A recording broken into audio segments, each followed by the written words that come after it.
Hello and welcome back, everyone. We're here at the NAWCQ, the North America World Championship Qualifier. We're getting closer to finding out the 4 players that are going to join Ruben and Jose in representing North America at the World Championship here in Seattle just shortly. I'm excited. How about you, Asala? It's going to be really exciting to see all these players play it out. There's only 2 rounds left, this one and the next one, before we go into that top 64 cut. And then, of course, we have a few more rounds before that top 8 matches, where after that, there's going to only be 4 players left, and those are going to be the remaining players that make it to the World Championship. Definitely can't wait to see who's going to represent North America. But first, let's see who's going to be playing in our feature match here in round number 10. Kangas, introduce our players.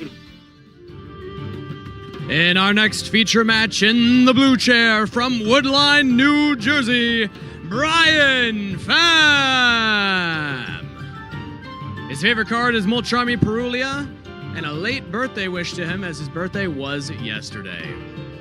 In the red chair as his opponent, the hometown hero from Houston, Texas, Michael Thomas.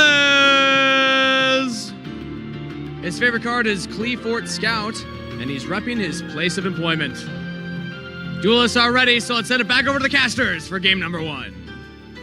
All right, thanks, Kangas. It's awesome to meet our players.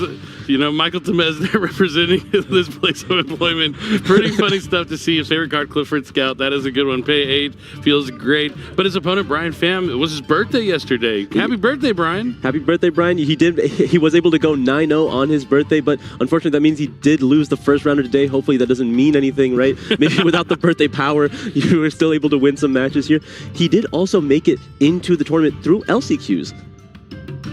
That's right. Oh, this is round 11. I said it was round 2, but we are in round 11. We are going through this day so quickly, but we have 12 rounds of Swiss before we cut to top 64, so there's still another round to be played after this one. But it looks like our players are shuffling and getting ready. But yeah, you mentioned he did start 9-0, which is a great way to start. You really can't do any better than that on day number 1, but since there is 3 rounds to play today, normally you're like locked in, ready to go. You're going to make top cut if you go undefeated day 1, but with 3 rounds, you have to win at least one of those to really guarantee that. Yeah, to get the guarantee, you're still pretty comfortable. There is a chance that if you do happen to see the worst luck possible and lose all 3 in the Swiss rounds of day 2, you can still potentially make it. It's just really unlikely. So you really want to just get 1 win in. Yeah, at least a draw. Yeah, definitely, especially since there's like people who have like 1 draw and 2 losses, or maybe 2 draws and 1 losses. That's going to be enough points to push you ahead of those people that have 3 losses. So you definitely want to at least win 1. So we're going to have to see how it's going to play out for him. But, you know, Brian up against someone who's gotten 2nd place at a YCS before with Fluunderies some time ago, back when that deck was brand new. I don't think he's going to still be using Fluunderies here, but he is going to be using a different strategy that is something we haven't actually seen yet on stream this weekend, but it's definitely a deck a lot of players have played. Yeah, something that's been on a lot of people's radar, especially since it's been performing really surprisingly in other formats that have been recent where it wasn't expected to. So, you know, you have to give it some respect now because it can always just show up out of nowhere. And I think Michael Tamez is a player that likes to play those kinds of decks. Definitely. Those kind of control strategies where you're able to cut your opponent off from what they're trying to do. And he is definitely going to try and stop Brian, who went undefeated yesterday. But let's jump into game number 1 here of round 11 of the NAWCQ. Here comes the die roll. It looks like a 7. About as average as you can be. It's going to be on the top. That's another 7. Yeah, that's how it goes. Can we get an 11? Rebuttal? 9. There's a 9. 9s lose. They do indeed. It's going to be... Oh. 9. A 7. Nope, they win this time. So it looks like Tamez is going to go first. Sorry. Yes, I'm going first. Okay. Now it's time to see what he is playing. He's going to set 1, set 2, set 3, and pass. That is how Labyrinth goes. Now he's playing Labyrinth as we see, but his deck is a little different from other Labyrinth decks we have seen in the past. We're going to see how that's going to work out for him here against Brian. Starting off with 1-for-1, discarding Fiendsmith Engraver. And that resolves is always a great way to start. And we're going to see if this Snake Eye Ash is able to get through. Oh, no, sorry, it's not Snake Eye. It is Yubel. This is Samsara D Lotus. Yeah, when I see 1-for-1, I immediately think, oh, here comes Snake Eye Ash. Like, I knew it was Yubel too. I was just so used to it. Yes. I think this might be one of the first times I've seen Samsara D Lotus come out from the 1-for-1. Tamez wanting to make sure he checks the text on that, make sure it's not a quick effect attributed off the field so it could dodge a trap that he might have waiting here for Brian. Does get around something along the lines of skill. Oh, torrential tribute. That is not what I expected. Okay. Splish splash. Like, look at Brian's face. He's just like, oh. That's interesting. Lurie? Normal summon the Fable Lurie. Not really what you want to see, but you know, can get you there. Yeah, it might be why he discarded the Fiendsmith Engraver, since Tract wouldn't be able to help him too much here, and he might be looking to add back that Engraver later on in the turn to use its effect after he can put that Fabled Lurie back into the deck. But he links away the Fabled Lurie for Fiendsmith's Requiem and then tributes it off to special summon another copy of Fiendsmith Engraver from the deck to the field. The Requiem to equip. Yeah. You're going to be using the Requiem now. Now it looks like he is looking at his extra deck, might be wanting to fusion summon for that brand new Necro-equipped Princess. I see it in his hand. There he's going to throw on the field. Effect of Engraver, shuffle That back. fills the materials for both of them, being able to send to the graveyard. Now he's going to put back the Requiem to special summon Fiendsmith Engraver to the field.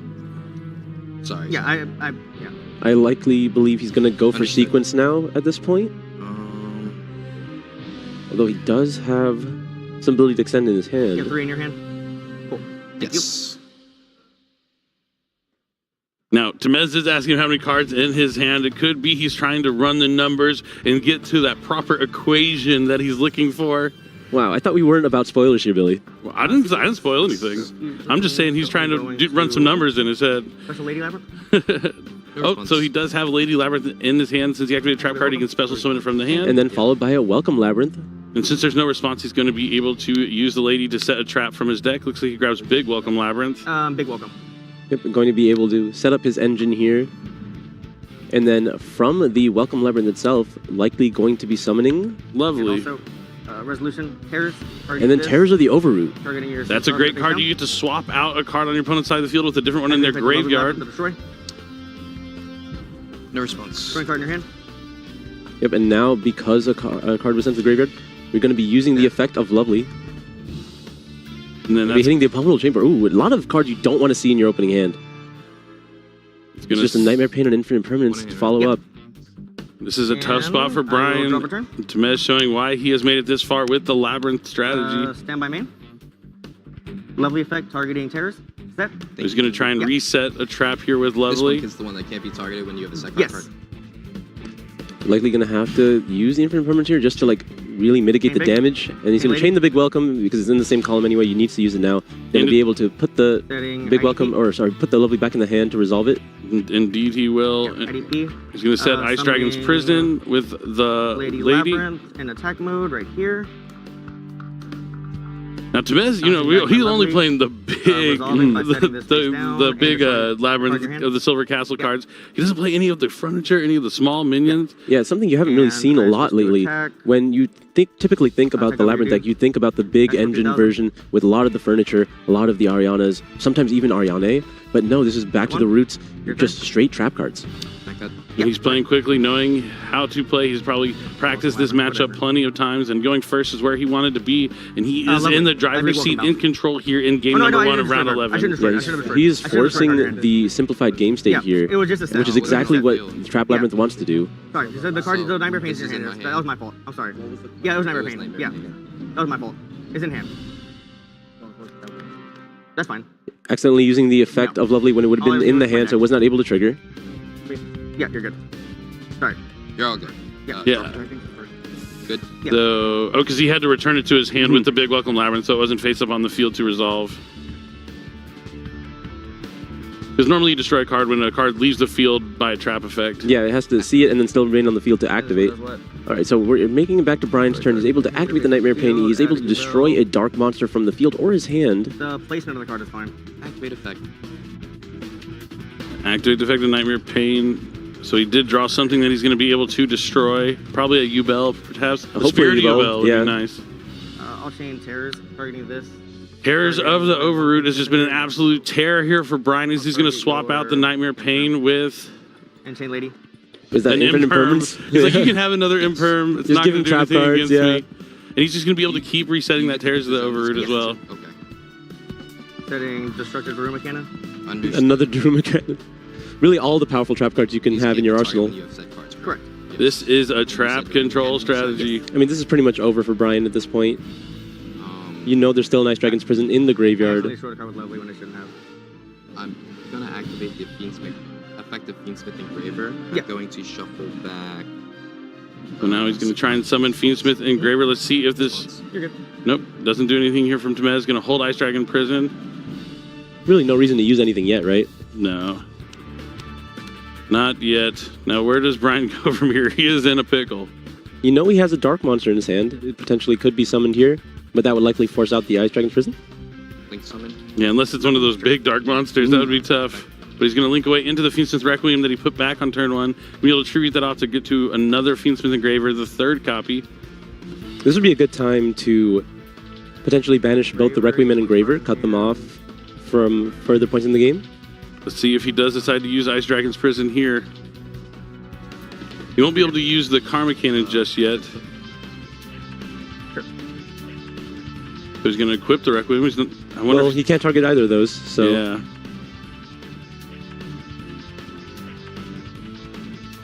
Where does he go next here? Normal summon. That is a good normal summon. Oh, summon. Oh, it is Samsara D Lotus. Not too bad. So it looks like he was trying to bait out some interaction there with the Nightmare Pain.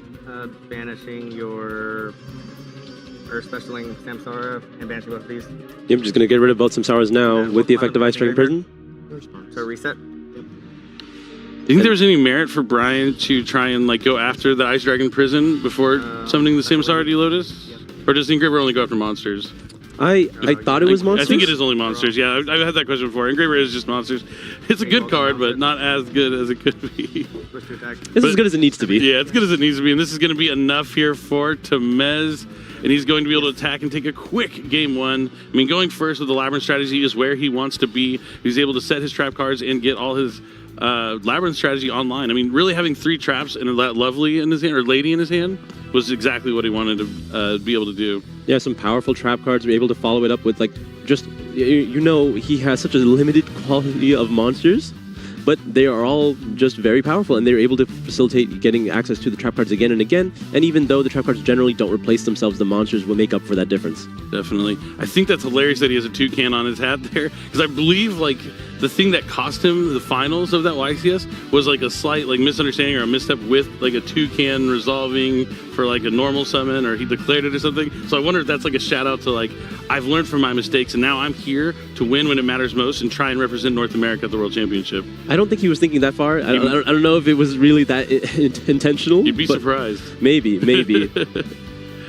But he's not playing Flunneries here this weekend. He is playing Labyrinth, but the same kind of like concept of cutting the opponent off from what they're trying to do. But now Brian's really got to shake it off. I mean, you mentioned he went 9-0 on day 1, lost the first round, and now he lost game 1 here. That can wear down your mental. Yeah, we're talking about mental fortitude. When you're able to go 9-0, but you haven't been, like, he was not only 9-0, he was essentially 12-0 because he had won his LCQ, right? He has won every match he's played in this venue so far until today. Until the clock struck midnight and his birthday ended. Yes. It's a new year for Brian, but no, he's an excellent player. It's all, you can connect these dots in your head and think and really like overwhelm yourself with things that actually don't have anything to do with each other. You just got to focus on one game at a time.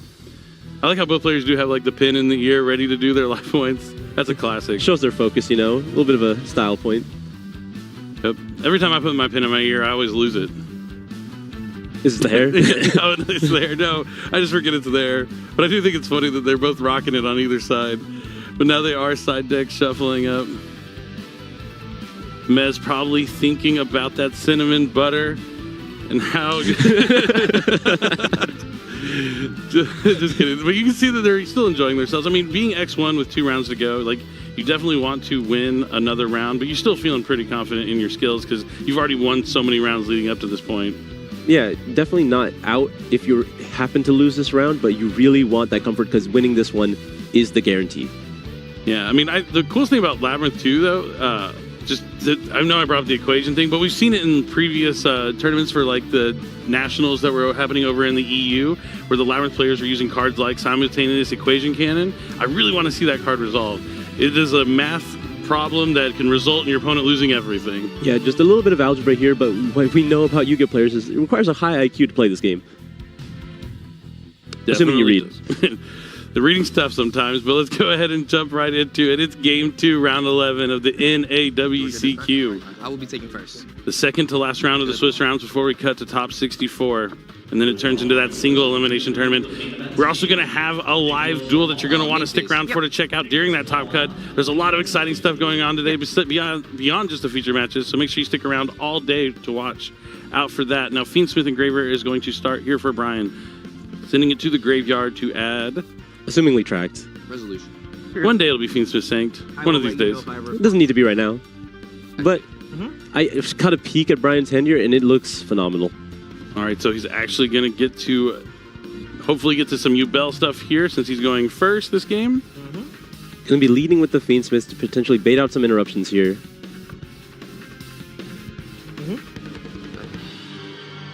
Discards Fabled Lure, special summons it back to the field. He already has a copy of Samsara de Lotus in his hand. So I wonder, do you think if he's going to go for the Beatrice line, what does he need to set up with it? What is he going to send down with Beatrice? Or that's tough because normally you can do that to search out Samsara de Lotus. Maybe there's something in his side deck you might want to send down. Maybe not even go for Beatrice at all. Maybe trying to find a different way to use those monsters on the field. Yeah, maybe you go for something along those Appaloosa, but if you know you're playing against Labyrinth, is that something you really want to do? I think you just want to capitalize a little bit. Maybe even just setting up a Wave King. Oh, that's true. Yeah, that might be one of the options to go.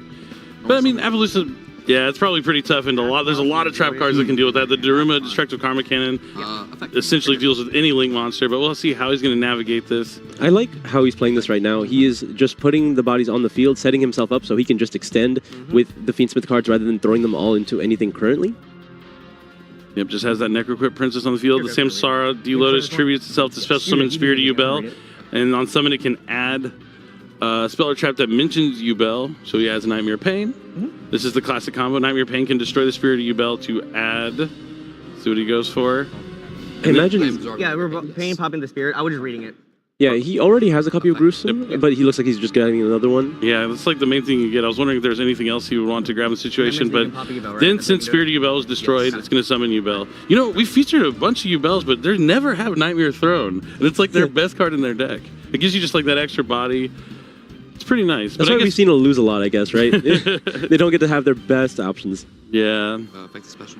So he controls a fiend. He's able to special summon the Gruesome and then destroy a monster. Optionally, he's going to destroy that Ubel. Going to be able to summon Terror Incarnate from the deck. Anything here? Yeah, you're good. I mean, no, you're good. Sorry. So now he's going to maybe link away into Unchained Soul, Lord of Yama. I mean, you probably want to get to the Yama first. Yep. Yama is going to be able to add that Sharvara. Now he can use his Squirmer to special summon back the Ubel.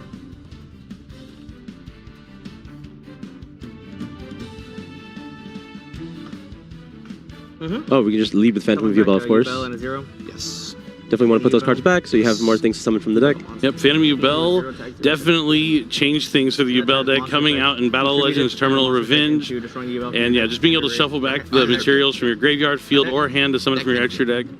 Can turn any monster effect to make it tribute itself to turn any monster effect into destroy a Ubel from your deck. Not the most useful against Labyrinth, but maybe you'll be able to keep him from summoning Lady out of the hand or something like that. Yes. Yeah, there are not that many monster effects, but they are pretty critical, the ones that do exist. Yeah, it probably lines up a little bit better against the furniture build. I mean, he still wants to be wary of cards like Nibiru the Primal Being, right?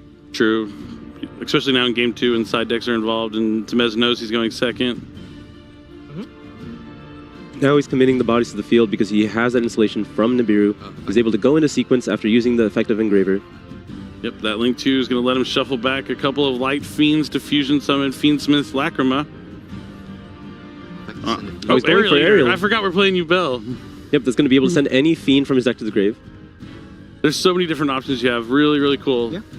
Another brand new card. Yeah, it lets you send any Fiend from your deck to the graveyard, and then it also can bring itself back from the graveyard at some point.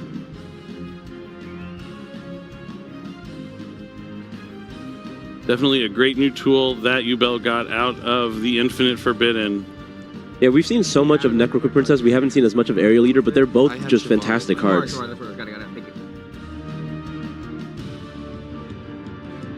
Looks like he's still thinking about what fiend to send down. Probably just another copy of the Lotus, I would guess. Just so you have it, because normally it is shuffled back for Phantom Yubel purposes, but having one in the graveyard is useful. Yeah, it looks like that's what he did.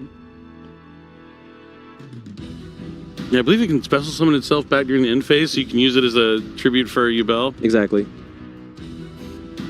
And then it still has that effect on the field, right? Mm-hmm. Where it puts up. Is it just negating another monster effect? Which? The effect of Lotus? Oh, yeah, it does have that other effect. You always, sometimes you forget about like the last lingering effect. That's why you got to make sure you read all your cards. It never happens anymore because it's often just back in the deck for Phantom of Yubel. Yeah, I haven't seen it happen all weekend. Yep. And there is the Appaloosa. I'm going to activate Squirmer effect. I'm putting next to me. A 0/0. You're good. So he's going to use Squirmer effect to summon back Spirit of You Yubel. couldn't keep track of things like that. Oh. Right, so now he can go ahead and activate the Sharvara, targeting the Phantom, the Spirit of Yubel. Yeah, so Spirit of Yubel's effect to add a spell or trap from your deck to your hand once per turn. The effect is special summon when it's destroyed? Not once per turn. Each effect once per turn. Got it. I'm gonna activate target. You think Brian's trying to find a way to get to Varudis or something like that here against this? He's already pretty close to it. Chain link to. Oh yeah, he should. It's about to be pretty represented. If he just needs to get one more level 10 on the field. He's going to use the Yama to summon back the Yubel from the graveyard, as well as the effective Spirit of Yubel. And here comes. Yep, see, Demez finding out that in a rank 10. Currently locked into Fiends because of the effect of Sharvara, so he's going to need to get that off the field. But it's pretty easy to do that. Yep, just has to go in rank 6 first. Or he could link them away into Unchained Solar Rage. We're going to go into the Wave King High Caesar as well as yeah, Solar Rage probably not that good. I mean, Lil Knight is very strong in this matchup, but you need to have a monster to be able to take. True. And then the Wave King High Caesar is obviously very strong against all the actual Labyrinth trap cards. Yes. It will be key here. Temez is going to need something like Destructive Daruma Karma Cannon. It's a very, very powerful field. There's a Runic Tip. What's going on? He's laughing. Yeah, he does side these cards, so it's not something you would expect in a Labyrinth deck. But here comes the Runic Tip. Look, he's questioning life right now. Like, what's happening? I mean, who needs a battle phase if you're playing Labyrinth? Duality? Hot a Duality. Another old school card, and there's a Destructive Daruma Karma Cannon. I mean, as long as the Varuda stays on the field, this is not too much of a concern. Yeah, you'd have to pair it with something else. It looks like he is at least thinking about it. Gonna add freezing. That negates a monster effect. Right? Yes. Curses. I always want to say freezing chains, so I have to like pause myself. Like, no, freezing chains. That's no, that's a structure deck. That's a structure deck. That's a good one. It's a pretty strong one. Hey, the Ice Bears just got new support in Battle Legends Terminal Revenge too. It looks like he's activating the freezing curses here. I almost changed there too. You're welcome. Yes, thank you for that. How many is it mill if it resolves? 3. So, did the Runic Tip banish a card? Resolves. It might be under the Yama. I don't know. Okay. Oh, it looks like we're losing a Spirit of Yubel here. Set 2. Set 3. Card of Demise. He gets to draw into his 3 cards in his hand. So strong it's limited to 1, but an excellent card in trap heavy strategies. I just realized that the Runic Tip was met with Ash Blossom. I just missed that. Oh, okay. That explains the Ash Blossom in the graveyard. Yeah, that would check out. So that's kind of cool. The Runic Tip got to bait out a card that would normally like shut down his strategy. Battle phase 2 because it's implied with Runic. It is. That's where the tournament was. Yeah. You don't have to say enter battle phase to skip it, it sounds like. So he's just going to discard that big welcome Labyrinth at the end phase. Probably means he has another one. I mean, it's a strong one to put in the graveyard, especially since you're able to use the effects if you're able to put out anything else. And he does have the Wave King High Caesar, like less effective on the field at this point. He did have to use the freezing curses on that turn just to resolve the card demise, so the Rooters is back online. He needs to pair it with something else now. Am I really scared of that? Draw phase, I'm gonna Heavy Duster both your cards. Oh, Heavy Storm Duster. That just destroys 2 spell and trap cards. Yeah. Not allowing any more value from the Nightmare Pain here. I love Heavy Storm Duster. Haven't seen it in a while, but really cool to see Temez bringing it here. We lost the Nightmare Pain. I missed what the other card was. Oh, it's Called by the Grave. In your hand, right? right now. Probably not super useful against this deck. I mean, it could be. A lot of recursion from the graveyard, couple but interactions I'd like to use. I just have to think. right, we're trying to make some more plays before the main phase here. How does he want to clean up? So he's going to start with Welcome Labyrinth here to try and special summon a Labyrinth monster from the deck. I'd be surprised if this wasn't met with the High Caesar, Try to Caesar. I'm going to Skill Drain. and that will likely be met with Rotorus. Try to And does With he another have Skill Drain? Solemn Strike. That is the ultimate combo. I told you he's going to need a combination of cards, and this is a terrific combination. He's going to get to resolve the Welcome Labyrinth. Skill Drain's going to remain face one.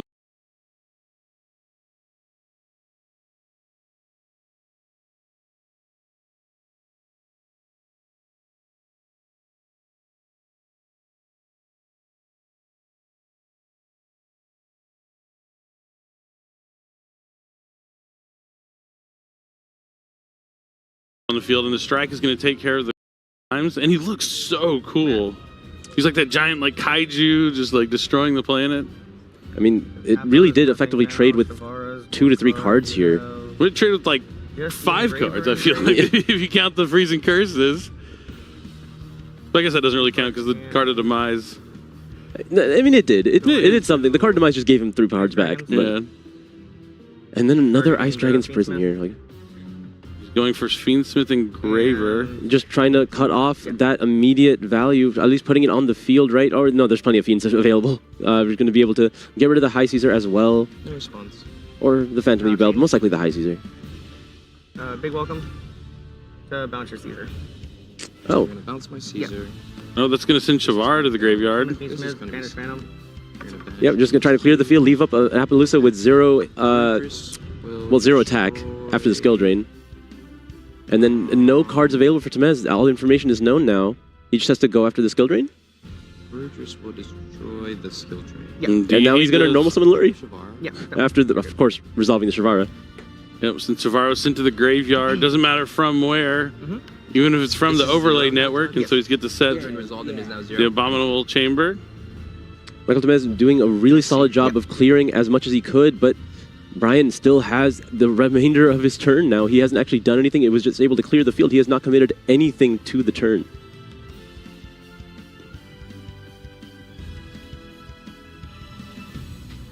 Making sure he's not missing anything here, going to explore his options. He just needs to find that damage now to be able to commit. Normal summoning that Lurie, he's able to go back into his Fiendsmith engine. Yeah, so talking about damage, like before the Infinite Forbidden came out, the Evil deck was strong, but it did lack a little bit of that firepower, that finishing, to be able to put a lot of damage on the board. Since so many of the monsters have 0 attack, right? But now that they have the Fiendsmith engine, they're able to access a lot more damage and finish games a little quicker. I wonder what the most efficient way to do it. It seems like Michael is at 55 after the strike and the skill drain. So is it easier to just attack for game with a bunch of monsters and clear with the Fiendsmith Engraver right now? Or are we going to summon you bells and swing into it? We're going to have to find out how he decides to navigate it. The skill drain did resolve, right? So the Appaloosa is just sitting there Yeah, at it's 0. just a 0 attack monster. Yeah. It's a Link 4. You know, maybe you make Zelantis, maybe you make Access Code. I doubt either of those are in his extra deck, but, you know, it could happen. I love making access code with a Link 4. Can I read the crap party set? It was a special one, right? Special Unchained. Yeah, don't you play it? Activate effect. But now he gets to use Aerial Eater's effect to summon itself back from the graveyard. Yeah, all the recursion in the world, so many Or even free from cards. Yeah.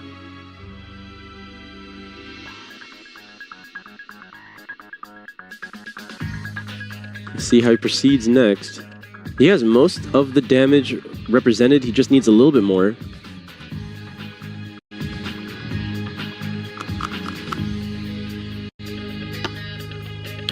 I'll go to battle. Temez sitting on no cards. No cards on the field, no cards in the hand. And no value in the grave after the big welcome is used. Looks like we were able to just go ahead and attack with just those. Then he's able to make High Caesar again. I'm surprised he didn't try to go into sequence and make a Lacrima play. Just to deal with the remaining damage. Looks like he's just trying to play it safe. He sees Temez with no cards, and he's like, all right, I'm going to win this game if I just make sure he can't come out of it. And then using the Squirmer here. And special summon it since he has a Fiend.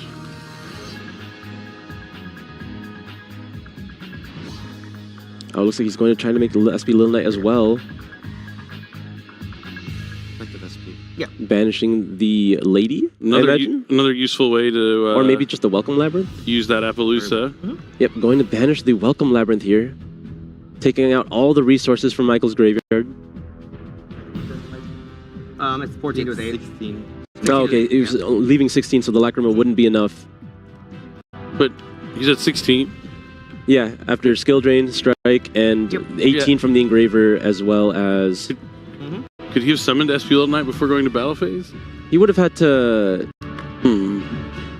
I think he could have, yeah. Yeah, he very much could have. It matches too much here, but that's okay. Temez is still sitting on 0 cards. Yeah, but that's all I needed to see. Like, he'd actually get my turn. Yeah. And Brian is going to even out the series here in round 11. The next person to win the game will be the winner for the match. I mean, this is like a bubble match, essentially. The winner of this is pretty much locked in to make top 64. Yeah, this is tense. These players are really feeling it. This is less of a, oh, I lose and I'm out. It's more of a, I win and I'm in. Definitely. And they really want to get that win and in here, really solidify their position, and make sure they get as many chances as possible to get into that World Championship. Brian is so close right now. It just needs to win one more game, but we saw how powerful Labyrinth is when it's able to start and set up those powerful trap cards. How do you think he's going to combat that now that he has access to his side deck? I mean, yeah, a lot of people coming into this tournament. You know that Runic Stun is a strategy you're going to have to encounter at some point in the day. But also, coincidentally, Labyrinth and other decks that set a lot of trap cards. So you're going to have stuff like Lightning Storm, Cosmic Cyclones. You know, those mainstay cards. Even stuff like Evenly Matched probably wouldn't be too bad. You just got to have something that's going to be able to clear those traps. He's definitely going to be in a better position here in Game 3 than he was in Game 1. A lot of main deck you're prepared for, like the Fiendsmith Snake Eye, the Fiendsmith U-Belt mirror matches. You're not going to have that spell and trap removal like you do in Game 3. Yeah, there's a couple cards I see in his side deck that are typically very strong against Labyrinth, but you have to make that connection that, oh, I don't think he's playing the furniture cards. I don't think he's playing a lot more than Heavy Engine. And there have been tells to indicate that, especially since the Welcome Labyrinths have been strictly summoning the big Labyrinth women. But if he had access to the furniture or the Ariana, they would have been summoned at some point. So will Brian make that connection and know to keep those Bestials out of his deck, or know to make sure to take the tactics cards out? It's going to be up to him to make those decisions. Yeah, I mean, he hasn't seen it all, but you would expect that Ku-Clock at least, because Ku-Clock's the one that lets you activate the trap the first time it's set, which is incredible a lot of times in the Labyrinth strategy. You can set any trap from your deck, potentially. But yeah, he hasn't seen it all. Will he make that connection is the big question going into game number 3. Like, we know it because we have the deck list right in front of me. When we were printing out and I was looking at it, I was like, oh, only 4 monsters. Interesting. Where's the rest of the group? But what he's giving up in those monsters, he's just always going to have those value trap cards. He's never going to draw 2 copies of Ariana and not be able to do anything with the card in his hand. He's just going to have very few monsters, and at worst, he's going to have 5 trap cards. Your trap cards can get you to those few monsters, so it's okay to just play very few of them. I mean, the one thing I do like about the monsters is the ability to recur. It doesn't feel that great on first, but like as soon as you resolve one trap card, you get everything back, and it just feels like you have this infinite resource. It's a snowball. Yeah, we saw how many powerful trap cards Michael Temez has, but once they're used, they're gone. You have to have the monsters to be able to reset them up, and we saw, even though he was able to clear the field, he couldn't stop the remainder of Brian's turn after the fact. Yeah, we're going to see how Game 3 plays out. One of these players is going to be guaranteed, well, pretty much guaranteed. I'm not going to say it's a guarantee, but we'll say like 99% going to make it to the top 64. The other one's going to have to win the last round. And Temez starting with Runic Tip. This is interesting. I did Jinx. That's all. Oh, thank you. I didn't think the runic cards would still be in his deck if he's going first. I thought that was specifically something he uses to break fields, but maybe he just finds it valuable in this matchup. Or we lost the tract! Banish 1 card, and it's the one Fiendsmith tract. You see the expression on Brian's face. Not happy about that at all. The chances were low, but you know, the birthday luck is gone. It has been gone for Brian. That is tough. That is the best card he probably could have hit off the Runic Tip. Stand by. Is it followed up with drawing Lurie? Oh man. Well, to see. Okay, opening the Spirit Gates, that is a fantastic card. We haven't seen it at any point yet, but that is one of the most powerful starters here. Able to access the Dark Beckoning Beast, but also get that ability to summon a 0/0 from the graveyard. But we are seeing the Runic Destruction, able to banish the top 4 cards of the deck and getting rid of that. All right, nothing too bad lost there from the top of the deck. Yeah, opening Spirit Gates is incredible. Just like Nightmare Throne, they don't seem to be drawing their really powerful spells. Nope. There's Nightmare Throne! There it is! Baited it out. Search or destroy it. being 0-0. It was bait. Nightmare Throne is going to let him add. You don't need the track if you're able to Samsara go Lotus. this strong. Does he grab Samsara D Lotus? Or he looks like he's eyeing Spirit of Yubel. He might have something like Nightmare Pain already in his hand. Destroy you, Bell. Yep, that's one. Effective Spirit. Yeah. Instead of destroy adding, the spirit. just destroying it straight, you're able to special summon a Yubel from the deck here. Gonna summon Yubel to the Can I have field. to attack it or whatever? No, No, that's the other one. That's not him. That's the effect of Nightmare Pain, yeah. At least he knows there's a card that forces you to attack Yubel. He has not let it hit the field Level very higher or frequently, lower so one from anywhere to hand. Yeah, and then Tamez's summon strategy it. seems to be, oh, you're playing a card? I'll stop it. I'll stop it. I'll stop it. get that out of here.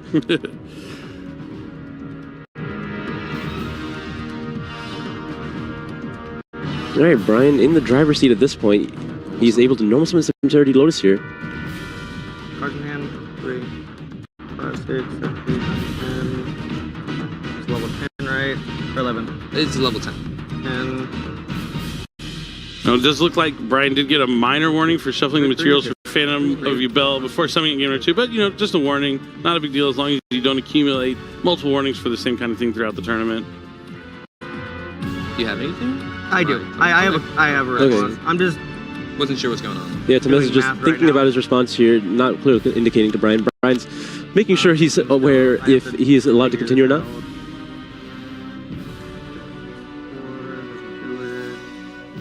He's in the tank on this one. This is an important turn. Is he in his extra? Oh, he's doing the equation. No. He's doing the math. He's like, no, you're good. It looks like the numbers don't add up. Yeah. Special one from deck. Yes. We are using it to get the copy of Spirit of Yubel here, assuming both other copies have not been banished. Okay, no, right on the top. It was close. It was close. So now he gets to add Nightmare Pain more than likely from his deck to his hand with that Spirit of Yubel effect. That one destroys. Or gets to set it. Duelist. Destroy a Yeah, card, might as well play around Duel, even though it's a little late for that. But, I mean, actually, no, it's not. If it's face up, you have to attack your bells, and it reflects damage. Yeah, you're good. Oh, you thought this was Yubel? It's actually my Conco. All the same. I feel like Yubel did what Mikanko did way before it was cool. Thinking right Way now, before. Actually, it was always cool with Yubel, not gonna lie. 11. Mystic Tomato. Change the math. Limit reverse. There you go. And all the Duel Links fans up there, you had the Fire King Yubel. That was one of my favorite decks. 3, 6. You're good.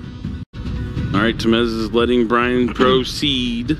Yeah, this is interesting. When you are playing that equation trap card, you have to consider every single change on cards in the field when you eventually get to that number that fits. Yeah, you probably know all the combinations on your extra deck that can add up to the right numbers, and so you just have to keep that running count on all the cards. But you see Brian knowing that Varudis is one of the strongest cards in this matchup, and he goes for it as soon as possible to protect Just to destroy. Yeah, you're good.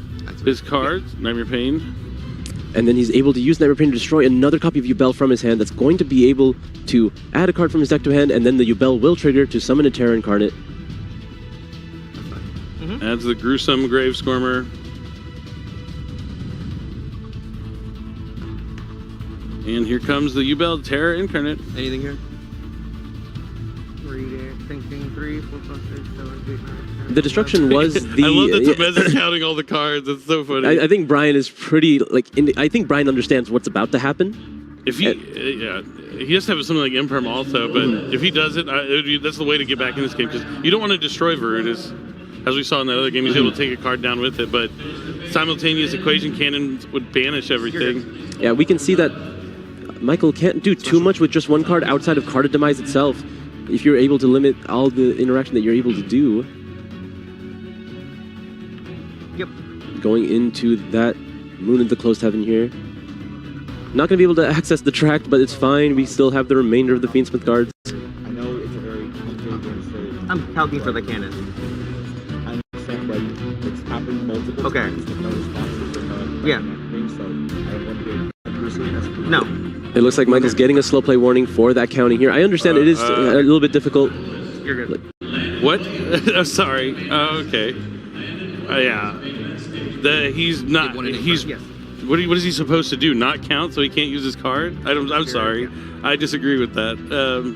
But now he's going to shuffle back his 2 materials to summon Phantom of Yubel. Like, he's not taking any time at all. He's been playing extremely fast this whole time. Like, yeah, that's... Yeah, he's been playing his turns extremely fast. He knows what his options are, but the one thing he has taken his time on is the equation. And, you know, you are allotted a certain amount of time for a math quiz. That is... Yeah. I'm gonna welcome. All right, so here he goes to activate the Welcome Labyrinth. I imagine this is fine. You're not going to use the Verutus on this. You're going to allow this to happen every time. It's not going to do anything too impactful. The only thing you really have to worry about is a Lovely Labyrinth if it's paired with anything else. I'm going to... Oh, no, it looks like he's going to not disrespect it. That's resolving? Yeah. Okay. So I will pop a card. Yeah. What is he going to destroy? Here's Verutus. Yeah, at this point, I think he's just fine if the equation is activated here, if he's able to... Resolution, 1, 2, 3, 4, 5, oh, it's Trap Trick. 7, 8, 9. That 9? should be right.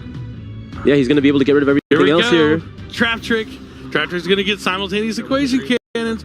So this card, banish 1 fusion monster and 2 Xyz monsters with the same rank from your extra deck, whose combined level and ranks equal the total number of cards in both players' hand and on the field. And then you return 2 banished monsters to the extra deck, whose combined level and rank equal the level of 1 rank face-up monster or rank of one face-up monster your opponent controls, and then you banish all cards they control. So he needs since there's the 10 on the field. Yeah, you got to read it. You're still not going to know what it does. Yeah, like at this point you have to trust him. Like you're not going to be able to. Like, he's been doing that math the entire turn, and it's still been a little tricky. You just got to let it like play out. Yeah, try to I don't have a response. No response. No words. 7, 8, 9. That banish 3, 3 to 3. The banish is a 3, 3, and a 3, so that's 9. 2 threes. Banish your Smith. Banish everything. On the field. Yep. Yep, so that's it. 6 equals the right number. The math adds up. The formula has been executed, and everything is banished. Time extension. Right into the simplified game state here. Unlucky that he had to use the Fiendsmith in this interaction. He doesn't have any follow-up there now. He has to just play from the cards in his hand. He's already used his normal summon on the Sincerity Lotus. Oh, and his last card in hand is the lead. Oh! No response to that. Okay, Brian's not out of it yet. He just has to find a way to get more monsters onto the field now that he's lost it all. Now that he's lost it all. Temez ran the numbers, and Brian's birthday ended yesterday. Doesn't look like he was quite prepared for this card as I expected. I thought with the counting he would have known, but it looks like we are still able to go into the Phantom Revealer. That's why Temez shotgun his lady as soon as it was off the field, so he wasn't able to interact with it now. But this does put a Fiend back on the field for the Gruesome.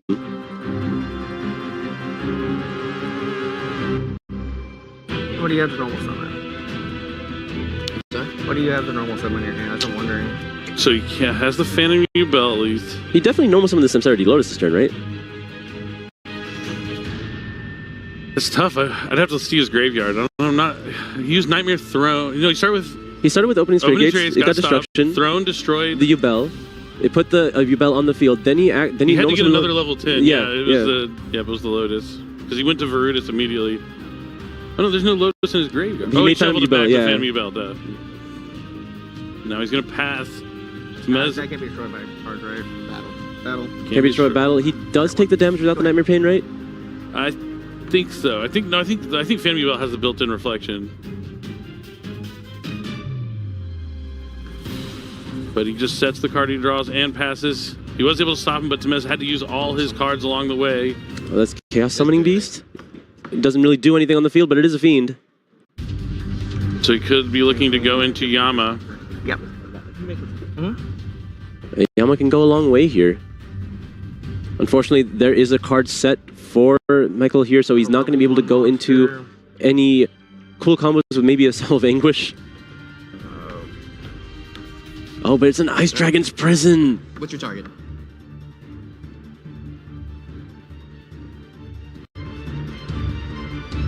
Target a Fiend in grave. Or target a card in grave. I'm sorry, your Requiem. Sorry, Requiem? Yeah.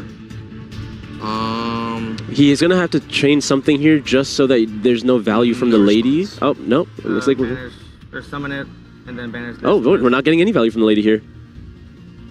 Just going to take... Labyrinth effect in graveyard. So he can reset Welcome Labyrinth. Yes.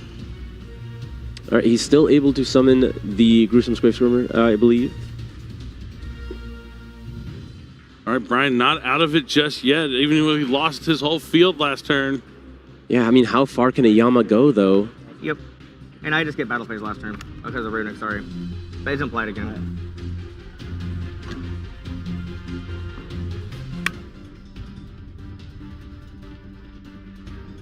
We're running low on the clock here. We definitely want to find damage. Labyrinth is not great at putting damage on the field. It wants to set up over several turns.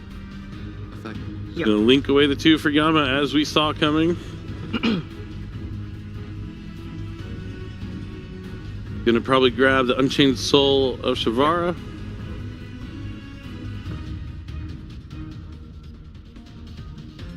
Not able to get past this wall here.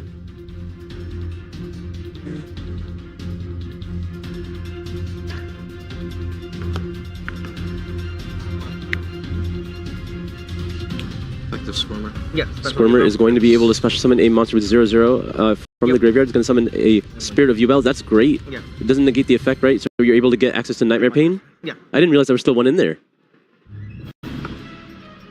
Looks like things are turning around for Brian here. That is kind of the drawback with the Equation Cannon. You do have to wait for the moment when you can actually use it, but by then you might have lost so many cards along the way. All right, looks like we're not going to get anything from there, but we are getting the Spirit of Yubel effect. When it's destroyed, we're going to be able to special summon from the deck. Yep. We get the Yubel here.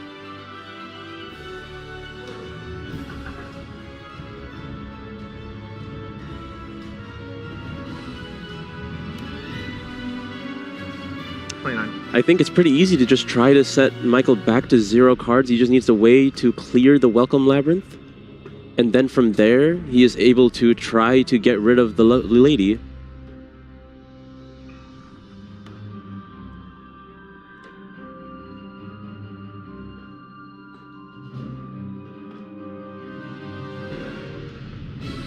Unfortunately, Soul of Rage is unlikely to ever going to be able to target the lady here, because if you are able to go into chamber, activating the chamber alone would be able to trigger the lady to set another trap card from deck, which would make it untargetable. Yeah, this is an intense moment for both players. See, it looks like he's about to go into SP Little Knight, which he's not able to do because he's currently still locked under Fiend. Yeah, he notices immediately. That'll be a... for that. It doesn't upgrade from the one. Understood. You're forced to go into a Fiend first, so he's going to link away the Sharvara as well as the Yubel into Soul of Rage, which is going to be able to trigger the Sharvara to set the chamber if he still has it in his deck.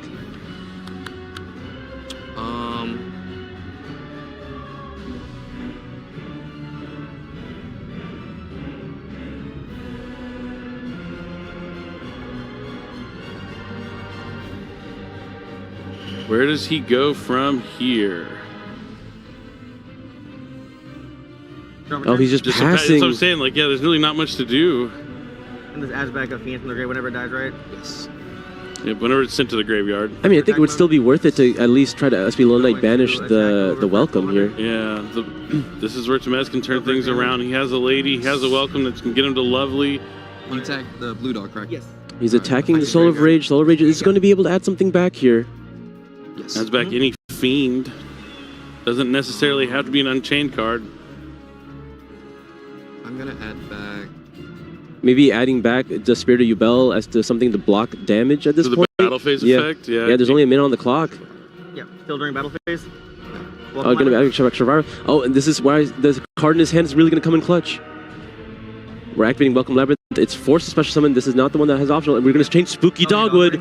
Oh, man. Time is winding down. He does not have any small options. He only has the big options deck. If he played the furniture, he might be able to circumvent this, but that's going to gain. I didn't chain lady, it's fine. You couldn't. Yeah. Oh, he couldn't chain the lady because Oh, it got cut off by the Dogwood. I'm at 97. So you're 97 right now? Yeah. Take over for 900? Yeah. Yep, that puts him still above 8,000. We got 3 more minutes though. Dogwood putting in work even against a deck that only has 4 monsters in it. Ice Dragon Prison. That one, go. The lady is going to reset the Ice Dragon's Prison and then set one card from hand. Yep. They do have some extra time here. How much you got? 88? Yes. Cool. Yep. I didn't take damage, right? I haven't taken damage this game. It's a new game. Right. Yep. Oh yeah, so Yep, 8,000. Yep, just to make sure it's 8,000 to 8,800. 88 being Brian here. after the effect of Spooky Dogwood. No, I attacked over on his field. I attacked 1200 and 1000. I took 1200 and then I gained life. Yes. Yeah. Yeah. Judges I seeming took to life, and then I regained it. Yeah. just wanted to make sure that they understand where life points are at.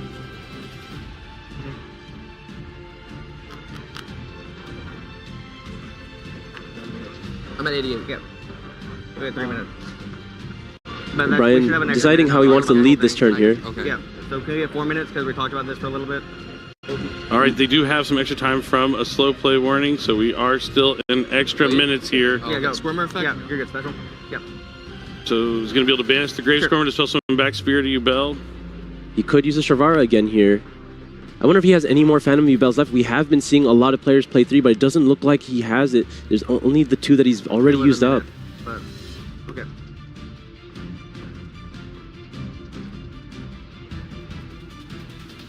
All right, now Brian's taking. I feel like Brian's taking a little more time than Temez was for counting the cards on the field. I mean, he does have the opening Spirit Gates. He knows he has to play into the Ice Dragon's Prison. There's one unknown here. We're going to start with opening the Spirit Gates here. Going to be able to add the Dark Beckoning Beast. Normal effect. Dark Beckoning Beast is going to attempt to add something else as well.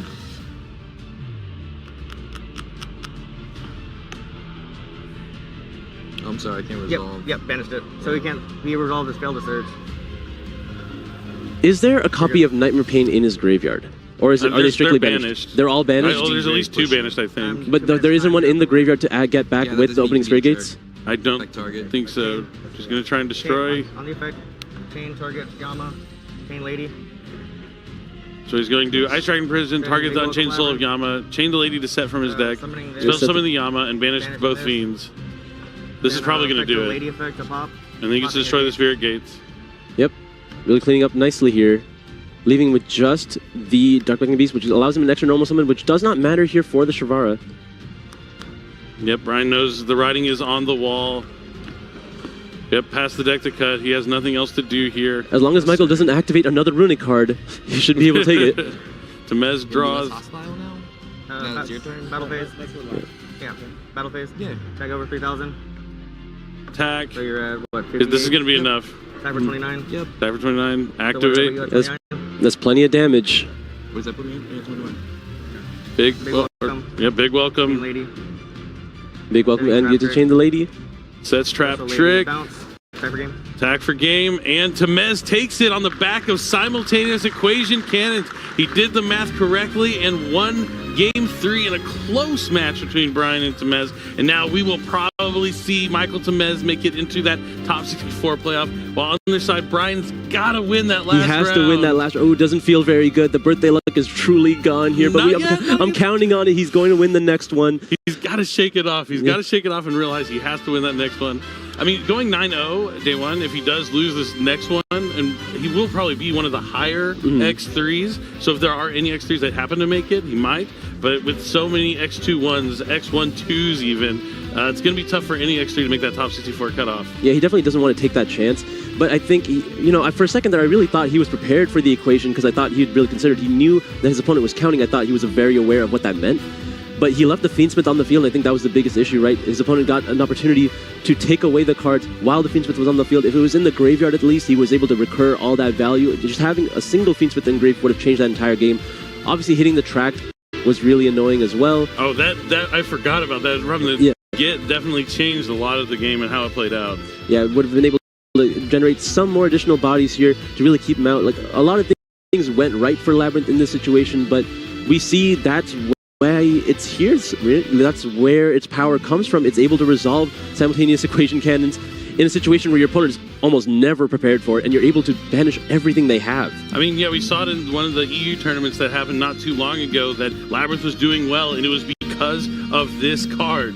Because, I mean, yeah, there's a lot of situations. It's a complicated card, but if you know the equations and you're able to map it out and know how many cards your opponent has to have, bam, you would banish everything. And it has to banish, too, so if you destroyed those cards, it would have been a much different story. Oh, yeah, if he destroyed those cards, he was going to be able to recycle them every single turn. It wouldn't have even mattered. But banishing every card your opponent controls is a ridiculous effect and a reason to play Labyrinth right now. Yeah, it definitely is, and especially how accessible it is. Not only do you have Trap Trick to set it from your deck, you can get anything with Trap Trick, like Destructive Druid and Karma Cannon. You can just set it from your deck with your Labyrinth cards as well. And you see that Temez's deck's way different from a lot of Labyrinth strategies we've seen, not using the furniture like a lot of other players have. have been using. So it's really paying off for him. I mean, he's already looking at that top 64 playoff. Yeah, I don't know if I still think Labyrinth is one of the more favored decks. I think this is one of those cards that the more respected it gets, the more something you really want to pay attention to. But it's hard to pay attention to that while doing your entire turn, right? It's a lot of things to consider. Brian did make the Verdurous early to try and prepare for something in Michael's back row, but I don't think he was prepared for simultaneous equations because he allowed himself to use it on something like Welcome Labyrinth, which I just don't think was any real threat. Yeah, it really wasn't. I mean, it's such an interesting dynamic. It's a really an impossible card to play around. I mean, the only way you can play around is not having level or ranked monsters on the field. So they'll never be able to target one of those cards, but that is a tall order, especially in this matchup. I mean, if you have monsters, you probably have some levels, right? Just like any monster, really. Definitely. But it was a good matchup between the two. I mean, yeah, I think Brian's side deck, he was prepared for more of a regular Labyrinth strategy instead of this adapted one for sure. He had some tools that handle all the potential spells and traps, but like, those are a lot more limited, right? You're not going to be able to see those that frequently, and in this situation, he wasn't able to see them. And, I mean, Michael Temez, he did show why he's playing this deck. He was very quick with everything else. He knew what the numbers looked like. He knew what numbers he needed to get to. So he shows his experience when playing his strategy. Yeah, definitely. And it's good to see, a player who's gotten second before, having a second lease on the game, trying to get to that World Championship, just like everyone else in this room this weekend. But we're going to hear from Kangas, who's going to interview our winner, Michael Temez, and see what he has to say about that matchup. So Kangas, take it away. Thank you very much, Billy. I'm here with Michael after a win with the Labyrinth deck of all things. Congratulations. Talk to me about your choice to play that deck here at the WCQ. So it has a really good Snake Eye matchup, but I've only played 2 today. So, or today and yesterday. So I've been fighting for my life. The Evel matchup is not fun. It's not easy. It's not good, but we ended up getting it through. The Cannon card, have you read it? You see what it did? Absolutely bonkers. I want to give a shout out to my algebra teacher, Miss Lucas. Thank you for teaching me this. So I do the equations. It helps out a lot. I appreciate you. And it's been an amazing tournament so far. I love Labyrinth. I played it last year at Nationals. Didn't do too well, but got to make the run back this year. Anytime we see that trap card go off, everybody goes crazy because it takes so much time. How comfortable were you preparing for this event? Is that a specific card that you're like, okay, it's going to be good against the field here? We made Excel sheets trying to figure it out, and it was hard. So we had to make a last-minute decision on which numbers to play, but those are numbers to stay hidden right now. Well, you mentioned coming on that you are actually a manager at a restaurant. How much has managing the restaurant helped you manage the stress of being in the feature matchup here? The stress was fine. It was just I didn't have time to practice, so I played the deck that didn't require the least amount of thought. The least amount of thought with the equation cannon. And thank you so much, Michael. Congratulations on the win, and we'll throw it back over to the casters. All right, thanks, Kangas. Yeah, easy wins with less mental fortitude that you need.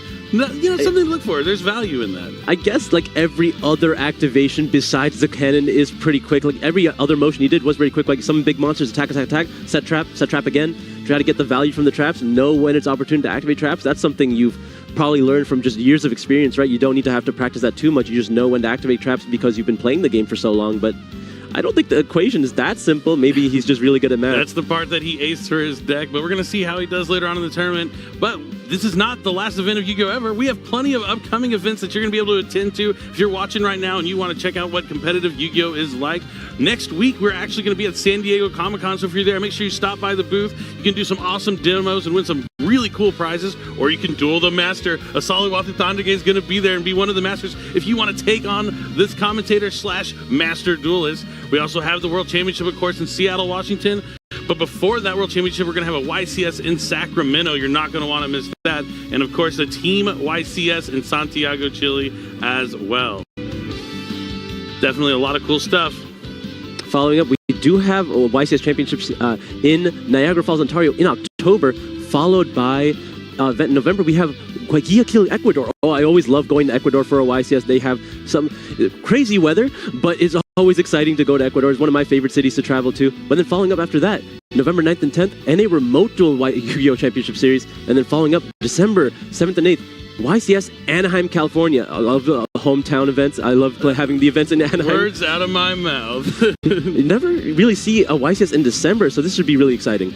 Yeah, I'm really excited about all those upcoming events. If you were watching at home and wanting to be part of the action, Go to yu-gi-oh-card.com, go to events, and always keep checking to see if there's going to be one near you, or feel free to come out and travel. We also have regionals that you're not going to want to miss. They start right away next weekend. We're already starting our first, invites giving out this weekend with that awesome Fiendsmith Engraver game mat as well. We're going to be right back with our final round of Swiss before we cut to the top 64, and eventually we're going to determine our final 4 duelists who are going to join Jose and Ruben in representing North America at the World Championship in Seattle. Stay tuned. We got plenty of Yu-Gi-Oh to come.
And welcome back to the WCQ here in Austin, Texas. Well, it's round 12. This is the final round of Swiss. You make it, you make it. You don't make it, well, you still played a lot of Yu-Gi-Oh! Yeah, I've got to say, I mean, if you wanted to play all those rounds of Swiss, you definitely got what you were waiting for. But again, only a few duelists are going to be advancing up, and we are likely going to be featuring a bubble match here because, again, if you don't know what the bubble is, remember, we only have a top 64, and there are more than 64 duelists left in the tournament. So there are certain duelists that if they win, they make it. But if they don't win, well, they are maybe not going to make it to that huge top cut we're about to have. That's right, but let's toss it over to Kangas with our duelists. And for our final Swiss stage feature match in the blue chair from Everett, Massachusetts, Sergio Hernandez. His favorite card is Chaos Goddess, and in his spare time, he's been a lifelong drummer. And in the red chair, his opposition from Stockton, Nevada, Adam Belorutsky. His favorite card is Gore's Emissary of Darkness, and for his job, he designs cleats for some of the top athletes in the world.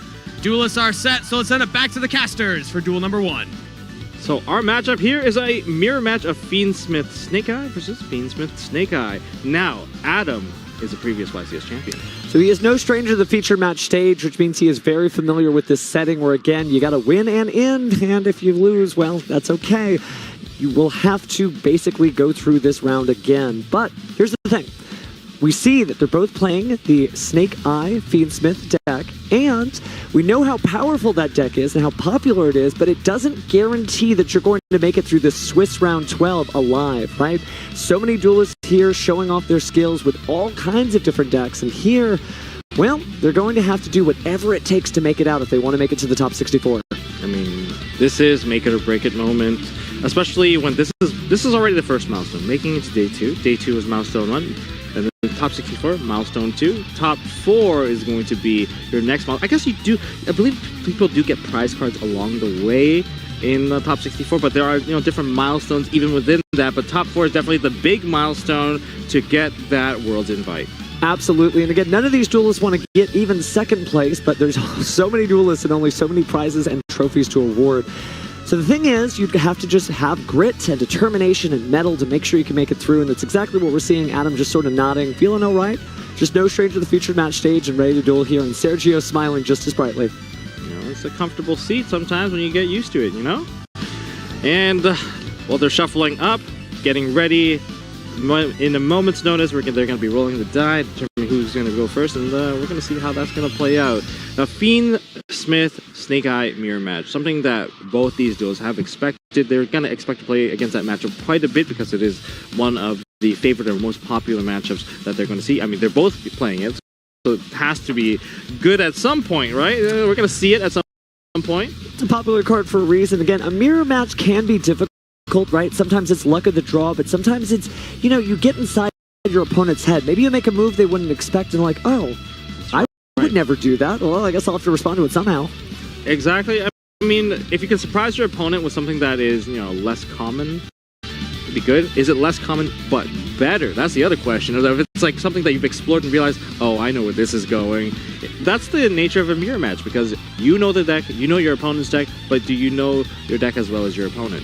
Kind of like a subject matter quiz on Fiendsmith Snake-Eye here. Both these duels obviously expert to get this far into the tournament. But we shall see who makes it to the top 64 after this. It's been an incredible day of dueling again because, everybody traveled here so long. You're right about how long the road to Worlds is. Whether you qualify from the regional championships or the last chance qualifiers, you do have to hit all these milestones. And speaking of milestones, it's time for game 1 of our final Swiss round here. Good sportsmanship. Let's fist bump and roll the die. We got a 7 on Adam's side. Sergio got, I can't see, is it Snake Eyes? Oh, it's a 7. It's a 7 to 7. Now we have a 9.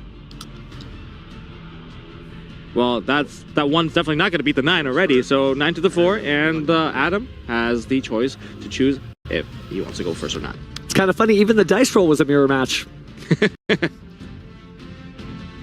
Ooh, I like that. I like that. I like that there's a trap card, available. I believe that is the Black Goat Laughs. I think so. We're going to start off with the Fiendsmith Engraver. That's fine. Will we see Adam play it differently? So far, most of the people playing the Fiendsmith package has been weaving it in and out because it's a great resource card, great way to end your field, and you can always hold back on it. We're going to start off with the Fiendsmith Tract activated now, and that is going to be good. Doesn't seem like there are at least any responses that Sergio can make, at least at this time. And that's going to add the Fabled Lurie. The discard, it has to happen. That's going to discard the Lurie. Lurie, mandatory effect. Activate in the graveyard. Summon out onto field. That is immediately going to be linked away into a link 1 of Fiendsmith's Requiem. That is good. I think I can see maybe 2 copies of Ghost Mourner and something else there in the hand of Sergio, so maybe just hold on. Does seem like there is an Ash Blossom and Joy Spring that he's been holding on to as well. Interacting with this deck is very difficult. Since the plays are so interweavable, like, oh, we're just going to leave into the Fiendsmith now, we're just going to do something else, or we're going to continue down the line. But most people, from what we've seen, they just start making different kinds of plays. And now we're going to use the equipping of Fiendsmith Requiem, and I think we're paying a cost here. Or not paying a cost, but rather we're just summoning out. Well, we are paying a cost now. That's going to be the Oak, and that's going to be met with the Ash. Ooh, but that telegraphs quite a lot, because that's not Poplar, that's not Ash, that's an Oak summon. It kind of reveals a little bit about your hand, but we're going to continue to try to push through right now, and we're going to take 2 of our Fiendsmith monsters. The Ash Blossom held on, gave a little bit of confidence for Adam to push further into the combo, but was hit there at the right time. And that's going to be Fiendsmith Sequence. Sequence can definitely generate more cards, but that's going to be met with a different card. That's going to be Ghost Mourner, Moonlit Chill. Important to note that there may be some effect damage in the future there as well. These are quite pivotal moments, because Sequence generates more monsters by performing that fusion summon, and eventually could lead into the Promethean Princess. But even if it does, we still lost the effect of Oak's effect to summon a Snake Eye from the deck. Target. Ooh. So now we have Bestial Magnamut. Activate, banishing the Fiendsmith Engraver, summoning itself out onto the field. So, well, luckily for Adam, there is another one in the graveyard there, so we're going to go ahead and link off. Adam's trying to extend as far as he can, but those 2 hand disruptions, I think it's very, very powerful here. And, ooh, we're going into the SP Little Knight directly, and that is going to be a bit of damage, because that was a Ghost Mourner. So 1,200 off the top. Certainly a number we're familiar with seeing in first-turn Fiendsmith combos, but not necessarily in this direction. So we're going to be banishing the Ash Blossom and Joy Spring. I mean, it could come up as a resource card. You could put it to the back from Poplar, in case you want to keep Poplar in the graveyard to keep the level 1s intact in the graveyard. But getting rid of it, it's still a play just for contingency's sake. Certainly a lot of different things that could grab that Ash Blossom out of the graveyard here, but it looks like at the end we're searching for Bestial Druisworm off the Bestial Magnamut, and that's going to be a pass. Going back over to Sergio. Okay, so we have SP Little Knight. Ooh, this interaction is a little bit limited at the moment from what we see. We have 2 set cards and the banishing effect of SP Little Knight. Starting off with his own Fiendsmith Engraver, Sergio. And it will be successful. We are entering Resolution, and we're going to be adding Fiendsmith's Tract. It is going to be Tract. There are multiple Fiendsmith cards. We just don't want to make it the assumption. It could maybe be the token generator. Hey, these duelists are up here for a reason. They have shown us so many surprises over the course of the weekend, but right now we are just going for the reliable Fabled Lurie off the Fiendsmith Tract. It's such a powerful play. It is such a powerful play. It feels like emergency teleport. It is good, but hey, emergency teleport's good too. Okay, now Lurie has been summoned onto the field through its own effect and by being discarded. Link 1. I mean, these plays here line up pretty well against the SP Little Knight. There's just no monsters on the field half the time, and with no monsters on the field, SP Little Knight can't activate. And she's not very effective there against the Fiendsmith Requiem due to its quick effect, because the Black Goat laughs. Ooh. Lock it. Depends on the monster we're calling, but that monster cannot be summoned, I believe, unless it's from the graveyard. Well, the first so we are going to get the summon, I think. We're putting back the engraver, and you can still summon it onto the field. It just can't come out of the deck. Certainly slowed down Fiendsmith Requiem's effect, but does doesn't mean Fiendsmith the Graver is locked out of the field. Just how it gets to the field is limited. Now that Black Goat Laugh still has a second effect in the graveyard, but you know, you only get one effect once per turn. We're gonna enter battle phase. Ooh. I mean, this is interesting. This is very different. This is not, you know, both people coming out of the gate just swinging super hard. They are kind of, you know, testing the waters on both sides. We didn't get a maximum board develop on either side, and SP Little Knight being destroyed by battle did not get the maximum value. Only Banish and Ash Blossom. Effectively, not too much done, and now we're going to go into the bonfire. Well, I guess we minimized the stuff on the field, and we also burned away the Black Goat Laughs. Sergio did have to go ahead and get rid of that SP Little Knight, maybe thinking, I don't want to put anything on the board yet, with the ability for it to be banished by SP Little Knight until the end of the turn. But it did eat up the battle phase. This is incredible for Sergio. Sergio's starting to open up the Snake Eye lines here. We have the Snake Eye Ash being added, summoned, and now we got the Poplar added and summoned, and the Divine Temple has been activated, and this is going uncontested. Certainly limited cards on Adam's side, or he may be holding off on interactions, much as Sergio did during his first turn. It looks like we are seeing the Snake Eyes at Diabell Star hit the spell and trap zone. Here's an interesting thing. Black Goat Laughs, I'm not sure if it's going to be doing too much here. Even if we continue on. Because most of the interaction that Fiendsmith has are going to be coming from the graveyard, and I think we're not locked out of the graveyard summon for our engravers. Let's see what we've got coming up next as we send Snake Eye Ash and Snake Eyes Diabell Star to the graveyard using Ash's effect. Going to go ahead and bring out the Flamberge Dragon. This is main phase 2. We did attack over the SP Little Knight, so this is mainly for board development. Sometimes establishing a powerful board, you don't need a battle phase, your opponent just can't do anything and may concede. Oh, that's a very big part of Yu-Gi-Oh! Actually, unless you're Tenpai. Well, you got to make sure to use your time well. I will say, if it was a Tenpai mirror match, this might be a very short duel. Sergio being very careful, considering all options. Remember, everything can be a resource. Hand, deck, graveyard, banish, extra deck, A lot everything. of resources. And we're going to be summoning into Kita, the Charmer Blaze. Might have been the purpose of banishing the Ash Blossom and Joyous Spring, maybe seeing into the future that Hita might have shown up, but obviously with the additional fire monsters, there's a lot of great choices right now. So, Flamberge is going to successfully resolve and summon out Poplar and Ash. And the Poplar is going to activate and put the Snake Eyes Diabell Star back into the spell and trap zone. I don't imagine it'll stay there for long with a powerful effect like it has. Sergio taking a quick look at the graveyard before he decides what to do next.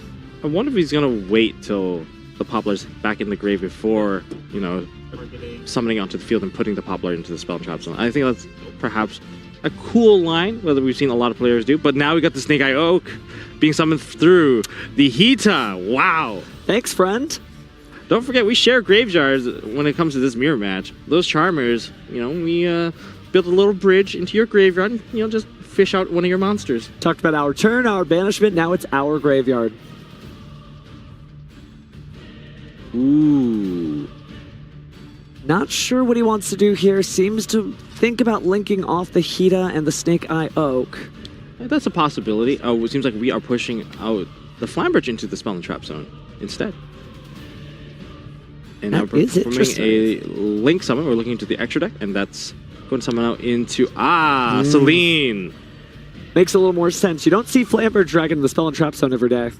There's more than enough to get 3+ counters on Celine. That means a spellcaster can be summoned into that arrow. We do have Snake Eye Diabell Star as the spellcaster. With a field of 6 monsters, you know, the sky's the limit on the type of fields you can develop. It looks like we're going into our next monster here, and it is going to be eyeing that Nightmare Phoenix. Maybe afraid of that face-down card. But looks like we're swapping out instead to something else. We're going to go for Moon of the Closed Heaven. Interesting. And now we take 2 monsters. to make an Appaloosa. I think we're just trying to generate light fiend monsters because Tract is in the graveyard. We're going to attempt to perform a fusion summon. Yeah, that's what I'm thinking. I think we're trying to either make materials, and that can mean only one monster that I can see in this extra deck. That's going to be Fiendsmith's Lacrima. Lacrima can summon back the Fiendsmith if necessary. I mean, remember, Black Goat last may be a little bit of protection. So we did see block out, but we can summon from graveyard still. We can. We did see a flash of the Bestial Druid's Worm there, but one of the negations that Appaloosa can perform has been used to stop that Bestial Druid's Worm and leave it in Adam's hand. Adam in a very difficult position. There's limited cards available. If you just do a little bit of card counting on the field, there's Appaloosa just, applying pressure. There's the field spout that could potentially push a Flambridge onto the field. We are not done with this current phase yet, and we do have link materials ready to go back into the extra deck. Now, Beatrice is the Lady of the Eternally likely target, but it seems like we're actually going to be fusing three. Oh, it's Desiree time. Desiree is such a powerful card. We constantly say this card is underrepresented, and we're going to see Desiree now on the field. Now we have Monster Negation, and we also have an Omni Negation. Well, if your dueling career is on the line, that is a great way to pile some cards together. That was a neat way to just directly equip the Fiendsmith sequence onto the Desiree. That is one of the options, is from field or graveyard. Ooh, 1 for 1. Oh, wow. Sergio's just really pushing it now. Everything feels so safe now. 1 for 1 for Snake Eye Oak. We did not use the effect earlier. So we're going to use the effect of Snake Eye Oak now, and we're going to special summon back Snake Eye's Poplar. Hello again, old friend. Certainly Poplar popping in and out. Back and forth.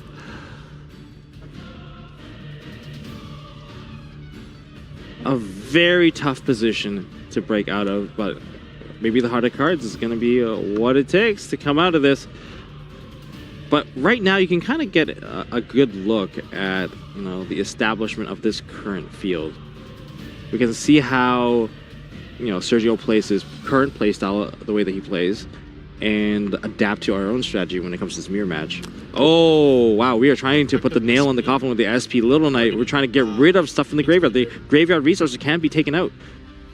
And not a bad idea. Remember, this is a long main phase 2, but it is still main phase 2. Don't forget, Fiendsmith and Graveyard can be activated in graveyard to just reset up the combo, and using the SP Little Knight preemptively rather than waiting for an IP Masquerena interaction might be the best way to go here.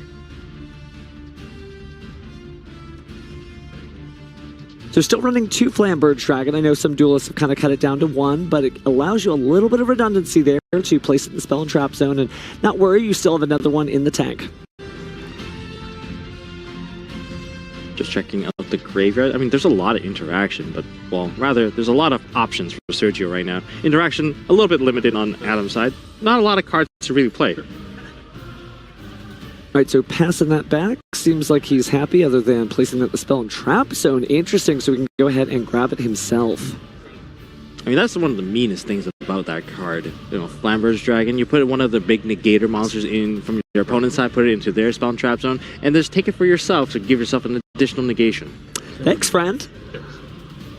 It is true that there's a lot of nuance to these mirror matches because, again, especially with cards that can travel back and forth across the board, whether you're special summoning them from your opponent's graveyard or just straight up snatch stealing them, your opponent technically is helping you complete your puzzle. Yes. Sergio has no cards left in hand, so everything is now on the table for him. Adam confirming the graveyard interaction.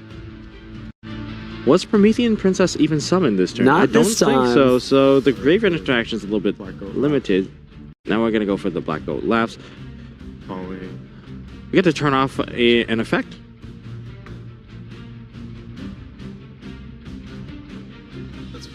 So a particularly named effect will not be used.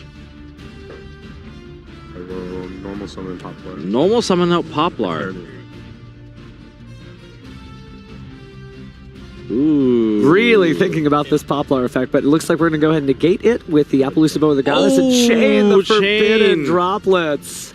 That is wonderful. Now we can turn off the Appaloosa. Forbidden Droplets has really been doing a lot of work this weekend. We're going to negate 2 cards here. That's the SP Little Knight and the Appaloosa. Interesting that Fiendsmith Desiree lives to fight another day, but likely could have been the card called by the Black Goat Who Laughs. Didn't get to hear that.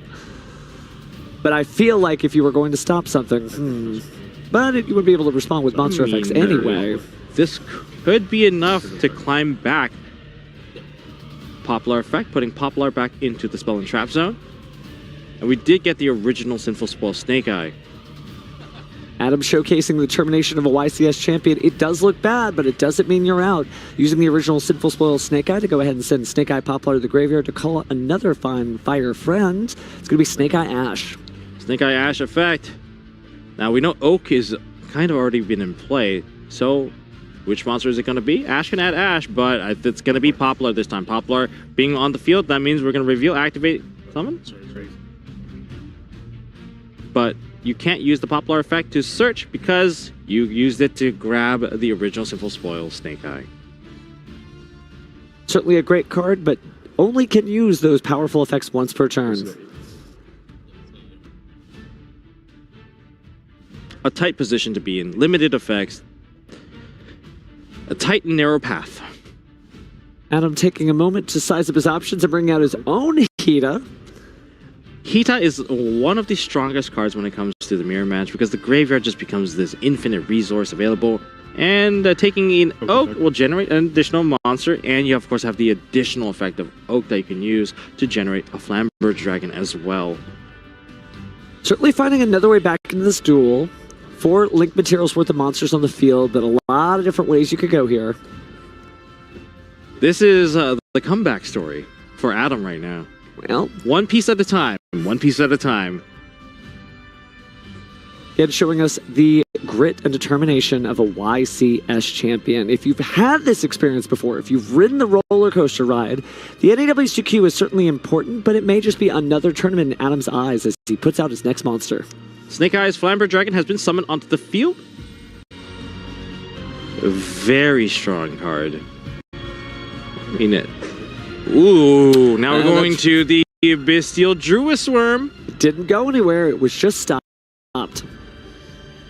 So what light or dark monster shall we banish? A couple of different options there, but looks like Celine is going to be the one we get rid of.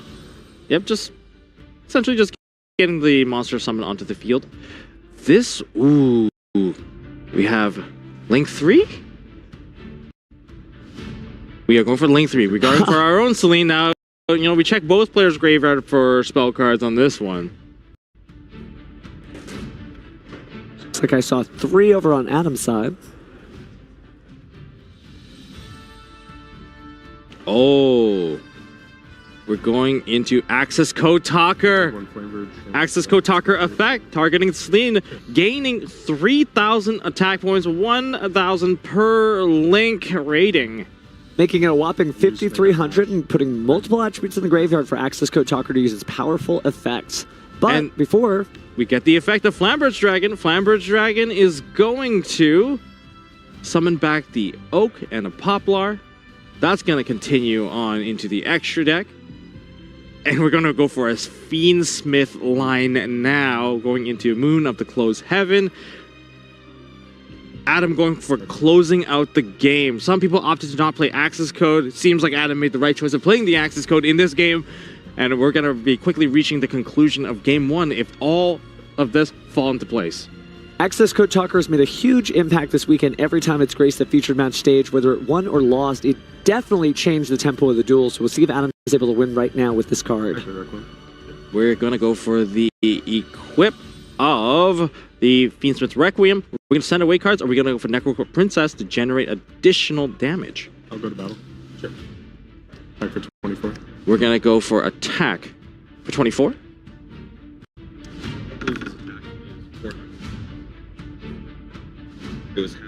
We're playing a little bit more reserve now. Did not choose to use the effective Access Code Talker just yet. Might have wanted to hold off and get the battle phase done first. So I'd take 224. So take 2,000. Yeah, so this is at 20. So when he. So Judges just working out the math. Oh, this was dropleted. The attack got frozen at half.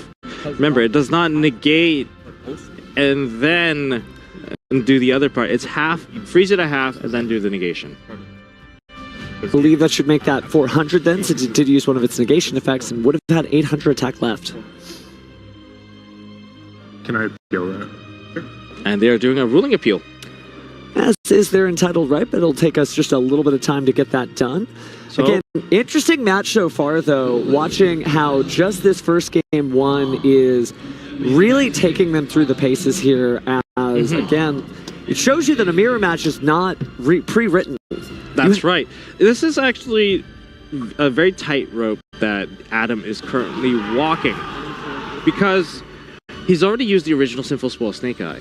So that's not exactly a card you can throw into the graveyard with Necro Princess, or not Necro Princess, but if you try to go for the Necro Princess line to the Beatrice, that would have put a card into the graveyard. You can add a card, maybe do another play, but we've already burned through most of the Snake Eye cards. And the equipped Requiem also gains attack, so we're trying to maximize damage and minimize the recovery that Sergio's trying to do. Our mic's still on? Yeah, your mic's on. So this is kind of interesting here.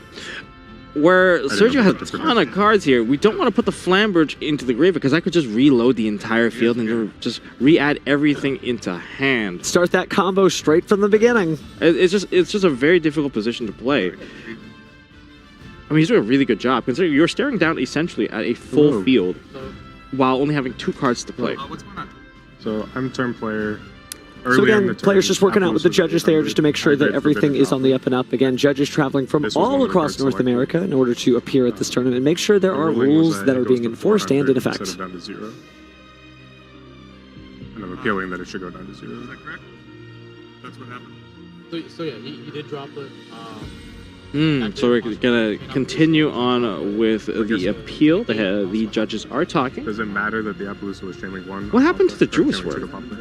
The Druid's Worm, if I recall correctly, was used as a link material. Did it send anything to the graveyard? I don't believe it did, actually. That might have left an additional monster. No, it was the Appaloosa that negated, if I recall correctly. But again, we're just going to pause here briefly for the appeal, give the opportunity for the judges to work things out here. But it's one of those things where, of course, you're fully entitled to your rights, but the duel itself is still really heating up. Regardless of what happens here, you're still going to be staring down that Appaloosa. You're still going to be seeing the SP Little Knight. So there's so much going on, regardless of whether or not the attack of that is frozen or not.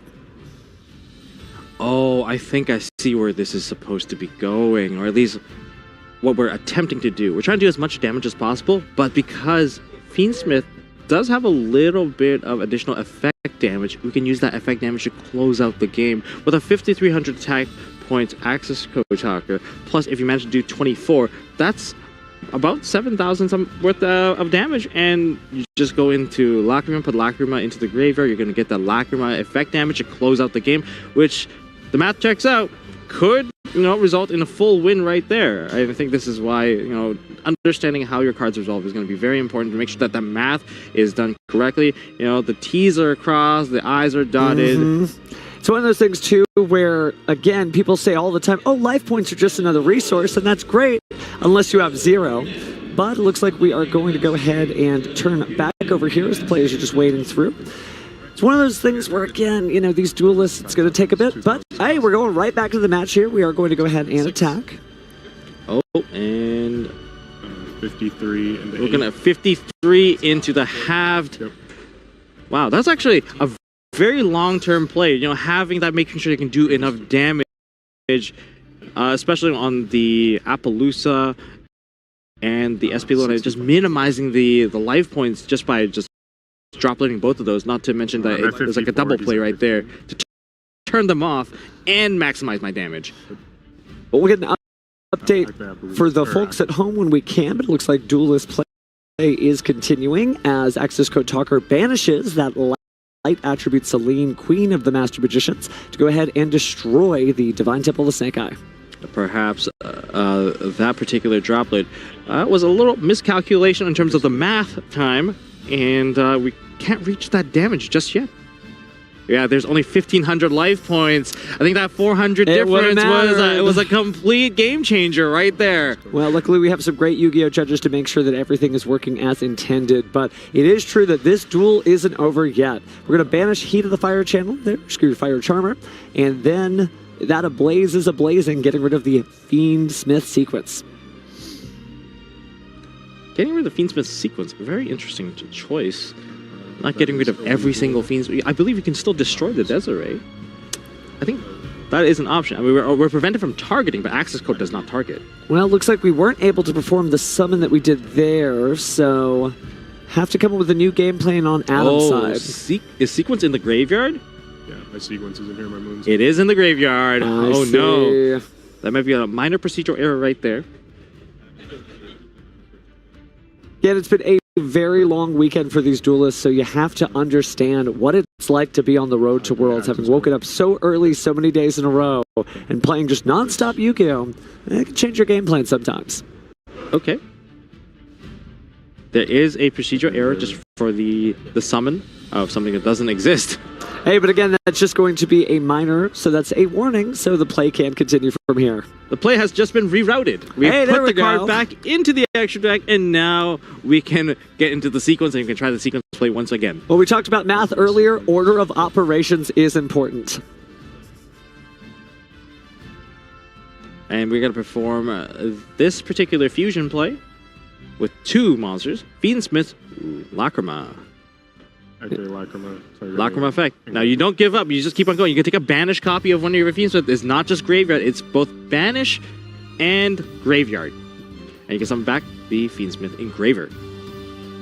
Banishment certainly accessible there as Adam goes ahead and decides what he's going to do next. Again, you're absolutely right. Maybe the 1200 would have been enough to close the game out, but it just wasn't how the cards worked out in Adam's favor. So, it does have materials there, but it looks like we might actually be link summoning. Definitely not feeling tilted, trying his best to keep on pushing. We're going into Promethean Princess, which is a fantastic monster. I will use it, yes. Which fire monster are we going to summon back now? For 12. Sure. So I'm at 300. The appeal earlier was upheld.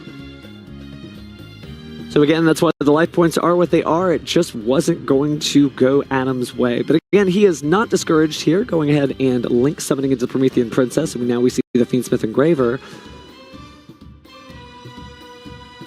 coupled up with a Flamberge Dragon off of the Promethean Princess effect. Ooh, what a recovery. Originally, the field was, quite menacing. And still making all the way of a comeback right here. Very, very impressive. And we've pushed the Desiree into the Spell and Trap Zone. Oh, that's interesting. Being able to steal the Desiree with your own Flamberge Dragon. However, your opponent has one too. That's quite dangerous, I would say. I mean, both players can attempt to use something like that. I guess it's just going to be who blinks first.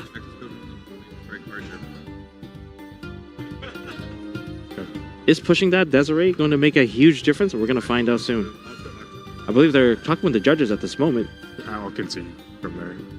Looks like we might have had a detour where Adam did not make a play that worked, so he might be conceding now at this time.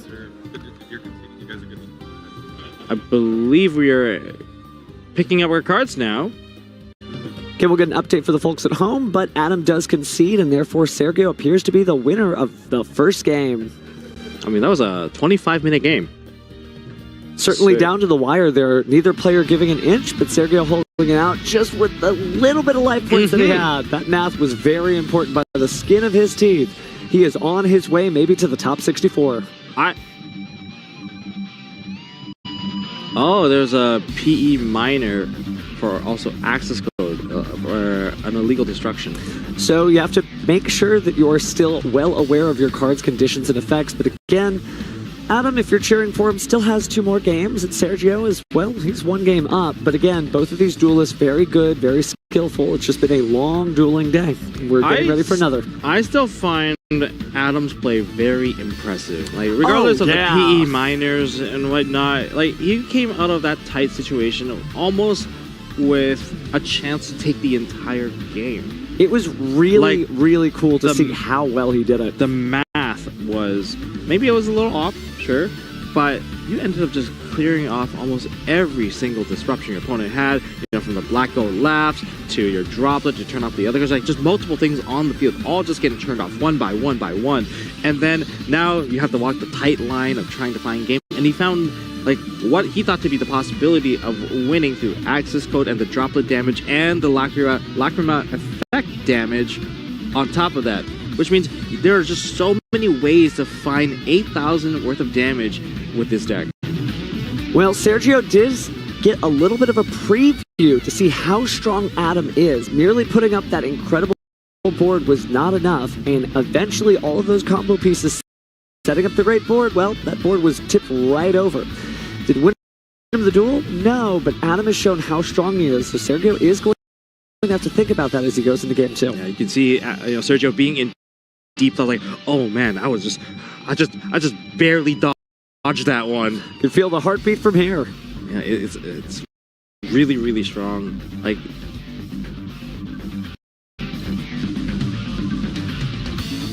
oh. And again, we did get a confirmation there that Adam, instead of reversing the game state on the access code talker, just called it in. Wouldn't want to go any further there. So a great sport there, and understanding that he's going to have to go into this next game with a little bit more accuracy. But Sergio certainly mindful, right? It was a near miss, and he still is going to manage to start in this duel with our game up. And Adam's going to get another chance to go first and maybe show our stuff.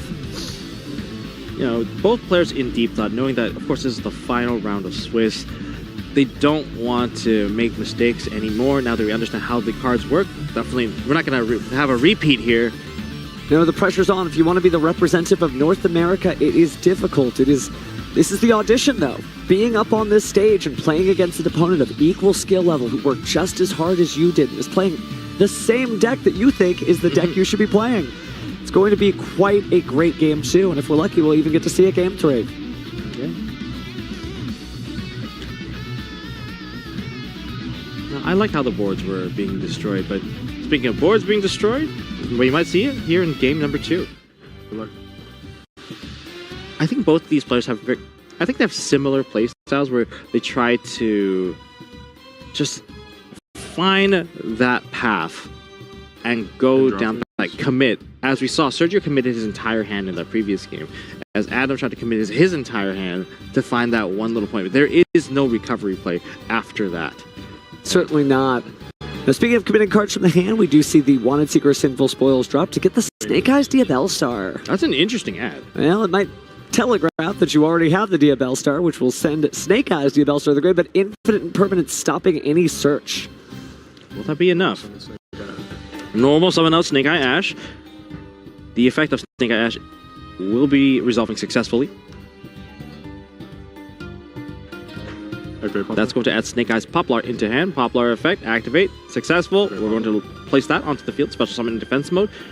Is this one going off as well? We're going to activate the effect, perhaps? And Ash Blossom feels like it's heavy in his hand, but it looks like it's good. The search is allowed. The deck twirls around for a second. I thought maybe he had both copies of the things he would search, but this is going to get the Divine Temple to Snake Eye. With the activation of Divine Temple to Snake Eye, well, Snake Eye's Diabell Star is already in the graveyard. What could he possibly be getting onto the field now? Well, he might be taking a note from Sergio's book, possibly placing a Flamberge Dragon, but it looks like instead Snake Eye Oak hits the Spell and Trap Zone. Wow, that's a throwback to the previous format of how we played Snake Eye. But of course, the Poplar can definitely reload our graveyard as well.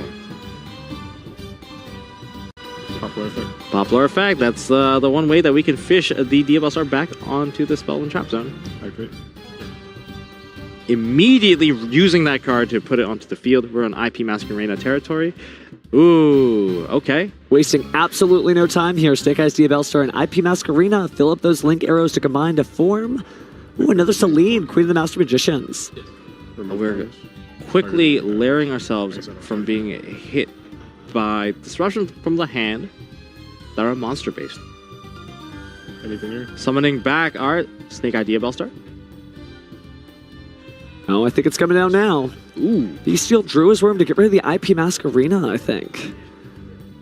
That'll disrupt that combo. That is a significant hit.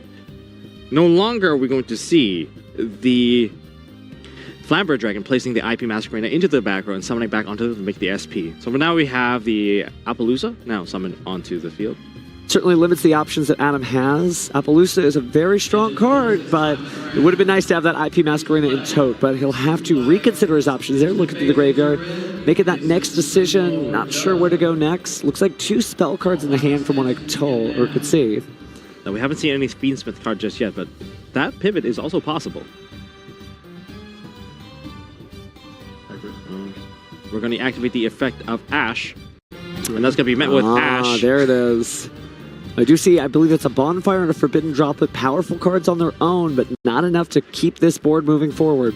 Are we going to use the effect of Appaloosa? Appaloosa is going to negate the Ash Blossom, so Snake Eye Ash will be able to resolve. I had to push a little further, use up some of the gas in Appaloosa's tank. Of course, the only gas tank I guess we see on the field here is that motorcycle for IP Masquerena, but she is not going to be part of Snake Eyes Flamberge game plan here now that it's out. Have to find another good monster to pull out of the graveyard and place in the spell and trap zone. This is very neat. We're going to use the effect of Flamberge. We're going to push the Duelist from into the spell and trap zone, and we're going to set 2 cards and pass turn. 3 cards in Sergio's hand. Not exactly a simplified game state because we're starting off with the Snake Eye Ash on the normal summon. I will attempt Appaloosa. So are going to use the Appaloosa, or at least attempt to, waiting for Sergio to determine whether or not he's going to respond. Being locked out of the Snake Eye Ash could be difficult. This is a 2 negate Appaloosa. I believe both negations are gone. That's a 0 attack Appaloosa now. If it resolves... Appaloosa's fine. So Appaloosa is fine. Very scary field still. It's only an Appaloosa negation. And we're going to activate Fiendsmith Engraver. Certainly worth it, as we've talked about. When these 2 decks combine, they just have 2 different paths to go and can alternate their sequencing. So now we're going to go ahead and use that Fiendsmith track we got with the Fiendsmith Engraver to take a Fabled Lure once more. Sergio feeling very happy that his cards are not being interrupted with the face downs. There's limited interaction here. We could summon back the Oak. We can summon the Druid's Rim, but the Druid's Rim summon could end up, backfiring. But the Druid's Rim also acts as resource for that Snake Eye Ash to send away later. There's a lot of things to think about here. But the path is slowly clearing up. The War Fog is gone.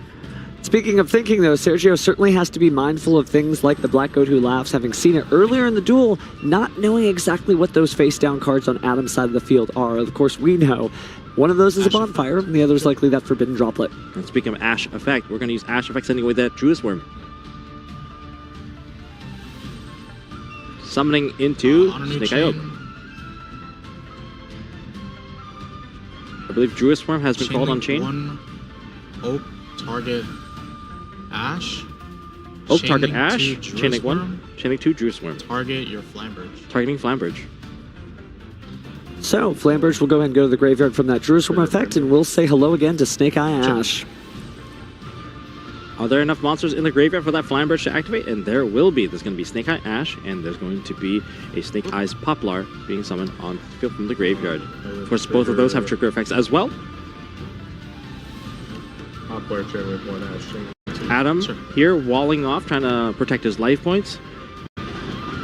Certainly not a bad idea when you're a game behind. We are adding Ash and original Simple Spoil, Snake Eye. The follow-up for Adam, should he get a turn.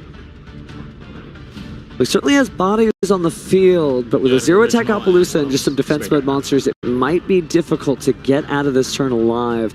Right now, Sergio combining his 2 monsters into a Link 7. Lots of different options we've seen so far in this tournament. The one he chooses is actually going to be Nightmare Phoenix. That's pretty clever. That's pretty clever. We're going to slowly clean off the field. Using the Nightmare Phoenix, we are targeting the middle card. I believe that is also Coaling, so perhaps there's going to be a draw, but that's going to be a Forbidden Drop that we're going to be sending to the graveyard, a Poplar. Did get to force the Droplet out. I mean, Droplet is going to be very effective. And, Sure. ooh, Interesting. Turning stopping off that. the Requiem. So less worried about the draw, more worried about the ability for Fiends with Requiem to have a little fun.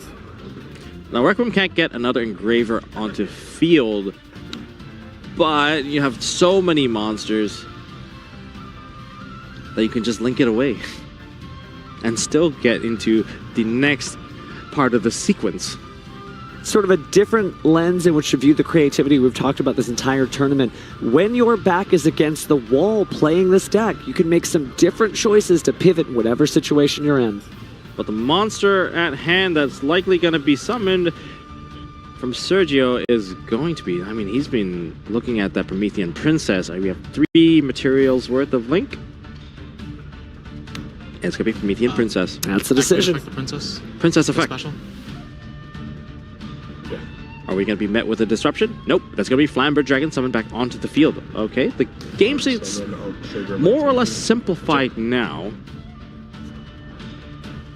And we get the effect of Divine Temple. And that is going to summon the Oak back from the Spell and Trap Zone. And that's going to set Oak effect. Now is definitely the time to do it when you're staring down that many monsters. You can't do much without Belusa since it's got that 0 attack, but you can at least stop the bleeding as much as you can.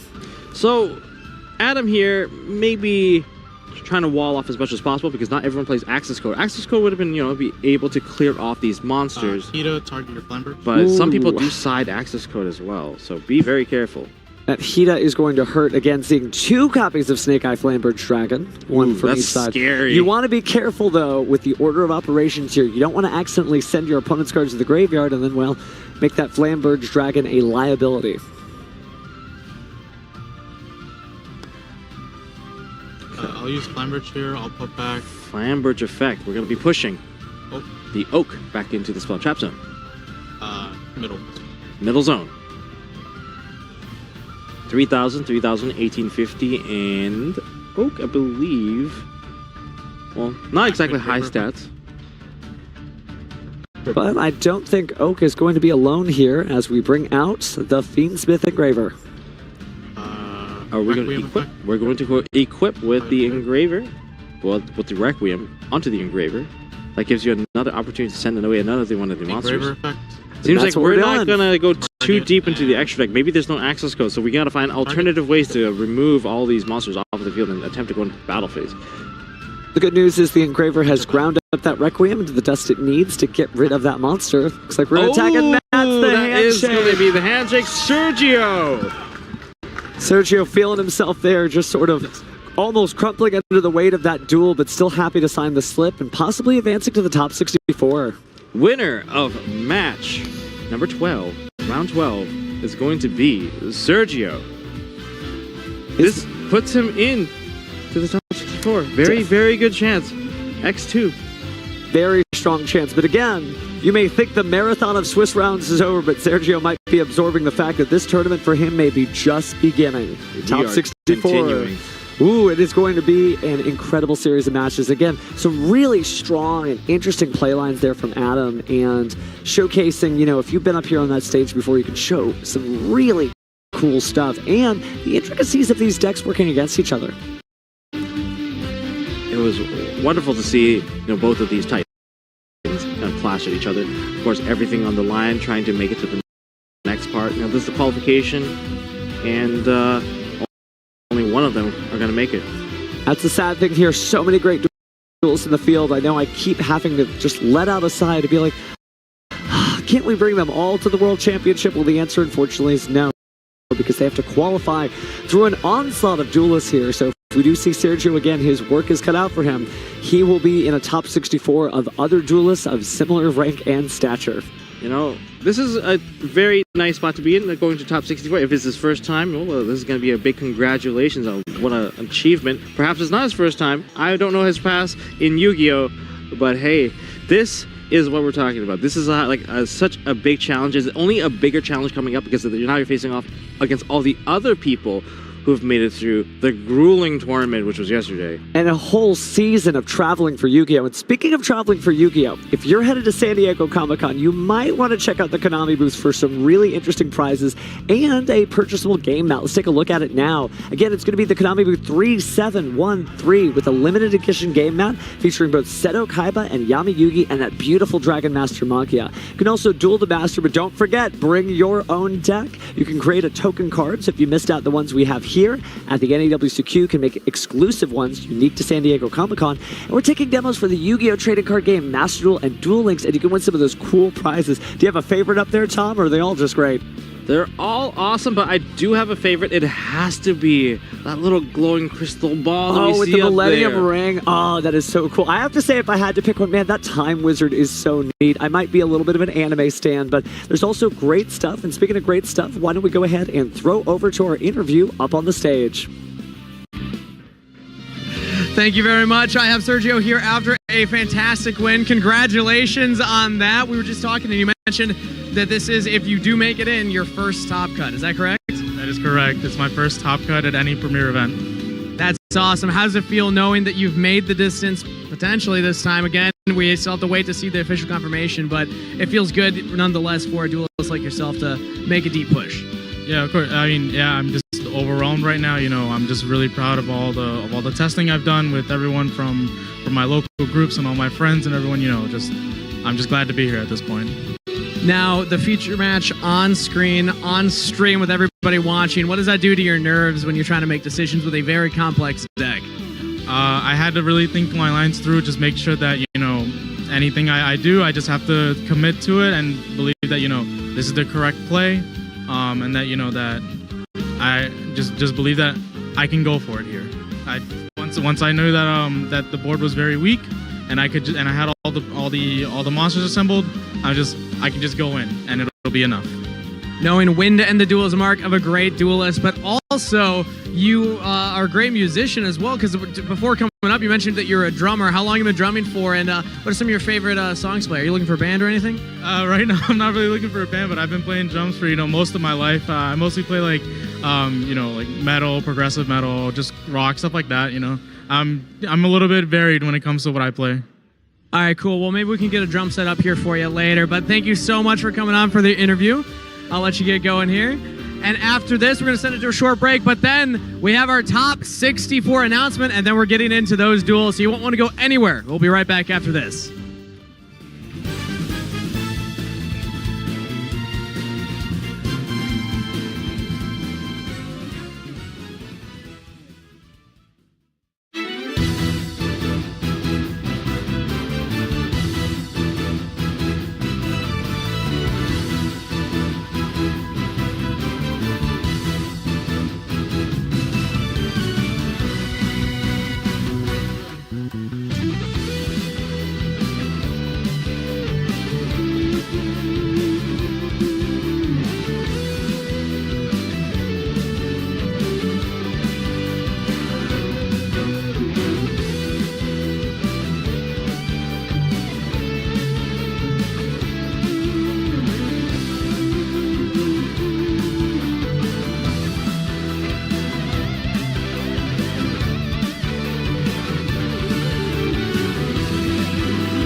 Welcome back, everybody. We are live at the Austin Convention Center here in Austin, Texas, where 12 rounds of Swiss have concluded over the weekend, which means we have one more thing ahead of us. All these people here are waiting to learn who is making it in to the top 64. So without further ado, let's send it over to head judge Paul on stage to tell us who made the top cut. In first place, with 33 points, Jonathan Philip Fasella.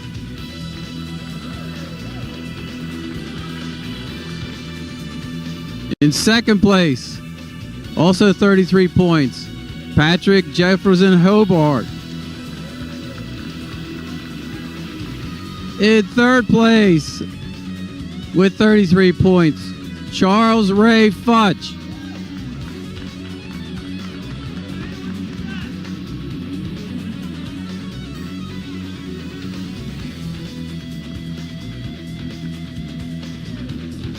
In fourth place, James Allen Markowitz. In fifth place, Omar Wiley Jones. In sixth place, Joshua Logan Kirby, sorry. Okay.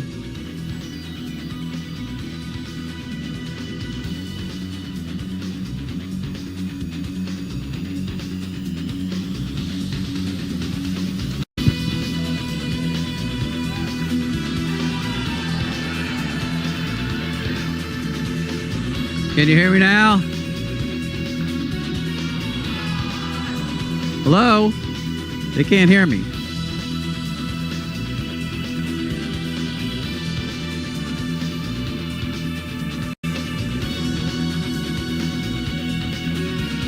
In seventh place, Andre Joseph Munoz.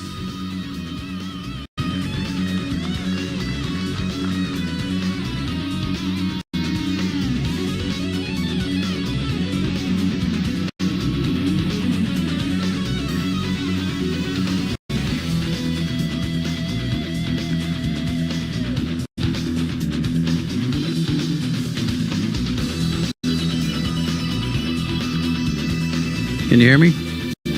In eighth place, Logan Patrick Johnson.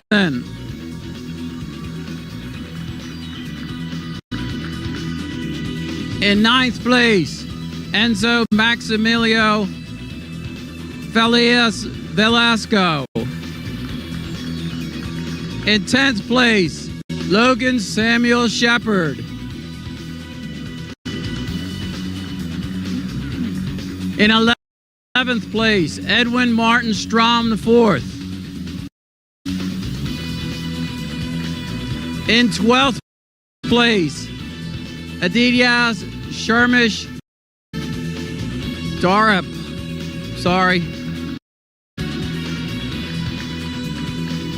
In 13th place, Mark Solis.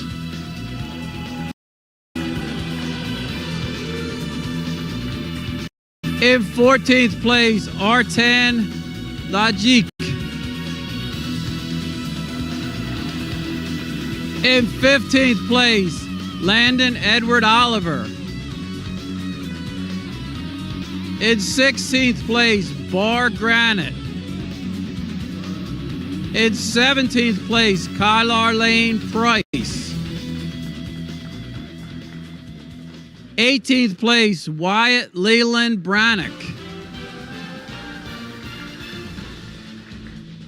19th place, Joshua Dylan McDonald. 20th place, Lyric Bruner. 21st place, Maurice Ant. 22nd place, Daniel Nguyen. 23rd place, Brandon James Elmore.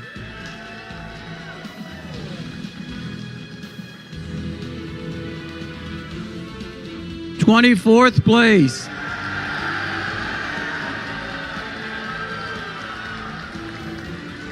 Joseph Chow Jr.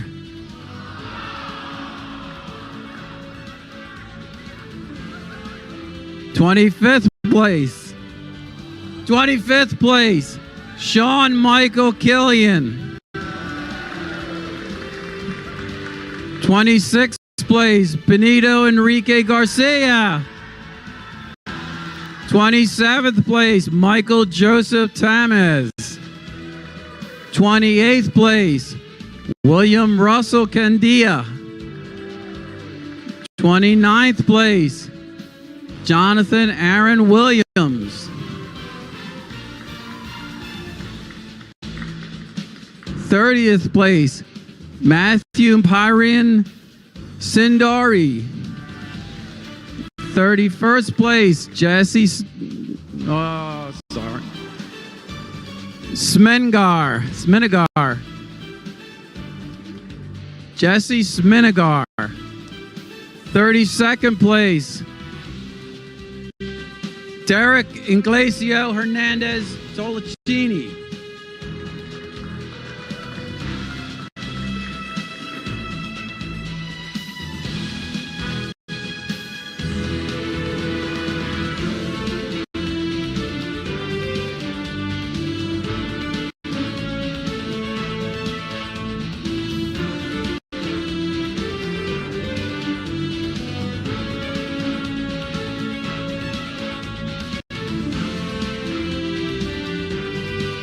33rd place, Marshall Emery Demarest.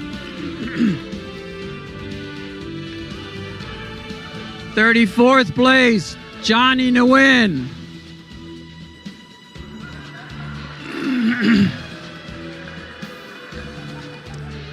35th place, Benjamin Elliott Tarmakin. 36th place, Tyler Jack Pfeiffer.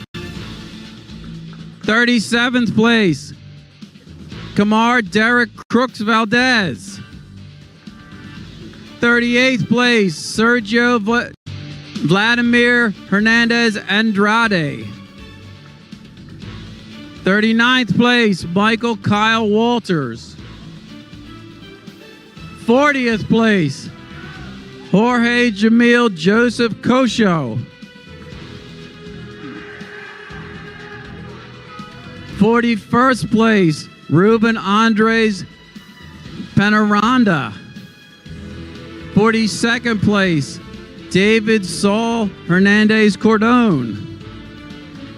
43rd place, Michael Haynes Thomas. 44th place, Jose Ruiz Santiago Torres.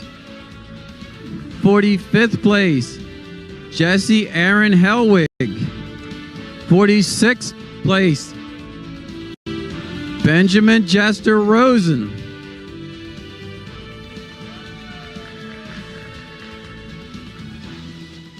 47th place, Howard Clayton Davis.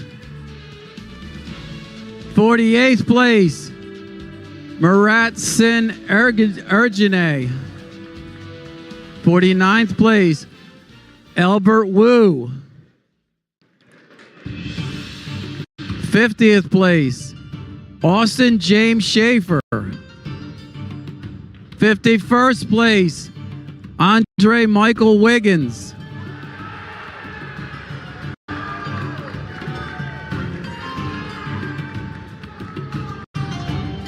52nd place, Jonathan Michael Dietmar Kraus.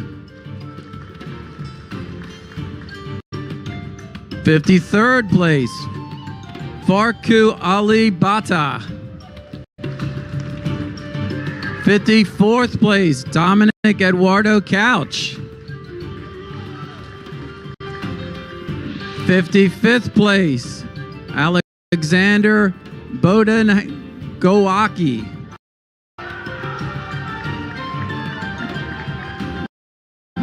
56th place, Shane Cameron Gunther. 57th place, Nathan Lamar Mills Jr.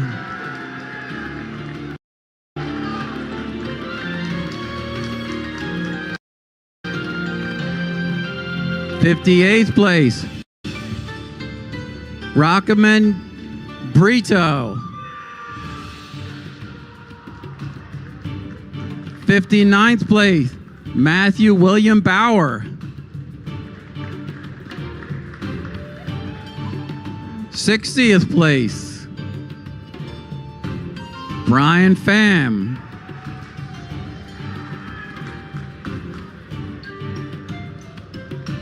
61st place, Anthony Nicholas Confletti.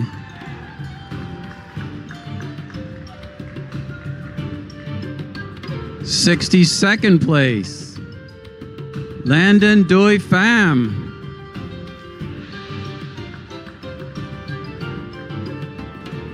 63rd place, Christopher Latour.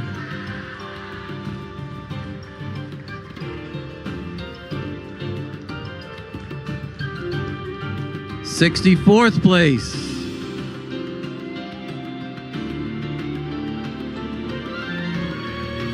Cole Michael Lambert.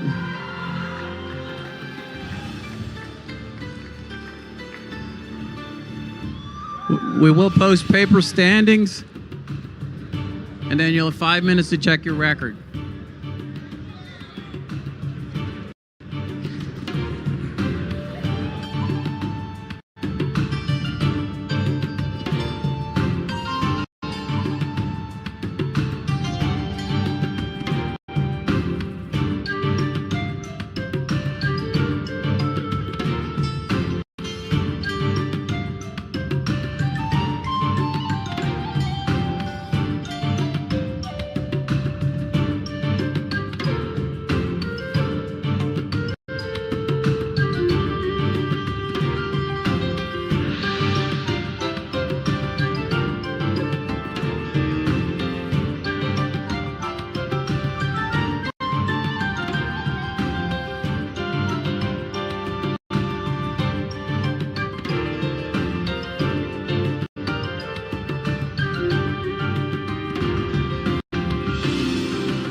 Where are we on? I don't know.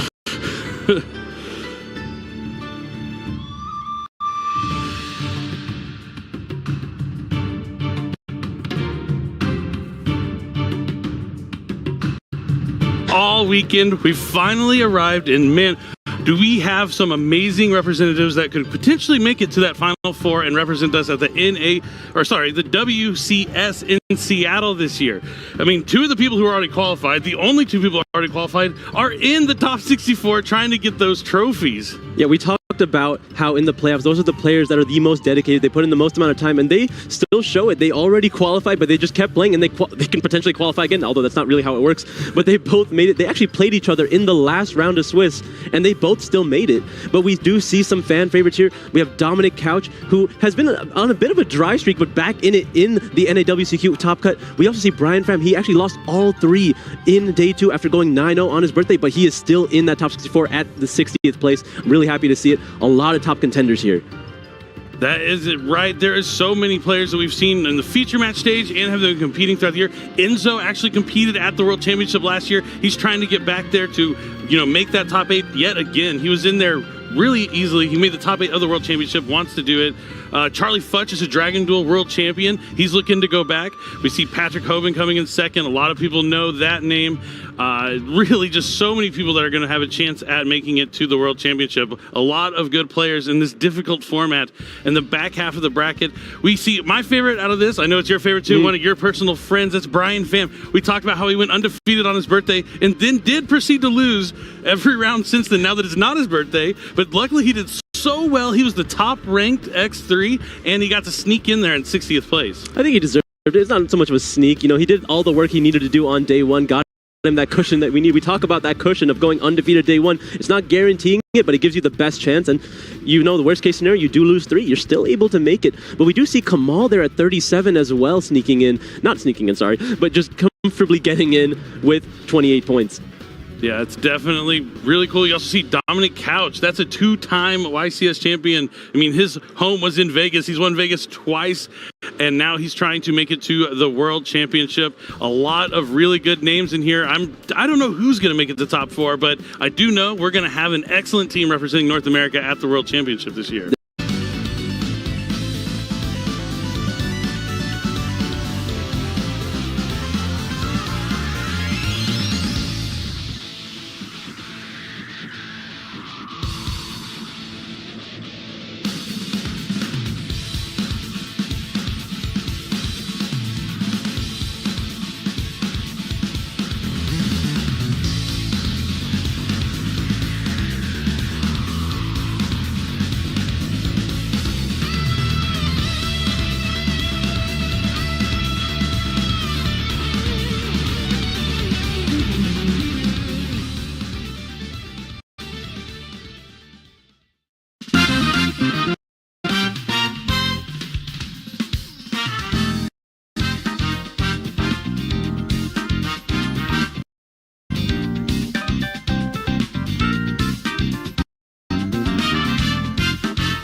In this duel can bring it back. In the duel should just shuffle.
Hello and welcome back everyone to the NAWCQ 2024.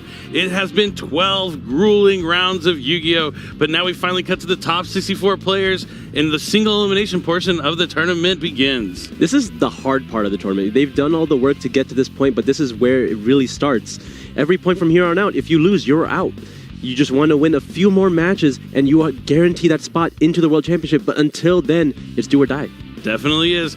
Now let's go ahead and meet our first round feature match here in Top 64. Kangas, introduce our players. In our first feature match in the top 64, in the blue chair, from Savannah, Georgia, Dominic Couch. Dominic would like to give a shout out to his friends who have helped him make it this far. And his opponent in the red chair, from Middleton, New Jersey, Edwin Strom. This is his third WCQ top in a row. Duelists are set. Let's get into duel number 1. All right, thanks, Kangas. Awesome to meet our players here for the top 64 matchup. That's right, we have Dominic Couch. Don't sleep on the couch. 2-time Team YCS champion, and his opponent Edwin. As you know, Kangas just mentioned, this is his third WCQ top in a row. He's been here. He knows what it takes to make it here. He's done it through different formats, and you know if he's topped the past two, he's really trying to go deep in this one to make it to the World Championship. Yeah, these players are both really decorated here, and they've been playing for so long. Both these players started their careers in Dragon Duels, which means they were playing since before they were 12 years old. Yep, I started when I was 11, but that's only because that's when the game came over here. I'm old. But it's awesome to see the Dragon Duelists move on. I mean, other players like Jesse Cotton, who I know a lot of people are wondering how he was doing in the tournament. He finished X3, just so close to making it, finish in 70th place, but he was also a Dragon Duelist. So, you know, if you're out there and you are 12 years or younger, or if you're born in the year 2010 or 11 or later, you're going to want to check out Dragon Duels because this is the beginning, could be the beginning of a long and illustrious Yu-Gi-Oh! Career. These players have definitely made it quite far since their Dragon Duel career. They've gone pretty far within Dragon Duels, but then they've really made a name for themselves in the standard TCG, right? You didn't really hear about Dominic Couch prior to his resurgence as when he came back and started topping events left and right. Yeah, both these players are just incredible, but they definitely know that the caliber of player that is sitting across from them is not going to be easy for them. It's going to be the next obstacle in the way to make it to the World Championship. And both these duelists are going to be playing that Fiendsmith Snake Eye deck, but they piloted, they're using like a little bit different tech cards, so we're going to see some different variations, see which one's going to pay off. Obviously, the side decks are going to come into play and be very different, but it's just because you're playing the Fiendsmith Snake Eye deck doesn't mean you're guaranteed to make it to the top cut, because you're going to have to go through so many different duelists. I mean, we started with, what, a little over 2,600 players in the tournament, and these are the top 64 out of over almost 3,000 people? That's so difficult to do. Yeah, there's going to be a lot of choices here that they made within their deck list that have gotten them this far. It's cool to see how many different variations there are, because there is a strict core within the Snake Eye combination as well as the Fiendsmith combination, but there is a good amount of space that you get for that non-engine. You can choose to go for the board breakers, you can choose to go for things like the points of interaction, such as Ash Blossom, Nibiru, Infinite Impermanence, or you can even focus down on something like the Bestial engine, like somewhere in the middle maybe, but it's really up to how many of those you choose to play, and if whether you choose to go strictly at 40, or maybe you go even further above and just try to maximize those points of interaction, because the deck is fairly consistent on its own, a lot of one-card starters, so as long as you see just one of them, and you spend the rest of your hand making sure your opponent doesn't get to play, that sometimes works out. Yeah, you really want to stop them from extending onto the field, because anytime that you're able to stick some monsters there, they're going to be able to access their extra deck, even if you're negating their effects. Thanks to the Infinite Forbidden, they now have access to cards like Moon of the Close Heaven, which can go into Fiendsmith Requiem and get you into your whole Fiendsmith engine. I mean, that's been really a test of a player's caliber. As a brand new set just came out last week, you had to practice and be prepared for this tournament. How can you adapt on the fly? How can you improve yourself with the new cards of the biggest tournament of the year on the line? But let's go ahead and jump right into it. This is the first game of Top 64 of the NAWCQ. Here comes the all-important die roll. It always feels good to go first. That's nothing new to Yu-Gi-Oh! Since the dawn of time, you used to draw a card on your first turn too. It was always great to go first, and that's going to be the case here. I mean, I actually love it that there's some decks that actually can choose to go second now. That used to be unheard of in Yu-Gi-Oh! There were definitely so many decks in this tournament that were strictly designed to go second. We saw Tenpai Dragon take a lot of games by storm, but we even saw the Ancient Gear Golem strategy, which also really wants to go second. Doesn't really do, it probably does less than Tenpai when getting going first. Possibly, but we see the normal summon of Poplar coming down from Edwin, and it's immediately met by Effect Veiler. This opens up the door for Triple Tactics talents and some continuation from Dia Bellstar, the Black Witch. Let's see what he has next. Does he have... I see a Fiendsmith Engraver at least in the hand, so he's definitely not done with his plays just yet. Looks like he might have 2 copies. We're going to lead with the Engraver now. Yep. Oh, is he left-handed? All right. Yeah, it makes sense. His extra deck is on the right side. So he's going to send that Engraver to the graveyard. Adds the Fiendsmith Tract. Fiendsmith Tracts and let him add a Light Fiend monster from the deck to the hand. Then he has to discard a card. But if Fabled Lure is discarded, it will special summon itself from the graveyard. So it comes back to the field, but immediately right back to the graveyard for a link summon of Fiendsmith's Requiem. These are the lines we've seen time and time again at this point. Engraver going to be able to summon itself right back, using Requiem's effect to equip itself to the Engraver. Let's see if that is the next step. I'm thinking it might be. He could choose to summon back his Engraver here. He could link his monsters away. Got all sorts of different options. It's a question of if you want to go into Necroquip Princess or not. Rather good hand. Stay with that one. And it looks like he might be summoning that Dia Bellstar from hand. Yeah, starting with the Poplar, the Engraver, and the Dia Bellstar is huge. Revealing the Druid Worm, so now Dom knows that he is on probably a substantial Bestial line, because Druid Worm is usually not the first one you see. Yeah, it's going to be the Baldrake, Magnemite, Druisworm. If you see, I mean, he could still just be on Magnemite and Druisworm, but a lot of players know that the Bestials have been really popular. I know on Friday you heard a lot of people going around looking for Baldrakes. Definitely something a lot of the players are keeping an eye out for. Let's see if Couch has a response here to the Witch. It looks like he is thinking about using another copy of Effect Veiler. He does know that it won't be enough to stop the entire combo here, but if he has anything else to have in combination, that could be enough. So he does use a second copy, trying to keep Edwin off of accessing that original Sinful Spoil Snake Eyes. I swear I saw a copy of Snake Eye Ash in Edwin's hand. Probably playing the nib. I wonder why you wouldn't send that to the graveyard just to have access to it with Promethean Princess. I must have missaw it. Because I suppose why would you normal summon Poplar in the situation if you did have Snake Eye Ash?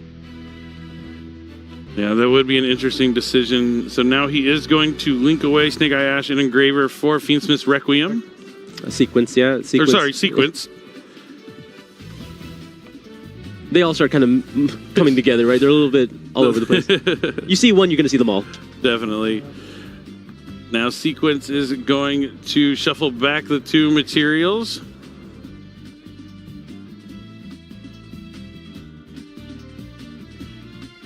So let's see if he's going to fusion summon for Fiendsmith's Lacrima.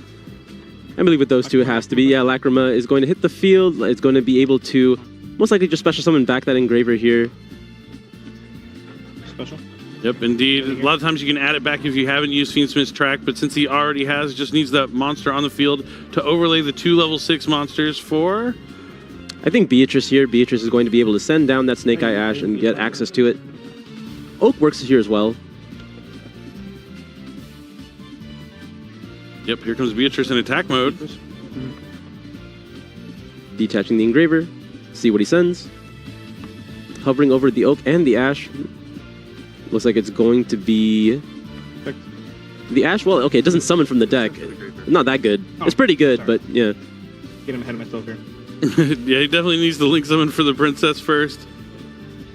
But essentially, you are summoning it from your deck. Yeah, it was just one step later, really. Maybe 1.5.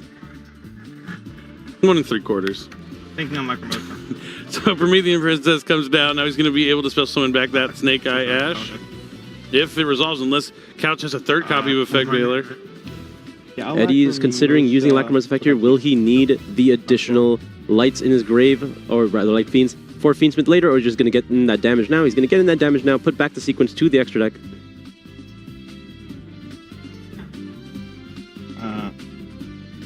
Effect. 1 in? Yeah. Promethean Princess is going to attempt to summon that Snake Eye Ash from the graveyard, and that does happen. Normal Poplar. Okay.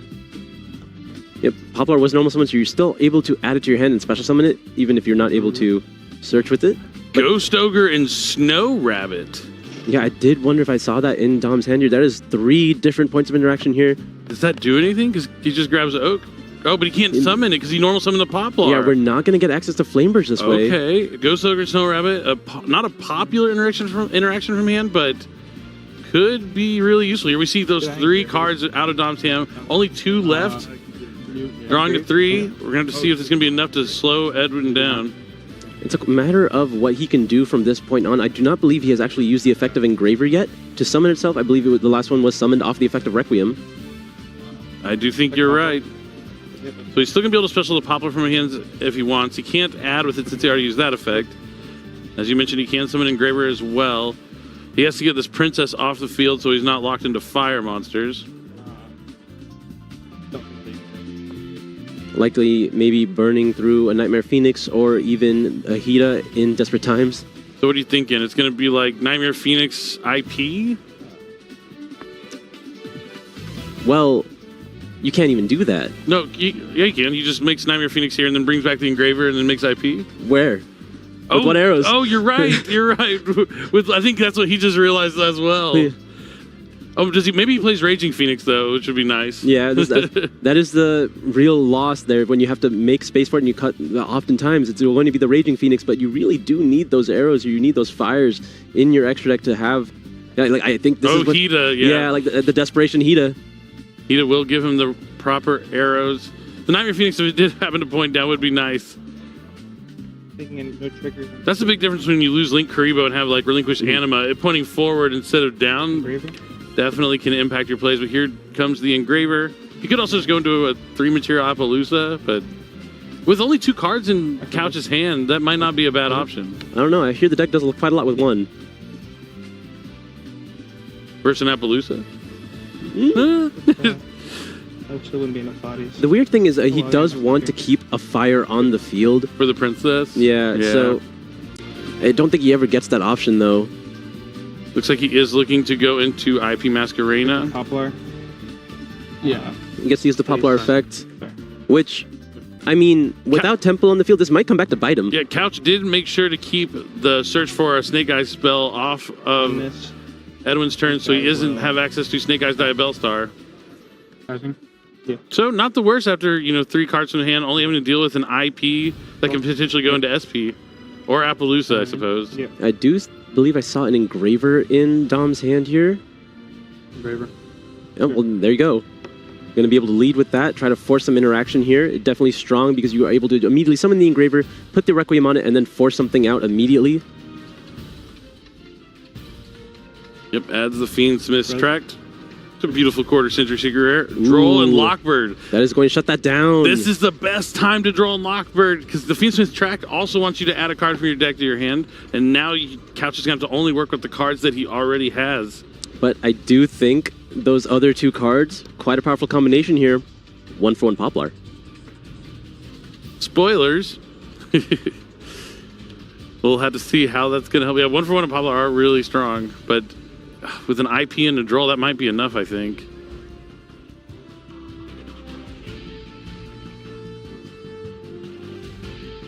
Yeah, a Little Knight does a lot in this position. That Droll and Lockbird is just huge. The 1-for-1 is activated, discarding the Poplar here. It's a question of whether or not you're even going to activate it. You don't really need to. You might just want to go for Snake Eye Oak.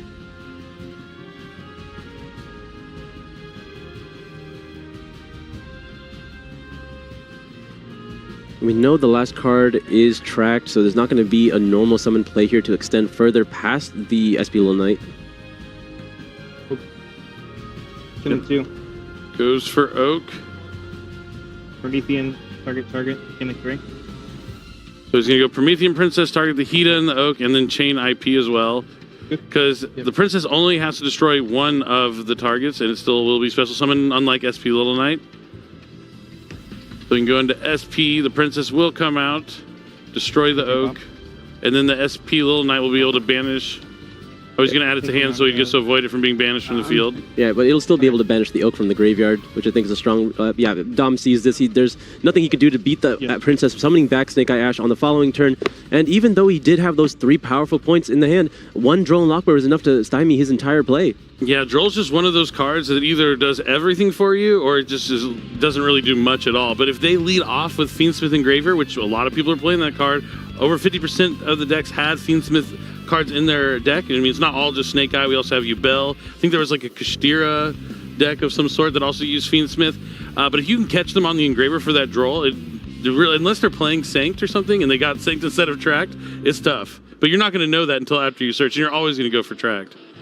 Dom might be beating himself up with that, but I believe it's always the correct play to have led with the Engraver there because you wanted to be able to use the effect with Requiem to go ahead and force out that IP Masquerena early and then follow it up with 1-for-1. The only real punish there was Droll and Lockbear, which is really unfortunate for him that Eddie did have that.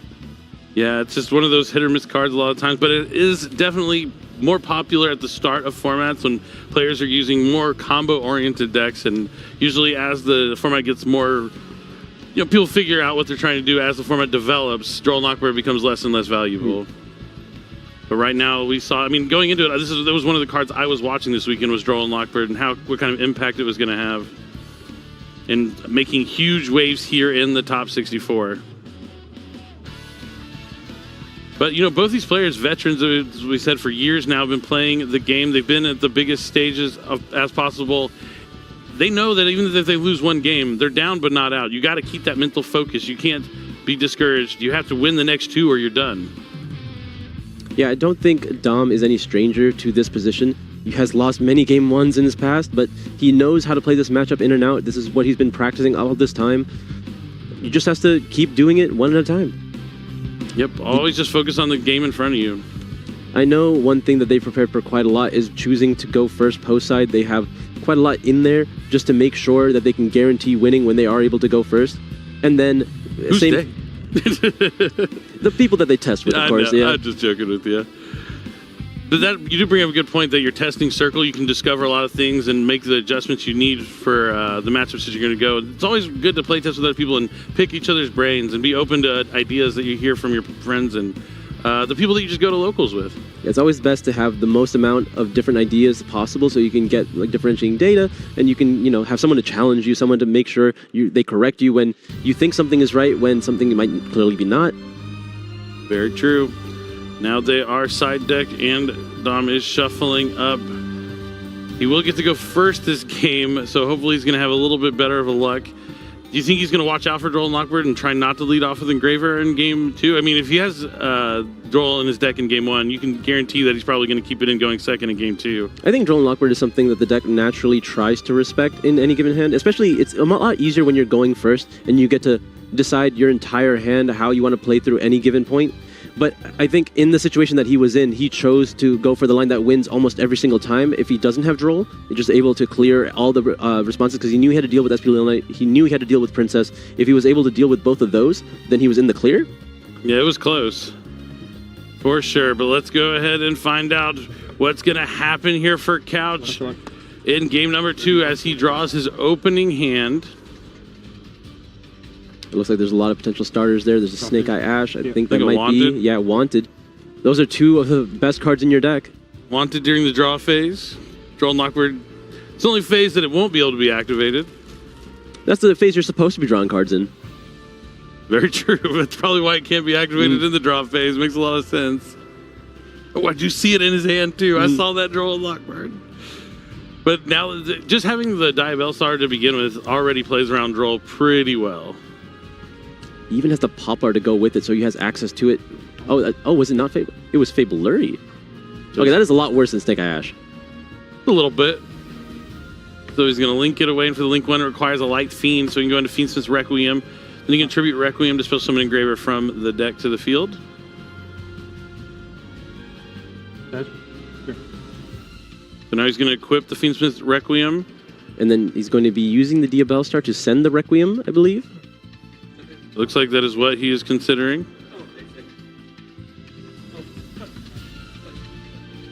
Yep, Diabell Star hitting the field, sending the Poplar from the hand. You're going to be able to put that back in the Spell and Trap Zone if you so desire. Yep. Oh, no, keeping in the grave potentially for Snake Eye Oak here. Now Still no normal. Oh no, normal summon has been committed with Fable Lurry. Upsets the original Sinful Spoil Snake Eyes.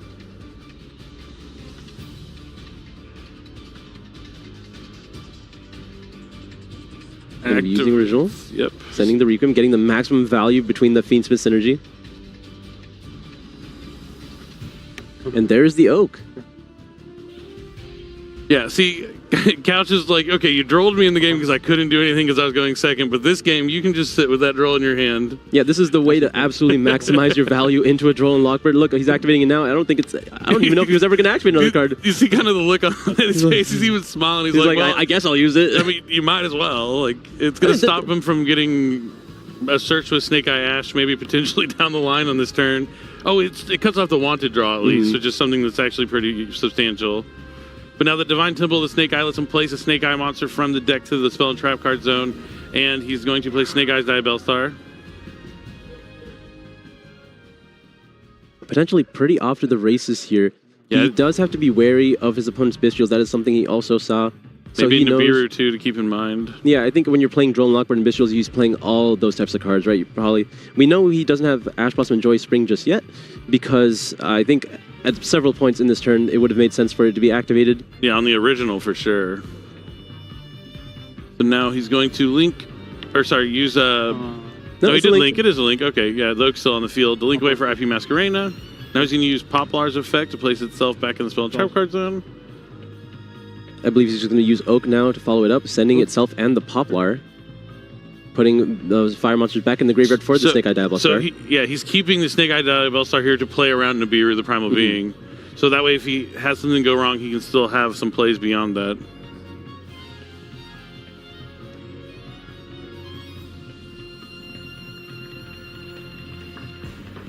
I'm contemplating if he's summoning the Flamebridge up. Okay, there. Oh no, he's going to go for the Ash. Interesting when you cannot use its effect here. Sure. We're going to use the Snake Eye Diabell Star to put the Oak back in the Spell and Trap zone and summon itself. Huh? That would have been a devious spot for it. And now the Ash, just putting it in rotation, right? So you have it in the graveyard for the Flamebridge to summon on following turns. Makes sense. Here comes Snake Eye's Flamebridge Dragon from the deck. I think Dom expects that at this point in the game, Nibiru would have already come down.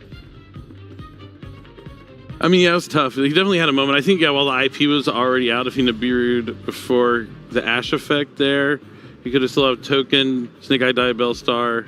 Yeah, if there was no access to Flamebridge, it's fine, right? Yeah, he wouldn't have been able to do too much with that. I also think there's just a cross out in his hand. He's going to ignore Nibiru. That's always nice.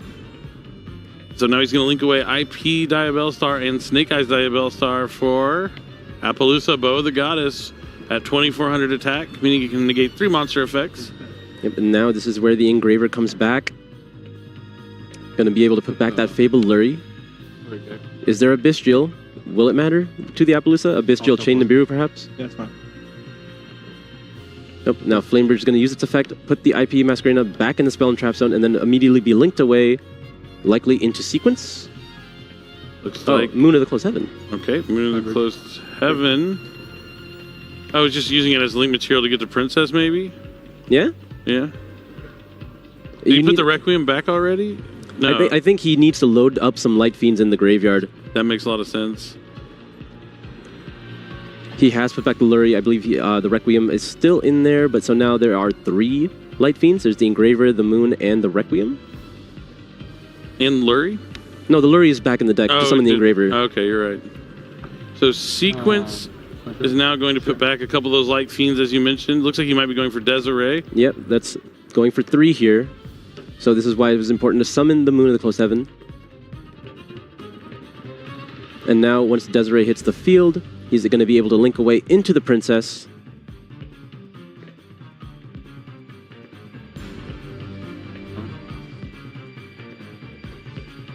Yep, and then the Princess will bring back... This is the interesting part because I think... He's missing a monster, right? No, this is perfect because the Desiree is going to negate the Princess, and I think... Oh, it's that play! Yeah. So continue. You know, I mean, I don't want to spoil what monster I think he's going to summon, but I have a pretty good idea of what powerful Link 2 monster he's going to go into next. Sure. But what will he do next? You've been telling me about this play all weekend where you negate the princess with the Desiree. Yep. First, of course, you want to summon something off the princess. Oh, yeah, of course. Yeah. Are you just already? Yes, we did. Poplar for Poplar. I did it. Okay. Poplar did use its effect. Yep. Poplar to put That's fine. Yep, he's going to be summoning back the Flame Bridge. I don't think it matters. It's not like, or oh, he might be choosing to keep it on the field here. He unfortunately did use the Poplar effect, so that is the one monster he is missing. It looks like he is going to keep the princess then because he wants to keep the Flame Bridge on the field. But Desiree will be able to negate the princess as well as his opponent's card in this sense. Oh no, he's going to use it now, and he's going to be able to link away with the Flame Bridge into. Let me see it. Let me see the hat.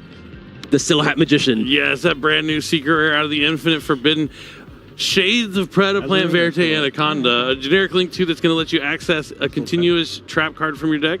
Going to set the Angel Statue as a rune, which can negate a special summon of a monster.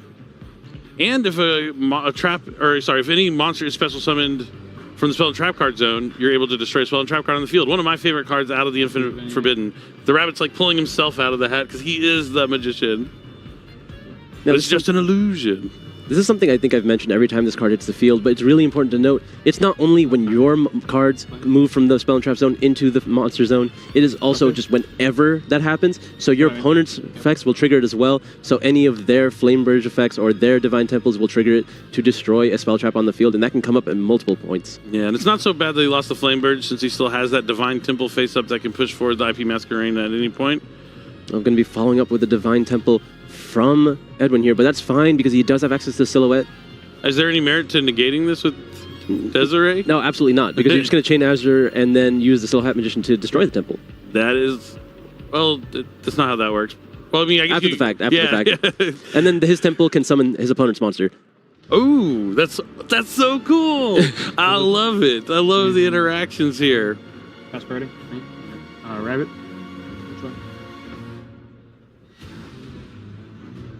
Double. I mean, you weren't going to destroy your own, right? Definitely not. You see that Silhouette Rabbit really coming into play here in this mirror match. That's one of the key differences between these two decks. Yeah, I think he's pretty free to use the Appaloosa here. The biggest fear is if you had something along the lines of Forbidden Droplet, but I think when you're playing that many points of interaction from the hand, you got the Bestials as well as the Duel Lockbird, the Desiree live, and that's why he used the Azure Rune. Such a pretty card. Leading with a Bonfire, and it looks like that's going to trigger Dominic to potentially use his Crossout Designator here to block the Poplar. No, he's just going to let it happen. Might as well get rid of the once per turn effects now, so they don't come up later. No reason to get rid of the Bonfire when it doesn't actually take away any of Eddie's combo lines. Yep, so now he can go after the Poplar, or just negate it with the Appaloosa. Yep, the Appaloosa does have 3 negates. It looks like he also has Wanted. I mean, this makes a lot of sense, right? Nope. No, you're just going to concede. He has way too much going on. Like, he's just going to use the Desiree right there. And he still has a Solemn Warning effect, which will be able to negate the Diabell Star. And it looks like we are pushing to a game 3. Dominic making sure that Duel Lockbird had 0 value this game. I mean, I think maybe there would be 1 body more, which would have made him be able to keep the Flame Bridge, but fair trade-off here, making sure he really limits the value that Duel Lockbird could get after he was pretty devastated by in game 1, and really showing how powerful the Snake Eye deck is at comboing when it is allowed to.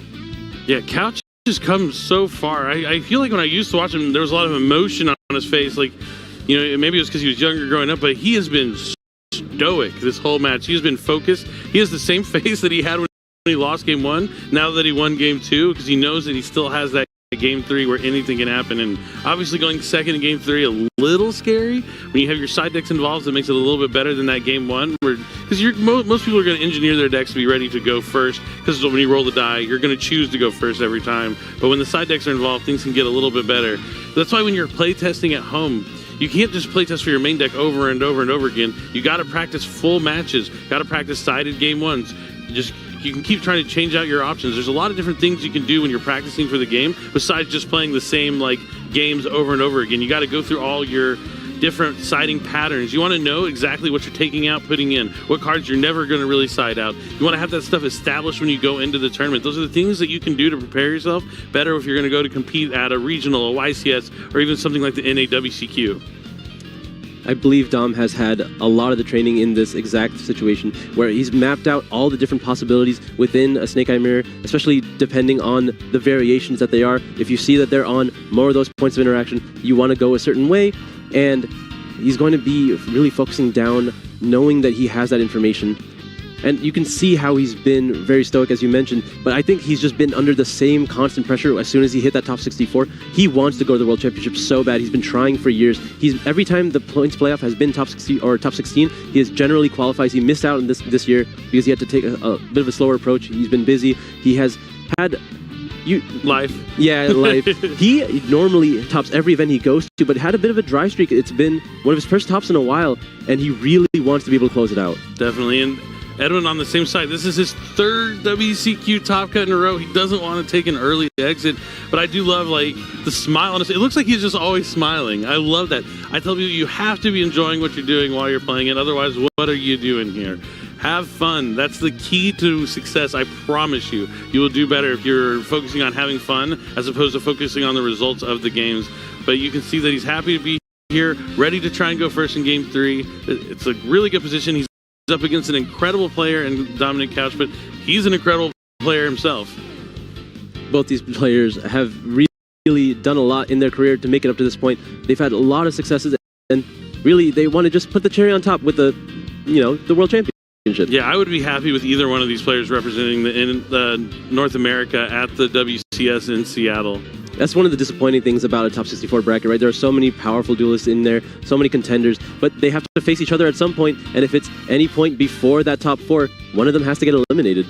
Yep, and this could be where friendships get started. You play against someone in top cut. That's something you kind of remember for a long time. You'll see them at future events, always say hi, and then maybe you're going to get that revenge, that run back at a future event, and you can spark lifelong friendships. Because at the end of the day, Yu-Gi-Oh! Is about the power of friendship. It's about making friends all around the world, breaking down those barriers, and having a card game bring us all together, and then we can all compete at the World Championship and represent just how great this game is. Because really, I'm not lying, the Yu-Gi-Oh! Trading card game is the best trading card game out there. In my opinion. I agree, Billy, don't you worry. But it's a fact, it's a fact. Let's be real. And now it looks like they are shuffling up and finishing side decking. Focused. Yeah, you can kind of feel the nerves here. Like, they are not going to make any plays differently. They're going to be doing the same thing they've been doing the entire tournament, but they're still feeling it, right? They're still feeling the pressure of knowing it's one more game and then one of these players is eliminated. It's tough. Edwin's going first. Oh, he has to. Here we go. So the players are just about ready. This is it. It's game number 3, top 64 of the NAWCQ. One player will move on, one will have to go home. Well, they don't have to go home, but they can't stay here.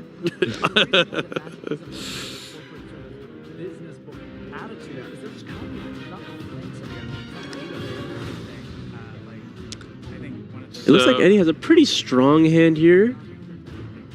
Going to be leading with that bonfire.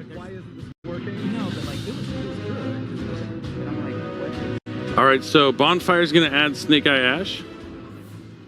Snake Eye Ash, you going to be... It looks like it's going to be resolving. Dom is considering if he wants to use any of his interruptions here. People are appreciating because I'm just reading on Reddit because these kids don't miss anything. It is manic that this card is a Poplar resolving, getting the original Sinful Spoils here. That's interesting. Going original instead of Divine Temple, that usually means you already have Divine Temple, and yeah, I do believe it's in his hand. Going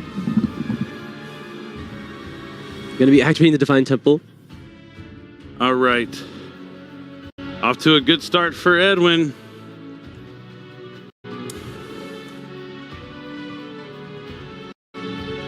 Now, Dom knows he has that additional original Sinful Spells to extend further, and now he has Fiendsmith Engraver as well. That's going to be able to put more face-up cards on the field. This is rough if he has no combination here. Fiend Smith track's gonna let him add a light fiend. It's not Majesty's Fiend, it's Fiend Smith Engraver. Well, again, adding Engraver here instead of the Lurry, which means you already have Lurry in hand.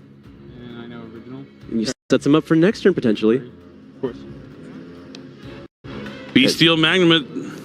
Now we get to see how the Bestials are gonna interact with this Fiend Smith Snake Eye turn 1. A little awkward because if you're going to go after the Lurry, you are able to cut off the body, but there is an Engraver already in the graveyard. You still have multiple bodies on the field to get access to Moon of the Closed Heaven. Yeah. But it is still providing a body on the field and could potentially be very powerful if you're able to keep it on the field. No field spell. Like dash. Using Ash to send itself and the Snake Idea Bellstar. Make sure to activate that Magnum effect so he'll be able to add a dragon during the end phase, grab another Bestial potentially. That's messed up. We talk about how the Bestials are really powerful against the Fiendsmith's engine because it takes away its recursion, right? It's not able to constantly recycle itself if they're in the banish zone, or the banishment rather. But forced to go after the Lurry so he's not going to get that immediate monster on the field. I believe that is the right call in this situation, but it's, you know, it's going to be rough because the Engraver is still going to remain in the graveyard. Snake Eye Bellstar will be able to use its effect, put back the Snake Eye Poplar, and put itself on the field. Giga Blade. No, just thinking, sorry. And he has to be really careful here. He's contemplating every single position that Dom could have in his hand. Going to be going into the Moon of the Closed Heaven, immediately linking it off into that Fiendsmith Requiem. Magnum effect. Requiem effect is activated. Still no response from Dom outside of that Magnum. Engraver hits the field. See where Edwin goes from here. I imagine we're going to be using the effect of the Engraver, putting the Requiem on it, because I think at this point you want to clear the Magnum if you can. Original. We're going to be starting with actually the original on the Poplar. Yeah, that's fine. No response here from Couch. We're getting maximum value here. The Snake Eye Oak is going to be able to hit the field. It's going to be able to generate another body for Eddie.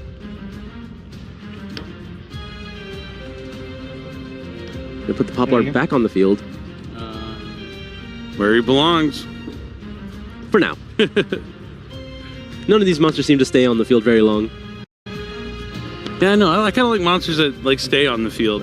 The like I said, they're mainly hangs out. Yeah, Flamebird hangs out. Mainly extra deck monsters are the ones that stay. Link monsters kind of like ruin monsters staying on the field. They're just fodder to summon the next Link monster. Both good and bad. I like the idea that I don't have to leave a random monster on the field, but true. There are some monsters that I thought were really cool over there. I guess it's the choice, really. It is nice to have options. Now we're seeing a Link 1, 2, 3, 4. That is 4. Wow. Going straight into Appaloosa.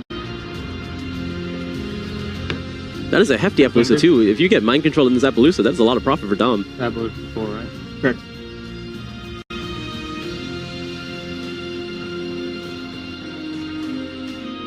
The Flamebird is going to be summoning back 2, is going to be summoning back the Oak as well as the Poplar here.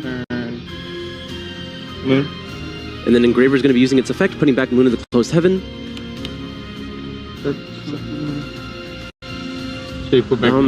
Thinking versus 4 negate Appaloosa. Yeah, I wonder, is it a second Bestial here? Followed by potentially a Ghost Ogre and Snow Rabbit? He does play that Ogre. Ogre is... Oh, there's Bestial Baldrake chaining the... And chaining Ghost Ogre! We're seeing why the Ghost Ogre makes sense. That's crazy he didn't lead with the Baldrake if he had it. Because if he's able to stick the Baldrake on the field while having another Magnum, you're able to use it to banish the next Link monster he summons? Well, I mean, I guess he has that option now. Did it again. Yeah, he did have 3 points of interaction from his hand. That is correct. Divine Temple has nothing to push back up. I mean, this is just excellent deck building. I mean, Ghost Ogre and Snow Rabbit is not in a lot of people's main decks this weekend. I mean, clearly it was designed to have this interaction in the matchup because we knew Appaloosa was going to be one of the main protection points. Yeah, he's going to go for another Link Summon here with the bodies he has left, but he does still have that Baldrake sitting on the field. The Magnuma is going to be able to search another Bestial, or even, I guess, Flame Bridge if you really want to. Things looking tough here for Edwin. There's Moon at the +7 one more time. Baldrake can take care of it. Just not letting any more monsters on the field. And it banishes it as well. They're leaving one card in hand. We know it's Engraver because he added it off tracked. And Couch gets a search at the end phase for a Magnamut. He just needs to summon one monster and he can go into his own Fiends, but then he knows that Edwin can't do anything to stop it. Gonna be adding that Druis Worm. Better. Put on Ogre, forgot about that. Yeah. Yeah, that Ghost Ogre and Snow Rabbit was huge. Yeah, Edwin's kind of wishing he didn't try and stop that Bestial. He didn't really need to, right? Normal summon Snake Eye Oak, and that's it! Dom moves on into the top 32. Despite going second, those deck choices mattering. You have to play test. The only way you're going to know to use something like Ghost Ogre and Snow Rabbit isn't by following some YouTube videos online and reading the same people saying the same things over and over and over again. It's by play testing with your friends, practicing, finding out what's good, that new tech, that new innovation. Everything seems like it's the best deck until someone comes up with a better tech to make the deck better. And the only way you're going to do that is by sitting down and actually playing and practicing. You can only get so much information from theorying. Not a real word, so it's definitely difficult to say it out. But if you sit down, put in the work, you will yield results eventually. It's definitely awesome to see key tech choices paying off here for the Couch. This was definitely something that this entire testing group has been working on. With the release of Necroquip Princess, everything kind of went out the door. We knew that multiple points of interaction on the Witch as well as the Snake Eye Ash no longer work, so they needed to find different things they can do to target down the end board. And one of those things they decided was, okay, what happens if we have an interaction toward the late end of the combo, and then you have a Ghost Ogre for the Appaloosa to really take away all the resources. And we saw in this hand, Eddie put 4 monsters into that Appaloosa. That was a 4 material Appaloosa gone by 1 Ghost Ogre. Just incredible. I mean, it comes from playtesting. I mean, you can sit there and be like, oh yeah, you effectively this, effectively this. These decks are broken. They're just too good. Or you can say, all right, it's good. This is tough. The format's hard. The decks are strong. But how can I be better than my opponent? You have to adapt. You have to adapt. You have to learn. You have to strive to be better. There are plenty of things to explore. The people that are telling you online that there's nothing you can do, it's just unfortunate. You lost the die roll. You're just going to lose. Those are the people that are leading you in the wrong direction. I promise you. They're not trying to help you win. They're just trying to get you to watch their video. Sorry, but not sorry. I think the biggest limitation here is time. When players like Dom, they are able to put in the time, have the resources to really discover those techniques that they can try to tackle the format. That is something that really shines here. They only had a week. Or, well, not, essentially a week since Necroquip Princess was announced. The reveals came a little bit sooner than that. Early July, yeah.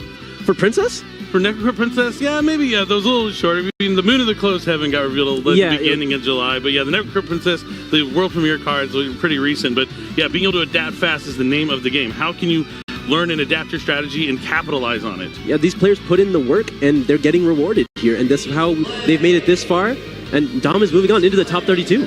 Top 32, top 16, top 8. 3 more. 3 wins away from going to the World Championship. And you just cannot sleep on the Couch. You mentioned he's been struggling a little bit in the past tournaments because he'd been so dominating. Sometimes when you top a bunch of events and you hit that like dry streak, it can really be like demotivating. You're like, I don't understand. I was doing so well, so consistently. But you're not always going to do well. It is a game of chance at the end of the day. You do draw a random hand every time, no matter how much you prepare. But all you can do is control what you can control and put yourself in the best position to win every turn, every hand, every play. You have to look to what can I do next, not I just can't do anything. That's not going to get you anywhere in the game. It's not going to get you anywhere in life. You have to learn about what you can do and what you can control and maintain that positive mentality. Defeatist mentality isn't going to get you anywhere. Dom really kept his composure there. He did lose game 1 to a very unfortunate drone lockboard. That was probably the only card he lost to in that situation, but you know, he kept going. He knew what he had to do to continue to win, and he's been able to grind it out this entire season. So we just have to see how far he goes. Yep. I mean, it comes down to, are you going to react to what the innovators do? Are you going to be the innovator and lead the way into the format? The going in as people are just talking about the normal, like, Snake Eye deck with the normal kind of interactions from those hands. No, you can adapt Ghost Ogre and Snow Rabbit, multiple copies of the Bestials. Even Bestial Baldrake really came into play there, being able to banish the Moon of the Closed Heaven. Just Magnum, Druid Swarm being one of the only ways you can deal with the World Sea Dragons, Atlantis, Raging Phoenix. We saw it yesterday. Just so many different things that they're yet to be explored, yet to be learned for this format. And I'm so excited to see Dominique Couch doing some cool things, moving on to top 32. And I can't wait to hear from him. So Kangas, take it away and hear from the interview of our winner of top 64. Thank you very much, Billy. I'm live here with Dominic Couch after winning your first feature match in the top 64. Congratulations. I want to get your first reactions after a pretty close duel, even losing the dice roll. I mean, it was a really fun match. Eddie's a great duelist. There's like a minor misstep not playing around the Ghost Ogre by making IP first.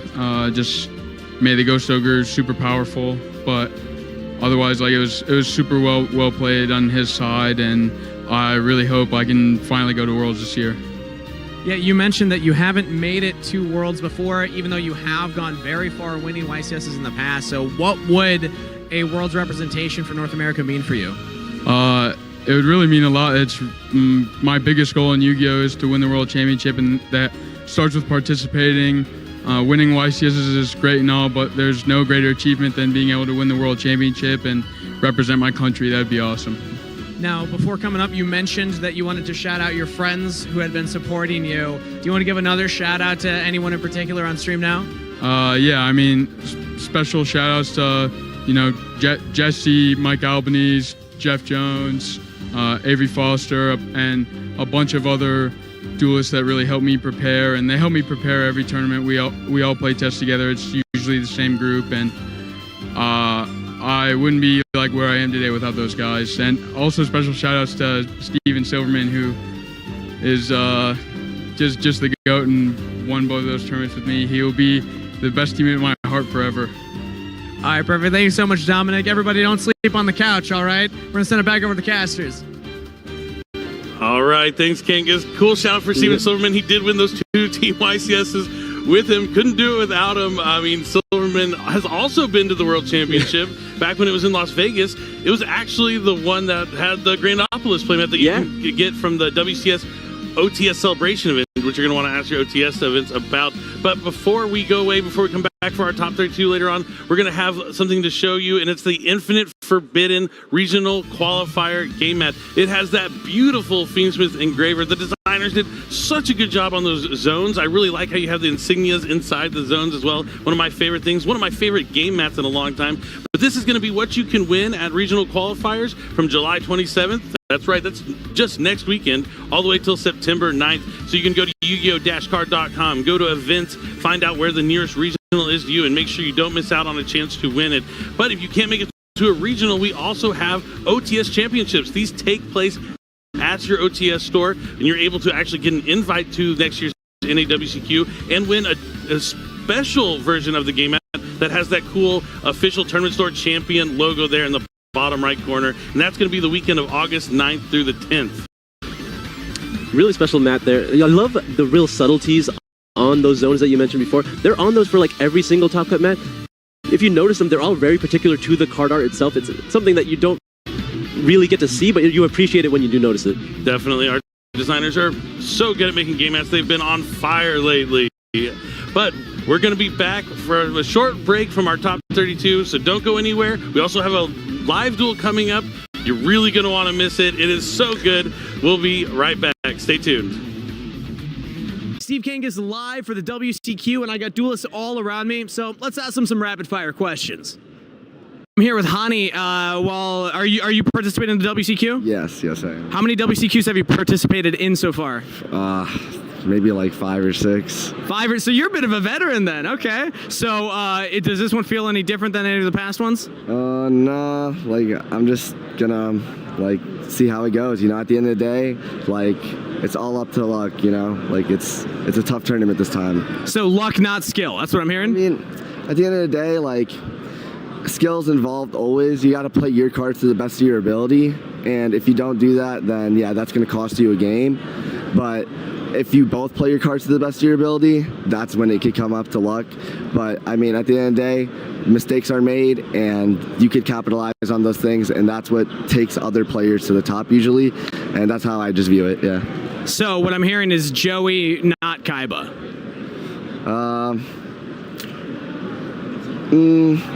Yeah, I would say Kaiba always. Kaiba fan right here. Thank you so much, man.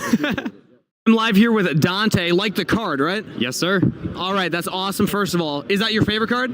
It's up there. I was too young to play Burning Abyss when it was like super popular, but I do have like 3 secret rare Dantes just sitting in a binder somewhere. They're coming. They're coming. As you should. Well, how's your WCQ experience been so far? It's been pretty fun. I've mostly just been playing like side events, like hanging out with my friends, buying some shiny cardboard. It's been good.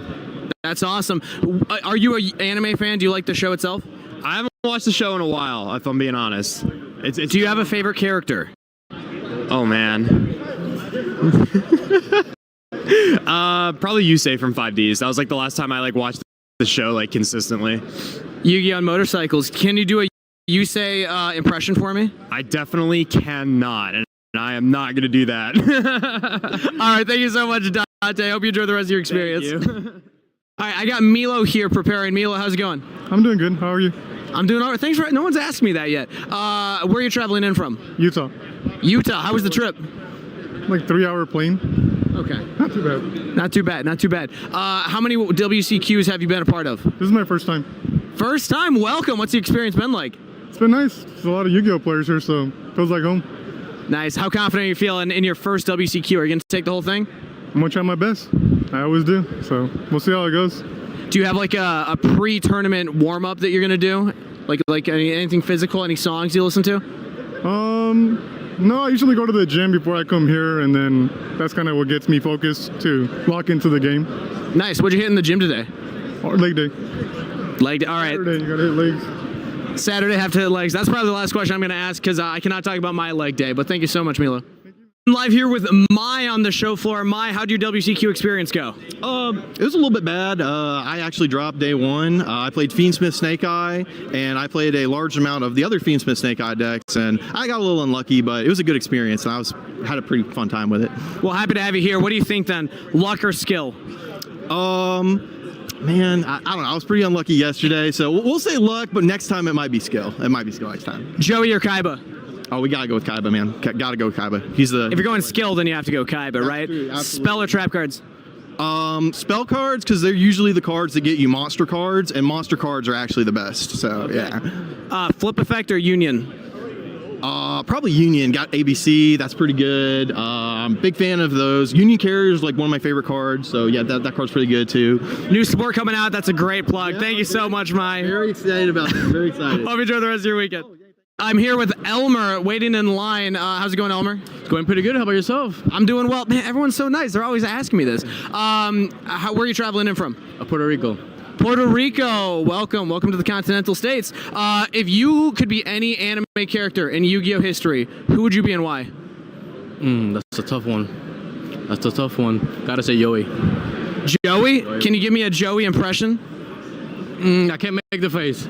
Not in Konami or Fashion YouTube. But hey, I gotta pass that one. All right, but Joey Wheeler for sure. He's just too funny. I like him.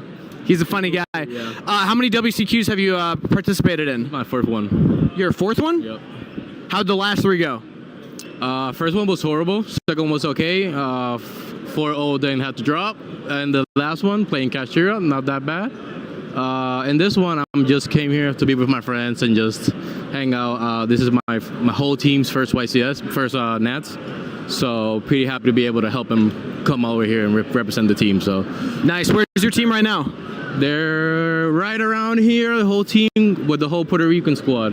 They go to a different school then, right? That's what I'm hearing? Yeah, pretty much, yeah. But we're all here representing Puerto Rico, and then it's a magical experience being able to play here with your friends. So I'm just here for the experience. Awesome. Thank you so much, Elmer. Here with Ivy. Ivy, how's WCQ been for you? It's been pretty all right. Been really fun meeting a lot of people and stuff. Do you have any friends here with you competing, or are you here alone? I have some friends with me. They did pretty well. Awesome. Well, I got some questions for you. Yeah. First off, are you an anime fan? Yeah. Which Yu-Gi-Oh show is your favorite? Has to be Vrains. Favorite character? Soulburner. Soulburner, that's a good choice. Well, I'm a OG fan, so Yugi or Kaiba? Kaiba. Spell or traps? Traps. Extra deck or main deck? Main deck. Flip effect or union monsters? Flip effects. Plants or cybers? Plants. Good choices. I like you, Ivy. Hope you enjoy the rest of your WCQ experience. I'm here with Dave. Dave, first off, how's your WCQ experience going? It's in format, and then all the Master Rule 5 changes, what are links, what is all this crazy stuff, but it's been a slow progressing journey, but I'm getting there. And I wish that ban list would drop already so I know how to play against all this new stuff. I think you and maybe half of the format as well, but thank you so much, Dave. Hope you enjoy the rest of your WCQ experience. Here with Zephyr. Zephyr, you're in the Dragon Duels, right? Yeah. How's the event going for you? I didn't make it to day 2, unfortunately. That's all right. Have you had fun so far? Yeah. That's awesome. We're going to have some fun here today. Are you a fan of the anime? Yes. Okay. Joey or Kaiba? Kaiba. Flip effects or union monsters? Flip effects. Spells or traps? Spells. Plants or cybers? Plants. Ooh, why? I played Rika Sun Avalon last year. That's a hard deck to play. Congratulations. Okay. Well, thank you so much, Zephyr. Anything you want to give for shoutouts? Hi. Hi from Zephyr on the show floor, everybody. There once was a monster so powerful, it was split into 5 pieces and sealed away. But now the time has come for you to unseal this mighty monster. Behold, the unstoppable Exodia Incarnate. Can you handle its unlimited power? Yu-Gi-Oh! The Infinite Forbidden, available now. 9 cards per pack, each pack sold separately.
And welcome back to our North American World Championship qualifiers. Again, we are here to see the best of the best, but you had to already get to day 2 to be the best of the best, so this is really the best of the best of the best of the best. They Jokes are aside, the 1%. 1%. We calculated We it. actually did the We math here. These really are the top 1%. 32. Some people are like, hey, top 32, oh, is that really an achievement? Yes, it is. They're like the 1%. They are. It's going to be really cool to see this next set of duelists, so let's go ahead and head to the stage for our duelist introductions.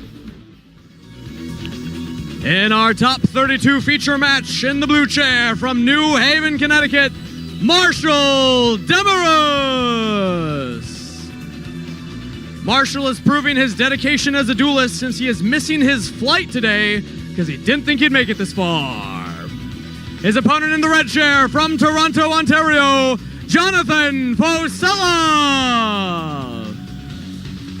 His favorite card is Spiral Double Helix, and this is his first ever WCQ. Duelists are ready, so let's send it back to the casters for duel number 1. So for our matchup here in the top 32, we have Marshall using Fiendsmith Ubel versus Tenpai. Now here's something interesting. Jonathan is completely undefeated. Oh goodness, well 13-0, and he has to remain undefeated to take the title. Oof. Well, if any deck can do it, Tenpai certainly can, but this will be a battle of battle phases. Yubel definitely loves to see attacks come her way, but again, it's going to be difficult. Now, funny enough, missing your flight for that, well, maybe we'll be flying them to the World Championship, but let's go ahead and take a look again at the top 32. It's Duelists shuffling up here. They have made it this far, and it's going to be really just interesting to see the fact that he decided, you know what, I am going to stay here. Now I believe in myself. I'm not going to get up. I'm locked in and ready to go, and that flight's taken off without him. They already earned one of the most beautiful playmats, the Infinite Impermanence playmat. I mean, last year we got the Evenly match. This year?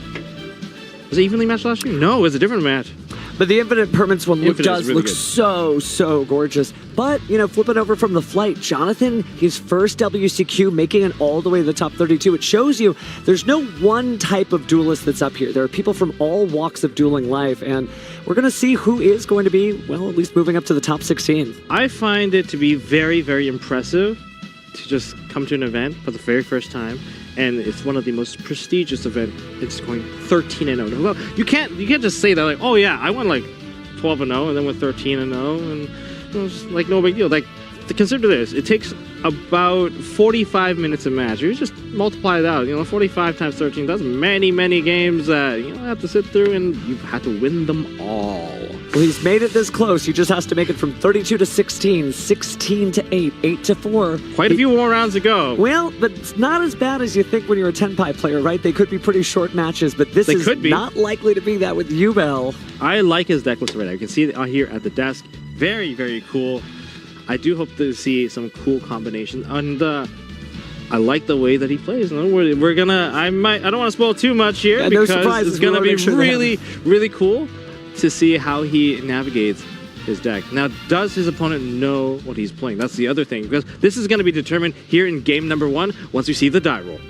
Well, it is true that these players have to get pretty comfortable with one another, right? They both just exited that top 64 area, so it might have been that a little bit of information came out. Maybe the legendary Jonathan here with his Tenpai Dragons has quite the reputation.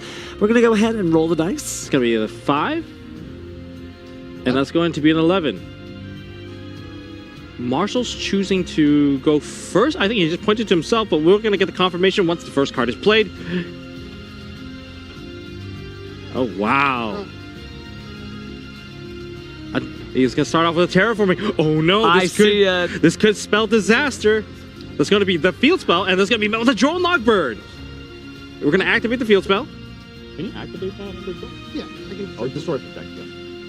And that's going to destroy the Ubel, the Spirit of Ubel. Okay. Spirit of Ubel has been destroyed. That's going to lead to the Ubel being summoned from Spirit of Ubel. Nightmare Throne is very flexible there, and a lot of the Ubel effects do sometimes add to hand, but also sometimes set to field or special summon monsters from the deck. So there's a lot of flexibility under Drone Lockbird for this particular deck. Okay, so we're going to start things off with the Phantom of Ubel. So we get the destruction of the Spirit of Ubel going to the Phantom of Ubel, and now we're going to go for Samsara D Lotus. Samsara D Lotus summons from the deck, so that's going to allow for a little bit of bypassing. Spirit of Ubel sets the card onto the field. We're just bypassing Drone Lockbird. Oh, that is a really good play. We are going to see the Infinite Impermanence coming down. Do see a gruesome grave squirmer there to back it up, so we're going to go ahead and send those to the graveyard for a link summon of the Moon of the Closed Heaven. It's Fiendsmith time. Ooh, okay. So, Moon of the Closed Heaven, that's going to go into Fiendsmith's Requiem. Requiem. Effect, tribute, summon up Fiendsmith from the deck. You obviously do not get this far in the tournament without having a game plan against Joel and Lockbird, and Marshall doing a great job of showing that he, well, flies with a different game plan whenever Joel and Lockbird shows up. I mean, it's going to be very difficult to disrupt this, so we're going to go with the Necrocorp Princess. We're going to summon back the Engraver from the graveyard. And Marshall seems to know how to play under that Joel and Lockbird very, very well. Very smooth, like there was no hiccups or anything. Doing a great job. You certainly have to practice at home for any situation you might run into, because just as we've said all day, all weekend, these are the best players in the North American season. That's going to summon into Aerial Eater. Aerial Eater is going to be able to send a feed monster into the grave, and that's going to be Shavara. Oh, I just want to give it for free. Again, bypassing the Joel and Lockbird. Joel and Lockbird can't stop Shavara. Shavara places that trap guard onto the field. Oh, it's it. So that is going to be Abominable Chamber of the Unchained. Is this a special summon one? Yes. We're just setting up as much as possible. Yeah, we can't get that surge, which is still a pretty big impact. Well, it looks like we're considering a link summon here of Aerial Eater. Maybe check the graveyard first before we send it to the graveyard, but nope, here we go. Possibly a link 3, possibly a link 2. We are going into Unchained Soul Lord of Yama. Now, Lord of Yama is going to grab back Shavara from the graveyard. Otherwise, you wouldn't be able to even fetch it out of the deck. Another way to add a card to your hand that is not from the deck. Great navigation coming from Marshall. And Gruesome Gravescurse summons back the Samsara D Lotus. Samsara D Lotus is now going to activate that Joel and Lockbird and the Imperm not putting enough work to prevent this current situation from happening. Now we have the Spirit of Yubel placing Mature Chronicle. I haven't seen that all weekend. I also think this might be the first time we've seen Nightmare Throne on stage, despite seeing Yubel several times. Mature Chronicle. It just shows you how powerful that card is. I mean, even through Joel and Lockbird, there's just so many ways to just kind of out it, play around it. Maybe Joel and Lockbird isn't the best option. So Mature Chronicle has been placed onto the field face down, and it's going to be activated right now. So anytime a monster that mentions Yubel gets special summoned onto the field, that's going to gain a counter. So there are 5 total effects, 1 for each of the total counters you can have. 1 you're going to special summon, and 2, well, actually I guess we'll see as we special summon around here. So we're going to use Shavara's effect, and that's going to destroy the Spirit of Yubel. And the Spirit of Yubel is going to activate the special summon. We're just special summoning straight from the deck. It does take, and you don't have to add, you can always just special summon. There's one up here. Big thing. That's 1 summon. 1 counter added to the Mature Chronicle. But now that that counter is relevant, of course, you can special summon a Yubel from the graveyard with it. Now it's just Yubel, not Yubel monsters, so just be very careful with that. Bring that back. And Marshall's very, very confident in playing under this Joel and Lockbird. Must have a lot of practice at home. Puts it at 2. Link away. One of the biggest dangers is Nightmare Pain. I don't think the deck has been revealed on Jonathan's side yet. But there is no Nightmare Pain. The battle phase could still be wide open. Be careful here, but it looks like we're going to go into another link summon. This time for the Unchained Soul Lord of Rage, but immediately combining that with the Unchained Soul Lord of Yama. Can I just read the trap one? Yeah. We'll go to 2. Sure. It's just the Unchained Soul of Rage. This one does not have a Lord. This is not the Lord. There's only 1 Lord in this set. Ah, that's right. Oh, okay. Lord Yama, I apologize sincerely. My apologies. And so does Marshall. 1600. Yeah. That's going to be Appaloosa. I love how it's like, oh, I'm all fiends, but I'm not really all fiends. We got to play with a little bit of a fairy mix up here. Special. It'll regain the counter. Gain another counter. Just swapping it out. Effect of Aerial Eater. Remember, Aerial Eater has another effect where you can banish fiends of the same attribute. Summon itself back from the graveyard. What's oh yeah, you have to get rid of 1 too. Yeah. And then effect of Lotus. Effect of Lotus, summon itself back. Okay, so we have an effect changer on the field live now. Appaloosa. So we have layered 2 types of monster effect changes. 1 from Phantom of Yubel, 1 from Samsara D Lotus, and we have negations. We have a second part that is the Abominable Chamber. There's a lot to work with here. Going to be difficult to play through that if you're a 10-pie player, but Jonathan is undefeated, so let's see what he's got. So Jonathan just drew into a Rivalry of Warlord. I think it can be useful. It's one of those cards that I still find useful even if you end up going second. However, you're going to start it with Sangen Summoning. Okay, that's going to turn off a lot of interaction against Jonathan. Can Jonathan find his way through this main phase to just build up his field and find the correct battle phase to kind of clean up this field? Marshall beaming when he first saw the first sign of 10-pie there, but probably hoping that he had Nightmare Pain again. Deciding what to do now, we're going to go ahead and activate the effect of Sangen Summoning. Looks like it's going to resolve, so let's go into the deck and grab ourselves a piece of the puzzle here for the Mahjong-based deck, 10-pie. Looks like we're going to go for the... Thinking about the Chundra, thinking about the Fadra, but it looks like we're looking for Pydra. Oh, no, Genroku. Genroku has been added, and Genroku's effect can activate, and it would summon itself. But instead, we're going to be discarding a different Genroku, and we're going to be negating that with Appaloosa. Now, since that is in hand, that is not a Fire Dragon you control. That negate will go through, so that's one down. Normal summon out Chandra? I have to attack this, correct? Either one. Okay. Now, do I take the damage? An interesting look into the ruling. Okay. Changing an effect isn't actually affecting the monster. That is true, though. That is true. Every now and again when you make your opponent, well, change an effect or make a decision, it kind of gets into these weird unaffected by card effect type effects. Yeah, it's a little bit of a bypass. We're going to go into battle phase. We're going to attack into Phantom of Yubel.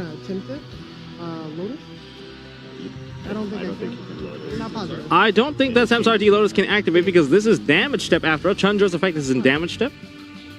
Only a few types of effects can be activated during the damage step, so it looks like that Lotus is going to stay on the field, and Chundra does resolve. This is very difficult because there's only 2 monsters on the field, and the best part about this deck is attempting to perform the Synchro Summon, and that particular timing, I think, is a little bit of an open season. And Yubel just waiting for the right moment to swap that effect out, but it looks like the Pydra is going to add the Sangen Kaiho to the hand. Or Scooby. Kaimen.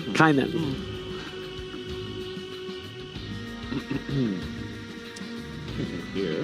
A very difficult situation. So many negations, so many effect changes.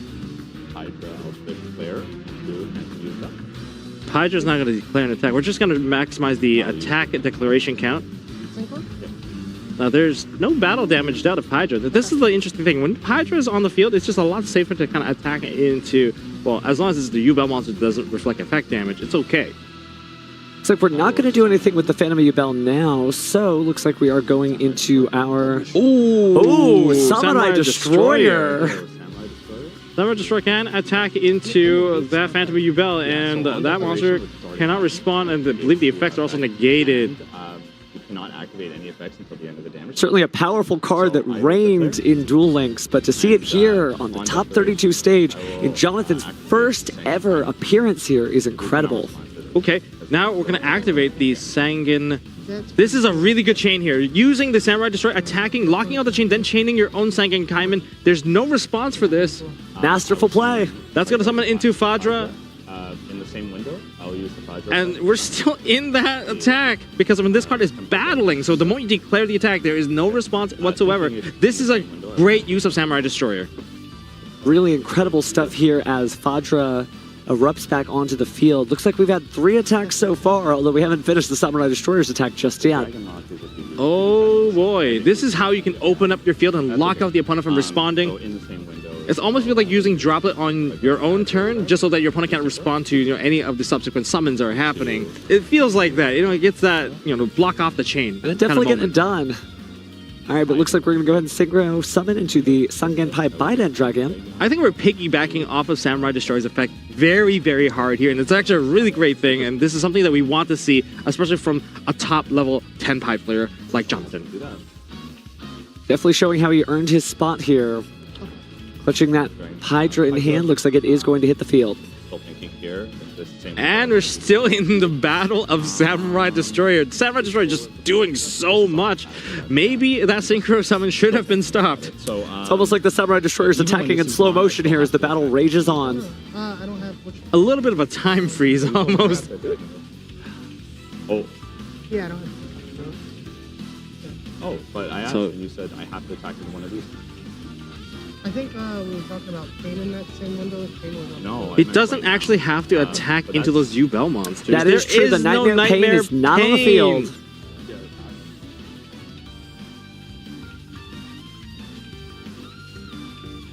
That's why Nightmare Pain is so important. It's a very dangerous card. We've seen it on the stream time and time again. Mature Chronicle isn't that card that does the same thing. The Chronicle thing, that was me asking.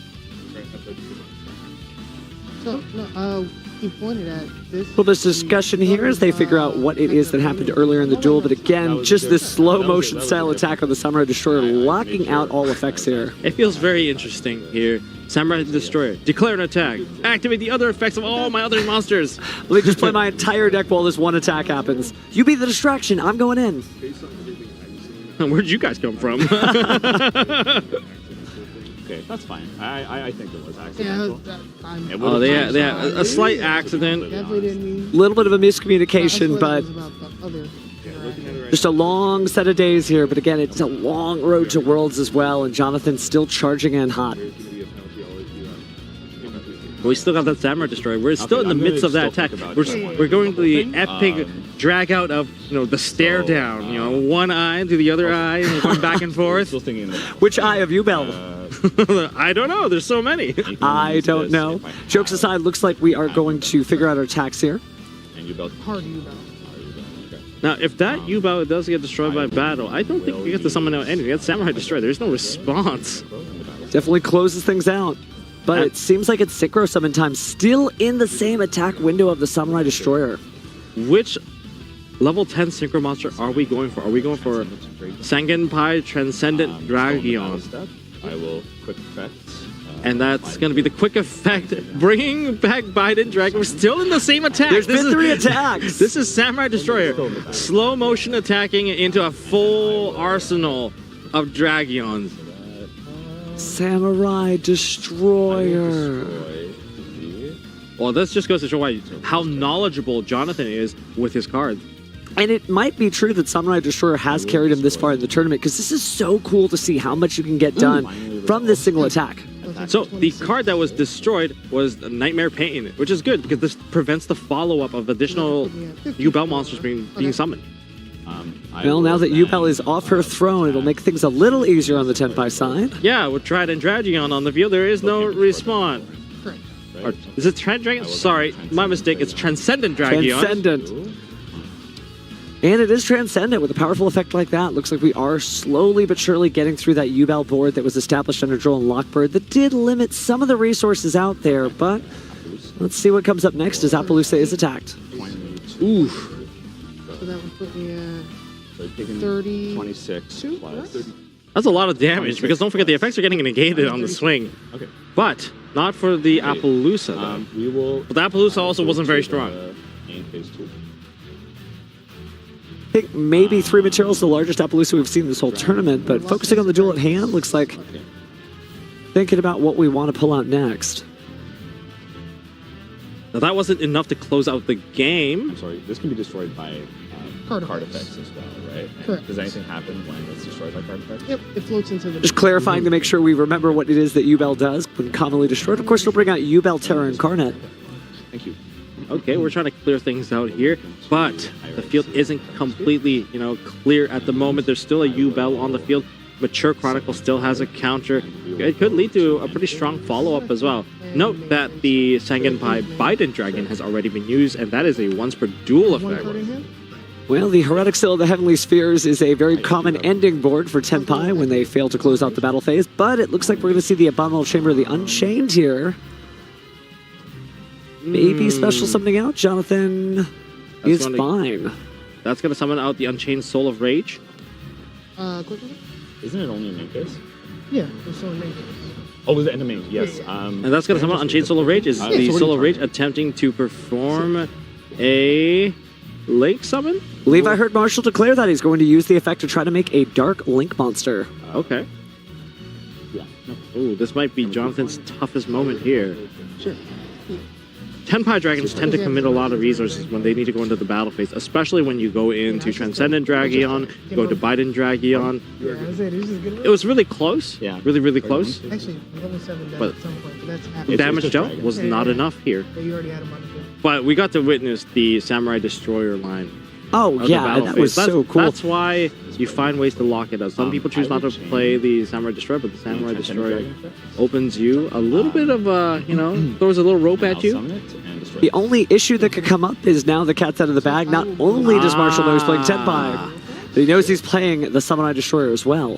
That was really cool. We got to see our Tenkenpai Transcendent Dragion being summoned back onto the field. Don't forget, 3 attacks were declared. The summon back effect does not have to happen during the battle phase. He waited for it, he put it into the graveyard, and when the Unchained Soul of Rage summoned onto the field, he knew that was the time to get that one back off the field so we can keep that Hermetic Seal of Heavenly Spheres. I'll help you out. That also burns its 1 per duel effect. Jonathan's certainly excited about that, just understanding the good play happened across the board. Marshall drawing for turn, and it is back into the U-Bell strategy we go. Usually when you see plays like this, you understand where your opponent is coming from, how did they get here, and having a good understanding of all your card effects. Tenpai Dragon, not as simple as most people thought. That was a very complicated play. Definitely a nice, elaborate way to, well, basically protect your monsters beyond the main phase and into the battle phase. We're back into the normal summoning out of the Samsara D Lotus. On normal summon, I'll use the Hemisphere. So just as an update, there was a procedural error minor issued to Marshall for the miscommunication there regarding the Nightmare Pain / Mature Chronicle effect. But again, just a warning, so we're just going to continue play here. Ash Blossom under the tribute trigger of Hermetic Seals. We're not going to get another dragon being summoned out. Now this opens up the battle phase for Marshall. Sure. And there's only 1 set card on Jonathan's side. This looks like a tight situation. Not a lot of resources available. I think there's still a card in hand. Maybe there's an opportunity to survive this. But Mature Chronicle, we're going to use the effect. And both counters, adding a banished monster or banished card from the deck to the hand. That's a really good effect. We're going to add back a Gruesome Grave Squirmer. Effect special. We're going to use the effect to special it out right away. Nope. And that puts 1 counter back on. The fun continues. A little bit of a discount. Sure. Well, certainly using it to special summon U-Bell and get a counter back on is powerful, but now we're going to Moon of the Closed Heaven. We've seen that every single time that card gets summoned, we want to interrupt. We seem to pause it a little bit. We try to interrupt. We're going to Fiendsmith Requiem. Welcome to the field. Fiendsmith Engraver. You have to enter, if you can, you have to enter battle phase and you have to attack, yes. Okay. Thinking. So clear communication there on Jonathan's side of the board as Marshall sizes up his options, thinking, okay, I really have to make sure that this plays out right if I'm going to get stuck in a battle phase myself. Yeah. We are attempting to clear out some cards. We're going to clear out our Samurai Destroyer. I'll go. Anything else I can do? Samurai Destroyer sent to the graveyard.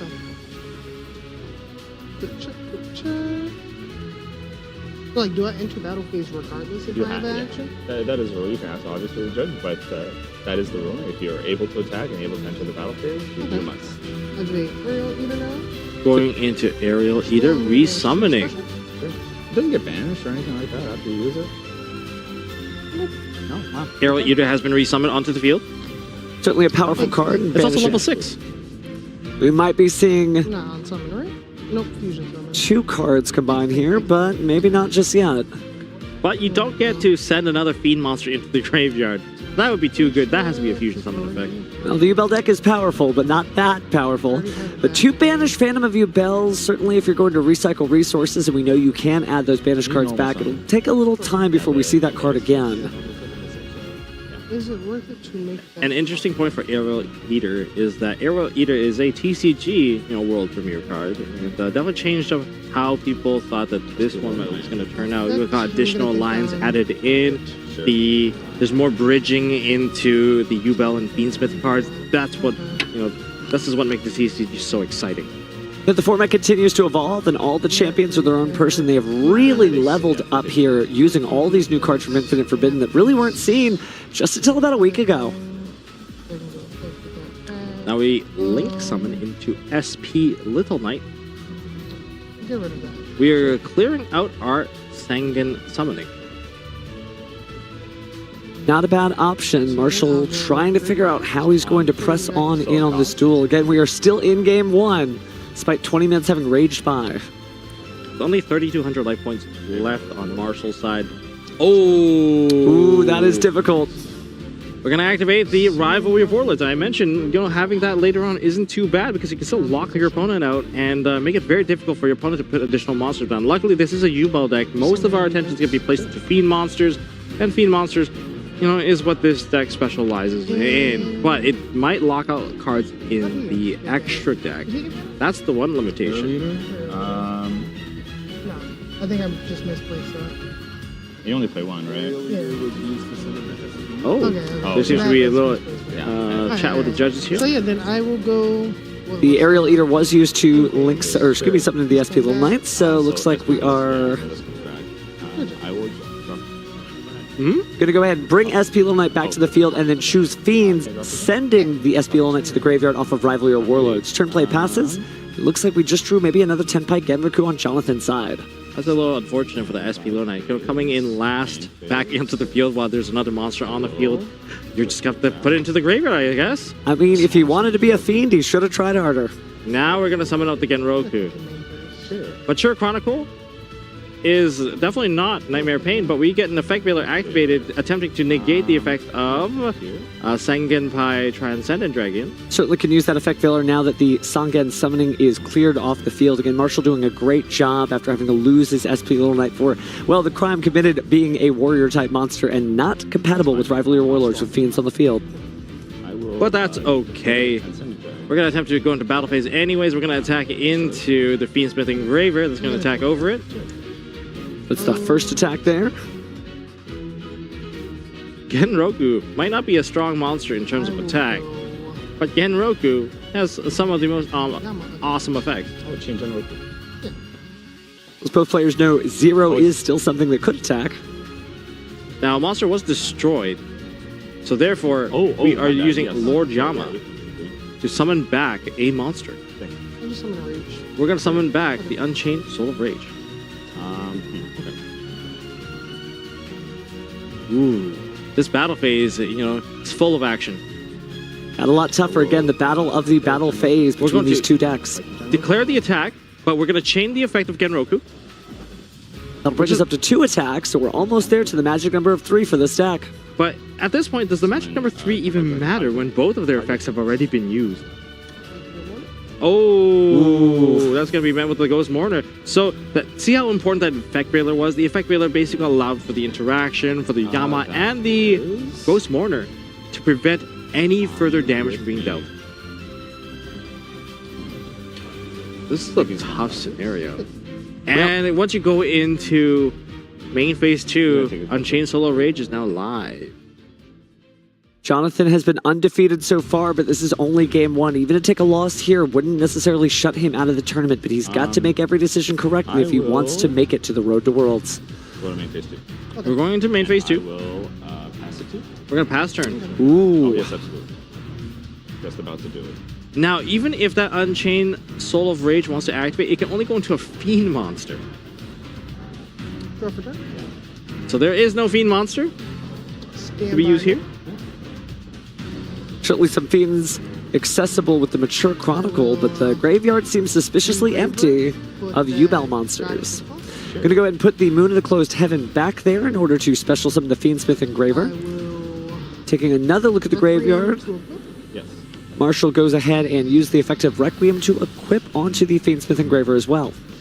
Engraver effect? Yeah. Engraver effect, we're going to send away the Sangenpai Transcendent Dragon. Certainly a mouthful, that's for sure. That's a very long name for sure. But now we can only put Fiend cards, but Fiend cards could be enough. I don't take any damage from this. No battle damage on that, but we are going to be taking the 18. At 62? Yes. Main phase 2? Yes. We are going to attempt to link summon into our sequence. Fiendsmith sequence. We're sticking with Fiends. Rivalry of Warlords not going to be that effective against Fiendsmith alone. Well, not when Fiends are the game plan. Certainly a lot of decks would suffer from Rivalry of Warlords, but the way that Marshall is playing after getting rid of SP Linolite, it's all Fiends all the time, starting with Fiendsmith, Lacrima. Sure. Lacrima's really strong. You can use the effect of Lacrima. And then... Very limited extra deck now. Very few cards. Almost feels like we've done like 2 pots of prosperity, but he's just Link Summon and Fusion Summon that many times. Passing turn. Yeah, the wow. extra deck is just so locked out right now. Oh. And we're going to present to cut.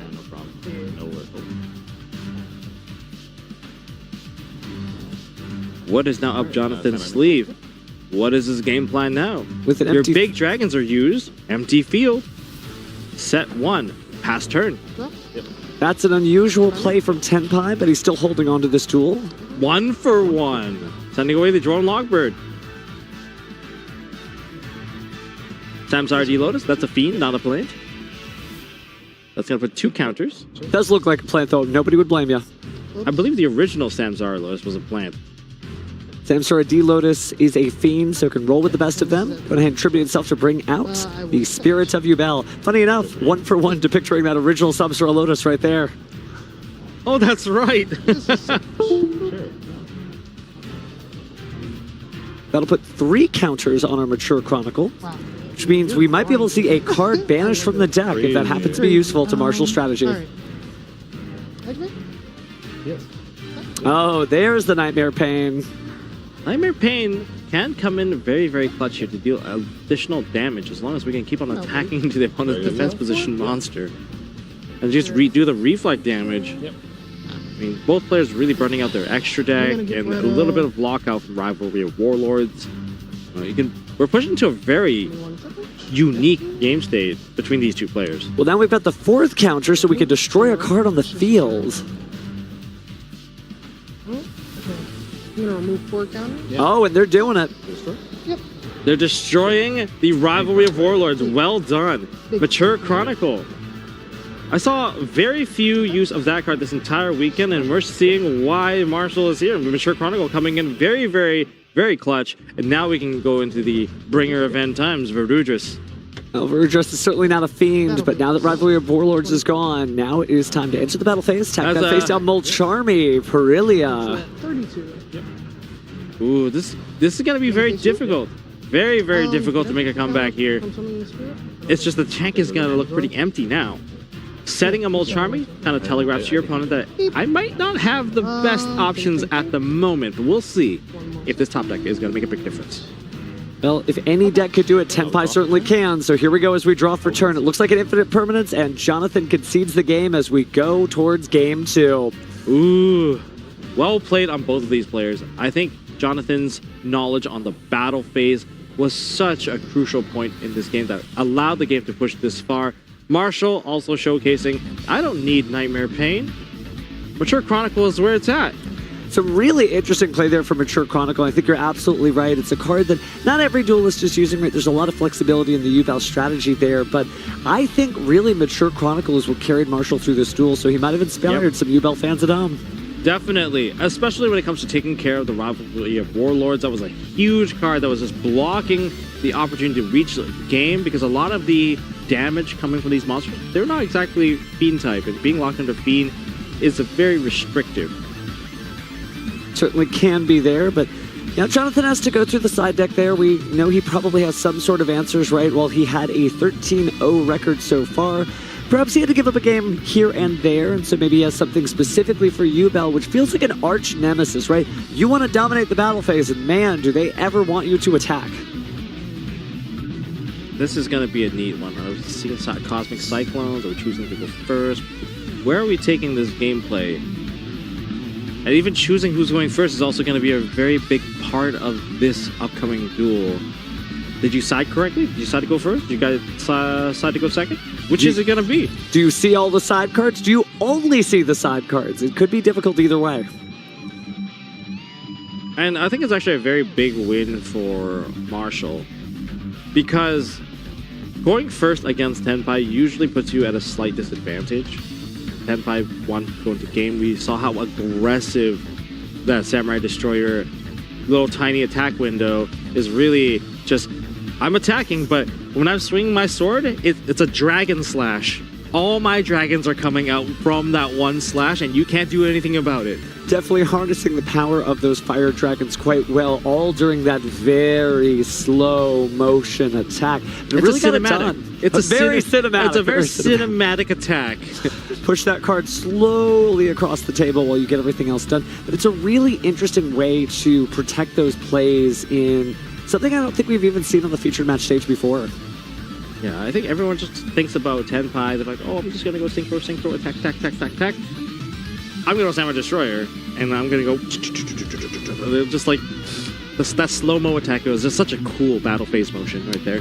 Really, really interesting stuff there, and it goes to show you, even if you think you've seen a deck before, just because there are familiar cards, well, the Duelist is the one piloting. I've made this joke before, but it's true. I've never seen a deck win a tournament. I've seen Duelists win tournaments, but never decks. I will say... he's the 1% of Tenpai Dragon. I would say so. I mean, the math doesn't lie. All right, the Duelists are just about ready. They've just set up their life points. They've set up their field. They've set up their hands. And I think they're just about ready to kind of kick off into the next game. I'm looking forward to see who's going to be going first. It would be an odd choice to go first as a Tenpai player, but here we are going into game number 2 of Top 32. Oh wait, I did actually. Yeah, oh wait, never mind. I was that. just trying. I thought it was man. Yeah. So, Both Tools may be feeling the long road to Worlds they've had so far, but still respecting each other. A little fist bump there as they get ready to go. Who is going first? Ooh, Jonathan chose to go first. We're going to start off with a special summon of Kashtira Fenrir. We're going to set 1 and pass turn. So this might cause Marshall to miss-side some cards because most people anticipate, hey, I'm going to likely be going first, but now you might be having a hand of going first cards, and they're not as strong, especially going second. But this is only 1 Kashtira Fenrir and 1 set card. Will that be enough? We're going to start with Fiendsmith's Track. Ash Blossom and Joyous being clutched by Jonathan there. Might be able to, go ahead and discard the Ash Blossom and stop that Fiendsmith Tract. Okay. Next card in the line. We're going to activate the card with Samsara Lotus. That is going to be our 1-for-1. Then sending away Fiendsmith Engraver as the cost. Now Ash Blossom has already been used, so... That's Solemn Judgment. Half the life points. Cutting down all the plays, simplifying the game state to a degree where there's only a couple cards left to play now. We're going to set 1 and that pass stopped Marshall back. dead in his tracks. Half the life points were definitely worth it there. Half the life points is more than enough to buy my turn back. I'd pay half my life points to get my turn back any day. Activate Second Summon. Oh, wow. We got Second Summoning now. That's going to be met with an Ash Blossom and Joyous Spring.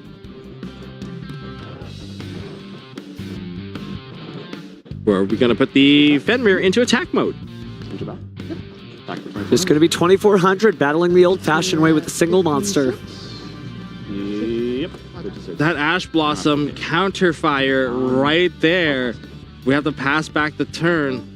Just a fascinating back and forth. This is no blowout for either player. Oh, wow. Terraforming being the top deck of the turn, getting into the Nightmare Throne. Nightmare Throne is a 1-card kick-off for the entire deck. Are we going to see a complete blowout from this 1 card, or are we just waiting for the chance to stop this card? Sort of a commentator's curse. Things were going smoothly for both sides, but now we're getting in there with the Nightmare Throne.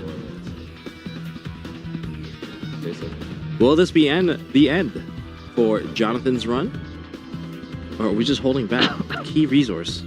Still have to play around that Kashtira Fenrir carefully. We are destroying the Spirit of Yubel.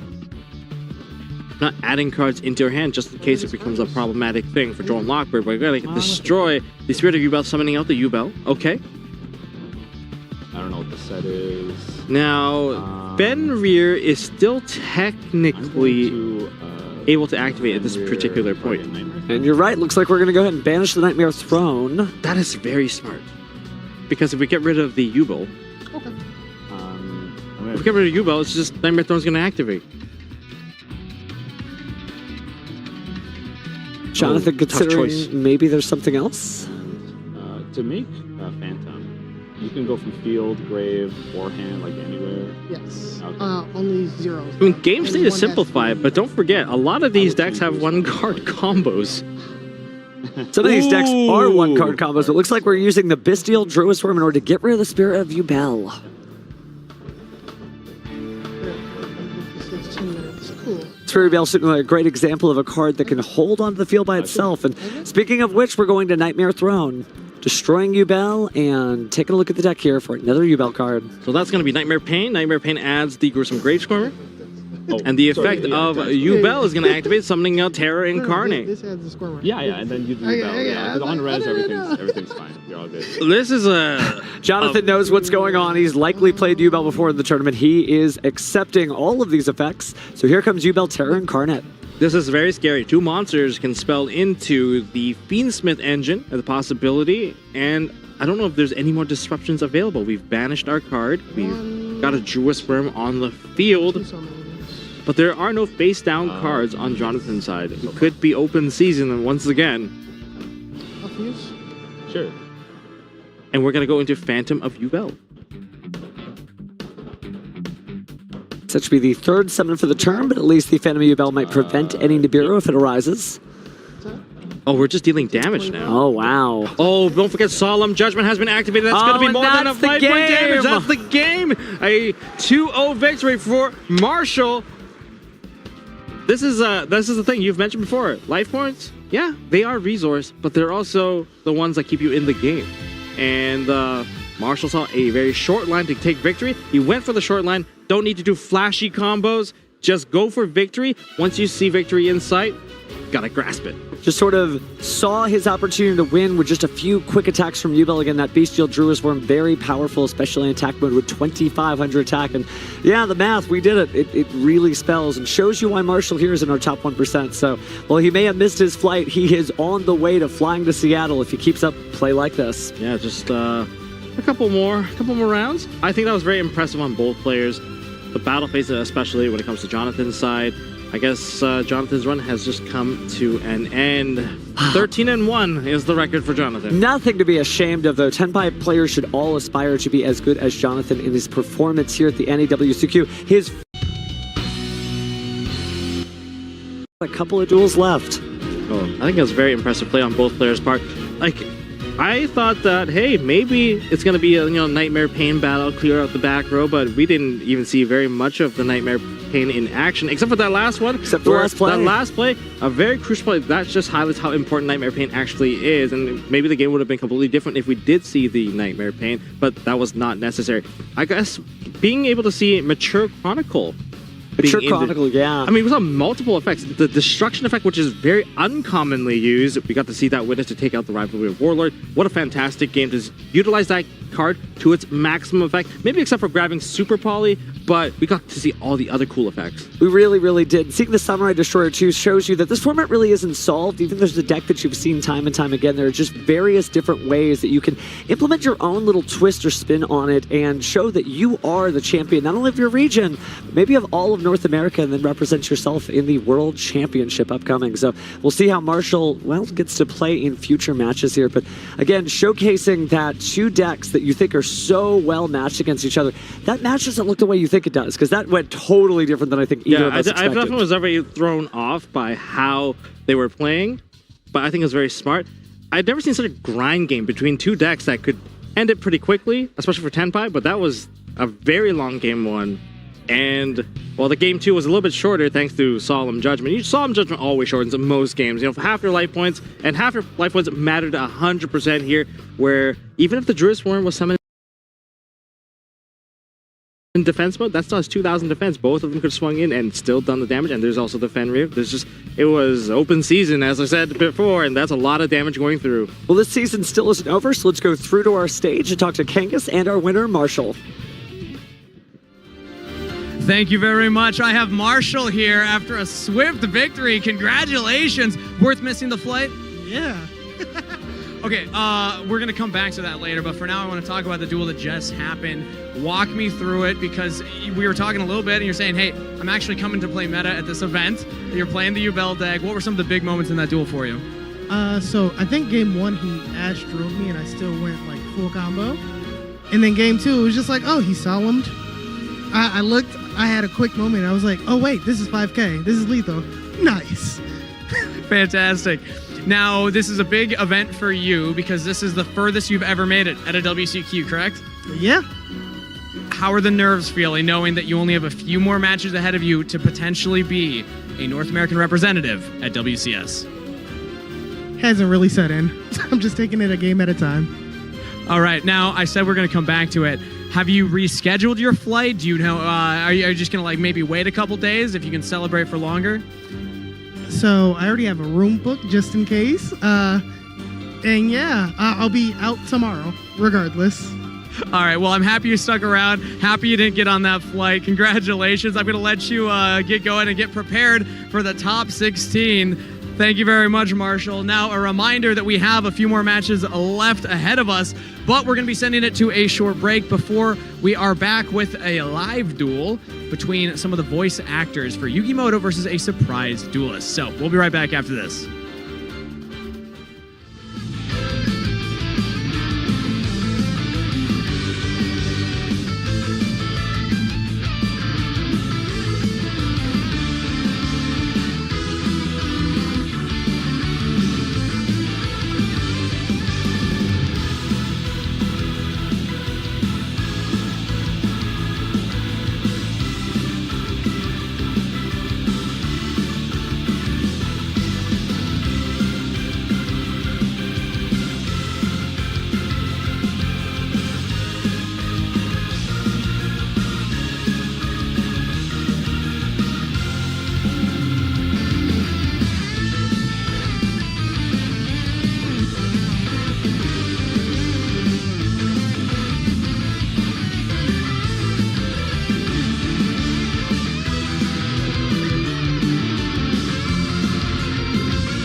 Oh, Yugi! So you've decided to visit your old grandpa after all. After all this time, you still can't resist the allure of new rare cards, can you? Oh, Grandpa, you know I was going to come see you one way or another, but I admit, I was walking a little faster than usual on my way to the shop. Oh, that's my grandson. Now come in, come in. Take a seat at that table over there. The Infinite Forbidden has been so popular that I rarely get downtime like this. A brand new set, huh? I'll have to check it out. Oh, then shuffle up, my boy. It's no fun if I just show you my new rare cards, now is it? All right. I'm game if you are. Let's duel! I'll go first. I activate the field spell, Wedge You Temple. Whoa! Are those stone tablets? That's right. I'm sure you know this better than anyone else, but duels in ancient Egypt were conducted with spiritual monsters, summoned forth from great stone tablets. And this card represents the temple where those tablets were kept. Whoa, so cool! Now I activate Wedge You Temple's effect. By placing one monster from my hand onto the field in tablet form, I can place a second one from my deck in tablet form as well. From my hand, I place Fiend Reflection of the Millennium, and from my deck, Shield of the Millennium Dynasty. A monster in tablet form? Huh. It can't attack or defend, and it's treated as a spell card. That's right. They're continuous spells. For now. Next, I channel 2,000 of my life points into the Shield of the Millennium Dynasty to bring it to life as a monster in defense mode. When I do, I can also add a very special card from my deck to my hand. The Millennium Ankh. How mysterious. I think I understand how it all works. Oh? We'll see about that. I set one card face down. It's your move, Yugi. All right. I draw. First, I send Green Gadget to the graveyard to special summon Nightmare Apprentice. Thanks to Nightmare Apprentice's arcane studies, I can add any illusion monster from my deck to my hand, and I choose Nightmare Magician. Ho ho ho! I see you've already mastered the new monster type. Of course, if you're using illusion monsters, then you must know that no matter how strong an illusion you can conjure, it can't destroy my monsters by battle. That's true, but who says I need to?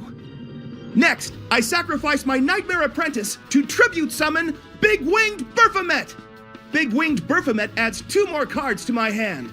Gazelle, the King of Mythical Claws, and Chimera Fusion. Now I have all the cards I need to shatter that shield. Oh, you do you? We'll just see about that. I'll gladly show you. I activate Chimera Fusion, fusing Baphomet and Nightmare Magician into Baphomet, the mythical king of phantom beasts. Now my monster's effects activate. First, Baphomet sends either a beast or a fiend or an illusion from my deck to the graveyard, and I choose Karibo. Oh, Yugi, not Karibo. You've always loved that little fuzzball. How could you? You'll be cursed for 1,000 years, mark my words. Anyways, Grandpa, next Big Winged Baphomet restores an illusion monster from my graveyard. Rise from your slumber and cast your paw of darkness across the land. Be reborn, Nightmare Magician! Oh-ho! Now that's an interesting monster you've got there. But you had to summon it with a card effect. And that means my other tablet monster comes to life. Become manifest, Fiend Reflection of the Millennium! Oh no! I didn't think there'd be a way to manifest a tablet monster without paying life points. Of course there is! Do I look like I'm made of life points? Luckily, this monster lets me restore life points equal to half of the attack points of any monster on the field. And I choose Nightmare Magician! I've got to be more careful. Your monsters are formidable. But the real card I should be worried about is that temple, isn't it? As long as it's in play, you'll be able to place a new tablet on the field every turn. I need to destroy it right now, and I've got just the card to do it. You do? I do! Baphomet, attack Fiend Reflection of the Millennium! My Fiend Reflection is an illusion monster. You can't destroy it in battle. I'm not trying to destroy your Fiend Reflection. I'm trying to destroy your Wedge You Temple. Another monster just attacked. And so, at the start of the damage step, my Nightmare Magician can destroy any one card on the field. Now, Nightmare Magician, tear down that temple! Oh no! Did I miss something? What's so funny? Did I fool you? It's not going to be that easy for you to destroy my temple. I activate Forbidden Chalice. The target is your Nightmare Magician. Oh no, not Forbidden Chalice. The Forbidden Chalice grants any monster 400 extra attack points for the rest of the turn. But the price for that power is grave. That monster's effects are all negated for the rest of the turn. I hope your Nightmare Magician enjoys my little gift. Well, I can't speak for Nightmare Magician, but personally, I'd prefer a gift that actually helps me. Well, to be honest, I was thinking I might give you that sort of gift too. But so far, I'm unconvinced that you deserve it. Aw, Grandpa! All right then. From here on out, I'll show you what I'm really made of. Your monsters are unharmed and your temple is still standing. But there's still one more thing I can attack this turn. The cards in your hand! Ooh! Now, you don't have to go that far. Oh, yes I do. I activate Chimera Fusion's effect in the graveyard to return it to my hand. And now, once again, I activate Chimera Fusion. I fuse the Fiend Baphomet on my field with the Beast Gazelle in my hand to create the monstrous Chimera, the King of Phantom Beasts. Oh, no!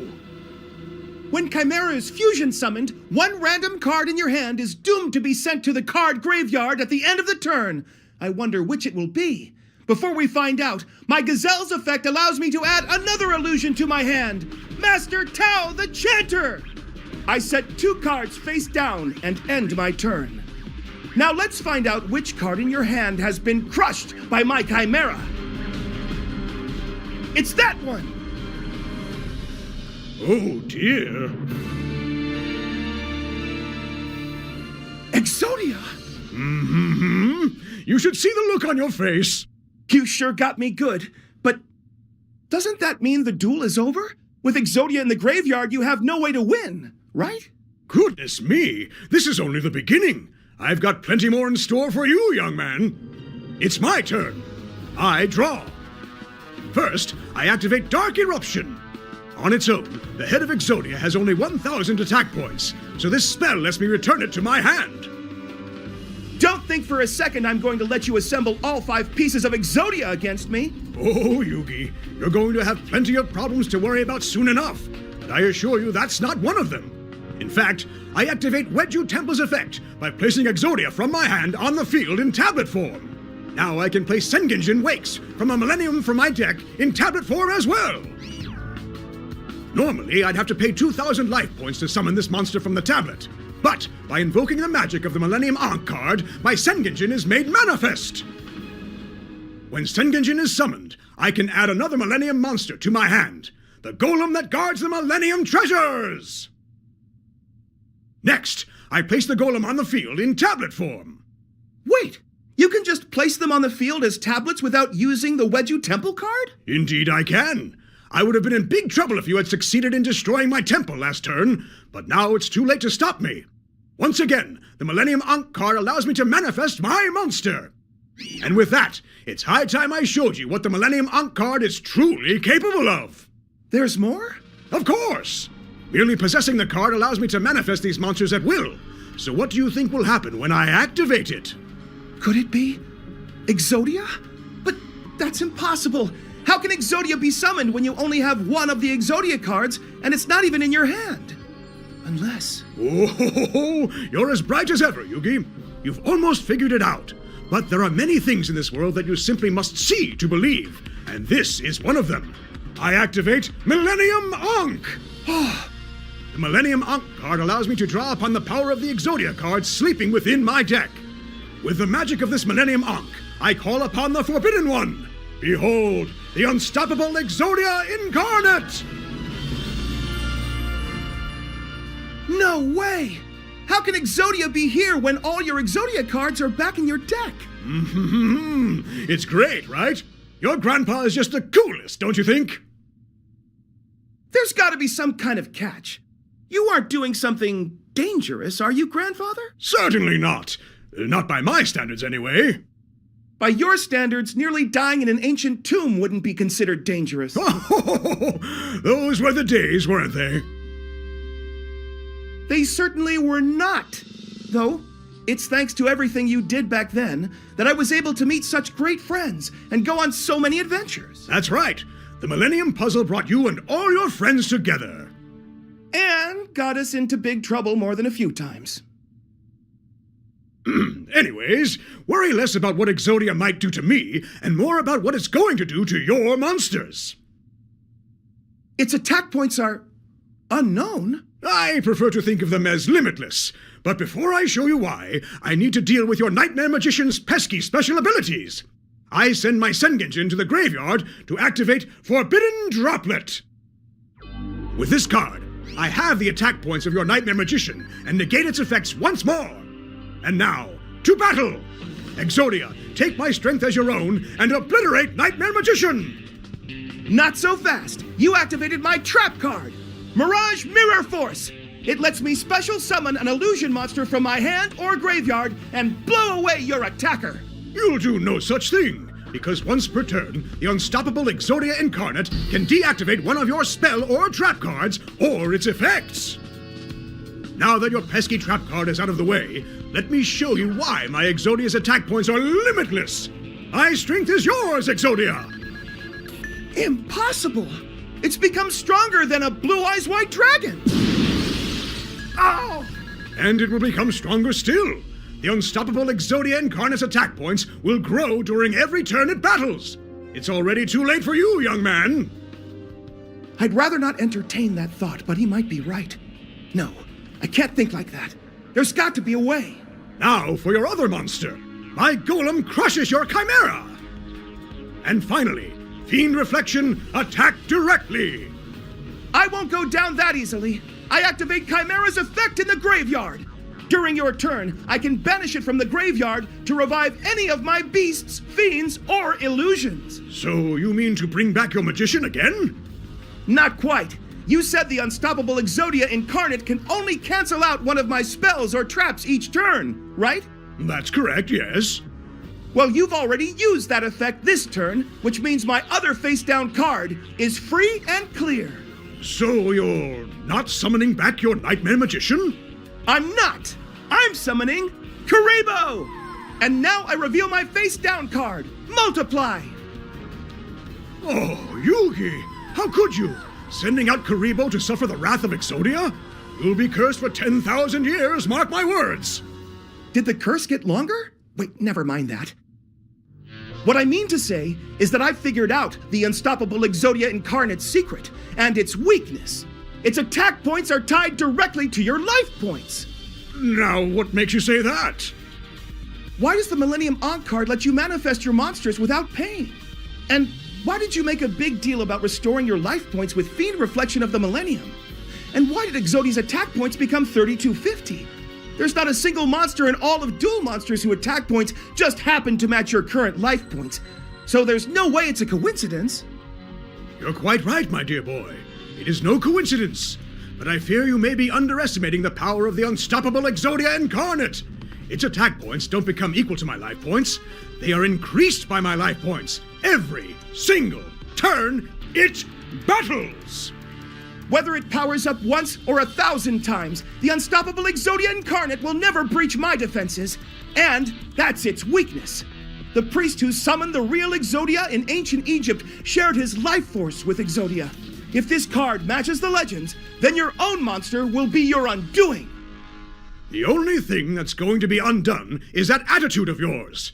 My Fiend Reflection may not be able to tear down your Great Wall of Karibos, but thanks to Exodia, it won't be standing for long.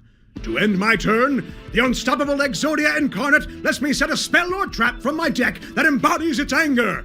Exod Fires of Rage! It's your move. Draw! First, I'll activate the effect of Chimera Fusion to return it to my hand. Next, I'll activate Chimera Fusion once again. Go right ahead. Move some of those Karibos out of the way if you would. I fused the Fiend-type Karibo along with Master Tao the Chanter and Red Gadget to create the monstrous Guardian Chimera! Well, well. 3,300 attack points, eh? Too bad my Exodia will grow even stronger if you attack it. Don't get ahead of yourself, Grandpa. First, I'm using my monster's special abilities. Guardian Chimera was summoned by using a spell card that fused 2 monsters from my hand with 1 from my field. That means I get to draw 2 new cards and destroy any card on the field. Ho ho ho! I'm sure it does, which means it's the perfect time to introduce you my trap card, Exod Fires of Rage.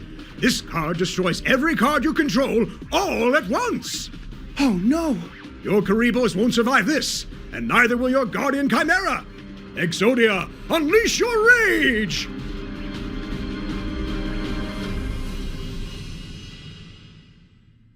Oh, it's such a shame, Yugi. Now you'll be cursed for 100,000 years! Hang on, why is my curse increasing when you're the one who destroyed my Karibos? In any case, I still get to draw 2 cards and destroy 1 card on the field. As for the card I'll destroy, it's the unstoppable Exodia Incarnate! What? Exodia is still standing? Yugi, my dear boy, none of your card effects can destroy it. If there was even the slimmest chance that one of your chimeras could harm Exodia, I would have negated Chimera Fusion in an instant. We'll see if you're still so confident after Master Tao revives an illusion from my graveyard. Rise once again, Nightmare Magician! Your trap may have cleared out my Karibos, but thanks to my magician arriving fashionably late, I'm still protected. And now that your trap card is gone, I can go on the offensive with this! I activate Future Silence! There it is. I knew all these illusions were just smoke and mirrors. Exodia, the hour is yours. Negate Future Silence. You waited far too long to show your hand, young man. And you didn't wait long enough to show yours. With Exodia's effect out of the way, I'm free to activate the spell card, Shining Sarcophagus! Oh, no! You already had it in your hand.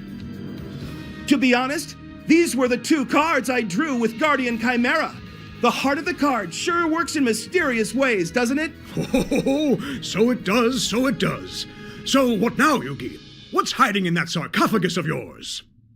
I'll show you. Shining Sarcophagus, I beseech thee, bring to me the dragon of the promised battle, Gandora G, the dragon of destruction. As long as I control Shining Sarcophagus, I can special summon Gandora G from my hand. Now we're talking. Gandora G is so cool. It's a shame my Exodia is going to have to obliterate it. But not before it takes out the rest of your cards. Now I give up half my life points to activate Gandora G's effect. Destroy every other card on the field and banish them to beyond the graveyard. Oh my! And that's not all. Gandora G lets me summon another monster from the Shining Sarcophagus and increase its level by the number of cards that were destroyed. Come forth, Silent Swordsman 0! My sarcophagus can't be destroyed by monster effects, so it's sticking around. But 5 cards on the field were destroyed. My Nightmare Magician, your Wedju Temple, the Golem that guards the Millennium Treasures, the Shield of the Millennium Dynasty, and Fiend Reflection of the Millennium. Therefore, Silent Swordsman 0 gains 5 levels, and for every level it gains, it also gains 500 attack points. 3,500 attack points?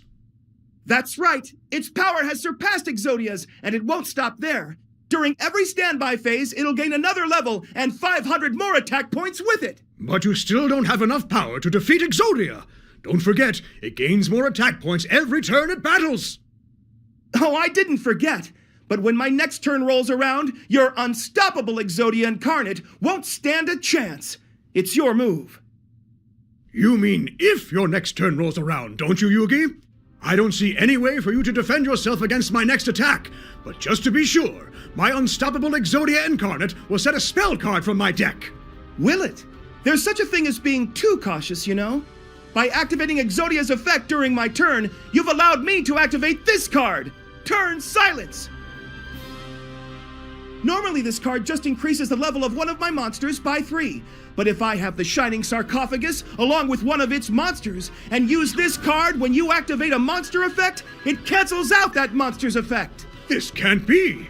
Then Silent Swordsman 0 will become level 12 and reach 5,000 attack points. And after that, level 13 and 5,500 attack points. But that's preposterous. Just imagine trying to cram all those level stars onto one card. That's what you're concerned about? What else is there to be concerned about? I control Exodia. I believe in the heart of the cards. And my beloved grandson came to see me today. Why, I'm as happy as I can be. Aw, Grandpa. But I'm still going to defeat you. Just as the heart of the cards guided you to your shining sarcophagus, I'm sure it'll guide me to the card I need to seize victory. High draw! During my standby phase, Exodia claims 1,000 of my life points. And my silent swordsman grows stronger. Now if you try to attack my swordsman, our monsters will destroy each other, and Gandora will defeat you on my next turn. But if you think you're going to go after Gandora and try to outpace my swordsman's growth, think again. I banish Baphomet, the mythical king of phantom beasts, from my graveyard to special summon my banished Nightmare Magician. So that's why you destroyed and banished your own magician with Gandora. That's right. Now if you attack with one of my other monsters, I'll use Nightmare Magician to destroy it, so that your Exodia can't gain any more attack points. Then Silent Swordsman Zero will be able to take it down cleanly, and I'll win the duel. Ho! Very well played indeed. You were able to learn how all my new cards worked on the fly and combine two entirely different strategies to construct this elaborate no-win scenario for me. Why, I couldn't be prouder of you. So, does that mean... It means, of course, that I've drawn the exact card I need to defeat you. I activate Obliterate Blaze! Obliterate? That doesn't sound good. Oh, but it's very good. For me, that is. The unstoppable Exodia Incarnate now gains the ability to destroy all other cards in the spell and trap zones, and then equip the 5 pieces of Exodia from my deck to itself. But my shining sarcophagus can't be destroyed by monster effects, so you won't be able to equip anything. It doesn't have to destroy any of your cards. One of mine will do just nicely. It's the final forbidden card that will be the key to my victory. First, I activate Exodia's new effect, and then I activate this spell card, Forbidden Dress. The target is, once again, your Nightmare Magician. Can't you give my magician a break? I'm afraid not. This card lowers your magician's attack points by 600, but more importantly, it makes it impossible to destroy with card effects this turn. Oh no! The Nightmare Magician isn't a monster from my shining sarcophagus, so Silent Swordsman Zero can't defend it. And while my Forbidden Dress lingers on the field, Exodia's effect will destroy it. But that means... That's right. Now I equip the unstoppable Exodia Incarnate with Exodia the Forbidden One, left and right arm of the Forbidden One, and left and right leg of the Forbidden One, each providing it with 2,000 extra attack points. Over 13,000 attack points? But Nightmare Magician is in defense mode, and its effect is still active. There's no way you can damage me. That's where you're wrong, grandson. Obliterate Blaze also lets Exodia's attacks inflict damage even when it attacks a monster in defense mode. But that means... You're finished! Attack, Nightmare Magician! Exodia, obliterate!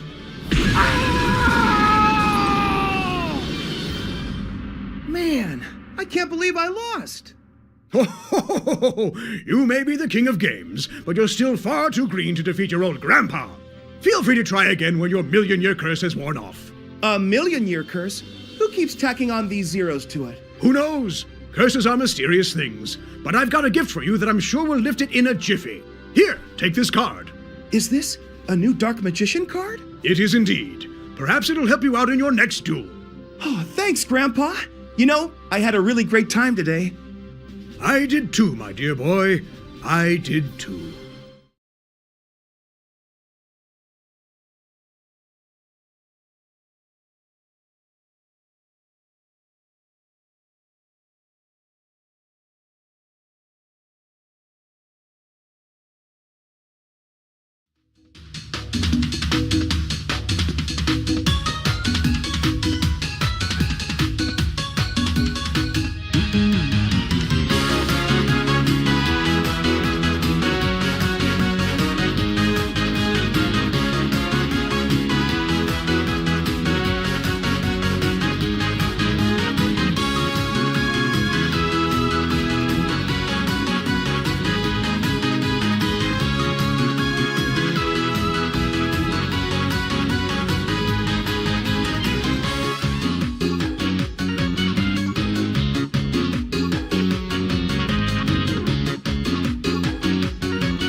Hello and welcome back to WCQ Weekend. We are getting ready for the top 16, but before then, a reminder that all weekend we have also had the Dragon Duels going on, and we have our top 8 award ceremony with head judges Nick and assistant judge Christian to hand out our awards. So, announcing from Dragon Duel top 8, first quarterfinalist, Ethan P.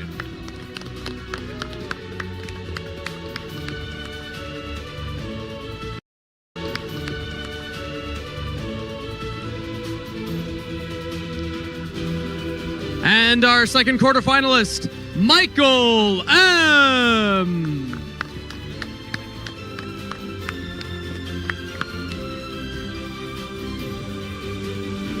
Third quarterfinalist, Cameron S.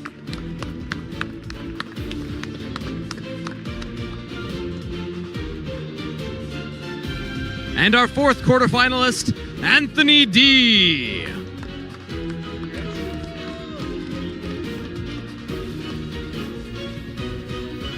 Next up, our semifinalists, Elijah V.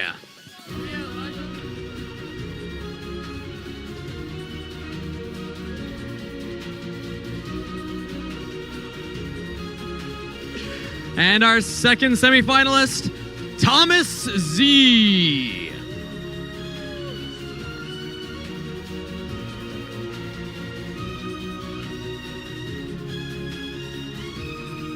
And last but not least, our finalists. First up, finalist Diego M.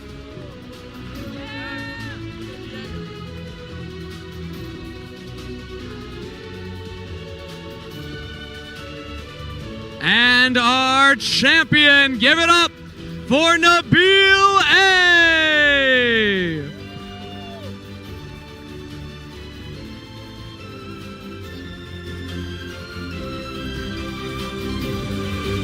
Everyone, please give one more round of applause for your top 8 Dragon Duelists! We'll be sending it to a short break before we are back with our top 16 for the WCQ, so don't go anywhere. We'll be right back after this.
And welcome back as we are here on the top 16 of just a stellar tournament. Again, we started with over 2,600 players, and now there's only 16 left. What an exciting weekend of dueling we've had so far, gentlemen. Not to mention the last chance qualifiers as well, where thousands more were there just trying to make it into that second day. And it's coming down to just a handful of duelists left, all of them hopefuls to be North American representatives at WCS. Yeah, totally. I think these are the best of the best players. We've seen these players time and time again. This is a spotlight that they are very much used to. We've seen them at YCSs. We've seen them at all sorts of regionals. They're here to win it. And we have, what, top 16, top 8, top 4, quarterfinals, and then we got semifinals. 2 more and you're in. Yeah. That's all it takes for these duelists. They are so close to making it. Well, let's take a look at the bracket here so we can see exactly who is left in the tournament. Again, so many have gone by, but now Landon has championed over Matthews to fight against Arton, who won against Joshua. Matthew advanced against Michael, who will be playing against a different Michael T, who beat Dominic. Then we have our current bracket of Marshall, who advanced forward from our last feature match, beating Jonathan, and we have Murad beating Bar, advancing, so that's going to be their matchup. And then we have Logan J versus Shane C, as both of them advance into their matchup here. So this is quite exciting. And now next up, James M will take on Mark S. And our feature match that we'll be taking a look at, Kamal C versus Aditya D. And then finally, Patrick advances against Johnny to take on Landon, who beat Howard. Andre beat Michael, and he'll be playing against Brandon, who beat Alexander. So again, we have so few duelists left here. Speaking of duelists, let's go ahead and introduce our duelists here on the stage. Kangas, let me see if I can go ahead and just toss it over to you on the stage. It's not very far to toss, but the duelists are prepared, so let's meet them right now. Because up first, in the blue chair from Fort Lauderdale, Florida, Kamal Valdez. Kamal would like to give a shout out to his friends and his team, Double Infinity Gaming, for helping him prepare for this event. And in the red chair, his opponent from Plano, Texas, Aditya Darab. He wanted everyone to know that this is his 4th YCS top in the year, which is also his first year traveling to events, and shout out to his team, Inspire. Duelists are prepared, so let's get ready for duel number 1. So Kamal with 11 wins, 2 losses, 1 draw, with Aditya with 12 wins, 2 losses, 0 draws. Now these records don't really mean all too much at this point in the stage because it is single elimination time. Single elimination, the rubber hits the road again. We don't want to have to send any of these duelists home, but we have to choose our champions. Who's going to represent North America in the World Championship? Again, it's nice to see that we have some hometown heroes here again from local Texas. Now we're advancing in the top 16 as the duelists begin to shuffle up for their final set.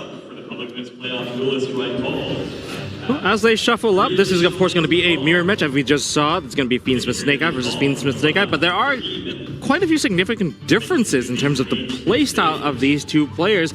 You know, both of them still managed to make it to top 16, so there's no correct playstyle at this moment. The winner is going to be the one who writes the correct one. We have seen, especially, even if the deck list itself is similar for a lot of the players in the top cuts, the sideboards, the extra deck, that's where a lot of decisions have been made that really show the difference in duelists. So duel number 1 might look similar, but it's that duel 2 and potentially that duel 3 that we could really see things shake up. Definitely some incredible plays so far. Players now shuffling up. All of them now are now featuring the WCQ sleeves. Completely. It's wearing it really nice. I think it looks really, really pretty. Oh, that new logo looks gorgeous against that purple there. And again, duelists had to mandatorily re-sleeve, so everyone will be sporting it. But it's also a souvenir from your time here at the top tables. It's earned right there for making it into the top 16 duelists left in North America. We already have 2 champions representing North America at the WCS. Shout out to Jose and Ruben, but 4 more will join them today. 16 hopefuls remain. Now, Kamal, no stranger to featured match stages. He's definitely been featured not only in live competitions, but also in remote duel play as well. So he is certainly no stranger to high-intensity dueling. Aditya also a champion in his own right, representing his team and, well, the state of Texas at this point. But again, only one of these can advance. So the head judge is just giving a few instructions there, assistant head judge, excuse me. And we should be going into our match soon. Again, this is going to be very down to the wire here as these duelists have to do something to get through this duel alive. And while we get ready into the game, here it is. Game number 1 underway. The duelists are prepared. The hands are drawn. Now I think it's a matter of rolling that die. Kamal is going to be going first with the die roll, rolling 7. The most common number with 2 dice. 10 versus 10. Okay. Aditya has the first choice. And I want to give a shout out to Aditya. When I was talking to him before going up on stage, he was saying he was able to make it into the last WCQ. But then, since then, this is his first year traveling to events. Out of those events he's traveled to, topping 4 YCSs in 1 year. Very impressive feat for a player who had not up until this year been able to travel to those events. So Aditya definitely taking this year seriously. Speaking of impressive plays, we're starting off with one of the most impressive monsters of this weekend. We have Fiendsmith Engraver activated. You're going to get that search of a Fiendsmith spell and trap card. That's going to be Fiendsmith Track. Tracked immediately hitting the board here. Kamal considering his options, but it might actually resolve. Not sure if he wants to commit anything from the hand, but it looks like there's the Ash Blossom and Joyous Spring. We're not even going to see that Lurie. Okay. Yep. That's fine. Trying to stop the Fiendsmith cards very early here, but we do know it's Fiendsmith Snake Eye, so typically there will be a follow-up. Aditya is about to bring that follow-up out. Actually, we're going to see a discard there of the Ghost Mortar Moonlit Chill to bring out the Dia Bellstar, the Black Witch. Out of all the potential, combos you can go into, this is one of the less efficient ones since you have to lose a resource in your hand, but it still gets you there, and it will still allow Aditya to play. I mean, once the Ash Blossom is burned out, there's nothing really stopping the original Sinful Spoil Snake Eye from resolving. So it was a pretty safe line overall, but we're going to see if there's any further disruption coming into this play. Definitely makes you feel safe. Would have loved to keep that Ghost Mortar and Moonlit Chill there, but unfortunately, you got to do what you got to do to get to that Poplar. That's why, I mean, obviously opening the Snake Eye's Ash is the ideal scenario since you don't have to lose that resource. But again, we still get there with this line. And it doesn't seem like Kamal has another immediate interruption in hand. There are still things that you might be willing to wait and then allow Aditya to kind of build more of that field before using. You gotta be careful. Just because someone puts their hand down doesn't mean that they're finished with that hand. They could quite quickly just pick it back up and be like, hold on a second, I'm gonna interrupt you right here. Give you a little bit of false confidence, a little false safety. It is the Yu-Gi-Oh! Equivalent of a poker face. Just memorize your hand, put those cards face down, and just no response. Make some eye contact, and make your opponent think you have absolutely nothing. Well, considering I have 2 judges on the cast with me, I will believe both of you. You do not have to be holding your cards in order to tell your opponent that you're going to activate something. So let's see if Kamal does have something to activate and when he chooses to use it. So we've pushed all the way to the Flambridge onto the field. We have the Snake Eye Oak effect. Now summon back the Snake Eye Ash onto the field, and now we're going to take those 2 monsters. Which 2 monsters are we going to combine into? A lot of answers to this question, but it is... Surprise, surprise. Oh, IP. Ooh, that is actually a surprise. A bit of a surprise. It's going to be an IP Masquerena. A little bit more of a standard Snake Eye play here, not leaning as hard into the Fiendsmith. Yeah, I mean, we've already used an Engraver effect from hand, so potentially Aditya's just prioritizing going more into the, I guess you could call it old school Snake Eyes combo at this point. Old school as in 2 weeks ago? Yeah, as in before Infinite Forbidden. Certainly made an incredible impact, including in that live voice actor duel. That was great, yeah. We could just be interweaving our play a little bit, just making sure that the correct monsters have hit the graveyard before we get, massively disrupted. Get that follow-up set up immediately, because even though the track was not able to resolve, that doesn't mean that you can't just kind of cycle your way back into a Moon of the Closed Heaven and just keep that line going. Interesting. So we're going into the Selene. I was wondering if maybe the idea here for Aditya was go into something like Appaloosa, because Kamal, if you're waiting on one of the strongest interruptions at this tournament so far has been Nibiru, you can then stop Kamal, but we're opting to instead extend further with this play here. No fear from the rock from above as another Link summon is performed, getting rid of Celine. There it is. Ooh, and there's the 2-material Appaloosa there.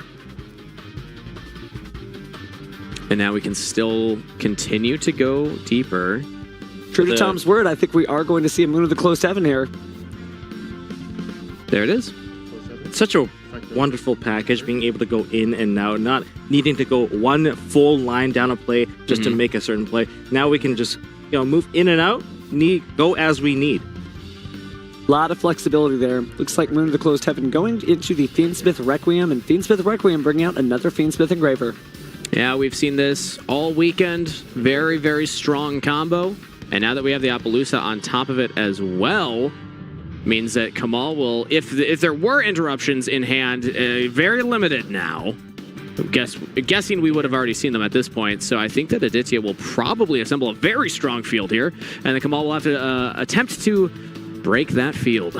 Using a light fiend monster and another monster, we are Link summoning into Fiendsmith Sequence. Sequence effect activates. Now we have 1, 2, 3. Oh, we're doing the Fiendsmith Desiree. Certainly a powerful card, very impactful throughout the course of the tournament again, but not every duelist choosing to put it on their initial field. But I guess Aditya getting this far in the tournament and representing his hometown as hard as he can, he wants to be able to get that out. And now, if we are trying to get a little predictive here, we still have 3 Link materials. We could go into something like a Promethean Princess, maybe go into a Flamberge as well. After that, we have the IP plus the field spell. This is a very strong field that Aditya has been able to assemble. Only the single Ash Blossom did not deter the power of this deck, and this is why it is so highly represented in the top 64 so far. In both of these duelists for the top 16, because of its ability to play through interruption. Just one is not enough. Yeah, one isn't gonna cut it this time. Now we're performing a Link summon with the current monsters at hand. It is a Link 3 material. We could go to a Link 2, there's still 2 monsters at the moment. You get carefully considering his options available. And, this is something new. We are going into Silhouette Rabbit, one of my favorite monsters from Infinite Forbidden. You do love illusions. I do love my illusions, and this one lets you put out the statue, the angel statue as a rune. Basically a walking solemn strike, I believe. It's similar. Stop the special summons. So if your opponent does attempt to perform a special summon that does not start a chain, you could negate that summon. Yep. Very powerful card. I mean, it almost feels like having a counter trap almost. It really does. I mean, we've seen counter traps actually make an impact in this tournament, but this is the next best thing, being able to search it out with the Silhouette Rabbit and set it to the field. And Silhouette Rabbit also, in this matchup, has the ability to destroy spell and traps, win that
trap moves out there, so you can actually hit things like Duel.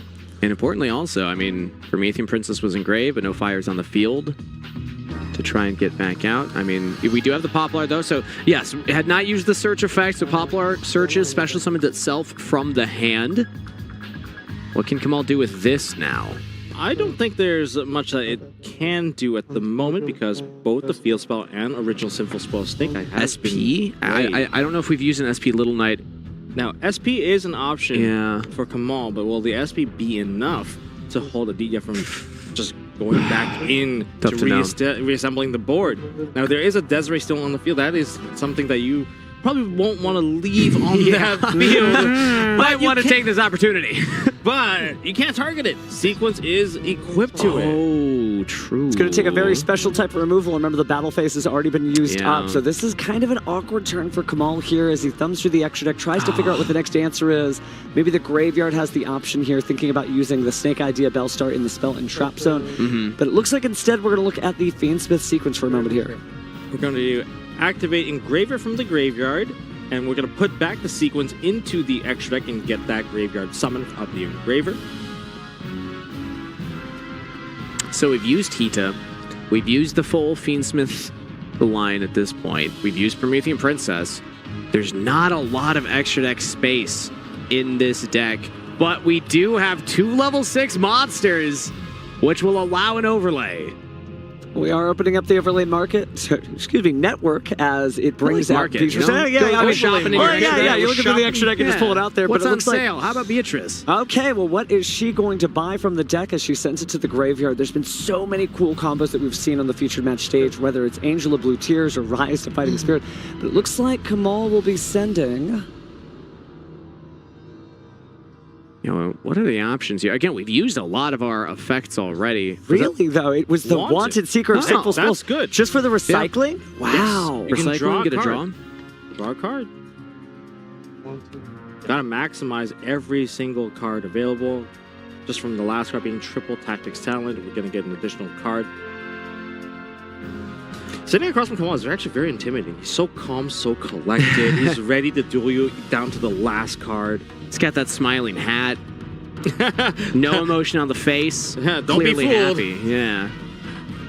I'd certainly be happy to be this far in the tournament, but Kamal wants to be number 1, so he'll use the recycling effect of the Wanted Seeker of Sinful Spoils in order to move the game state forward.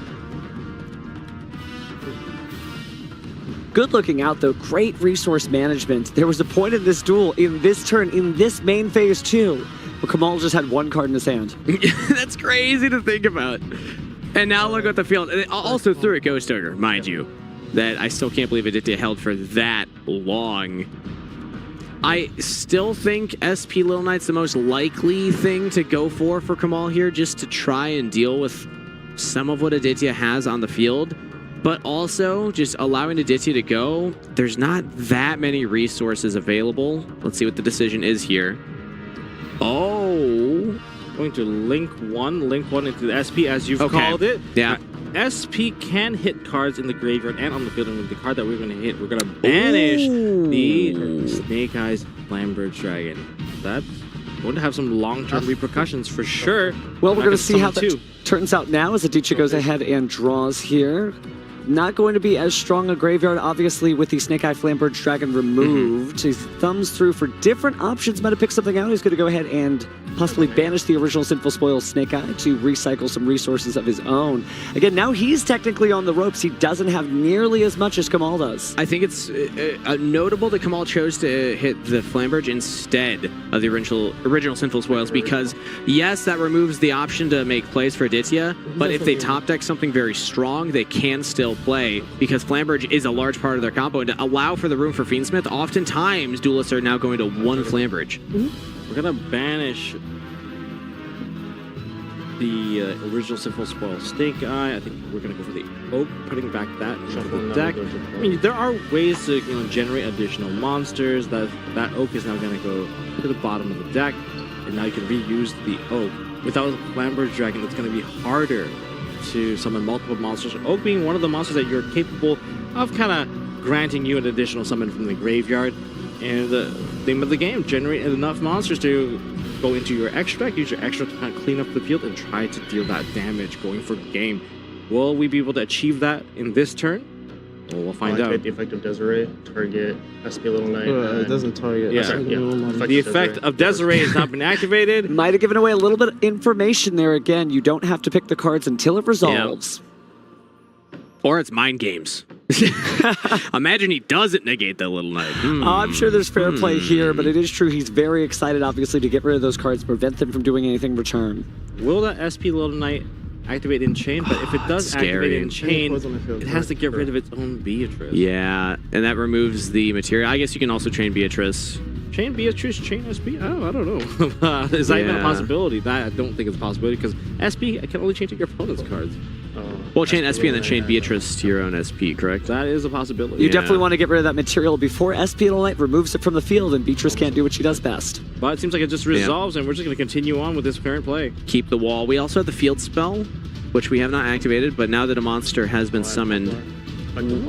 Was the field spell negated? What was the second card that was negated? Oh, actually, now that you say that, I think it was the field spell, yeah. Maybe pointing to Beatrice, but maybe not pointing quite far enough. The verbal commitment, likely the field spell there, as we haven't seen Snake Eye Oak advance onto the board and just create a bunch of defenses as we've seen before from the Snake Eye strategy. And oftentimes you're not as worried about Beatrice on your turn. It's more about setting up plays for your opponent on their turn. So Aditya, removing the interaction that Kamal will have. And I mean, it's crazy what a Snake Eyes Ash can set up. Very, very powerful card that gets the Poplar, and now we're into Oak. Certainly one thing to clear the way, but you've got to actually walk the path, and doing exactly that by getting the Snake Eyes Diabellstar there in the Spell and Trap Zone. So many monsters on Aditya's field. And remember that field spell is buffing them all as well. So there's always the opportunity to just go battle phase and start swinging, but we are going to keep going more into the extra deck as two monsters have been used. And Ahita on their side. Your graveyard, our graveyard. All right, so now that we're sharing our graveyard, let's take a look at what we have in the graveyard. What is the most ideal monsters to summon back? I believe I see Promethean Princess to get yourself a little additional link rating available. That can summon more monsters, but instead we're just going to take a very simple monsters. Ash Blossom and Joyous Spring. Ash? Now, interesting. I thought the Promethean Princess would have been the pick, but maybe we are going for something different here as we... Perhaps fire locking isn't the way to go. Maybe we want to go into the Fiendsmith line. It makes sense.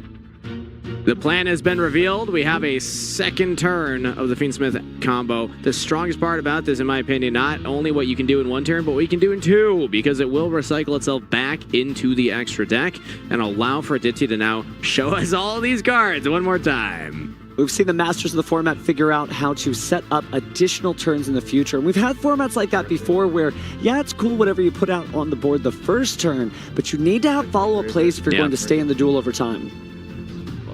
Engraver effect. We're going to send that Beatrice into the graveyard by sending away the other one. Oh, Kamal picks up his cards. That's all she wrote. Okay.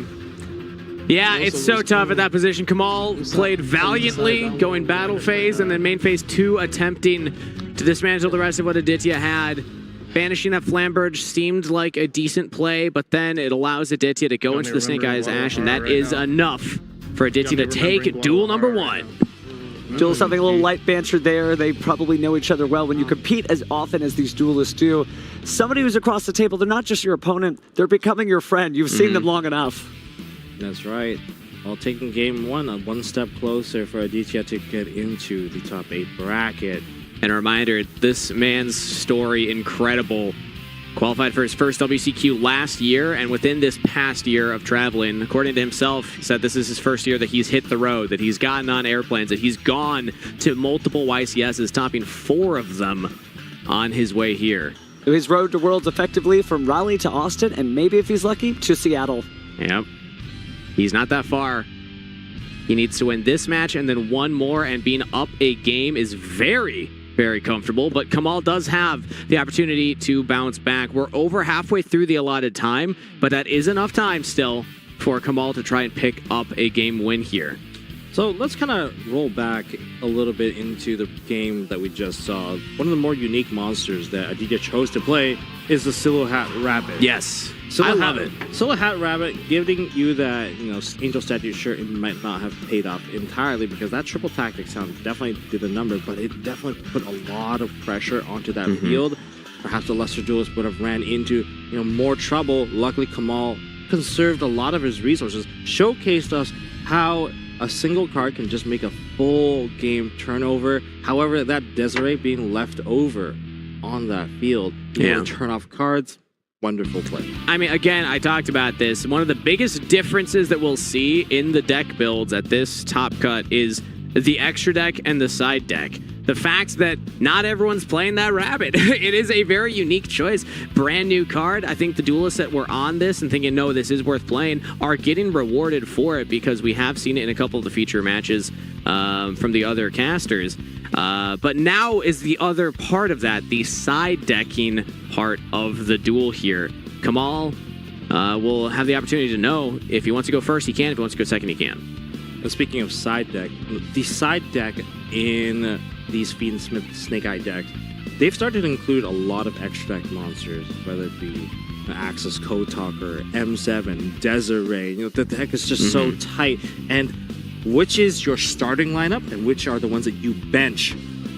This is what it feels like. You're just benching it. You're right. It's like calling the guys out of the dugout. It's like, I think I could use this card. I think I could use that one. I imagine, this is just what I think, is that something like the rabbit is the perfect type of extra deck slot that if you know you're going second, you're probably not going to get to set up a trap card on your turn. So maybe you make room for something else that's stronger going second. It gives you so much flexibility. I'm happy you bring that up, Tombox, because the extra deck as one of those side deck options, something that we don't see that often, but it gives a lot of potential. Historically, it hasn't been used that often, but you're absolutely right that it's kind of a situational one, right? We saw Access Code Talker previously in other duels. It's one of those things where it's more of a game ender for a turn two. If you're going first, it's not going to help you establish a board. So yeah, taking it out of the side deck and swapping it in with something else is a great option there.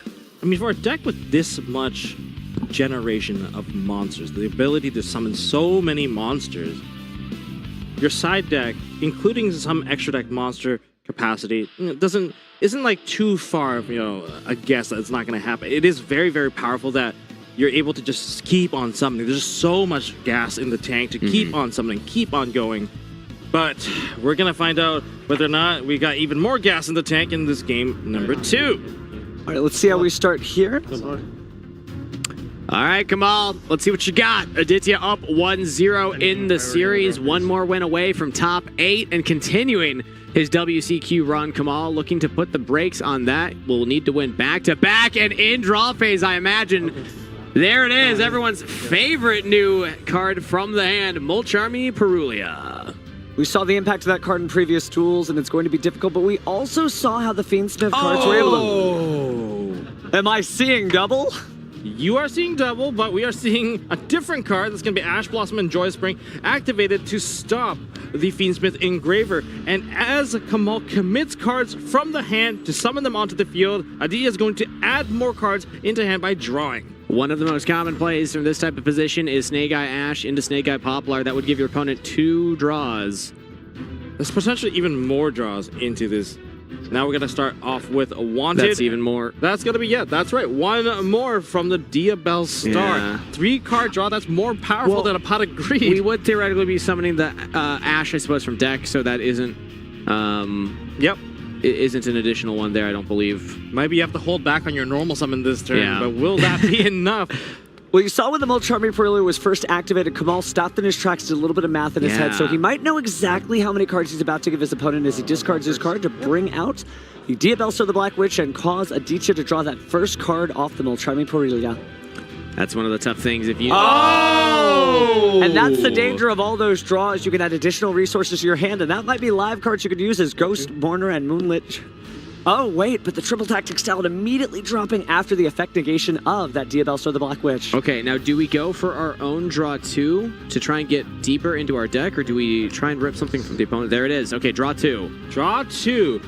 I mean, we're trying to match resources here. Everything is getting stopped with the Engraver, the Black Witch. Where are we trying to push the additional summon now? You need the additional summon. You need the cards, the spell cards to generate the monsters from the deck. Special summon from the deck. How many now? 3? What a tough situation to be. Now, we only have 3 cards on Aditya's side. Deep breath from Kamal right there, as I think he realizes the difficult position he is in. His entire tournament, his entire year season is on the line here. He needs to win back-to-back duels, and he is in a very rough spot. You're right. The more he tries, the more he technically gives cards to his opponent, but he's activating Bonfire here. Now, I feel like this might just be the end board that we're going to need to see whether or not it's going to make a huge impact. Now, note that we have to go into Bonfire. Bonfire needs to push, and that's going to start off with the Poplar. Added to hand Poplar effect. That's going to summon, that's going to give an additional draw. So Aditya, I believe, up to 4 cards now. We're trying to avoid the normal summon. Maybe Aditya's going to be stuck with the 4 cards here, and we're not going to put him back to 5 cards, you know, doing that wonderful trade burning of off effects, and then still start with a 5-card, 6-card hand into the next turn. Well, it's like we'll grab the original Sinful Spoil Snake Eye there that'll at least special summon something from the deck outside of the purview of the Mulcharmy Perulia. But again, it is just so difficult to play through this because as Kamal continues to commit, it gets a little bit more difficult. It's like 2,500 from the Ghost Warner and Moonlit Chill as well. Life points closing in on him. Okay, 10 minutes 20 on the clock up there. Burning yourself never feels good in this type of situation, but Kamal doesn't have another choice. Kamal has to keep playing through with this type of situation, giving your opponent's hand in Phantasme. Wow. Speaking of drawing cards, we're going to continue to draw cards. Perulia might be not enough. Let's go for Phantasme. It's just maximize on disruptions from hand. We're going to summon out Phantasme. And we're going to have to put back 1 card. Wow. Cycling and cycling. And here's the thing. Even if Kamal was able to get out a strong board, there's still the chance of drawing in that dreaded combo of Infinite Impermanence and Nibiru, which is enough to make maybe... Well, the Infinite Impermanence now will be turned off thanks to Phantasme. However, that's still 4 cards drawn that can really just build your hand along the way. Just hope it's not Effect Veiler. Nibiru is basically the same thing. Nibiru is the big one, though. The big threat that you're usually trying to fish for with the Peruli and with the Phantasme. I mean, there's been so many draws that Aditya has been going for. Time is tight. You've also taken damage, and you're behind a game. Not the best position to be in, but if anyone can come out, Kamal is one of those players that I truly believe can come out of this on top. Veteran duelist and celebrating his own right as he pushes forward with the Fiendsmith Engraver, taking a look at the graveyard there, just thinking about his options. Obviously, you have to keep playing. If you don't, that is the end of your road to Worlds. A long year, all of 2024 leading up to this, and even tail end of 2023, earning the points, going to the tournaments, putting in the work. Kamal's feeling that pressure, you have to imagine, on stage in this feature match, but he is still playing, and quite well. I mean, showcasing his dedication to the craft and to learning this deck, going for the Poplar to not give as many draws with something like an Ash adding the Poplar to resummon, instead going for a different version of the line, and is being rewarded. I mean, has not been stopped since the Phantasme has come down, so Aditya could be holding something still, but Kamal has just got to keep playing his cards. We do know that there is an original Sinful Spoil Snake Eye in Kamal's hand. So based on that, that could summon out an Oak from the deck, because you just need level 1, so the Poplar won't be as useful as it has already been used. So with the Fiendsmith Blackrama being fusion summoned out, and we get back our Fiendsmith Engraver, that's now overlaying together. We're building the overlay network for a rank 6 monster being... I believe it's the overlay market, right? I heard somebody say that. Right, I know, whoever could that be, but let's see what Beatrice is shopping for this time. Likely to attach material and send a card from the deck to the graveyard. And we've seen how impactful that has been. Again, things like Angel of Blue Tears and Rise to Fighting Spirit. Anything that wants to be in the graveyard, well, it is quick access for easy purchasing. Last time we saw it was the Wanted. We won't be able to do that this time since we already used one and got in the graveyard. So should be a different target. Okay. There we go. Original Sinful Spoil Snake Eye, sending away our Snake Eyes Poplar. Gonna wait on the Beatrice for now. Do we need the extra monster, or do we want to go directly into the Oak? I believe there hasn't been a normal summon either, so... Not yet, but it looks like Oak is exactly where we're going. Oak effect. We can summon monsters without providing additional draws, and we are not being negated, so the Poplar is now summoned back onto the field. All right. With the amount of cards that Aditya drew, I would be surprised if there isn't something in that hand, but you never know. I mean, he could just have stuff like the bonfires, like his own Snake Eyes cards, like his own Fiendsmith cards, and Kamal could have a clear road forward to keep building the field. You can see him adjusting his hat, thinking, what's likely? What's my best play? How do I play through this? Going to use the Oak Effect now, and that is good. So we are threatening worse and worse options here. Nibiru a little less strong if we are bringing out the Snake Eyes Flamberge Dragon. There it is. There's also a possibility that Aditya drew into an infinite impermanence, and that might not be the card he's looking for while holding on to the Phantasme on the field. That's a possibility, but don't forget Phantasma can prevent your monster from being targeted by negating that kind of target effect, so it could enable your turn, in the beginning to be a little bit stronger. You can continue. And it's going to be Angel of Blue Tears being sent to the graveyard with the Beatrice. The Fabled card is here again, being able to get any of those trap cards. Well, can send your opponent home crying, but we'll see how it turns out. A Flamberge has been activated. Okay, we're gonna destroy the Flamberge Dragon. That's gonna send away the Poplar. Oh, well, I guess we get to continue play, I guess. I guess so. Chain Link 2, Poplar. So Flamberge effect, and then Chain Link 2, I believe, is that Poplar. Poplar putting the Ash into the spell and trap zone. Anything else?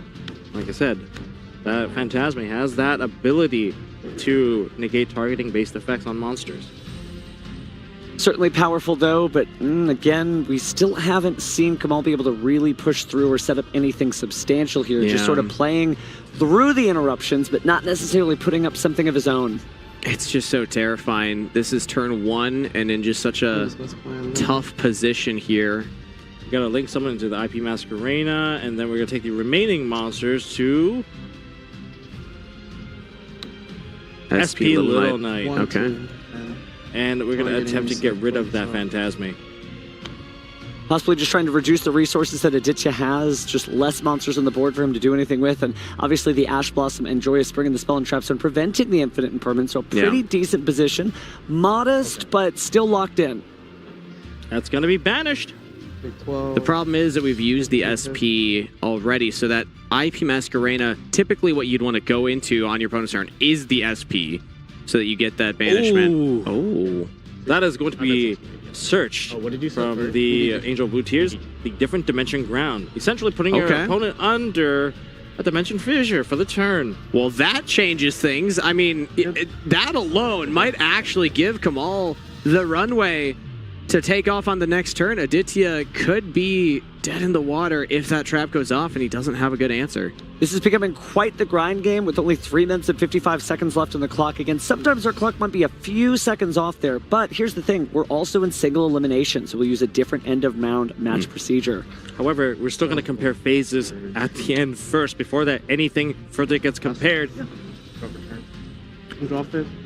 On the draw phase, we're going to activate different dimension ground. Okay, well, we're kind of under dimension shifter. Your spells and traps are still going to hit the graveyard, but anything that's monster related will be banished. That's for both players. We've seen it backfire before. Unlikely to tie things up here. Looks like we're going to go ahead and use the field spell Divine Temple of the Snake Eye to advance the Snake Eye Flamberge Dragon, but not resolving just yet because Aditya might have a response of their own. That's fine. Okay, that's fine. So Flamberge Dragon will hit the field. That Flamberge Dragon is mainly there to put pressure onto Aditya, because the Flamberge Dragon now, at this current turn, cannot hit the graveyard. So if it hits the graveyard, it's going to get banished, and it won't summon out multiple monsters, but it can also take your opponent's monsters that have been placed into the spell and trap zone, and got to take advantage of that particular play. Well, the IP Masquerena would certainly be happy to have an additional material there, borrowing the Ash Blossom and Joyous Spring with the effect of the Snake Eye Flamberge Dragon, but we're not there quite yet. Okay, now we have gained access to our field spell, Divine Temple of Snake Eye. Aditya has that card in hand. Anything here? No. And there's no response on Kamal's side. SP Little Knight, IP Masquerena. Those are the two things that we can see right now. Kamal does still have cards in hand. Maybe one of those can also interact or interrupt Aditya, but okay. Looks like into battle phase. And we crash. Main phase 2. 800 to 800. Main phase 2. Aditya going to go ahead and put Bonfire down, search out a Pyro monster from the deck here, hoping to increase his arsenal, but we still have been seeing just this incredible grind game, right? These decks are known for being explosive, for being controlling, but when they face against each other, especially with duelists of this caliber, no card gets wasted. And remember, 1:40 seconds on the clock for Aditya. I haven't seen any slow play warnings. I haven't seen any time added from the judges. Both duelists doing great work here, but it goes to show you with this many individual card interactions, it can just take up the full time. It does feel like both are just trying to play to the outs. Like this is, from my perspective, very fair Yu-Gi-Oh! Where both are just trying their absolute hardest to play through each other. And if that is the case, Aditya is advantaged here. I do think that players playing these decks, they know that the interaction level is just extremely high. The amount of things that you have to do. Game 1 took a very significant amount of time, and players do prepare for these things. You know, players do time themselves when they practice, and they understand that these are the potential games that they're going to be entering. That's sorry, my. Okay, so SP Little Knight has banished Poplar and itself. Summon out the Ash Blossom and Joyous Spring. Yep. Okay, Aditya has one monster on field. I believe, normal summon has already gone through. That was the start with the Snake Eye Ash. So the Flamberge did take away one of the most powerful monsters, which is the Snake Eyes, the Abel Star. That was the preparation, because we're not going to be putting the Flamberge into the graveyard instead. Okay, and that was end phase. 20 seconds here for Kamal. I think Kamal can actually do this. If you just go battle phase and start hitting, you might be able to squeeze it up. Yeah, you might be able to squeeze an additional game out of this one. Talked about end of round match procedure. It'd be wild to have a very short game of 2 turns for each player. That would be wild, but the clock is ticking. Does Kamal realize has until the end of a phase? Their clock may be a little bit different on the stage, but again, we have some great judges up there, so we won't panic. Okay. We'll have to wait to hear what the judges say. Is there? Yeah, there's communication with the judge. Yeah. Wow. Now, notably, 1200 does not do it. If my math's correct, that puts it to 55 to 56. So if we go into the... Oh, there's the handshake. That was such a close match. Oh, Kamal, I think, could have had it if there's a little more time on the clock, but just not enough resources. Congratulations to Aditya. Or are we? Are duelists siding? They might still be siding here. I might have called it too early. Okay. No, the match winner is Aditya. Okay, a little bit of confusion here from the desk, but again, we are signing that sacred slip, and Aditya is going to advance further here in the tournament. And what a game! I mean, the amount of interactions that these decks have to offer is just insane. Like, being able to do 20 different moves is already really powerful. There's not like Tenpai. Even Tenpai, we did get to witness from in our top 64 feature match. It was already insanely powerful. There's so much you can do, even in the battle phase, but just the sheer number of options. Really cool stuff. Yeah, really cool stuff. It can drain out the timer. It definitely can drain out. You have to move things here and there. You have to search out of your deck. And you have to consider your opponent's graveyard. You have to consider your own graveyard. You have monsters you can push out. You have to look at your extra deck because there's so many things. You have to constantly put cards back into the deck. That's just many things that you can do. And, I mean, we are currently on a 55-minute timer, if I'm correct. They did definitely get additional time here, but again, sometimes extra time doesn't necessarily mean that it's not going to be a photo finish with those lower life points. And really cool stuff, though, again, from the Duelists. You know, I think that Silhouette Rabbit certainly clinched things out, and we'll see if that continues to advance Aditya far into this tournament and maybe as your North American World Championship representative for the Ultimate World Championship. I really like that. It's still 45 minutes at this moment. I think once we get to top 8, that's when we get the 55 minutes. Well, we'll see how the additional time ends up helping out there. But again, Aditya doing some wild stuff with some very interesting cards there. Kamal did a great job of playing through, but sometimes it just isn't enough. But don't worry, I'm sure we'll see that Duelist at the top tables again sometime soon. Yeah, that's right. Now, because the turns are taking a little bit longer based off of number of action, I think there's going to be a significant amount of advantage for the player winning game one, which is, I believe, why they tried so hard to stay in that game one. This reminds me a little bit about the tier limits format back in the day, where the game one, you have to win it because there's just so many interactions happening in the graveyard. I believe even on stream, we've reached Chain Link 11, and resolving cards at Chain Link 11, you have to do it step by step. It does take time. Things are moving on and off the field, going back into the deck, being shuffled back in, and then more things are being summoned out of the extra deck.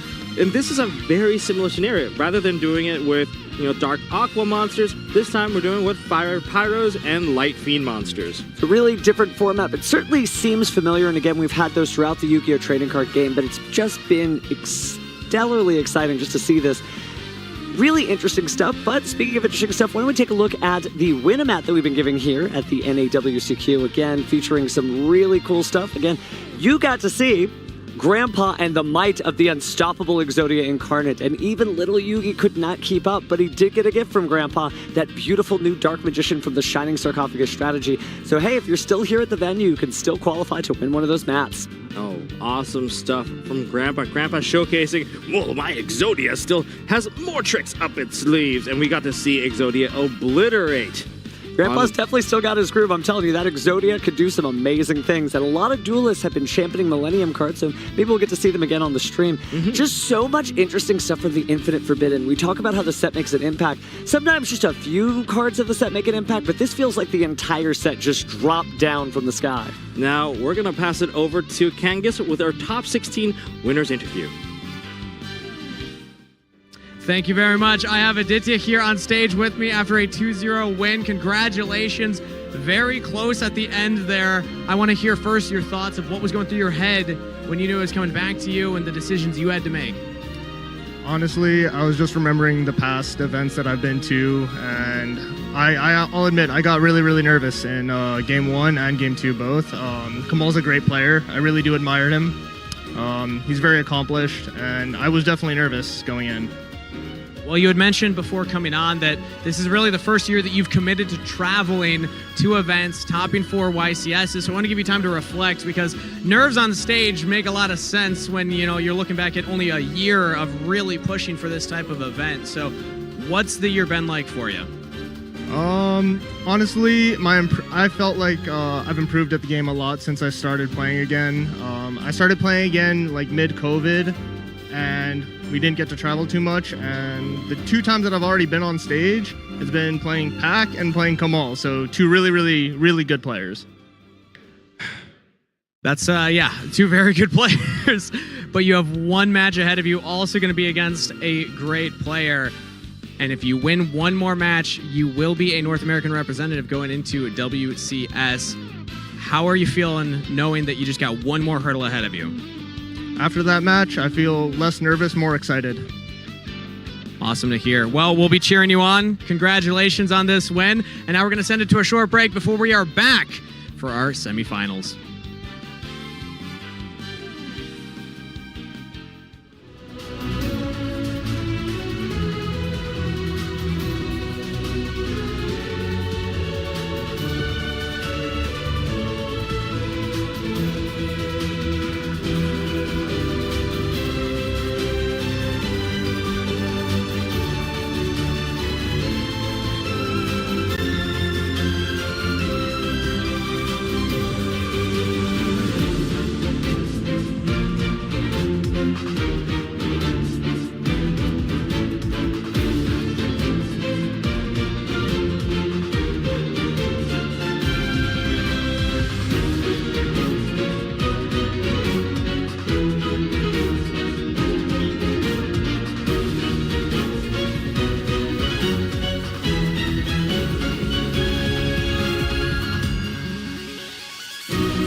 Hello and welcome back, everyone. We're here at the 2024 NAWCQ. That's right, the North America World Championship qualifier.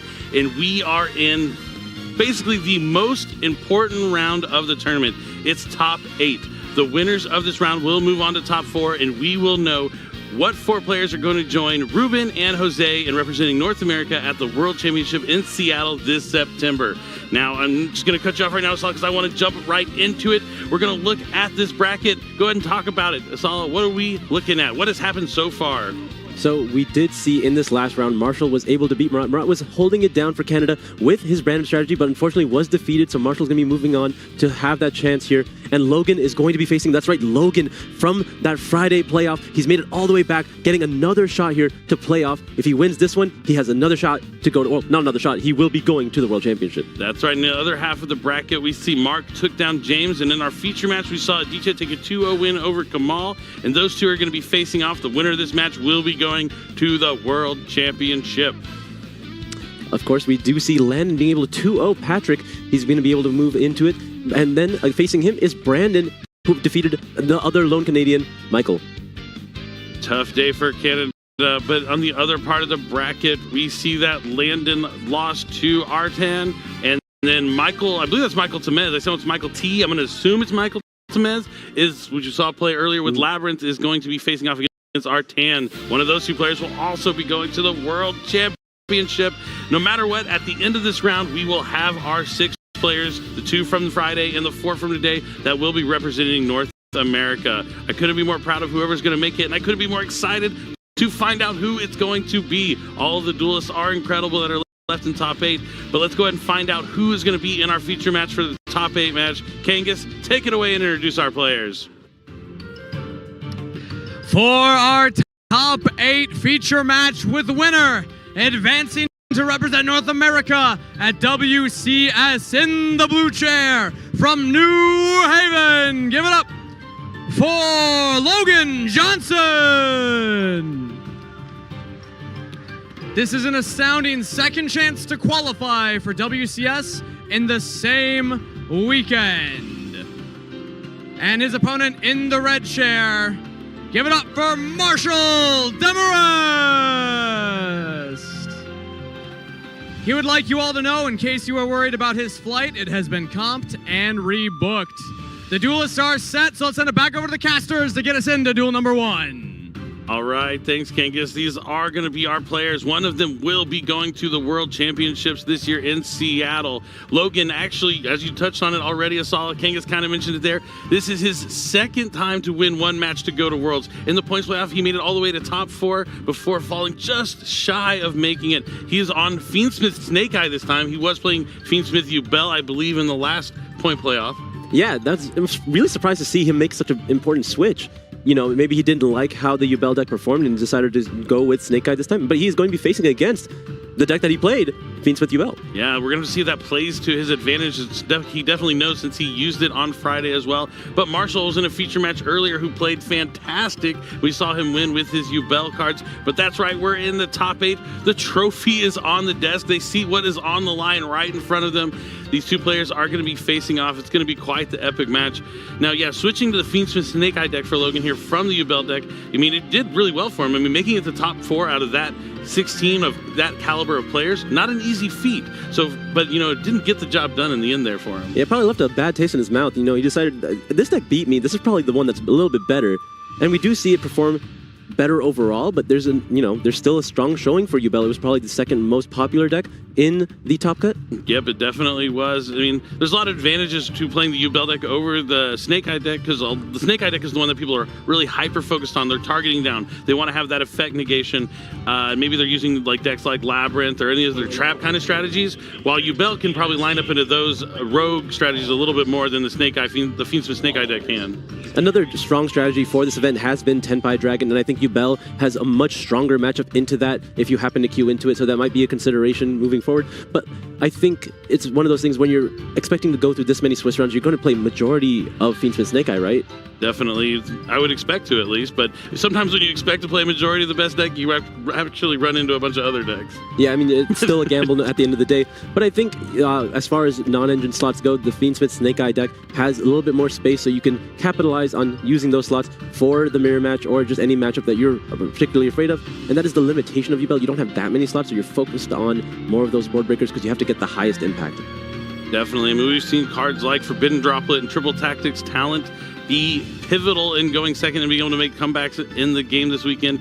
Kamal almost had a huge comeback in that game one in the last feature match. Just fell just a little short, unfortunately, but this is going to be a brand new match. Will it be Fiendsmith Snake Eye or Fiendsmith Yubel that is going to be making it on to top 4 and then on to the World Championship? We're going to find out right now as we jump into the first game of our top 8 match here at the NAWCQ. 55 minutes on the clock. Players are saying good luck. Now it's time to roll the dice. World Championship is on the line here. 8. It's above the average. 8. All right, apparently it's pretty average. Rolling with the 2 hands is crazy, but it was working out here for him. 8 beats the 7, so it looks like Marshall's going to be going first. Both players saying good luck, and game 1 is underway. The ideal start for Yubel here. The most powerful deck going first, arguably, maybe other than Gimme Puppet itself. Oh, but the main deck copy of Molcharmi Parelia coming Met down. with a Call by the Grave. We're already off to an explosive start here for both players. 1 card down each. Nightmare Throne, you've talked about this card. Nightmare Throne coming down with the Called by the Grave to protect from the Parelia. This is a good start here for Marshall going first in game number 1. This is what we've been lacking from the Yubel strategy in a lot of these matches that we've had. Nightmare Throne is the strongest starter that it has access to, and now he's going to be using its effect to destroy the Spirit of Yubel from the deck, immediately summoning a Yubel, and then just immediately using them to fusion summon Phantom of Yubel. Oh man, that means his hand must be good. He's going to summon the Phantom of Yubel early enough to protect from things like Effect Veiler, Ghost Ogre, and now he's going to discard Fiendsmith Engraver. Throne Called by Engraver. All right, what else does he have? I feel like there's probably still a Samsara Lotus in there. How good is this hand? We're going to find out. Fiendsmith's Tract is going to let him add a light Fiend monster from the deck to the hand. I'm going to make the joke again. It could be Majesty's Fiend, but we're probably going to be looking at Fabled Lurie. That is a Fabled Lurie. Yes. Yes. Not discarding anything else, just going to put the Lurie in the grave, immediately go into the Requiem. Okay.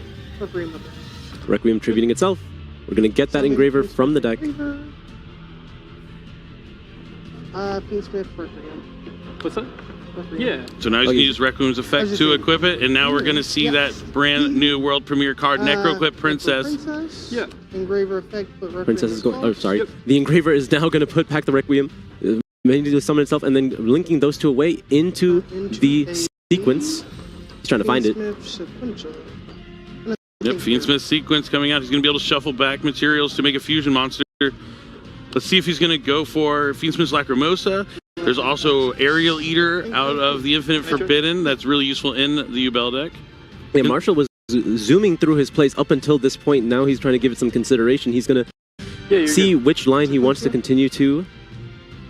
I love how you can see the trophy in both of the players' cams. That's beautiful. Really good work from the camera crew there on that one. It could belong to either of them. Yeah. Nope, there is the Aerial Eater. That's going to let him send any Fiend monster from his deck to the graveyard. It also can spell summon itself back from the graveyard later on in the turn or the following turns whenever he needs it. The infinite value. Wherever it is. The Infinite Forbidden. And here comes a link for Unchained Soul Lord of Yama. Did you summon this back? Yes. You did, yeah. Let's see if there's any response here from Logan. Does he have something like Infinite Impermanence? Phantom Yubel wouldn't be able to interact, and he does have the Infinite Impermanence. That's going to cut off the search for Shavara, which is pretty good. Really restricting the end board here. You're not going to have access to that Abominable Chamber as well as the Soul of Rage. I mean, you still could have a Soul of Rage on the field currently, but you're not going to get the chamber to mitigate something along the lines of Dark Ruler no more. Does look like he is going to link away those two monsters into Unchained Soul of Rage, as you said, Asala. Oh. Okay. I think he's opting to use the Phantom of Yubel here, maybe because if you saw the Infinite Impermanence already used, you expect an Nibiru the Primal Being is not in the opponent's hand, or you just want to make a Phantom of Yubel later. I think I goofed. Oh no. I hear him say he thinks he goofed. This is not the position, this is not the time. Oh! No normal summon, just a pass on Unchained Soul of Rage. Okay, it's not the end of the world. It is it's an interruption. It's a good card. Yeah. We're going to remove a good amount of bodies here. It can link summon with the opponent's monster to summon a Dark Link monster like SP Little Knight, so he has a couple of interactions. Activate track. We're going to be leading with the track here. All right, so now he's going to be able to add a Light Fiend.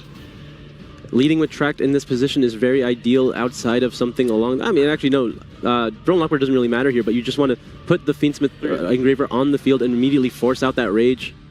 Oh, there is a Drone Lockbird.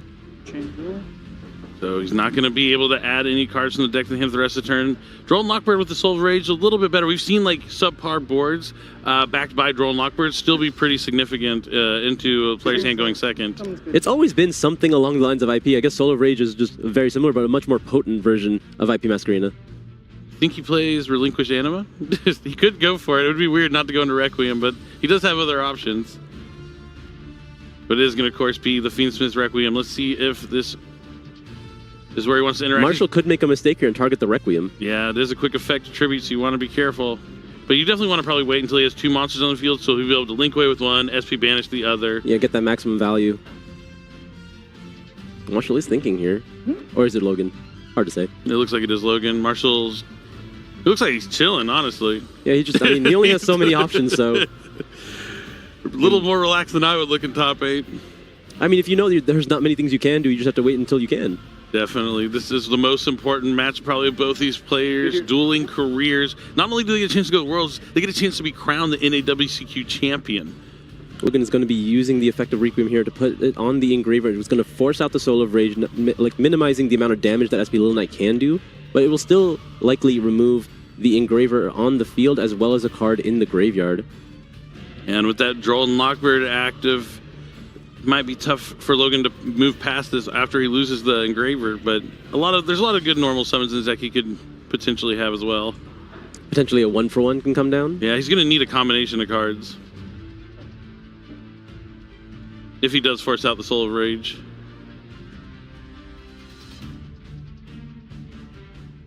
All right, next up is normal summon Snake Eye. Oh, this is a really good time to potentially Soul of Rage now. Yeah, very interesting. They didn't equip the Requiem here.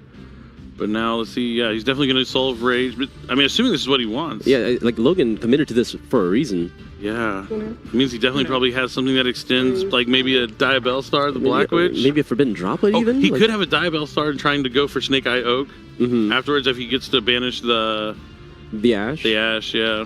I mean, yeah, it's probably pretty strong, considering that SP Little Knight will still be able to... Well, the issue here is SP Little Knight will be able to banish the Diabell Star. I was going to go for Engraver. So, interesting. Very interesting. I would have probably linked away with the... Oh, it has to be a special summon monster for Unchained Soul of Rage? Oh, yes. Yes. And that's just a pass. It's just a pass. We talked about it. The Drone Lockbird is enough. Stand by me. Tough spot here for Logan Johnson.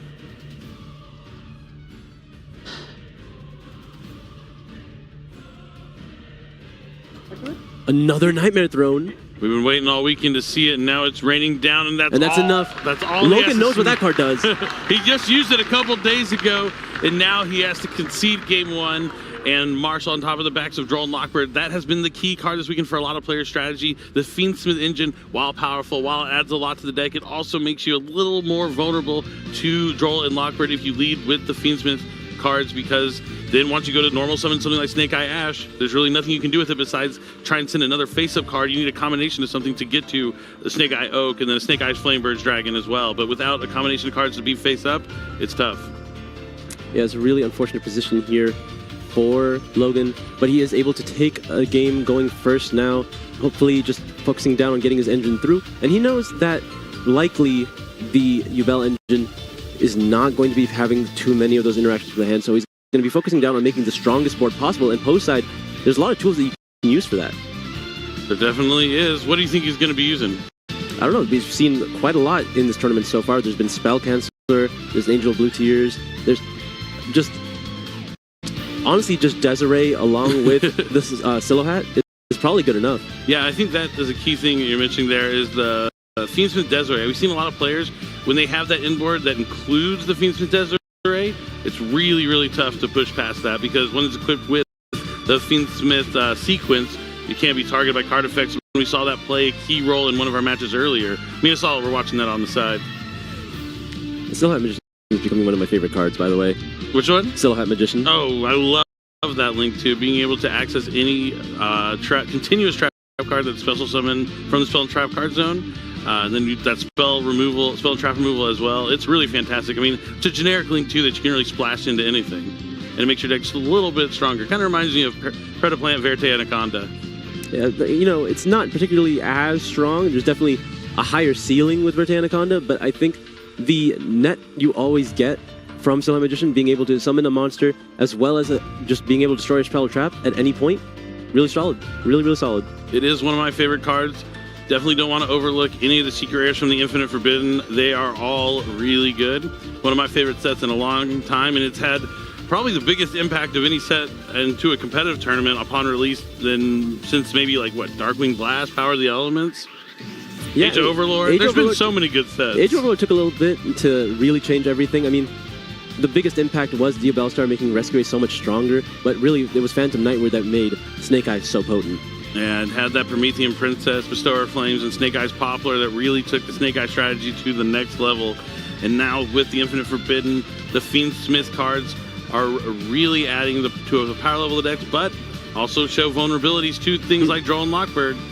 But it looks like the players are side deck shuffled up, hands are drawn, and we are moments away from jumping into game number 2 here at the NAWCQ. Now Marshall, he still looks so cool, calm, collected. Oh, maybe he's looking at this guy, realizing the position he's in. This is game 2. If he wins this game, he will be going to the World Championships in Seattle in September.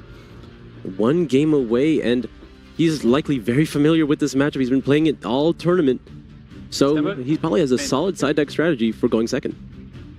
But we're going to be leading with a Snake Eye Ash. Going to be bet with an Infinite Permanence. He knew exactly. I really like the way Marshall plays. Yeah. He's leaning He's smooth back. with it. He's smooth with it. But Bonfire is going to follow up to the Snake Eye Ash. And let's see if he's going to grab Snake Eyes Poplar. Activate Poplar. Poplar is going to be able to resolve here. This is likely going to grab that Divine Temple of the Snake Eye.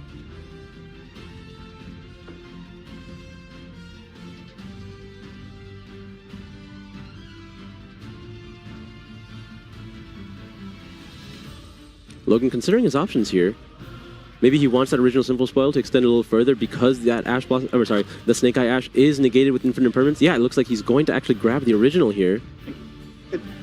What is this, Fire Kings? Maybe. Maybe we can That's see the pivot. classic. There you go, the pivot. Or Infernoids. There's a lot of good level 1 fires you can summon. Shout out to my boy Infernoid Decatron. I know you're watching at home. I'm glad he's not here. I'm not. We have the Engraver being used. He discards the Engraver, adds the Fiendsmith track. Track is going to be able to walk here, going to be able to add a copy Any of Fable light Lurry. fiend monster. It adds Fable Lurry. You might as well say that on the card. He could have side decked Majesty's Fiend. I'm just saying. You normal summon Snake Eye Ash. All right. Maybe next time. So he's going to link away Fabled Lurry for Fiendsmith's Requiem. Going to be able to tribute that off. Special summon the Fiendsmith Engraver. The only target for now. For now. He has a good amount of options here. He's probably going to save the original in his hand. Not necessarily for a rainy day, but it's after a certain point where he knows he's free from particular interruptions from Marshall.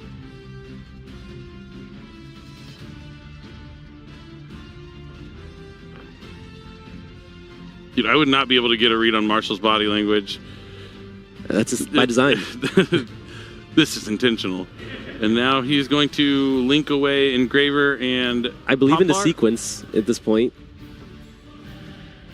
Yep, there's a sequence. You can use the Poplar to put itself back into the Spell and Trap Zone. Now Going to be maintaining its position there for the original for the remainder. All right, Sequence is able to resolve here. Gonna shuffle back. Looks like he's gonna shuffle back 2, so he's going for Lacrimosa. Lacrima going to be likely summoning. Lacrima. He's going to be summoning that engraver from the graveyard. Yep, Lacrima brings back Fiendsmith Engraver. Now he is able to potentially go into Promethean Princess if he wants to summon back that Snake Eye Ash, and so he can rehave its ability to summon from the deck. Where do we go from here? Logan taking his time with his decisions here. Might come back to bite him later.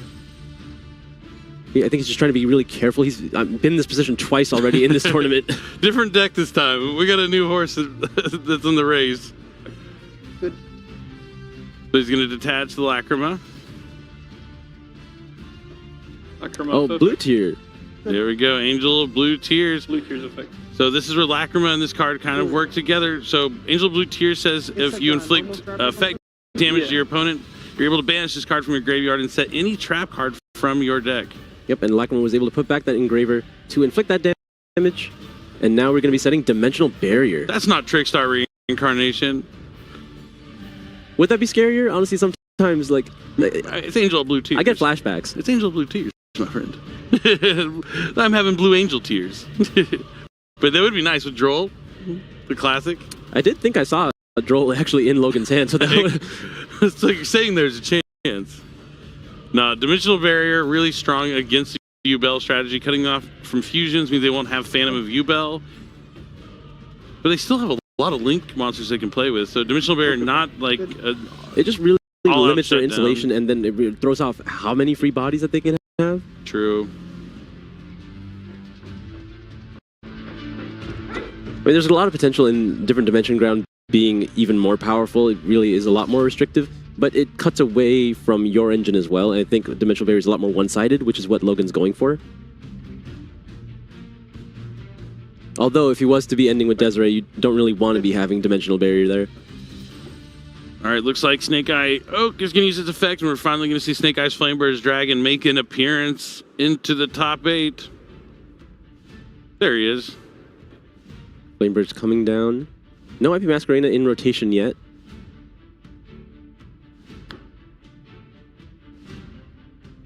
Thank you.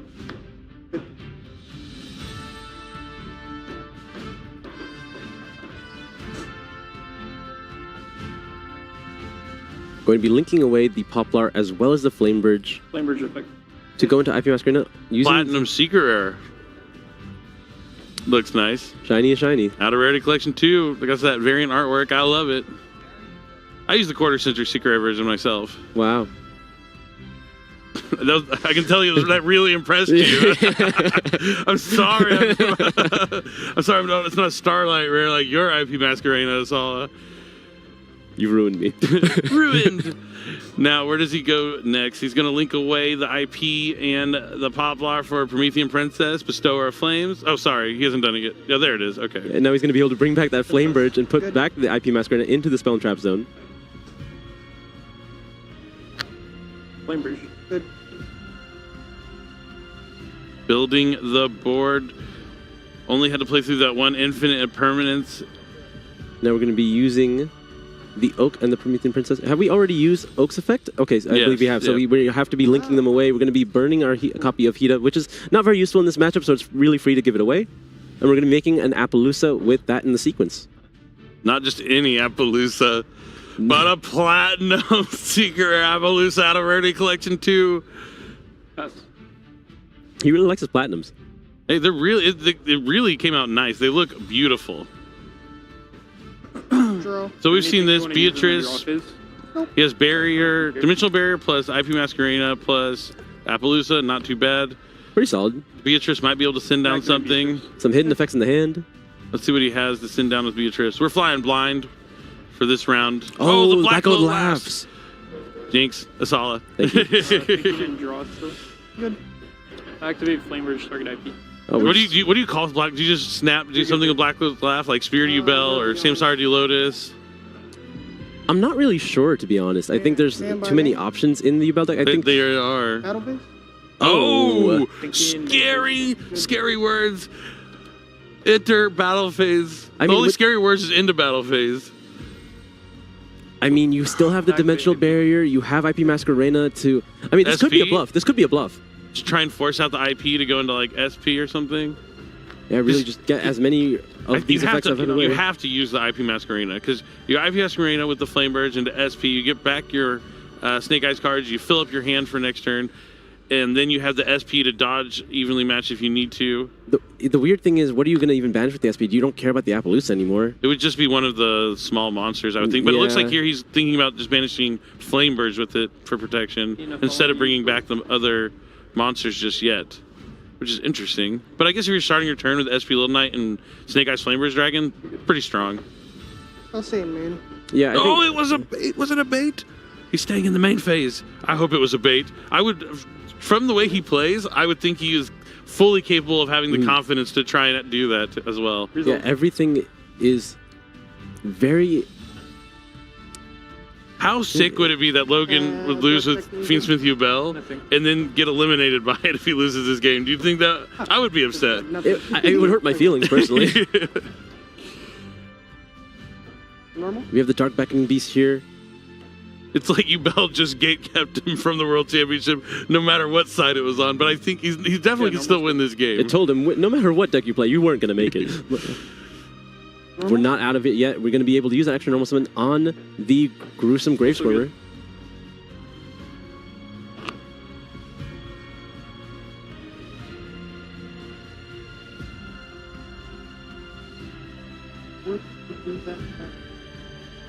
Apple is 16, correct? Yeah.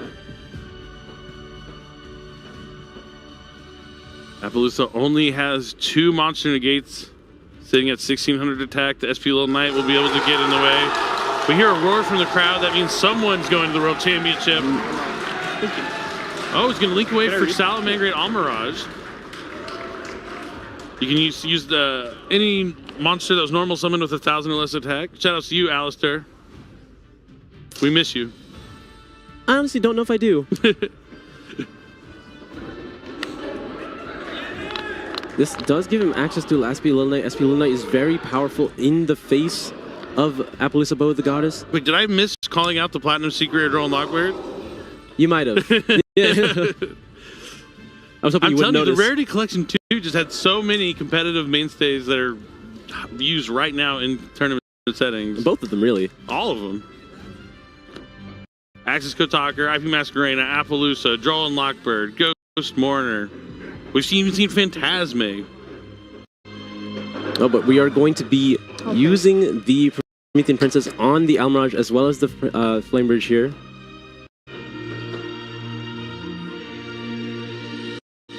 Okay. Yeah, Marshall definitely did not have evenly matched, just trying to force out that IP, but you really have to do it. I mean, that's the kind of thing, like, you have to respect the bluff. It's really bold to believe it's a bluff, right? How to have the sense to know that your opponent doesn't actually have it and he's just trying to get you.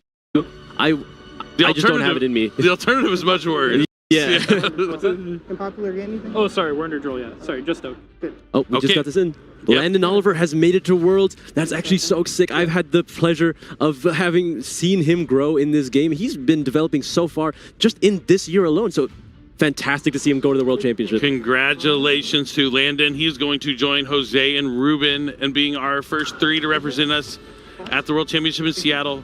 Now it looks like he's using the opening of the Spirit Gates to discard Spirit of Ubel to special summon back a monster with 0/0 stats. Chainlink 2. Likely that Spirit of Ubel. Little Knight, target Princess, target Squirmer. Gonna think if I want to. Do you have a response to that? All right, so SP Little Knight's going to target his own Promethean Princess and Marshall's Gruesome Grave Squirmer. And he has chaining the Sharvara.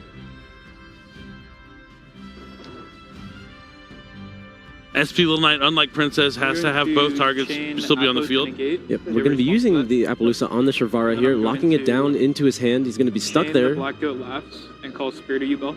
Yep, calling the Spirit of Ubel now before he's able to summon it back. Let's go.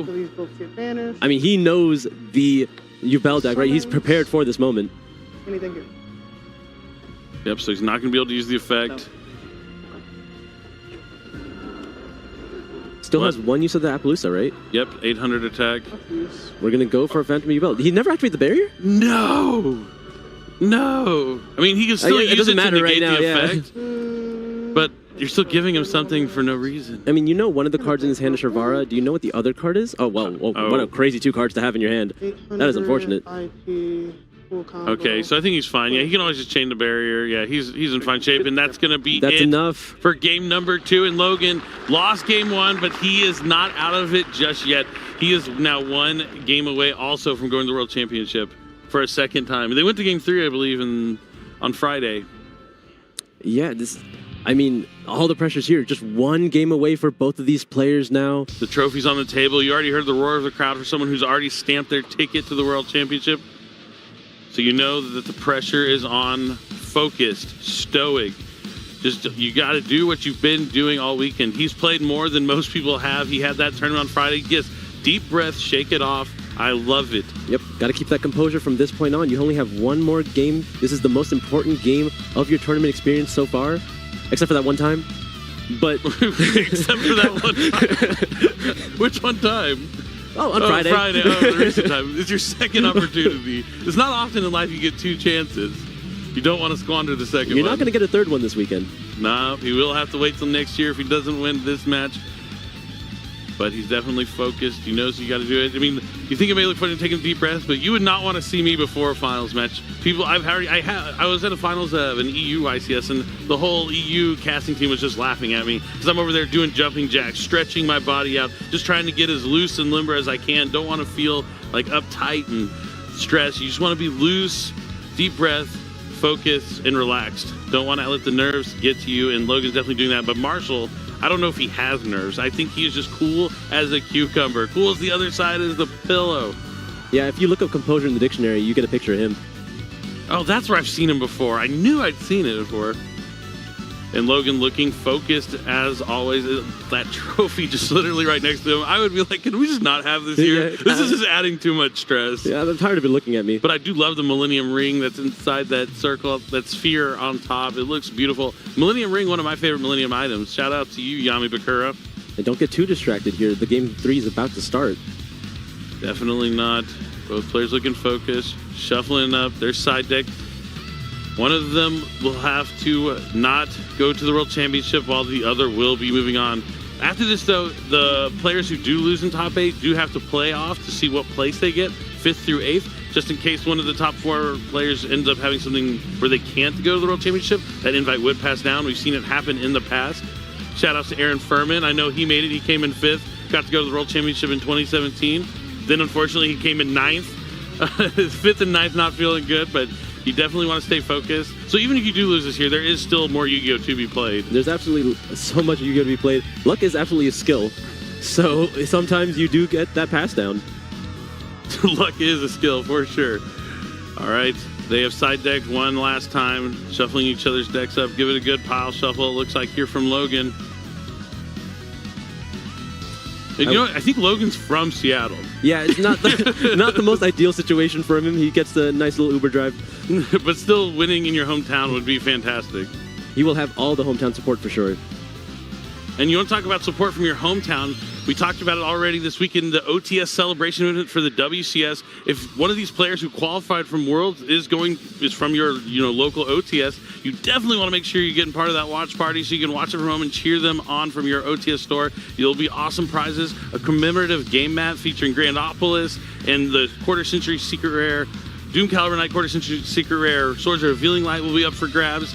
You definitely want to talk to your OTS and find out how y'all can get part of that watch party. It's going around worldwide, but we right now are going into Game 3. The winner of this game goes to the World Championship. Marshall does get to go first with his U-Bell strategy. The ideal situation for the U-Bell strategy. No Mulcharmy in the stamina phase this time. Logan staring a hole through Marshall. Opening of the Spirit Gates. Strong opening indeed. It definitely is. It's where you want to be as a U-Bell player. It's going to add Dark Beckoning Beast. No Drone Lockbird here. A sip of water. Yes. Dark Beckoning Beast going to be able to add another copy. Or he's going to add another copy of Spirit Gates. No Chaos Summoning Beast. Going to use his extra normal summon on the Samsarity Lotus. Yep, that extra normal coming from the Dark Beckoning Beast. That's why the Spirit Gates is so good. It gives you the Beckoning Beast, which gives you an extra normal, and then the Gates will give you another special summon from the graveyard as well. This is an extremely powerful opening hand here for Marshall so far. Logan hasn't had anything to interact with it just yet. I'll set it. So it's going to set Nightmare Pain from the deck. Logan is chilling. And there's a Nightmare Throne as well. Marshall just has everything right now, and Logan hasn't had any responses just yet. Sure. Spirit U-Bell is going to be destroyed from the deck thanks to Nightmare Throne, and then he'll be able to special summon a U-Bell from the deck. Logan has a lot of experience with the U-Bell strategy himself, so he knows exactly where he needs to interact. He could be holding a lot of his responses for these critical moments. He's able to return those 2 fusion materials to special summon Phantom of U-Bell from the extra deck. That'll be able to change a monster effect. Let's see. That was tribute from now. Okay.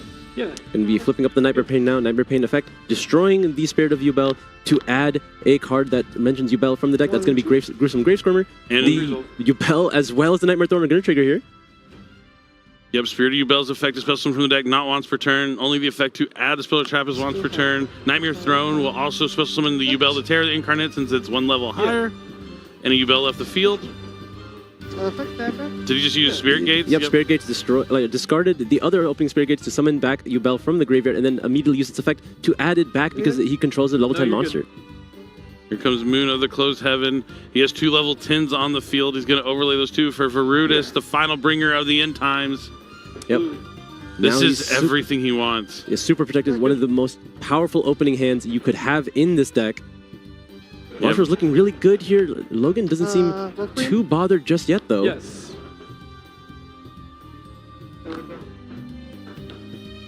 Smith Requiem equips the Engraver. He's going to be able to send both of those cards because it fulfills the materials for Necro-Equip Princess. Marshall just zooming through the lines here. He knows what these combos look like. Yep, shuffles back to summon the Engraver. Then he can link both of those into Fiendsmith Sequence. Sequence is going to use its effect here. Will we finally see Desiree? If he gets a Fiendsmith Desiree on the field with all this, that's tough. But yeah, it looks like he might be going for... That's a Lacrima. Lacrima. He hasn't used Tracked yet, right? Oh no, we're going actually Aerial Leader. Aerial Leader. I forgot we're playing U-Bell. Yeah. Aerial Leader is real cool. It's going to be able to send any Fiend from the deck to the graveyard. What more do you want? Both of these new World Premiere cards making an impact here in Marshall's deck. The Infinite Forbidden really just having such an impact on the format this weekend. Yeah, U-Bell definitely got the biggest boost from the strategy. Oh, he's going to go send the Sharvara straight from the deck. Not going to be going into the Yama here? A-bomb. Interesting. So he's going to set the Abominable Chamber of the Unchained. Linking off the Aerial Leader as well as the Sequence into the Yama. You can add back the Chamber from the graveyard if he so chooses.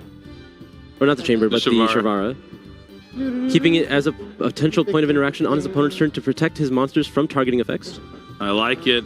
Marshall is playing this to perfection. But the question is, what does Logan have in his hand? What does he side in that's going to help him going second here? There's a lot of cards he could have. Dark Ruler No More is going to be something he's going to be looking for. It won't stop all the interruptions Marshall has, but it would stop all the on-field effects at least.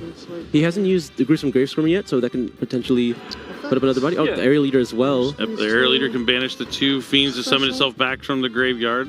Now he's going to be able to link away with the Yama for Soul of Rage. Unchained Soul of Rage. They're going to be activating the Sharvara now on the Soul of Rage, so he's able to add back another Fiend from his graveyard to his hand. He can get the Engraver now, so he can go to Tract if he wants. And he's going to use the Yama to special summon back. Rage 2.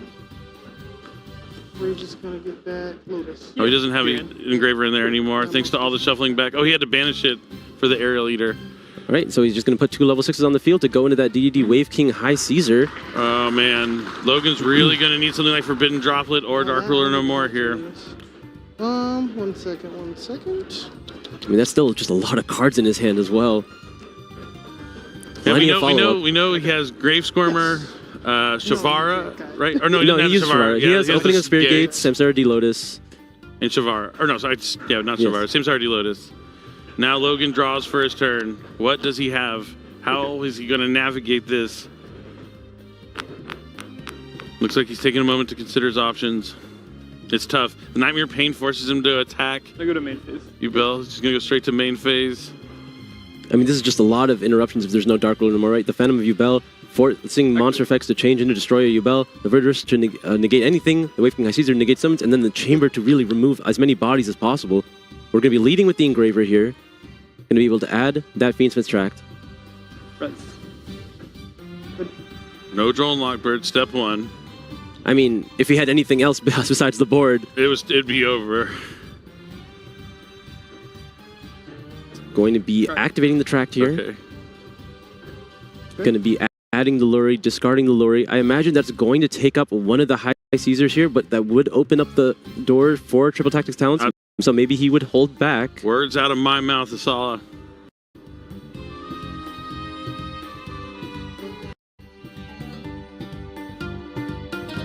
This is the most important turn of Logan's dueling career. Yep, he's just going to allow the Luri to happen. Not posing any immediate threat here. Oh, we're just going to be using that Chamber. Yeah. Chamber's going to let him special summon back the Unchained Soul of Rage.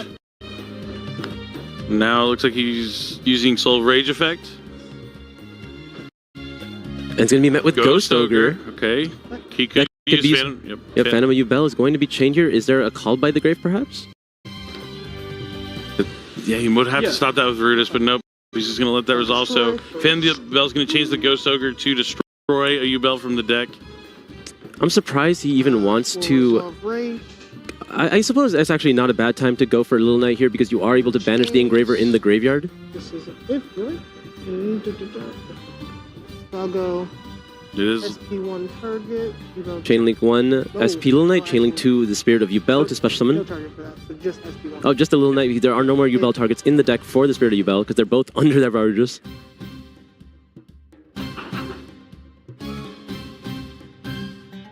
Yeah. And the Engraver is banished now. A lot of cards from just the one Luri. And now we're going to be seeing a Wanted. Yeah, I mean, unfortunately, the Caesar represents so much being able, not once per turn, able to negate 2 special summons. The Varudis still can negate anything.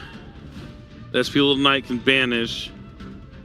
I mean, yeah, the Diabell Star is very expensive in the face of the Wave King High Caesar. Going to be using Engraver for the Diabell Star, which is going to be met with High Caesar every time, right? He could SP also. Yeah. Yeah, we're just going to SP. Discarding that Engraver is nice. That we'll be able to come back from the graveyard if he can do something about the Caesar. But if not, it's disaster for Logan. What is he holding back? Does he have a face-up card he can get onto the field so he can activate the original? Well, Engraver will do if he manages to get it through. Nope, that's 1 down.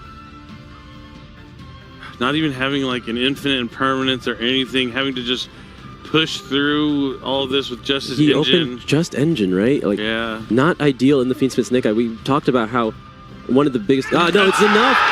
Marshall moves on. Logan misses twice now. Oh, devastating for Logan, but Marshall is going to represent North America at the World Championships here in Seattle. Calm, cool, collected. Calm, cool, collected, and now he is going to Worlds. Wow, just big congratulations. Tough break for Logan, but you know, you're just gonna have to ride through that. It's gonna sting. It's gonna hurt for a while. But he could be back here next year. You know, sometimes when you're right on that precipice, you just have to wait for the floodgates to open and break through. But being 1 game away twice to go to Worlds, devastating. But on the other side, Marshall is on top of the world right now. He has that trophy already locked in, and he is going to be joining Jose, Logan, Ruben, and now Marshall. Those are 4 out of 6. We still have 2 more. We're going to be finding out who's going to be going to Worlds. But man, what an excellent match from both players. But unfortunately, Marshall just going first game 3 uninterrupted, making the ideal board and just none of those side deck cards there in the hand there for Logan. But incredible plays by both players that deserve to be here in top 8. And Marshall is just... I'm so happy he's going to the World Championship. I would have been happy with either of these players, but He doesn't even look that excited. I would be like in tears, like, yeah, running around, running in circles. You can see it on his face there. There it is. There's a smile. That's what I was looking for. He was trying to keep it in.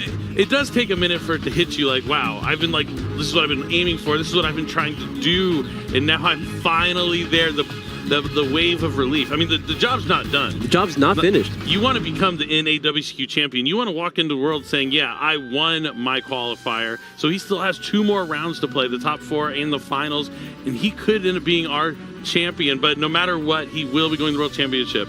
I mean, we or at saw least invited. Yes. He is invited to the World Championship. We've seen his mastery of the Ubel deck. And Ubel really is potent when you're able to see all of its most powerful starters, right? He saw like the order of operations there with the Spirit Gates, being able to maximize the value of being able to normal summon the Cemetery Lotus, forcing everything out before activating the Nightmare Throne. In this instance, there were no interruptions, but smart plays. Yeah, you could see how it could push through just any forms of interruption. Yeah, and as King has mentioned, Marshall had to cancel his flight. Like, he booked his flight to go home Sunday night. He was just coming maybe to have fun, hope for the best. But, if he didn't make it, he'd still have his flight home. But if he did make it, just have to rebook that flight and come back tomorrow. And it looks like that's what he had to do, and it paid off because now he's going to the World Championship. That's one more flight booked for him, yeah. One more flight. Oh, man, what an incredible match between 2 impeccable duelists. We've had some amazing matches this weekend, and I just couldn't be more excited about what's to come for Yu-Gi-Oh! And who else is going to join these players at the World Championship. Yeah, we've seen a lot of incredible decks, a lot of incredible duels. I think it has kind of come down to the wire here. I think there was a lot of Tenpai Dragon in the top cut. That was the most represented deck that did not include Fiendsmith cards, but we've seen pretty much Fiendsmith domination up at this point. Yeah, I mean, even like when we've featured like the Exodia Millennium deck, having to be a 60-card deck that also incorporated the Fiendsmith cards. They're not exclusively tied to Snake Eye. You can use them in Ubel and plenty of other strategies as they're so powerful. But we've also seen they have vulnerabilities like Joel and Lockbird when you lead with them. But that's the name of the game. You have to decide what you're going to play around. What are you expecting in the tournament when you're going to face? How are you going to play your cards in the correct order to where you're going to be able to maximize? What are you going to play around? Are they going to have Bestials? Are they going to have Ghost Ogres? We've seen the craziest of interruptions all weekend. You can never really just put your opponent on, Imperm, Veiler, Nibiru. Well, it could be Druid Worm, Ghost Ogre, Nibiru, like Mulcharmy Perilia made it. I mean, that call by the grave on the Perilia, like, it was just Marshall's time to win, and sometimes there's nothing you can do about that. Yeah, it was really his day, at least for that round, but we'll have still a few rounds to see which strategy is going to remain on top. Is it going to be Ubel? Is it going to be Snake Eye? It's probably going to be Fiendsmith. But there's a lot of great cards being played here, and a lot of different strategies even within those strategies themselves. I'm really excited to see how it plays out. Definitely, but I think Kangas is standing by on the stage, ready for an interview with our winner, Marshall. I can't wait to hear his first thoughts now that he's going to the World Championship. Kangas, take it away, my friend. Thank you very much. I'm here with Marshall Demarest, the third after qualifying to WCS 2024. You missed your flight scheduled today, but you got one to Seattle later on now, so congratulations on that. I want to start off, what are you feeling in this moment, having just qualified? Good, yeah. Pretty good. I imagine pretty good. How were you feeling when you knew that it was going to happen, though? Like, you, in that last duel, you're able to set up almost flawlessly the perfect field. How confident were you when you passed that turn? I wasn't. I was like, he's going to evenly match me. It's over.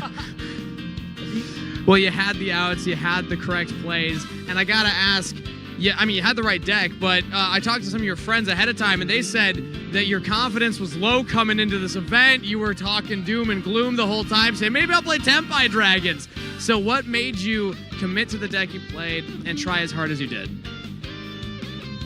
I got the deck when it was cheap, and I enjoyed it.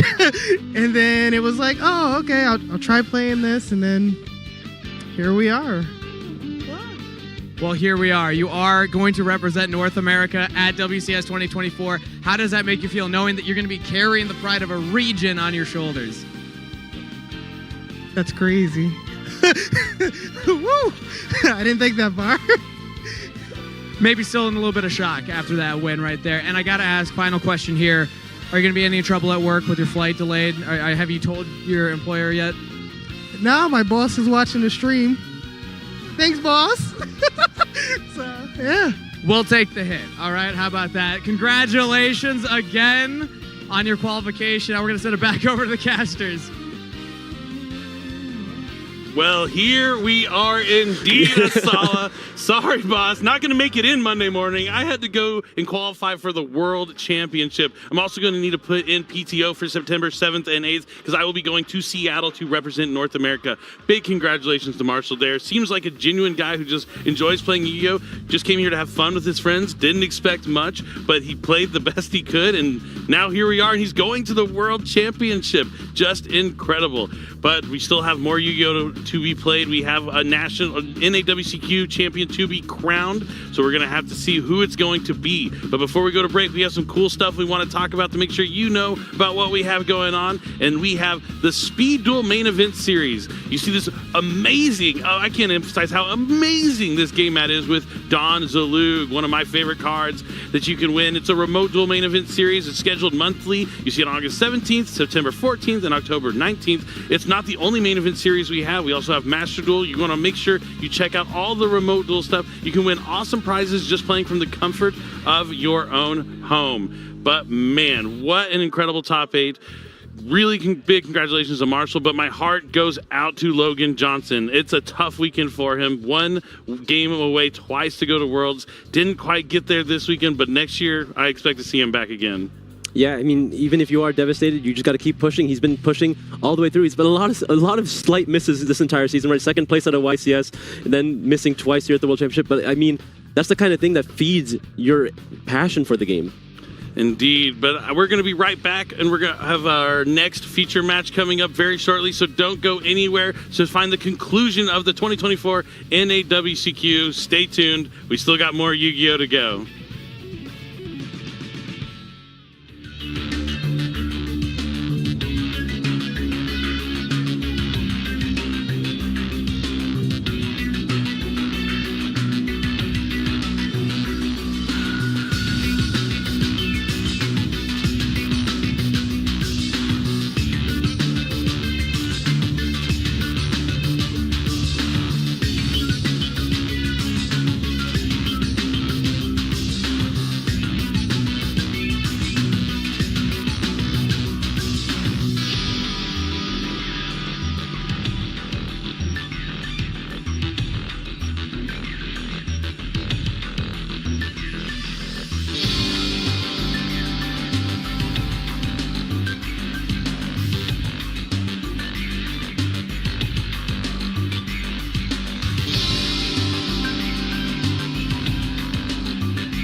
And welcome back to really the last few matches we have here at the World Championship qualifier. Unfortunately, the match we're watching is in an appeal, but we can still proceed forward in our single elimination bracket. We'll be sure to give you an update once we get that better news. But again, what an interesting match to see. Again, all those cool cards on the field. And a really cool camera angle. I mean, informed duelists definitely know what was going on. Well, we're going to be moving into the semifinals. Of course, these players have earned their seat representing North America at the World Championship. It's incredible. I know we talked about how, Marshall missed his flight. Certainly worth it since he's flying to Seattle now. At least he will be in September. His flight. We got one flight for another. Hey, this is the Yu-Gi-Oh! Trading card game. That's what it's all about. But we are going to go down to the stage here with Kangas for the intros of our duelists. Oh, looks like we are still getting set up. Probably because of the interesting setup there. But, one of those things where, how do you feel when you're in the top 4? You've already made it to the World Championship, right? You already know you're going to make it, but you still want to be the North American World Championship champion, right? You want to make sure that you're the person who's defending that title, but you're not alone. So what's the vibe like going into these next duels? Well, I hope they don't relax. I hope these duels, they don't relax because you still got more duels to have here. You have to play more duels because we got at least top 4 and then maybe top 2. We got the semifinals and the finals. Sure, you're gonna go to Worlds. Some people might relax a little bit, maybe have a little bit more fun, but at the same time, you're so close already. Might as well go all the way. You've already put out everything you had to get to this point. Just gotta keep going. No, you can't go back. Otherwise, you gotta prove yourself that you are the best. It's also good practice when you think about it, because these are the people who are also going to be in the World Championship. It's an opportunity to get to know your fellow duelists, make friends for those people who will be traveling over to Seattle, and also be representing different regions against different regions. So it's one of those things where you kind of have to get to know your opponent. They're not just the person across the table. They're kind of your new best friend. They're your traveling partner. They can be people who are going to receive the same set of rules, the same set of instructions in that very limited, exclusive World Championship. Yeah, I think they can also be your practice partner. I think we're ready for Steve Kangas, so we're going to pass it to Kangas to introduce our duelist. Thank you very much for our semifinals feature match with 2 representatives for North America at WCS 2024. Up first, in the blue chair from New Haven, Connecticut, Marshall!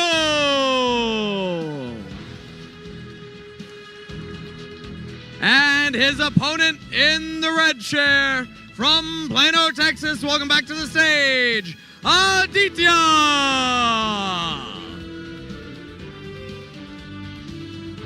The duelists are set and ready to go. So let's throw it back over to the casters to get us into duel number 1. It's time to duel Marshall versus Aditya, and we have Fiendsmith Ubel versus Fiendsmith Snake Eye. The Titan matches, the most popular matchups we've seen so far today, and well, rather the entire weekend. You're absolutely right. There were a lot of duelists coming to this weekend trying to figure out, who would be the number 1 spot here. Would a duelist be piling Ubel, or a duelist be piling Snake Eye along the Fiendsmith line? And we may very well be answering that question quite soon. Man, this is, we see the trophy in the front for us here. We're going to pan over very shortly. But, of course, we know what these players are playing. Both of them showcasing very different kinds of playstyle. We know that they're going into the semifinals here, match number 1. Interesting, Aditya does play the Silhouette Rabbit, and now it's definitely paying off for him, earning the seat here. And I feel like these duels have different aspects. We have Marshall, who's very happy, very chill, smiling all the way through. And then on the other hand, Aditya, very serious, very stoic, still ready to keep going. Well, our World Championship representative cast is filling out, right? We've got 2 of these representatives here, but neither want to be second place. Of course, Marshall openly stating he didn't even think he would get this far. So it shows you that we do have duelists from all walks of life with prior champions and fresh faces. But neither of these duelists want to go home as second place, or let alone just the 3rd and 4th. So they're going to have to compete as hard as they can to get that Millennium Trophy that happens to say they are the finalists, the first place winner in the North American World Championship qualifiers. Now look at that Millennium Ring in that trophy. They have that trophy right there just to remind these players, hey, there's still more to be played. There's more prizes to be won. And taking a look at it now, actually, as Marshall stares longingly. It's so cool. You put it in your mind, you manifest that victory. Absolutely. Figure out whatever Egyptian god cards you need to get the favor of, but got everything kind of ready. Yeah, Marshall just taking a little lean back, smiling there. Feeling good, and Aditya softening up, giving a little bit of a fist bump as we get ready to go into our next game. The energy has been electric for this tournament. I can't believe this will be the last match we're casting, but it's been just a great time working alongside you, Tom. Yeah, likewise.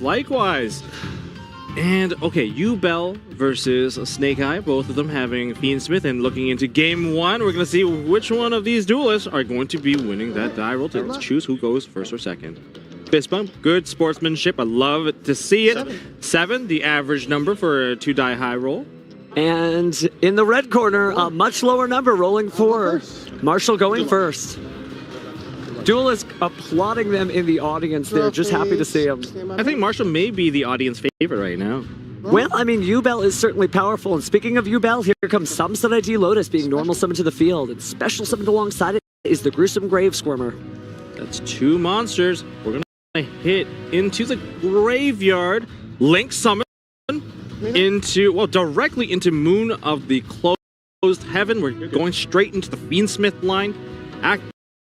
We're going to link summon that into Fiendsmith Requiem. We're going to activate the effect of Fiendsmith Requiem and start off the entire semifinals here with Fiendsmith Engraver. Marshall certainly showing a different side of the Fiendsmith Ubel deck. Again, this is an interesting time. You could experiment a little because, again, you've already got yourself locked into the World Championship. But this is also important practice because you are playing against somebody equally good enough to get into this year's World Championship. 2 Titans battling it out. We're going to Necro-equip Princess because we have the Equip Requiem and we have the Engraver as the Fiend monster equipped with it. Such an interesting set of materials that you use for that. Again, being able to send the Equip spell and the Fiendsmith, basically like a 2-for-1 special. Now, just because your opponent puts down their hand doesn't mean there's no disruption. We're meeting a disruption right now with Bestial Druid Swarm getting rid of that Fiendsmith Engraver. Well, we've seen how big a Druid Worm can be, but we've also seen how it's backfired as Marshall attacks it with his various Ubel cards. Okay, we're going to activate the effect of our Gruesome Grave Squirmer. That's going to summon back the Samsara D Lotus. This was normal summon, right? It was normal summon, just confirming. At least the first time, but now it's being special summoned out by the Gruesome Grave Squirmer's effect. Ooh, met with a Nibiru right off the gate. Not a big field, not a big token. Send the token here, send the token. Token has been placed into the middle zone, I believe. Gonna get a token here from our judge staff. Oh, no, into the zone that is behind an extra monster zone. That buys the turn back right away. Wow. That is a very good use of both Nibiru and the Druid Swarm. And that also gets rid of the token because of the Druid Swarm. That's sent away. That's right. So now we're going to go ahead and search out Diabellstar the Black Witch. Now, as we mentioned, cards being placed on the table doesn't mean that's everything. There could be disruptions as well. We're going to see the Diabellstar, the Black Witch, be met with the Ghost Mourner. That's going to negate the effect. If that gets sent to the graveyard, that's going to inflict a little bit of damage to Aditya. Both duelists swinging for the fences here with powerful moves and powerful effects. And speaking of which, we've got the Fiendsmith Engraver being discarded here. Marshall taking a little bit of a moment, allowing it to resolve. So we're going to go into the deck and search out another Fiendsmith card. That card is going to be Fiendsmith's Tract. Tract is going to be activated immediately. And will there be a disruption here? The field, if you want to kind of break it down, analyze it, when there's monsters on the field and they're activating cards to get more cards, do you disrupt it? We are going to be disrupting it here today with Marshall. Marshall's going to throw the Ash Blossom and Joyous Spring onto the track. However, because there are monsters on the field, we're going to continue our turn. Certainly are. We've seen how an Ash Blossom and Joyous Spring sometimes backfires, but we probably would have seen the triple tactics talent by now from the Ghost Mourner, so we're just considering our options here, what to do with 2 effect monsters. We know the 2 effect monsters go in a lot of different link combinations, so let's see what Aditya decides to do next. And then no follow-up from, of course, the Diabellstar. That could inflict a little bit of damage once it leaves the field, but the extra deck is now open for use, and that's going to link summon into Moon of the Closed Heaven. We're going to attempt to go into Fiendsmith cards once again. We're going to deal a little bit of damage thanks to the Ghost Mourner. It's going to be 2,500 damage. Already down to 5,500, but plowing straight ahead. Aditya is going to go ahead and get rid of that and link summon into the Fiendsmith Requiem. Cheers to the Crowd goes background. The crowd's wild. excited. We're gonna go Fiendsmith Requiem. Effect of the Requiem. Ash has already been used, so we're not going to see something being locked out at the moment. And Fiendsmith Engraver being summoned from the deck in attack position. Marshall pensive there watching the field, maybe absorbing what it is that he should be fighting against. But here we go with another Engraver effect, returning the Moon of Closed Heaven back to the extra deck and special summoning on second level 6 monster to the field. And to confirm, Michael Thomas won the last match, so the cheering in the background is because we have crowned perhaps our next and last World Championship representative. But here comes Beatrice, Lady of the Eternal, removing that Fiendsmith Engraver to send a new card to the graveyard from the deck. All right, Beatrice, such a strong monster, incredible monster. Just having access to the entire deck, throwing any spell, monster, trap card into the graveyard. And that card being sent to the graveyard is going to be original Sinful Spoil Snake Eye that's going to be banished. And we're going to put back a Diabell Star into the deck, and now we're going to search ourselves a level 1 fire monster. And our level 1 fire of choice. Oh, okay. Marshall goes ahead and concedes that game. Lots of applause for Aditya there. Marshall just knows when he has done. Okay. Still bright and smiley there. Game 1 goes to Aditya. Yeah, very stoic. You can see him crack a little bit of a smile there. Very, very happy about the current performance. He is closer to being a finalist here in the NAWCQ. I would crack a smile if I were him too. I think he's really trying to hold back his emotion. Don't let it get to your head. Gotta play calm, stay calm, keep dueling, keep on dueling. You don't want to lose track of the duel here, but again, Aditya advancing just through the first duel, one step closer to the final stage. Now, Marshall gets to choose to go first or second once again. That Nibiru coming in at a very small field, really well timed, definitely put in the work to get the turn over. The Bestial Druid Swarm also taking away the Fiendsmith Engraver from that graveyard, preventing the development of that field. Very, very crucial. In a format with so many light and dark monsters being flung to the graveyard, Bestials are certainly eating good. And again, the Druid Worm has done so much to get through things. I think main decking Bestials, and there's always been that debate, do I play DD Pro or do I play the Bestials? There are, pros and cons to each. Of course, the Bestial cards, if you have Magnemud or Druid Swarm, they have follow-up where Magnemud gives you the additional card, Druid Swarm sends away a special summon monster, but they can't be activated unless your opponent controls monsters. So you can be patient, but whereas the DD Crow, you can take away the Lurie right away, and so their plays don't get to go as far. But it is an eternal debate because what you get with DD Crow, you lose in Bestials because you don't have big monsters to put to the field. But we did see how that backfired on prior duel, where that was all Marshall needed to attack into with his Nightmare Pain and Field of Yubels. That's right. Difficult decisions to make, but these duelists have figured out exactly what they want. That's why they're here on this stage. So as they are siding, perhaps knowing that there are certain cards that won't be as effective, such as the Silhouette Rabbit from Aditya, it's very difficult to play with trap cards, especially going second. Definitely so, and not necessarily as effective against Yubel either, because, well, there's a lot of different summons they can do that do not start a chain, so maybe they're not worried about that first one because they can just put a second one out. I think these decks can be definitely optimized against each other, especially when you know whether or not you're going to be going first or second. For the most part, you could be surprised because Tenpai, changes things up, but when it comes to these two opponents, I think they know which is the optimal turn to take going first. Likely having more options to kind of go deep, but it did not work out for Marshall in the first game, and Aditya saw that, capitalized on it, and took the first step into going to the finals. Definitely had seized the moment there. Marshall's still not down and out, but will have to come back 2 duels here. Aditya only needs 1 to advance into that finals. Marshall, from the smile earlier, he's slowing down now. He's going back into the groove. It is the reality of that. It's great that you're going to the World Championship, but the road doesn't stop here. You have many more duelists to face, some who haven't even been crowned yet. So, the smile goes back, putting back on the game face. I think it's very important to know that, now it's time to keep on going, keep on dueling.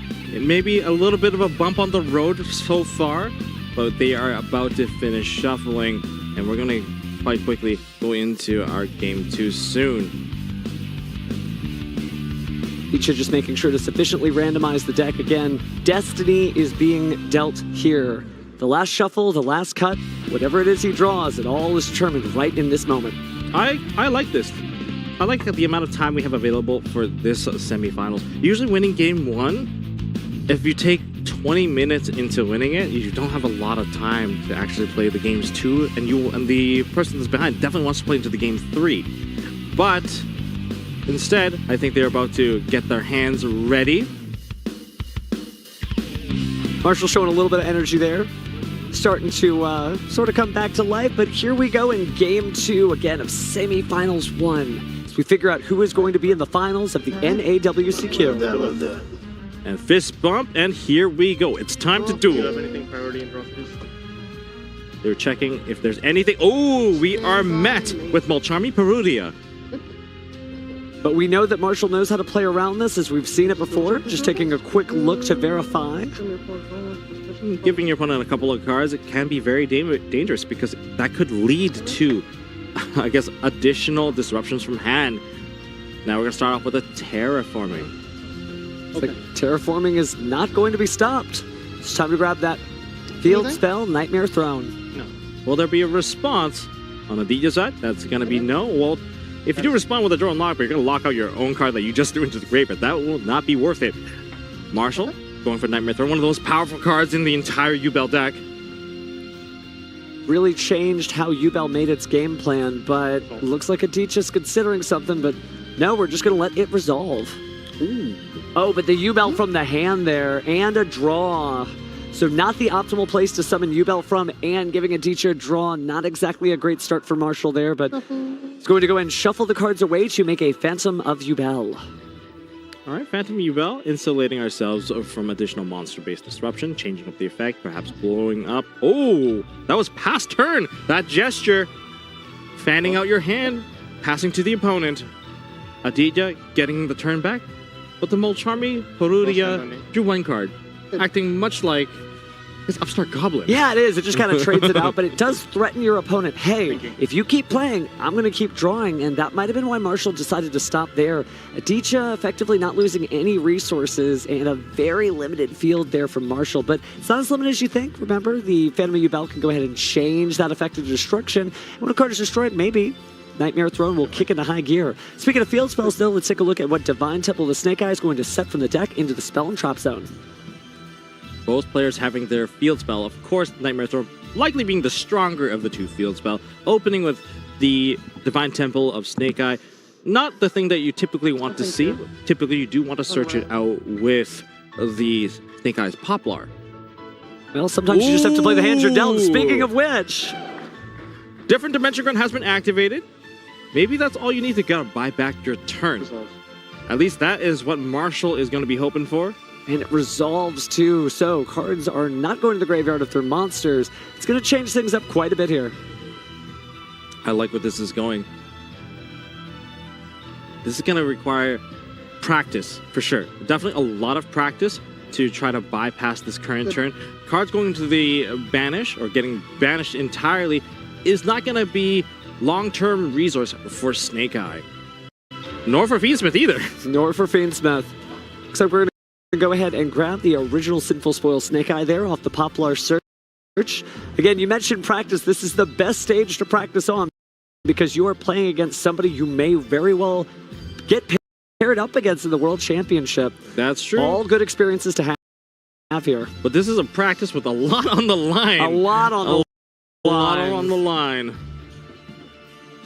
We're passing back. Wow. What? Was not expecting that. It's just too difficult to execute combos because the Flambridge can't get anything. And now we're going to the normal summon out of Dark Beckoning Beast. Do we stop its effect to add something from the deck to the hand? That is one of the three sacred successful. beasts. Wow, okay. Anything? No. Opening of the Spirit Gates is about to appear. Yes. The gates have opened. And from outside the gates arrives A Chaos Summoning Beast. No. Sure. Chaos Summoning Beast gets summoned onto the field. We're going to attempt to do Fiendsmith plays here, and that is going to be met with a Phantasmate. You link summon a monster, link monster got special summon. We're going to try this out, and that effect is going to be changed to destroy a Yubel monster from the deck from Phantom of Yubel. Gonna go ahead and destroy that Spirit of Yubel then, and likely bring out Yubel itself. Now that it's back in the deck, it's a little easier than summoning out from the hand. Doesn't feel quite as costly. Anything here? No. No response on the Yubel summon. Chaos Summoning Beast, and the Yubel going back into the deck. Oh, Yubel just making a quick little cameo and going back in. Back into her hand and glowy silhouette form. Can I see here? And we are going for the hand, and he conceded, did not want to show any of the side deck cards. Marshall quickly taking game one as Adichie keeps some confidence to himself, or game two, excuse me. So now it's all tied up in just such a flurry of fast cards. I mean, those are some really big cards being, passed back and forth, the different dimension round, not allowing the combos to go off. I mean, it bought the turn back entirely. Well, you were worried about how much time we might have left for the game three. We practically have all of it left. It was so fast. You get a 40-minute game three. Now you can really put out all the stops here.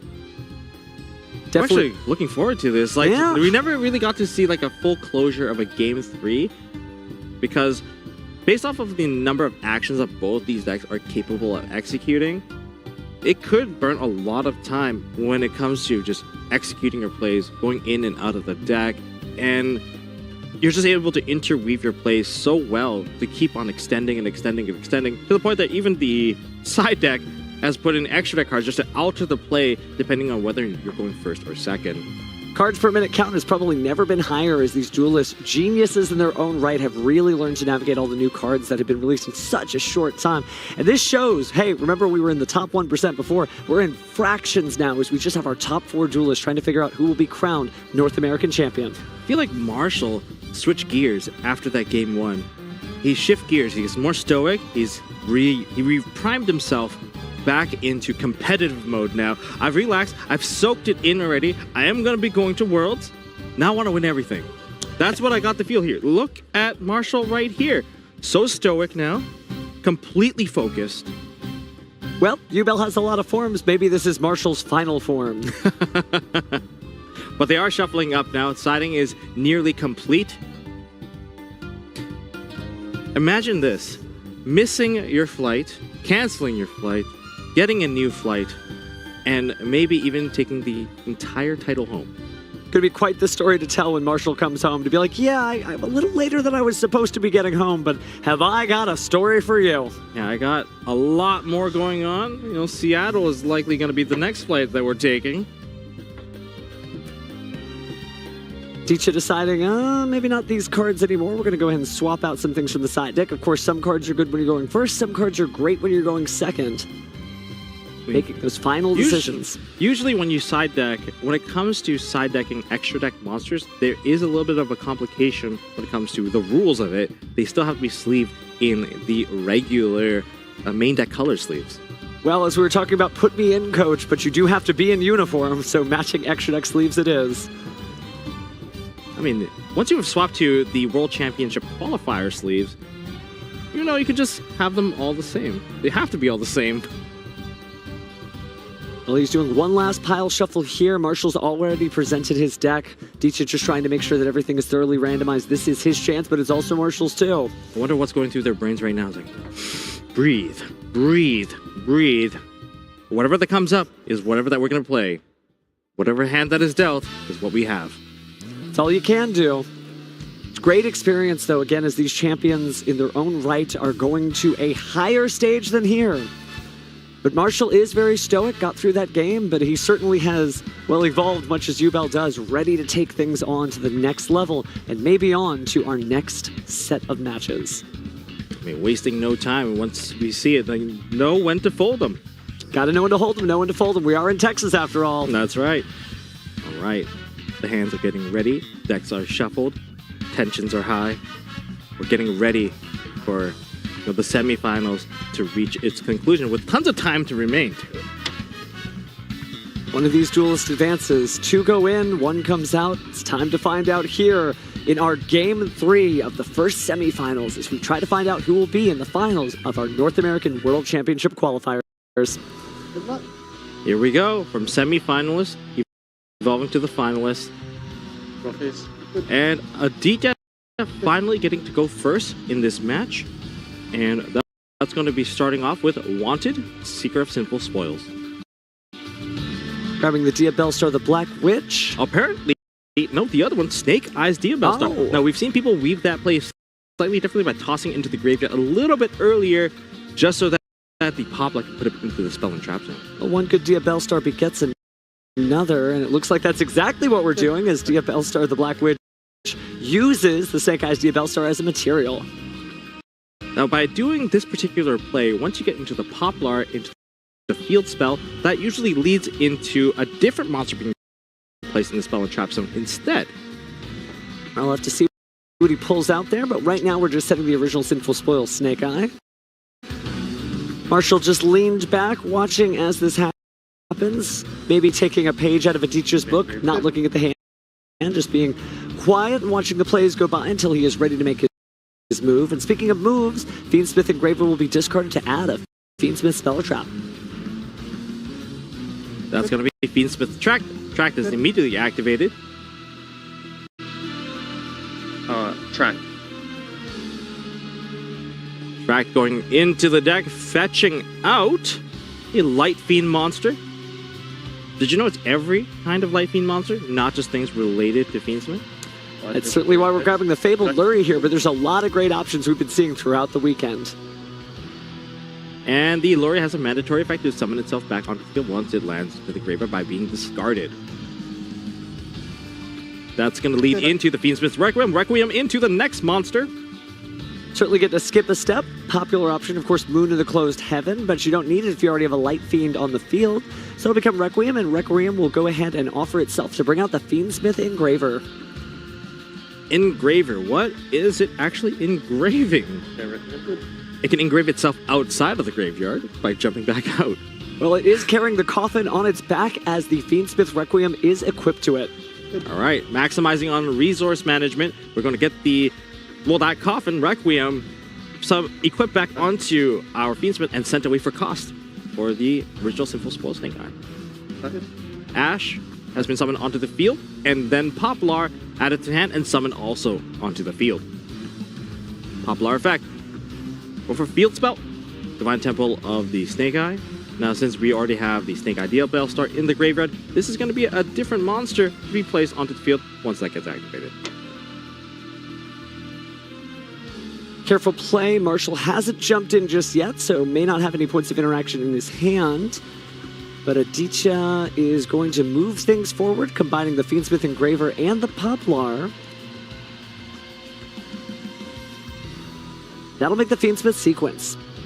Sequence summon onto the field. All right. Poplar is activating or not. We're going straight into the graveyard with Fiendsmith sequence. Ah, now we've got something. There's that infinite impermanence. So, this is likely a page of memorizing every card in your hand. We're just going to flip them cards one at a time.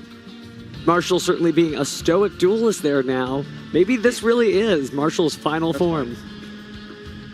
Now, this is not the end-all be-all of the Fiendsmith line, as we do have more monsters in the graveyard that can be summoned, and we still have another fusion play available from Fiendsmith's Tract.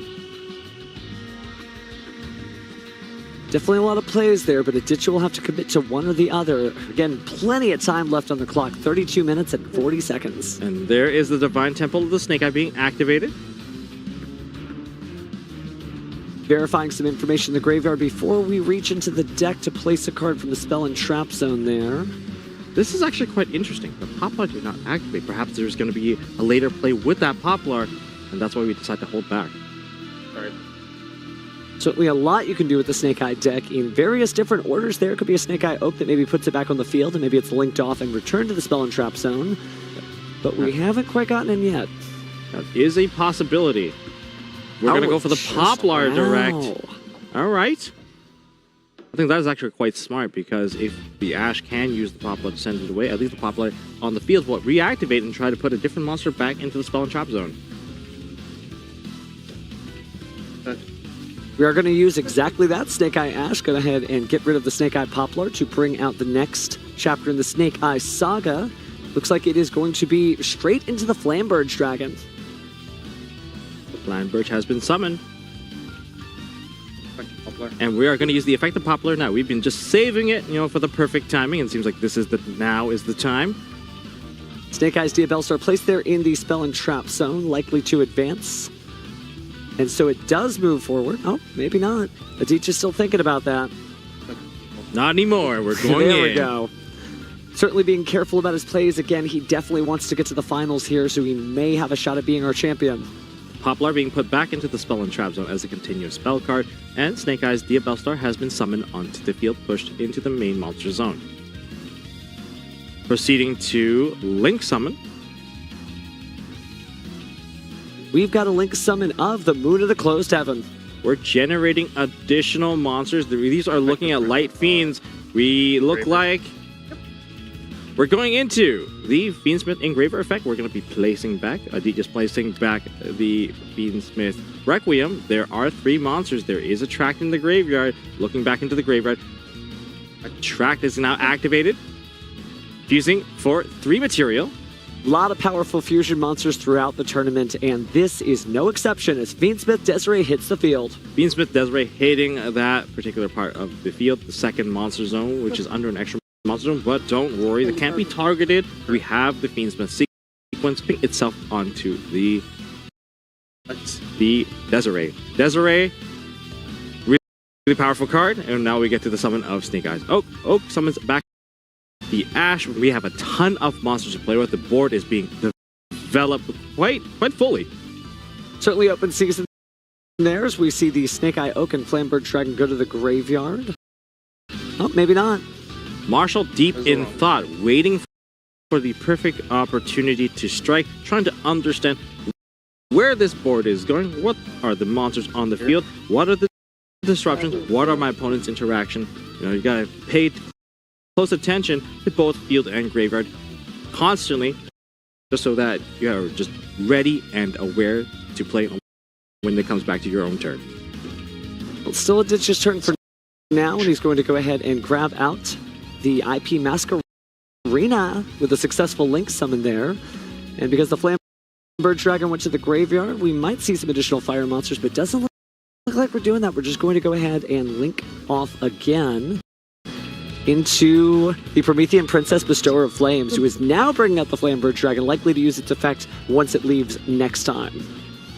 Flamberge Dragon it's now secured. It's dropped out of his hand, and that Flamberge Dragon could have more activation right here. We are thinking carefully. They are using the effect of Desiree to negate. Wow, okay, we're using the effect of Desiree to negate the effects of Promethean Princess, which turns you off of the Fire Lock. And the proceeding to Link Summon into Appaloosa. Effective Flamberge is now going to activate. Alright, let's go summon back the Oak, summon back the Ash. Continuing the Link Summon. 2-material Appaloosa is certainly very popular there, and it looks like it's going to be backed up by the Silhouette Rabbit. I like this play. This is different from what we've seen so far. I was wondering if this was only going to be the Flamberge, the IP, but Adia always showcasing something a little bit different. You do love illusions, so you would be excited when somebody pulls a rabbit out of their hat. That's right. Of course, that is going to set onto the field a trap monster, a continuous trap that summons itself onto the field, and that monster is Angel Statue Azurun. We've learned how it has that very powerful effect to stop, negate, and destroy those summons which do not start a chain, and that's a lot of what Yubel does, right? When you think about the Phantom of Yubel, that's what makes the deck so powerful, and, well, at least we've got an answer to one of those cards. No. Adia, one of the few duelists that's giving the card a chance. I think a lot of duelists are at least going to give it a second look as they see it on the screen right now. Based on the current field, the Divine Temple of the Snake Eye would be one of the few options to bring back the IP Masquerena, but we're going to see where Marshall's going to take this after reviewing the board that has been developed, the field, the monsters. We're going to special summon Pancratops. Dino Wrestler Pancratops. A blast from the past, but still an incredible card. And that's... You could chain it, but it might be negated. There's just so many negates that's on the field. We got the 2 Appaloosa negates, Desiree. We've got... Ooh, going to Battle Phase. Did I hear that You right? heard Battle Phase. Yubel loves the Battle Phase, but not quite like this. Dino Wrestler Pancratops by itself, maybe choosing to battle straight the monsters ahead of it. Perhaps you may attack the Appaloosa. But again, it's going to be a little interesting to see what happens with the main phase 2 here after Dino Wrestler Pancratops chooses what it's going to attack. Dino Wrestler Pancratops. 2,600 attack points. Attack over Apple? Definitely a big one. Attacking over the Appaloosa. Oh, that's wonderful. That takes out 2 of the monster-based negation. Carefully reading the effects of Fiendsmith's Desiree. Now, Fiendsmith Desiree does have to negate the cards that are face-up on the field. This is going to be a bit of a challenge. Not a lot of the U-Belt cards activate while they're face-up on the field. Many of them destroyed while they're in the graveyard or from some other location. I don't think Aditya expected this. If Aditya did expect this, that trap card would have flipped face-up to negate this particular summon already. I know we've seen some crazy cards throughout the weekend, but that is my first time seeing Dino Wrestler Pancratops in the last 3 days. We're currently still in the battle phase. We're using the effect. Gonna go and destroy the face down card. That's going to get rid of the Azurun. Gonna attempt to summon it. They're wondering if it is going to be destroyed. As the card technically is still a trap card, it doesn't change into a monster where it loses its trap, the trap card status. Will it be destroyed? They are confirming with the judge, and so it is destroyed. Yes. It is different from those who become a monster and no longer a trap card, so there's a slight difference there. And we're going to proceed into main phase 2, going into our Fiendsmith Engraver, going into the graveyard. They're trying to get a handle back on the duel here, picking up both sides of the deck there and grabbing that Fiendsmith Tract. This field is still quite intimidating if you look at it. It's not over yet, that's for certain. Fiendsmith Desiree still very powerful, and IP Masquerena just staring down, ready to jump in with a Link Summon. Yes. Chain the effect of IP Masquerena. Light beam monsters are very dangerous, but we're linking away our Silhouette Rabbit. Oh, into SP Little Knight. SP Little Knight effect, attempting to banish the Fabled Lurie. Ooh! Wow! The crowd cheering for that one. The Forbidden Droplet taking away the Oh! Getting rid of another Forbidden Droplet and a Samsara D Lotus. 2 cards, but 1 Light Fiend is incredibly powerful here. So both are negated, so no longer anything to worry about. This is Marshall's moment to get back into the game. Going ahead and turning that Fabled Lurie into a Fiendsmith Requiem. Be very careful, there are still 2 cards in Aditya's hand. Going to Fiendsmith Engraver. Checking the hand. Is there an interaction? Passing the priority. Getting the equip from the Requiem. We're going straight into the extract, performing a fusion style summon. This can be Necroquip Princess. The effect of Engraver, summon back onto the field with 2 6s on the field. We're going to perform. Thought it was an Xyz summon, but looks like we're actually going to Fiendsmith Sequence. Sequence has been summoned onto the field. Oh, Effect Veiler. Effect Veiler, what a counter. Taking a look at the graveyard, there may be nothing left. I think this might be it. No cards in hand left. Sequence is already negated. People are very patient with their hand-based disruption, negations. And this is a tough spot to be in. The Desiree still being on the field, and I believe that is going to be past turn. Patience prevails again. There's some very crucial moments. Like Fiendsmith sequence, just such a crucial card to negate, and that's going to keep Marshall out of continuing the turn and requiring to pass back. In here that can activate on my turn. Nope.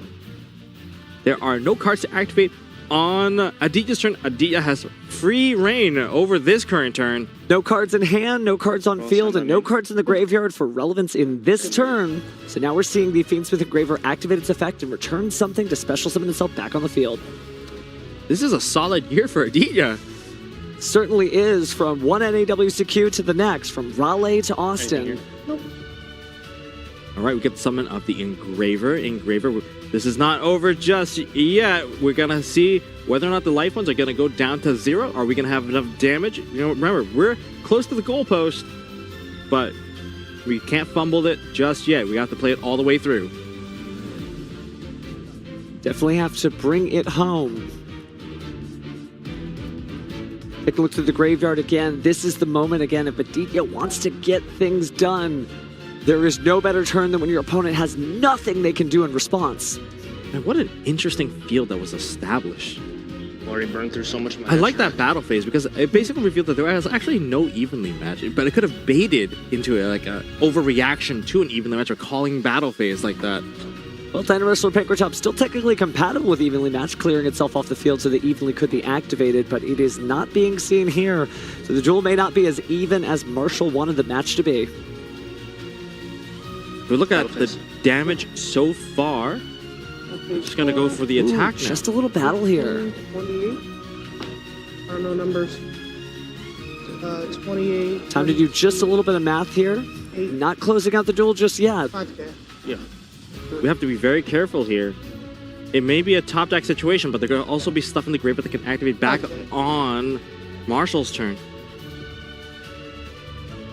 But it's going to be very difficult to activate that card in hand because Desiree is still on field. There's an SP. There's 2 cards that can be interacted with you immediately, but there is also Engraver in the graveyard. This is where you use 100% of your brain power to figure out a line that gets you out of this. We're going to activate Fiendsmith Engraver. We're going to put back Sequence in there. We're going to summon out the Engraver, and that's going to go into battle phase. Interesting. Attacking over the SP Little Knight. We're getting a lot of these minor battle phases just to clear off some of the problematic monsters, and we are going to see main phase 2, and Marshall is going to continue the turn. You're right that the battle phase's purpose has almost changed across the last couple of duels as players use their monsters to clear off spot removal with a good old-fashioned attack. They're dancing. It's just a little back and forth dance here. Definitely not an open and shut case, but looks like we're going to Fiendsmith Requiem with the Fiendsmith Engraver and beginning this combo once again. If it resolves, looks like it's good, so let's go ahead and special summon a new Light Fiend. Still 2 cards in Aditya's hand. We have now reached the Engraver. Touchdown on the field from the deck from the Requiem effect. Yes. Attempting to equip with the Requiem. There's 2 cards on the field. That's in defense mode. Not shifting to attack, just making sure to read through it, maybe using its effect to go ahead and even things up. Take a look at the graveyard as well, just to figure out what it is that Marshall wants to do next. The effect to put away the Engraver, sending Engraver away, and the Requiem. Ooh. Spirit of Yubel, putting away D-Lotus back into the deck. There's only 1 fusion monster that can do something like that right now, and that's going to be Phantom of Yubel. So definitely not down or out. Phantom of Yubel certainly evening things up, again, able to change an effect into, hey, destroying a Yubel monster. I can destroy Spirit of Yubel and bring out another Yubel to keep this game going, but for now, passing turn, Aditya's about to draw. Very tight situation. What a tightrope to walk here. Draw for turn? Although it may be just 1 disruption. Will it be enough? Marshall hanging on by a thread there with the Phantom of Yubel, but still able to protect his monsters. Draw standby. Good. Draw and standby phase. Using the effect of Fiendsmith Desiree. That's going to change to destroy a U-Bell monster from the deck. No response, so let's go ahead and destroy Spirit of U-Bell. Okay. No effect? Okay. And no effects. Not deciding to bring out the U-Bell. Normal summon out Fable Lurie. Fable Lurie is going to summon into Fiendsmith Requiem. Requiem gets sent into the graveyard for the tribute cost. Got it. One good combo against another, and Marshall And he offers concedes! Marshall trying to put up a good fight. I was like, yeah. Fight the good He's not fight. activating But the Artigia popular. has it all, taking it to the finals of the NAWCQ. Definitely is making it Aditya showing just a little bit of emotion there. But Marshall, what an incredible performance. Remember, you will see Marshall again on the World Championship stage at some point. So if you become a new fan of his, don't worry, he'll be back. I love how chill Marshall is. Look Just at that smile. So down to earth. Yeah, I might have lost. I still have my invite. I still have my prizes. I still have the prize card, another versus Glutonia. And I also get a trophy to take home as well. You know? Seems like a pretty good weekend. That's a pretty good trophy when you take a look at it. So Marshall just going to collect himself, and I guess he needs to book himself a new flight home. Yeah, that's right. But what an incredible performance, showing that you at home can just show up here as long as you put the work in, as long as you have grit, determination, and hey, a smile like that, you can make it as far as Marshall did. Now, this tournament isn't over just yet. We have only finished the semifinals, right? Semifinals number 1. There's, of course, another finalist to be seeded as well. Likely current in progress, but we will be seeing soon who Aditya will be facing off against in the finals. Can't believe we made it. What an incredible weekend so far. So much dueling action, so many questions answered about this format, so many cards getting to be showcased. Just great stuff. Like, there's a lot of cool decks out there. I think my favorite this weekend has to be Ancient Gear. The Ancient Gear duel was crazy for sure. I mean, every one of these duels is just picture perfect, just a moment unto itself. Just great Yu-Gi-Oh! Television. But I will say, man, those gimmick puppets were really cool last night too. Gimmick puppets? I mean, there's a lesson to be learned. Everyone's going to feel a little bit differently, especially when you don't get to play your own cards. It's going to be a tough time, but regardless, Ancient Gear kind of does the same thing. It feels like a weirder version of Tenpai Dragon. I say weirder, not in a bad way. I mean in the best way possible. Because there's just so many interaction from this old card. Ancient Gear Fortress. Oh, you can't interact with certain cards. But that was yesterday. Now today, we're basically reaching the conclusion very soon. But we've got, of course, the finals coming up soon. But before the finals, of course, there's just we have to get our final finalists before we get to that point. Just so many questions again were answered, but we still don't know who it is that our final duelist is. But like, this format is not quite solved just yet. Nope. But we got to see a nice little preview, right? People heading into their local official tournament stores next week are going to have a lot to think about when they sleeve their cards and fill out their next deck list. Yep. And are you going to choose to play the Silhouette Rabbit? A lot of people, I believe, underestimated that card. Maybe it felt a little bit too slow for my taste, but I love that card, so it didn't feel too slow for me personally. But just being able to get that statue, just changing up the mechanic, it's almost like getting a counter trap to negate a summon, which forces your opponent to like, oh, I want to go into Moon of the Closed Heaven, but if I do go into that card, it's going to get negated. So in other words, everything's being interacted in a different way, and I love seeing different types of end boards, and Aditya definitely delivered. Oh, definitely, definitely. I know that when I get home, I'm going to go back and read all the written coverage, too, because there's just been so many different duels that we didn't get to see that have been happening behind the scenes. So really interesting just to see all the cool stuff. But again, this will be the last time we interview somebody who is not a champion because it is just our semifinalists here. So let's throw it to the stage for an interview with Aditya.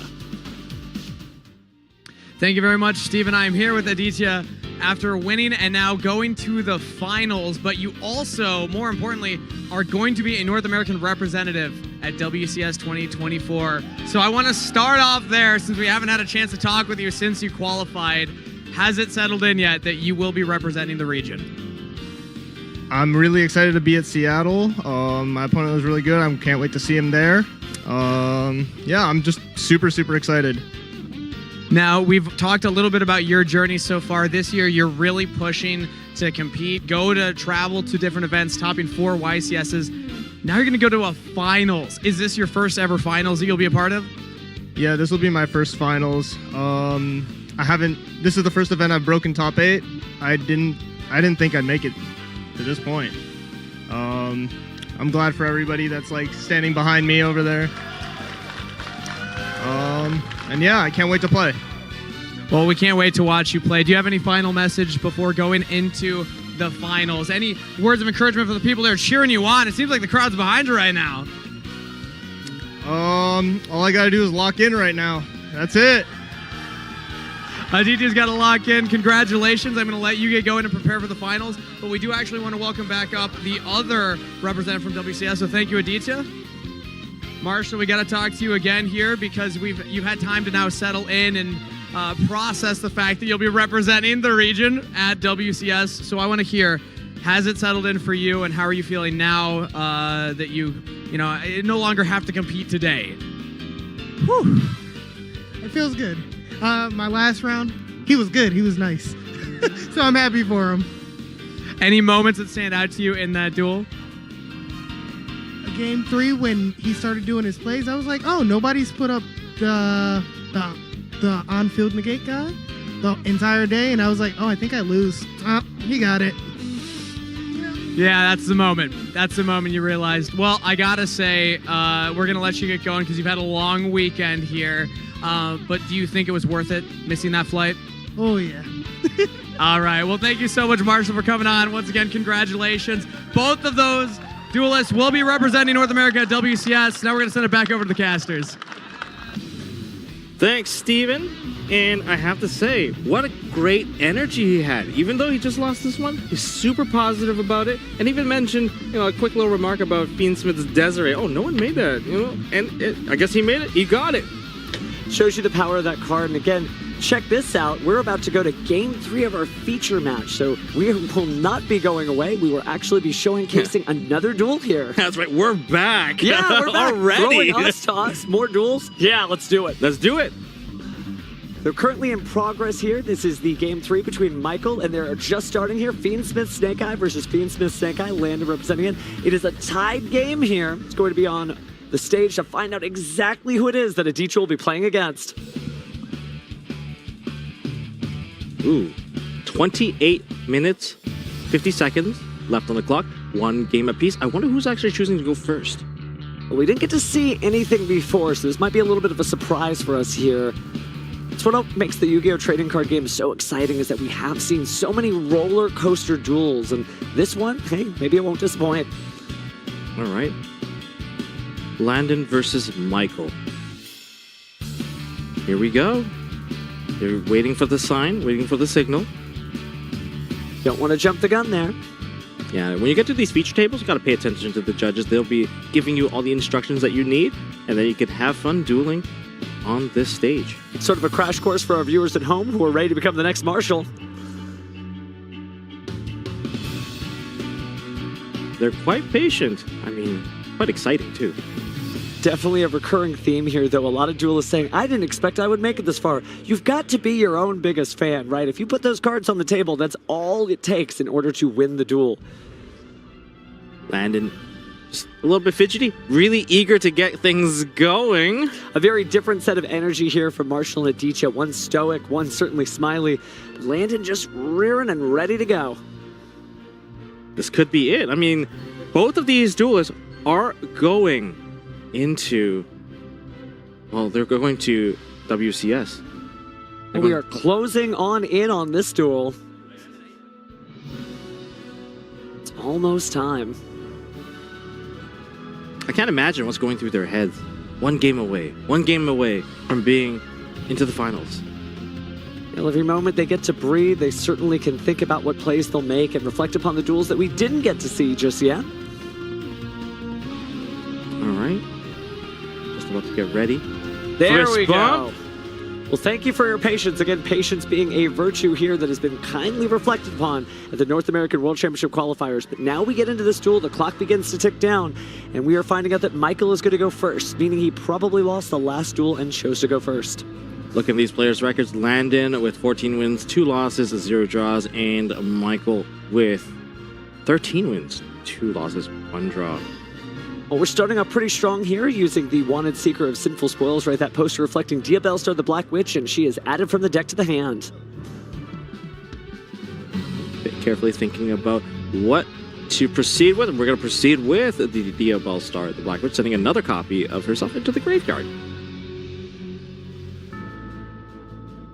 Is there a response on Landon's side? Landon thinks about it. Maybe he had one, but maybe it's not time to use it again. Again, patience is the virtue that has reflected kindly in this duel. I think when you get a combination of hand-based disruption, you have to figure out which is the best combination to choose for which timing you want to hit. Have to know exactly when to jump in there. And it gets a little bit more complicated when you have these types of scenarios where multiple combinations could be more effective at different times. But knowing, practicing, getting used to, holding back. Sometimes you get overeager and maybe commit yourself into one that is not as optimal. But that is not the case here. We're going to continue the play here with Michael setting a card onto the field. But then discarding the Fiendsmith Engraver, maybe Landon wants to stop this here. It is a very strong play, though. Getting that free summon from Diabellstar, Black Witch, still have a normal summon available. Landon, being patient, passes priority back to Michael. Michael continuing the search for Fiendsmith track. Fiendsmith track likely to be activated next unless a Droll and Lockbird is in Landon's hand, but he doesn't seem to respond, so Michael will go ahead and activate that track, go deep into the deck here.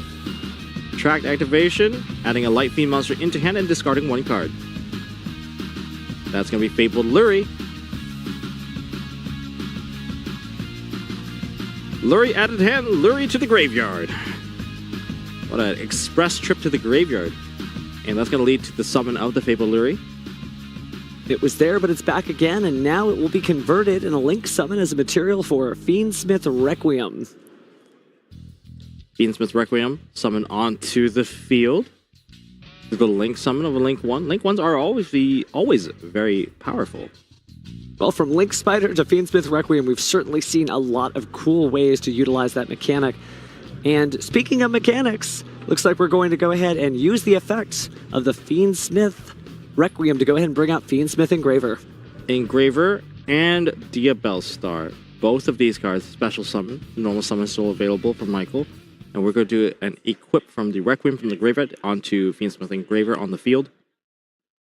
Definitely the main characters of their own story, teaming up side by side, maybe to bring Michael to the finals of this championship. And we are using that coffin to pay cost for original Sinful Spoil Snake Eye.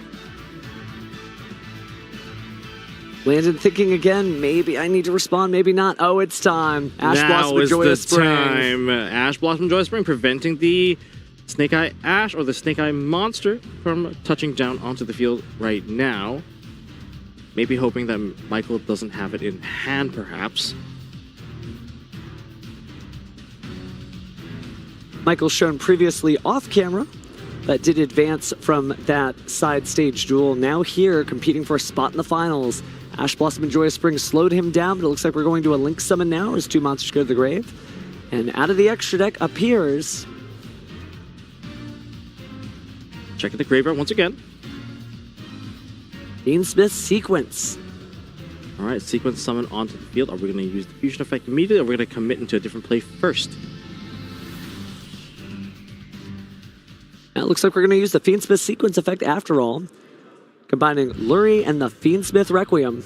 The fusion monsters only require Light Fiend monsters. They don't need the name just yet of Fiendsmith Engraver. So here comes Fiendsmith Lacrima using its effect as well. Lacrima. Targeting Fiendsmith Engraver. Summoning out the Engraver. And now's the moment, Nibiru the Primal Being. Nibiru coming down. That's pretty hot. Coming down hot from space. We're going to attempt to relieve every monster into the graveyard and summon down our own Primal Being token. Well, patience paid off there. Looks like we're going to have a pretty decent sized token. But a lot of these tokens haven't stayed for long. Now, this prevented the Beatrice from being played. There's many ways to kind of continue your play. You can go try to drop in the Snake Eye monster into the graveyard and then go into Promethean Princess to bring it back. There are many, many ways that you don't only have to rely on original Sinful Spoil Snake Eye to drag out that copy of Snake Eye Ash. Looks like we may actually be going into the graveyard. No, I didn't see the Banishment of Fiendsmith tracked there. No fusion summons just yet. Nibiru has had such an impact on this tournament. And this is what I said, when you get a different combination of hand-based disruption, you have to understand how your opponent navigates their side of the field too, to kind of maximize the effectiveness. You have to think about, do I do it really early on? Do I wait? Do I hit the most important card to prevent certain lines from kind of appearing? I mean, Michael just committed quite a few cards already. The fusion effect is also one of the more important ones. You still have track, but without the light fiend monsters on the field, you're not going to be able to use that track fusion because one's acting more like a regular polymerization to some degree, whereas the sequence is the one that uses the graveyard for the material. You know, if you get both of these, it's just such a powerful play. Now, we're going to activate the effect of Wanted in the graveyard. We're going to put back the original Sinful Spoil Snake Eye, and that's going to attempt to draw one card. Well, hopefully that card pushes Michael into something new. Nibiru almost game-ending upon itself. Taking another look in the graveyard, perhaps we've drawn something of relevance there that's going to crack this duel wide open for Michael.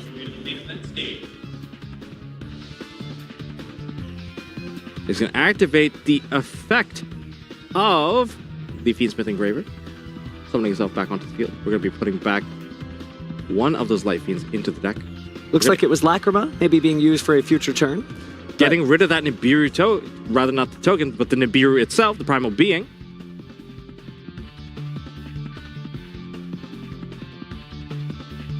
Now we're up to 2 monsters, just a token and the Fiendsmith Engraver. I know Michael's a very careful duelist. I've dueled him before in the anniversary event in Master Duel. He's a very well-known Master Duel player as well. Well, as the clock moves on, he is showing how much of a master duelist he truly is. Gotta be very careful here. Not here to make it to the semifinals. You're here to make it to the finals and win the whole thing. They both have that mentality. You see how stoic they are. They're so focused.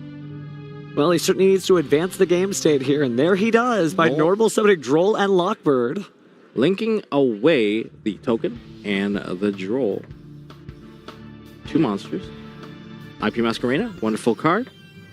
Touching down onto the extra monster zone. And it looks like that's going to be a pass turn. Set 1. Landon is going in with 3 cards. To investigate the graveyard here, looks like we just see a Droll and Lockbird, a couple of Fiendsmith cards, and that track which was not used. So nothing too scary. This kind of shows Michael doesn't have a Snake Eye Ash in hand. So the normal summon of the Droll and Lockbird was that Telegraph. Do you hold on to the Droll and Lockbird? No, we got to develop something more because it might not be enough. Well, we'll see if IP Masquerena is here to save the day.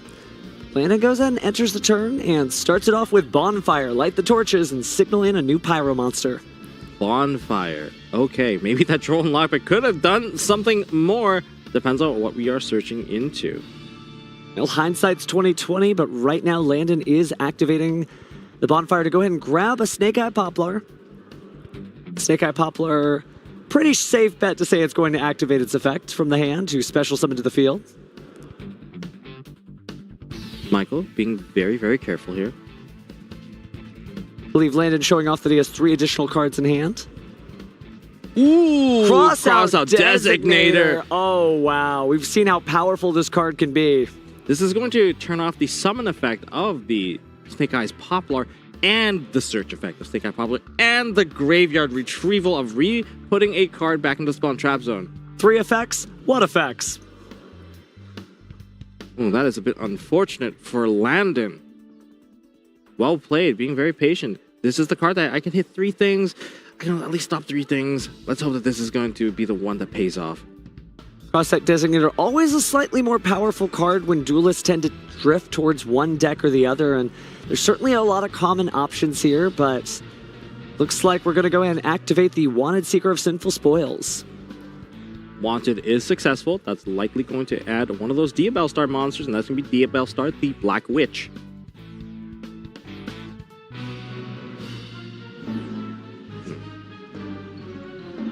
Here comes Diabell Star the Black Witch, and we are getting rid of the Poplar, but it's not going to come back. Its effects are not good.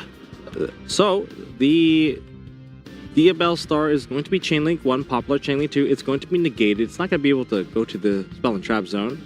Yes, like Michael that. pointing out, hey, cross out Designator. It still isn't going to happen. But you can still use it. You can still activate it. It's just be negated. Just be negated.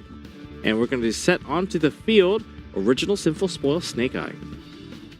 They're still able to advance the game state a little further, but definitely staring down IP Masquerena, who has the entire extra deck behind her. Of course, Link 2 or Link 3 is what you'll have access to in this situation, but you don't exactly know what's coming up, and we've had so many surprises as players have been side decking those great extra deck cards. Landon having a slight communication with the judge at the table. Just verifying stuff. Again, we have the best of the business here watching the stools, so let's see what happens next. IP Masquerena has not activated its effect. Ooh. Michael really trying to prevent those Snake Eye cards from touching onto the field. Oh, wow. The SP Little Knight banishing the Diabell Star. All that work, and yet she doesn't get to get anything out. We could still see a normal summon. It would be the only way you would be able to get that Sinful Spoils online. Oh, but we are seeing Snake Eye Oak. Snake Eye Oak going to go ahead and target the Snake Eye Poplar.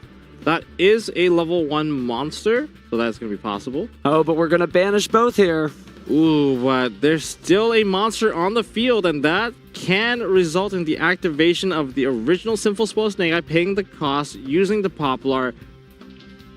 But at the same time, how effective will this be? Snake Eye Ash has been summoned onto the field. Poplar not going to be very effective. Both effects have been used. Also, it's going to be negated through the Crossout Designator. Does get the original Sinful Spoil Snake Eye to the graveyard for later use of its effect in the grave, but you're right that the Ash isn't really doing much. If we can generate additional face-up cards, the Ash will do a whole lot more. We're going to add a copy of Snake Eye Ash into hand instead, just for potential follow-up. Michael simplifying the game state here with that SP Little Knight. I mean, first of all, the Nibiru simplified it first. Now the SP Little Knight is kind of the counter play to simplify it even further, attempting to draw a card, I believe, here.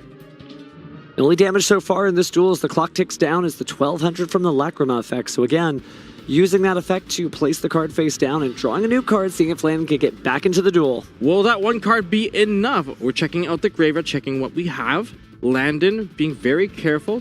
I think he drew into a Dueling Lockbird. That's what I saw too. We're going to set one. Dueling Lockbird and simplified game states usually can slow things down, but will it be enough to buy the turn back? Snake Eye Ash alone, not the strongest of things, but we do have... Ooh, there's a little bit of a mix-up here. Okay, here we go. But return those cards from the SP Little Knight. Michael trying to determine where he's going. Looks like we're in the center of the field. Got to be careful of those monster zones in the middle. They can just be Relinquish Anima. You know, that's where the bowl is for Relinquish Anima to eat. Hey, with Moon of the Closed Heaven available now too, there's only one monster zone that feels safe. That's right. Okay, it seems like we're activating the effect of Fiendsmith Engrave, putting back the sequence, being able to cycle out your own cards and cycling them back in, you know, feels a little bit, you know, circular. It's an infinite loop of card resources. Fiendsmith Engraver, definitely a resourceful card, right? Leaves no fiend untouched as part of his arsenal. Speaking of arsenal, here comes out the Fiendsmith Requiem. Requiem effect. Gonna attempt to summon Fiendsmith Engraver. One great engraver begets another. Take a look at the graveyard again, getting a little closer to being able to use Tract in a powerful way, but first we're going to go ahead and use Fiendsmith Requiem and slap it onto the Fiendsmith Engraver. That Requiem can be used as cost. It can be used as the thing to send away for the Fiendsmith Engraver to send another card your opponent controls to the graveyard, or rather a monster to the graveyard. Well, with Landon against the rope, we'll see if this Fiendsmith's Requiem is a Requiem for this match.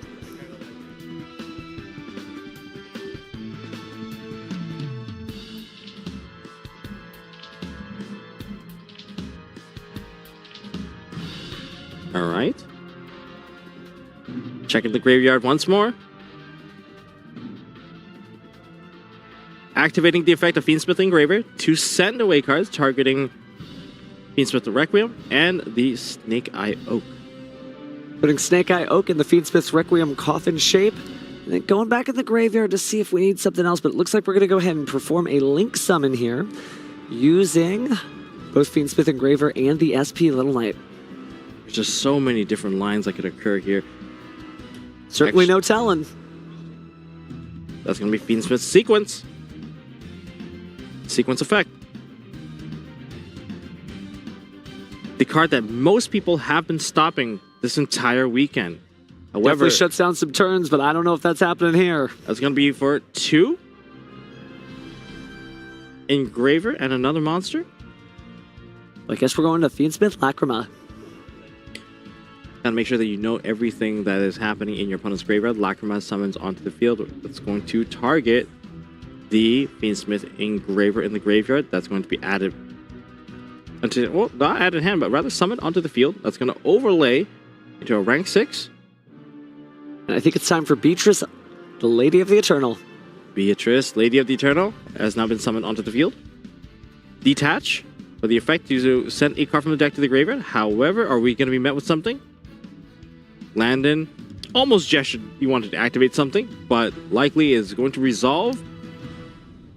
Saw how eager Landon was to begin this final game. It's been raging on for quite a while. That's going to be the Snake Eye Ash landing into the graveyard. This is 3 links worth of material here. Promethean Princess, Bestower of Flame, summoning onto the field. Lots of resources that Michael's able to commit now through that. I think there are certain effects happening right now. We're going to put back the Fiendsmith's Sequence into the extra deck, and that's through the effect of Lacrima, dealing the 1200 damage. Already down to 5,600 just from effect damage. Landon again on the ropes there with just a single Snake Eye Ash in defense mode and a mysterious face down card. 2 cards in the hand, but hasn't really done much with them. Taking a quick look at there, but now we're going to, on Michael's side, add Snake Eye Poplar from the deck to the hand. Try to use the effect, but there goes Droll and Lockbird. All right. Although many cards have already been played, Droll and Lockbird coming down. Well, this will prevent Poplar from adding a card. Will that be enough? Only one way to find out. Performing a Link Summon under a Fire Lock of Promethean Princess. Summoning out into Hita. Oh, we're doing the graveyard sharing play again. Certainly are. Hita the Fire Charmer Ablaze has done some great stuff here. But before we see that, we're going to go ahead and see the Poplar hit the Spell and Trap Zone. Snake Eye Oak. Sorry, that's Snake Eye Ash effect. Sending away the Poplar. Couple of different divergent choices, but looks like the path we're taking is Snake Eye Flambird Dragon. Snake Eye Flambird Dragon is very, very strong here. The Spell and Trap Zone has been flipped over and back, considering whether or not we're going to activate it. Is it a bluff? We don't know. But there is a Flambird Dragon on Michael's side, and taking the Snake Eye Oak and appears to be normal summoning. Wow. Oh, and sending them both. Wow. This is great board development. Everything's coming up Michael's way as he brings out Celine, Queen, Master of the Magicians. Here we go. Summoning back the Diabell Star through Celine. I mean, there's not a lot of interaction coming from Landon at the moment. Could be saving it for some sort of surprise moment to jump back in the duel. Looks like we're going in the deck now. Landon being very, very calm here. You know, it ain't over till the last card is played. The Diabell Star will activate, and that's going to set original Sinful Spoil Snake Eye. Quick check from Landon, but it's not his time to jump back in the duel just yet. We are still under drone lock, so be very careful here. Access Code Talker effect. That's going to use the Celine. Now we're going to further use the effective access code to destroy. And there's the handshake. Michael taking the game number 3 of semifinals number 2. Just advancing straight into the finals then. Again, we have seen him on stream before, but not from the top down. So we actually get to see how it is that he qualified here. Great stuff. But great stuff from Landon too. Certainly did not disappoint anyone by getting a top 4 finish and still going on to the World Championship. Yeah, that's right. I mean, these duelists, they must be tired. There's so much dueling going on. The pressure is on, although they can relax maybe a little bit now. At least Landon can now relax. The pressure is off for him as he's out of the run, but that's still a very good weekend for him. Getting to the top 4, getting to go to Worlds, getting a trophy, prize cards, and being known as one of the best duelists in North America. Absolutely. I mean, it's in the name, World Championship qualifiers. He did exactly what he came here to do, qualifying for the World Championship, which is just every duelist dream, effectively. Yep. And for 4 duelists today, and for 2 duelists on Friday, we now have 6 qualifiers that we're sending to the World Championship. You know, they're going to be practice buddies. They're going to be best of friends. Let's hope that North America can try to take it again at WCS. Now, we got to see it for the first time, a United States champion last year. We might have a repeat as North America takes it again. Hey, but there's still more representatives to be selected, and it's just been incredible so far. Yeah, that's right. I wonder if we're going to be hearing from our duelists, but for now, this has been a crazy weekend. We've seen how Fiendsmith definitely changed up the game a lot. We've also seen different styles of play for the Fiendsmith cards. But we also saw a lot of play with White Forest. Oh, so many different duels. So much creativity. This was not a solid format. Exodia was on the featured match stage. And behind the scenes, there were some great duelists using those new Millennium cards. The Millennium cards really caught me by surprise, to be honest. They are essentially just monsters that you just have to pay 2,000 life points. There's many strategies can work with that. We have, you know, the I believe not the punk cards. Yeah, Gold Pride though. You're speaking my language. That's the one that I'm thinking about. You take a little bit of damage, you can extend. You have different levels that you can work with, and just the additional monster. We've noticed that this entire, I guess, weekend, it's about generating all those monsters to the point where your extra deck, you know, you have, you know, your starting lineup of extra deck monsters, and you have your next line of monsters, just so more catered to going second and third. Different levels, second and third games. Different levels, great effects. There's a lot of cool cards that are still kind of unexplored. I hope this was a great preview of what the Infinite Forbidden will do really throughout this format. There's just so many cool combos that are even still yet to be explored, right? We saw Beatrice the Lady Eternal really developing cool strategies with Angel Blue Tears. So I'm very excited to go back to my locals and see what's going on. I hope you have a good time at yours when you see them next. Yeah, I actually can't wait for that. I think I really want to try out some of the other strategies personally. I still am really hooked on to the Ancient Gear. I'm very surprised. After that performance from Corbin in round 7 yesterday, my eyes are open when it comes to Ancient Gear. I think there's also like Gimmick Puppet. Gimmick Puppet was also very interesting. I think a lot more Gimmick Puppet made it to top 64 than I thought. They really did. They really did. And it goes to show you that all duelists from all walks of life have to be here. We have featured prior YCS champions, prior World Championship competitors. We've also had duelists just show up because they happen to qualify and they're making it to the World Championship. So hopefully that inspires some of you at home for sure. There are some that qualify from the LCS. Wow, the LCQ. Like LCQ. So they went on Friday. They didn't even have an invite. No, they just and they made it and they're all the way here. I believe one of them went in basically completely undefeated, take the four in a row on the Friday, and then 9-0 the second day. It's got to be good. Very impressive duelists in North America. I just don't know. So we aren't going to be having an interview, but shortly here we will be going to our finals. And I have to say thank you guys so much for joining us. This will be our last cast, so we're signing off. But that just means we get to watch the finals with you. So I hope you'll join us when we come back right after this break.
Hello and welcome back, everyone. We are here at the finals of the NAWCQ 2024. Finally, we're going to find out who is going to be this year's NAWCQ champion. We already know our representatives that are going to be going to the World Championship, and now we're going to find out who is going to be the reigning champion going into Seattle in September. Let's not waste any time. We're ready to jump into the finals. Kangas, who's playing in the finals of the 2024 North America World Championship qualifier?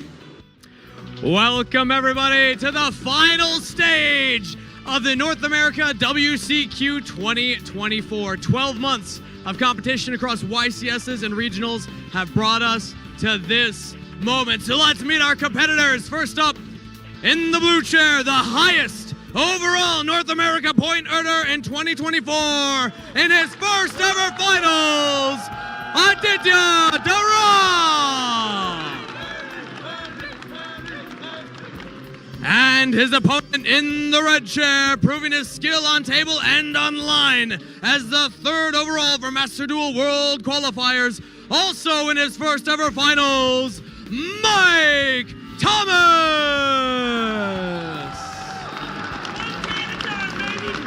Two duelists remain at the WCQ to determine who is the #1 in North America going into WCS. The duelists are ready, so let's send it back to the casters for duel #1.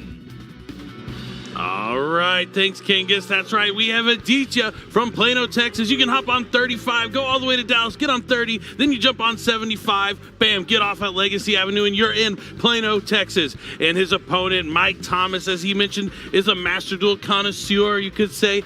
His favorite card we saw was Chaos Ruler. Yep. Very well known for playing Dragon Link. Now he's going to be here with Fiendsmith Snake Eye up against Fiendsmith Snake Eye. This is the finals matchup that people predicted would be here, and here we are. Two powerful decks, two powerful players, only one NAWCQ Champion, the trophy for the winner on the stage. Both these players will be going to Worlds together. Doesn't mean they're going to work as a team together because there can only be one World Champion, but they will have the pride of North America on their shoulders.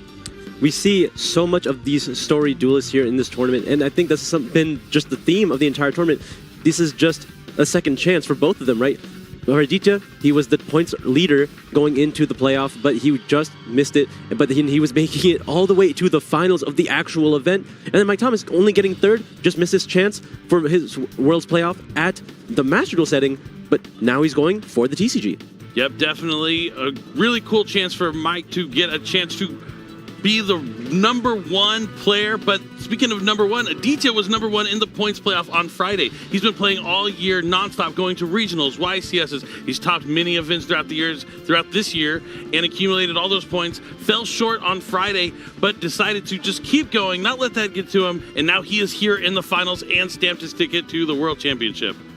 If you could say anything about these players, is that they've played a lot of games within this last season, and they deserve to be here. Yep, this is a tough format, requires a lot of practice. Even though the decks are strong, the players have to be stronger, and we're going to have to see how their tech choices are going to line up against each other and how the game is going to play out. The Infinite Forbidden, the most recently released set in the Yu-Gi-Oh! Trading card game, had a huge impact, obviously releasing the Fiendsmith cards, but along other cool cards like Mulcharmy, Perilia has been a key card for a lot of players this weekend. We're going to see if that, I know both these players are probably packing it in their decks. We're going to see if that's going to come down, along with stuff like the Bestials have been the new wave, or a lot of people are trying to find different ways to go about interrupting their opponents in that Fiendsmith Snake Eye mirror match. Can't forget one of my new favorite cards, Silo Hat Rab, Magician. Oh, he's yeah. a rabbit, but I want to call him a rabbit, but he's a magician. Definitely is. That Link 2 is extremely strong. The Infinite Forbidden, just a fantastic set. You're going to want to get your hands on that if you want to increase the power level of your deck. We wanted to see your creativity, and they have not disappointed this weekend. We've seen all sorts of cool decks. We saw Ancient Gear almost make it to the top 64. We've seen that Fiendsmith Millennium Exodia deck that was hanging around for a while. We've also had all these other themes from the Battle of Legend, Terminal Revenge set, like Ritual Beast. We didn't get to see too many on stream, but there were a few in the top cut. Yubel obviously made a huge impact with that Phantom Yubel releasing in that set, but all those decks have now been eliminated, and now we're down to the cream of the crop. Yep, Snake Eye, Fiendsmith here, dominating as expected, making it all the way to both finalists. It's going to be a good one. I'm excited to see which one of these players is going to move on. Who do you think is going to be favored in this matchup? It's hard to say. It really comes down to those tech choices, right? And seeing the options when you need them. At the end of the day, it could just be that you open a Snake Eye Ash, and that's your only play. It gets interrupted, and you have to pass. Or you're going to be able to play through it with all the creative cards that you could possibly have in your deck. We're going to have to see. I think the die roll is going to be the first thing the players are going to want to look at. It's obviously, you're going to feel a lot more comfortable going first, but we've seen plenty of players going second, using those defensive options from the hands and breaking through boards as well with cards like Triple Tactics Talent. It's really going to come down to how these players draw, how they play, will they make any mistakes. It's been a long weekend. As mentioned, Aditya played in the tournament on Friday. Mike Thomas has been playing all weekend as well. We're going to see if fatigue will play a factor. I hope not. I imagine they're excited to be in the finals, and one of them will cement their name in the legacy of Yu-Gi-Oh! Becoming an NAWCQ just champion. Not a world champion yet, but potentially in the future. There's something about it being the last match of the tournament. You know that it's just the one and done. I feel like that gives you an extra burst of energy, right? The second wind. It definitely does. So let's go ahead and jump into it. The finals is starting. We're here at game number 1 of the NAWCQ 2024. The hands are drawn. I roll. Here comes the die roll. Aditya rolls a 4. Not the strongest. Mike Thomas rolls, beats him on 1 die. It's a 10. Mike Thomas is going first. Fist bump for good luck. Aditya was probably favored if he was able to take the start here, not only because of the sheer power of going first in this matchup, but because he was playing that Silhouette Magician that we've seen him having previously. You have a much stronger end board turn 1. It definitely does add to that final board that you can make, but now Mike Thomas is starting things off in the draw phase with Wanted Seeker of the Sinful Spoils. That's going to let him add a Diabell Star, the Black Witch. Could have had a Snake Eye Diabell Star if you already had a copy of the Witch in your hand. True, true. All right, now he's going to be moving out of the draw phase into the standby phase. Is there anything in the standby phase? No Molcharmi. We've checked that. Main phase 1. Got to check down all of the things your opponent could have at each moment. Gonna send. Oh, he did have the Snake Eyes Diabell Star. I felt it in my soul. You really did. Let's see if he has anything. It looks like a Ghost Mourner and Moonlit Chill. That's gonna negate the effect of Diabell Star, the Black Witch. And then if it leaves the field, it's gonna inflict that attack, 2,500 damage to Mike Thomas. Next up, he's gonna go Fiendsmith Engraver. It looks like he was trying to play around Droll and Lockbird potentially by holding that before. Just wanted to see what he has to do with these cards. He's using them as additional extenders here rather than trying to do everything with just those bodies alone. Instead of leading with it, you're using it to extend into your plays naturally. Gonna add the tract here, seeing if there's any interruption from Aditya. Doesn't look like it, so we're able to activate the tract. This is going to let him add a Light Fiend monster from his deck to the hand, and then he'll have to discard a card, but it's met by Ash Blossom and Joyous Spring. That's going to negate the effect. No additional bodies here. That means that Engraver is still the only Fiend in his graveyard. Not going to be able to get any value here. Still has his normal summon, though.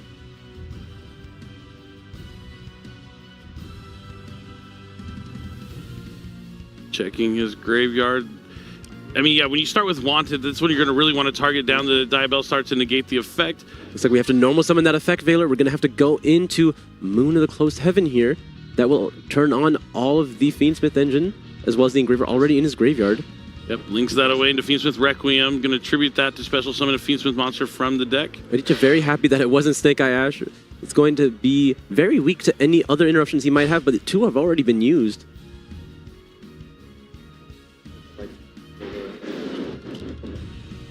Oh, yes. Thank you. Yep, he's going to lose 2,500 life points thanks to that Ghost Mourner and Moonlit Chill now that the Diabell Star left the field. Yep, Requiem is resolving, summoning that Engraver from the deck. Now he has the option to use the Engraver already in his graveyard to put back one of these Light Fiends to summon itself.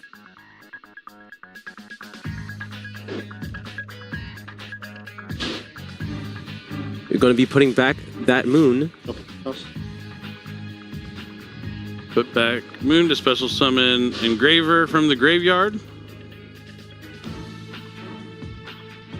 Now it's a matter of, has to be a Beatrice, right? You need to, oh no, we're going to go into, well, of course, yes, eventually Beatrice, using the effect of Sequence to get into the Lacrima. Lacrima is going to be able to resummon that Engraver, go into Beatrice, send the Snake Eye Ash, but no, it's going to be met with Effect Veiler. A third point of interaction from the hand here from Aditya. It looks like Mike is going to be done with his deck. He's going to be shuffling it up one more time, giving it to his opponent. And just a pass back with one card in hand? Had to give up the Snake Eye Diabell Star from the hand, as well as the Effect Veiler for the normal summon. Draw for turn. Yep. DJ drawing to 3 cards now total. Let's see if he has that powerful lead. Engraver, not a bad start. Activates the Engraver to go and add Fiendsmith's tract from the deck to the hand. Will there be a Droll and Lockbird? It doesn't look like it. Check for the Molcharmi, check for the... Oh, I mean, I guess you couldn't Molcharmi with the card on the field, but now check for Droll and Lockbird. Adding another copy of Engraver, so you have to discard the Lurie that was already drawn. So you add an Engraver and pitch Lurie? Effective Lurie? Flurry's going to special summon to the field since it was discarded.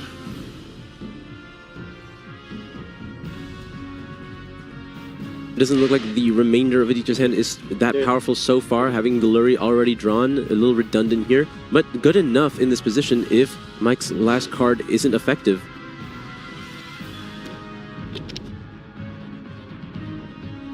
Now, looks like he's thinking about linking it away.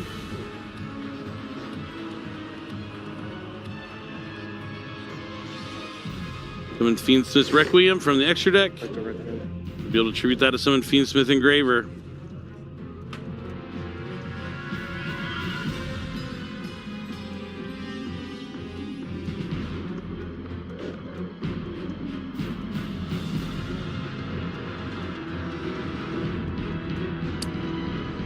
I mean, this is where the one card combo that you rarely ever get to see happens.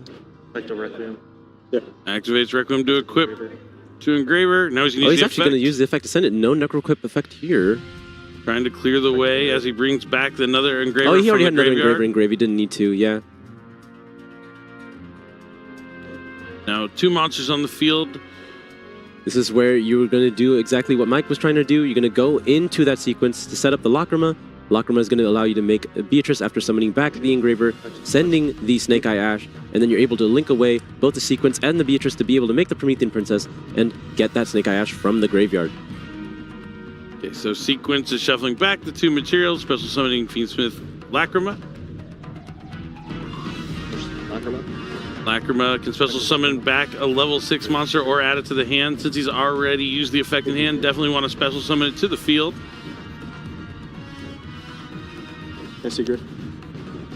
Only one unknown card for both these players now. Is it a Nibiru, the Primal Being? It looks like he's taking a moment to consider. This would be a good time to do it. Doesn't look like he's doing anything. Just going to battle. Just going to battle phase. Trying to force out that Nibiru here. Oh, Mike Thomas did already take 2,500 points of damage, so this is just going to be game. Yeah, because the Lacrima will do it after. This attack. Sees what he needs. Aditya takes game number 1, and he's only 1 game win away now from being crowned the NAWCQ champion. After going second, but he had those interruptions in the hand. That deck building came into play. He knew that he needed to play a lot of copies of cards that are going to be able to interact during the opponent's turn, and it paid off as he was able to draw them here going second. Yeah, it's a really high density we see here. It's a 45 card list for Aditya, but he's really focusing on having that extended amount because you know that there are so many one card combos. We saw he was able to do all that with just one Fiendsmith Engraver. So you're able to capitalize on that by playing so many more of those points of interaction from hand. So you try to find a way to see as many as you can in that first hand. Trying to get sometimes just 3 copies is really needed in this matchup, and you saw 3 is exactly enough. Yeah, definitely. And the choice to play Ghost Mourner really paid off there. He didn't have to go too far into his combo to represent enough damage to go for game. But also shows you the points where the deck can be weak. If you're able to force them to go into the Fiendsmith line and then they get to that Fiendsmith sequence and you have something to stop the effect of sequence, that can be a key point to where you're able to stop the Fiendsmith strategy. And Aditya definitely capitalized upon that.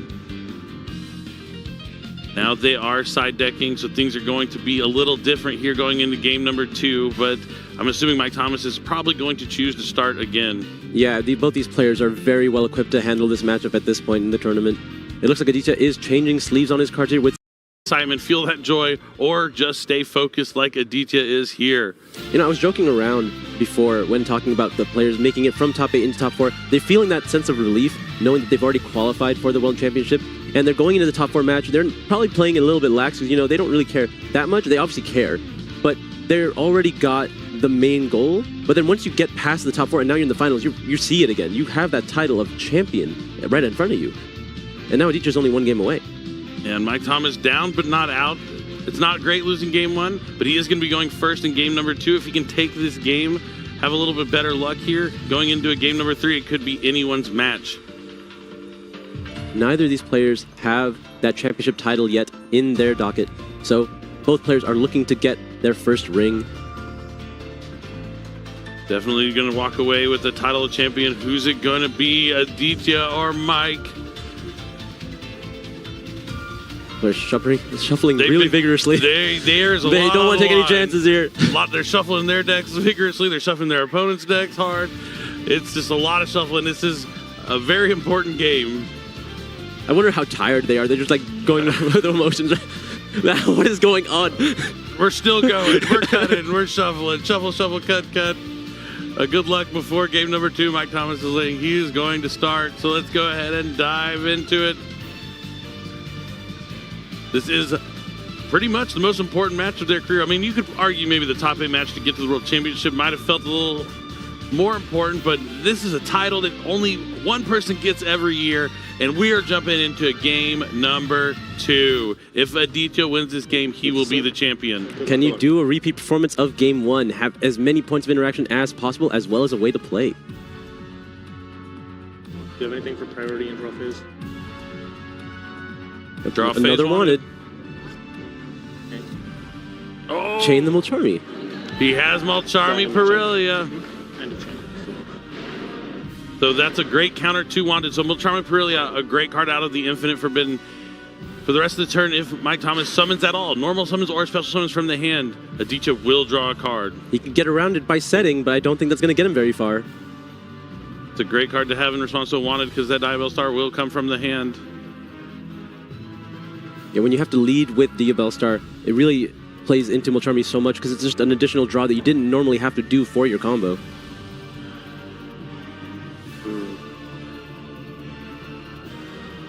You just go, A quick think. Quick think here for Mike Thomas. You have to find the lines through the Mulcharmy and get the... Stand by. Sorry, my opponent's thinking so long in the draw phase and they're thinking they go stand by. That one gets me every time. All right. It looks like we're going to be leading with the Divine Temple here. Divine Temple, the Snake Eye that allow him to place a Snake Eye monster from his deck to the field in the spell and trap zone. A little awkward opening the Divine Temple when you already have access to Diabell Star, which would give you access to original Sinful Spoil. So now your pop art doesn't really do very much, but because of the Mulcharmy, maybe you're just not going to use the Diabell Star at all, unless you have to. I mean, I would try and avoid summoning from the hand at all possible, just to not give Aditya any cards, because not only can he draw into cards that he'll use on his turn, he can draw into cards that will interrupt Mike Thomas on his turn, but it looks like he is going to be forced to summon that Diabell Star. Yeah, he's going to be using the free body that he got from the temple, going to be drawing a card, and then will there be any response to the effect of Diabell Star? Oh, he has plenty in his hand. Does he opt to use it? That adorable sea creature just making an impact here out of the Infinite Forbidden. Is there a response? Does he have the Ghost Mourner? No, he doesn't. He's choosing to let this one go, holding his resources for further points in the combo. Correct. I mean, this is something we've been talking about all tournament, right? Knowing when to use your resources. It's not just shotgun. Just use it as soon as you see it, right? You have to know when the most appropriate times to use these effects. Yeah, I think with the Mulcharmy activated being in effect right now, if he had anything to negate an effect, he would have definitely used it here on that Diabell Star. But now he's going to set original Sinful Spoils of the Snake Eyes to the Spell and Trap card zone with the Diabell Star effect. I wonder if he's going to use it immediately here just to get rid of the Diabell Star. It looks like it. Oh, getting rid of the Divine Temple, actually. I guess there's nothing really in the back to use with it. Does he have Ash Blossom and Joyous Spring? He does. That is huge. But he still has Wanted with the original. He could get a draw in right now. Looks like that might be what he's going to do, offering the deck to Aditya to shuffle. I can't imagine he's going to be able to extend through this without having to summon a card from the hand, so he's going to have to give Aditya one more card to replenish those cards that he has spent. Yep, here comes the Wanted, a hope and a prayer. But any card he's looking to draw is going to probably give Aditya another card. It would have to be a strong normal summon or something like Bonfire. Bonfire would probably be more ideal since he could just go straight into Poplar. He just really wants to get another monster on the field. Engraver would be a good one. Because if he has Fiendsmith Engraver, he doesn't even have to... Okay, Tracked. That's good. Tracked. That'll get him there. Doesn't have to summon from the hand either, because the Fabled Lure adds to the hand, discards itself to the graveyard, and then special summons from the graveyard, so it gets around that Mulcharmy Perilia.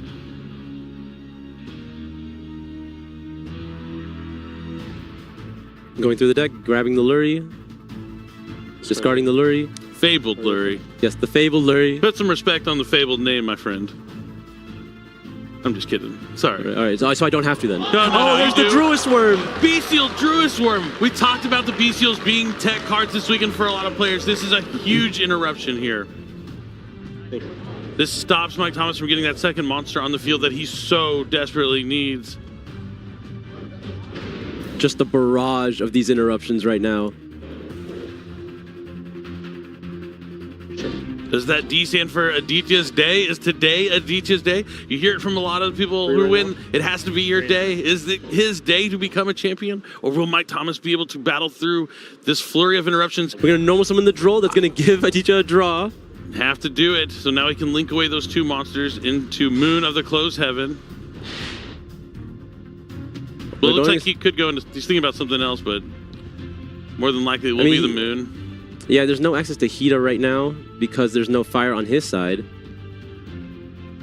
Just considering his options, now he's going to link away the Light Fiend, Moon of the Closed Heaven, to go into the Link 1 Fiendsmith's Requiem, which only requires a Light Fiend monster. Knows that Ash Blossom is out of the way, so he's free to activate the effect here.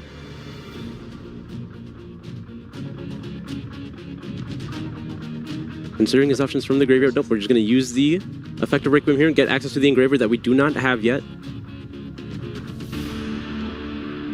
Here comes the Fiendsmith Engraver from the deck to the field. This is where you really need the Necroquip Princess.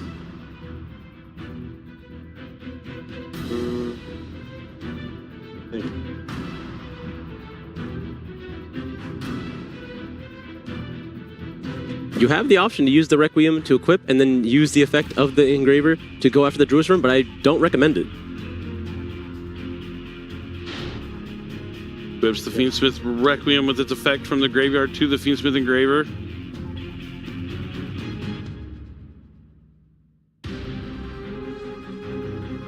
Now he's going to Fusion Summon. He has both the materials that are required for Necroquip Princess.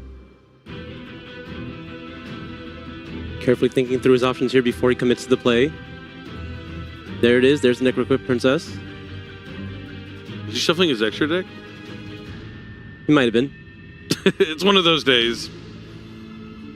Gonna use the effective Engraver, put back the Moon. Effective Engraver. Oh, no, we're gonna go for the Requiem. Please so. Target, right? Does he have another Bestial? Is it another Bestial? Shuffle one Light Fiend monster from your graveyard into the deck / extra deck. Semicolon. Is it a cost? It is a cost to put back. And then the Engraver. Does he have another Bestial? Is getting Baldraked. Oh man, another Bestial is gonna banish Engraver from the graveyard. And that's full combo on the field. That already makes his own Moon.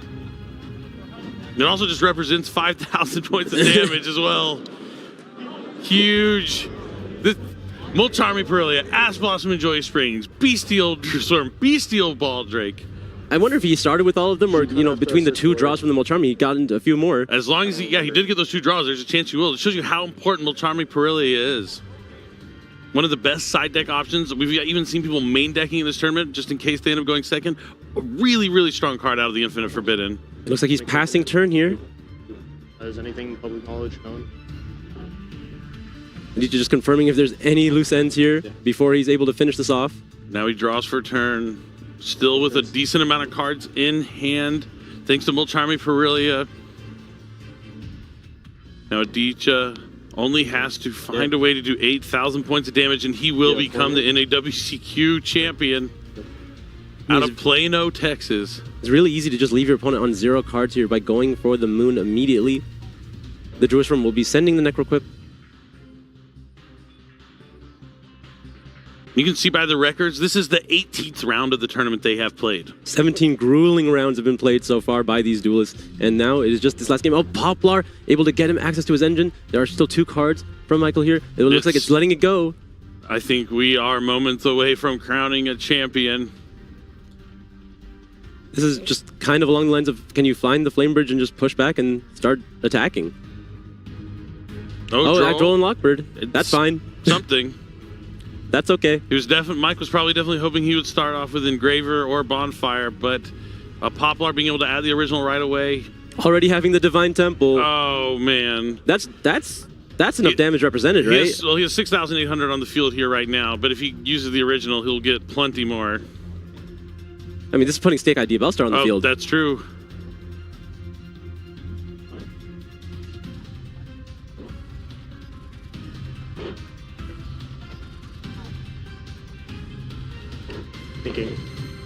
He's just thinking he doesn't want to mess up. You don't want to trip at the finish line, that's for sure. There's only one card in your opponent's hand. You just want to make sure you know all your options. It's so close. It is almost near guarantee now. You just have to make sure you make 0 mistakes. Looks like he is running numbers, doing math. How much damage can he get to game before he has to summon 5 times? Doesn't want to commit to something where a Snake Eye Ash might, or sorry, Ash Blossom and Joyous Spring might cost him.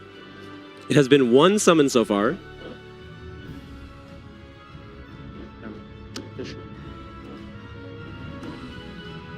All right, let's see where he goes next. He's going to use the Snake Eyes Diabell Star effect, place a fire monster from the graveyard in the spell and trap card zone, and special summon itself to the field. And be able to put back that Ash Blossom. You just use the original to summon the Oak, Oak or Ash just to add and just attack with them, right? Yep, they're boosted by Divine Temple by 1,100. He could also just send the Druid Swarm and the Snake Eye Ash to summon Flamebirds. The Druid Swarm will send down the Necroquip Princess. That would also be enough damage. Yeah, he's thinking about the damage, right? I mean, no, I think he's just going to attack. Battle phase attack. Yep, do the damage one at a time. All right.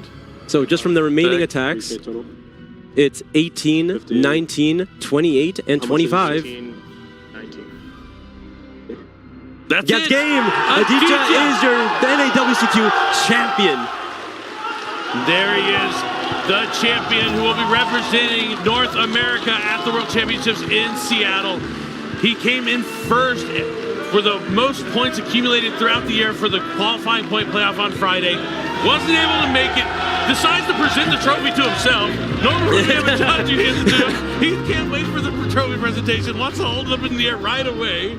That's not yours yet. I mean, it is. You won it. You earned it. He's earned it. He's earned it twice. I want to say he got first place in North America in as many ways possible. Oh man, I've never seen anyone just grab the trophy like that. That is awesome. He earned it. He earned it. You know, he's been staying so stoic the whole time. It's nice to see like a burst of excitement. It's like been standing next to him this whole time. He's just been waiting to grab it. That is actually just incredible. Wow, unbelievable. Aditya from the town Plano, Texas. From the state he lives in, was able to win the entire tournament, and he will forever be cemented in the Hall of Fame of Yu-Gi-Oh! Players as an NAWCQ champion with his Fiendsmith Snake Eye deck. He's going to be holding on to that until the next NAWCQ in 2025 and potentially go for the run back. Just incredible. Going second, game 1. Going second, game 2. But with the right cards in his deck, it didn't matter if he lost the die roll. It actually probably benefited him that he was going second because his hands played really well into those. And I mean, Mulcharming Perilia, we've seen it multiple times through so many different games. The high impact it has to help you dig into more of those cards. It's just so good. Absolutely. I think this is just the ideal opening hands for the strategy here. This is exactly what you want. If you're going to have to go second, that is the hand that you want. Sometimes it is just your day. Yeah, I mean, we talked about it going into the weekend on Friday at the points playoff that you have to adapt the cards that you're using from your hand as disruption. The Bestials weren't seeing a lot of play before, but now the Infinite Forbidden came out. There's a lot of those light fiend monsters that you can easily target down with the Bestials, and also just putting the monsters on the field is huge.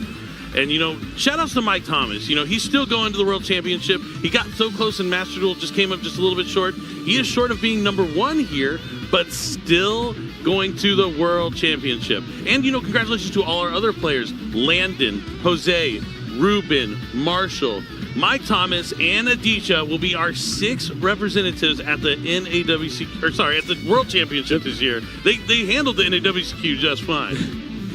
They have definitely qualified at this point. There's only one winner for the NAWCQ, but all 6 of those players, they've done quite a good job. Definitely. I had those names from memory. I didn't have it written down anywhere. I'm proud of every single one of these duelists, and I can't wait to see how they're going to represent us at the World Championship. It's just been an amazing tournament. I mean, going into this weekend, I've been looking forward to this for some time. I wanted to see how the Infinite Forbidden was going to play out, and it had just as big of an impact as I expected it to. There definitely be cards you're going to want to consider having for your deck going forward, and yeah, this tournament did not disappoint at all. Yeah, I mean, a lot of it was expected. We saw the power of the Fiendsmith engine, but there was a lot I didn't really expect. I didn't think Silhouette Magician would be as popular as it has been, but it dominated. It is able to take down the whole tournament. That's right. I was worried people were going to overlook that card, but it has found its way. It's hopped its way into the extra decks of a lot of our players, including our champion. He is there in that main deck. Oh, just absolutely phenomenal. I mean, I'm looking at this deck list, and it looks like a solid deck list. 45 cards. Maybe he found the right ratios where he didn't need to max out, able to draw the right cards at the right time. If it's your day, it has to be your day to win, and you have to embrace it. This is one of those things I love to see. Also, can we speak on 45? Right? I'm you don't more have to play 44. I like 44. Sure. I'm just saying it doesn't have to be 40. It doesn't. There's no rule that says you have to play 40 cards. It definitely doesn't, especially when you have so many cards that can start your combos off for you. You're more than likely going to open them even if you have more cards. The kind of downside to going over 40 is you're less likely to see specific cards in your opening hand.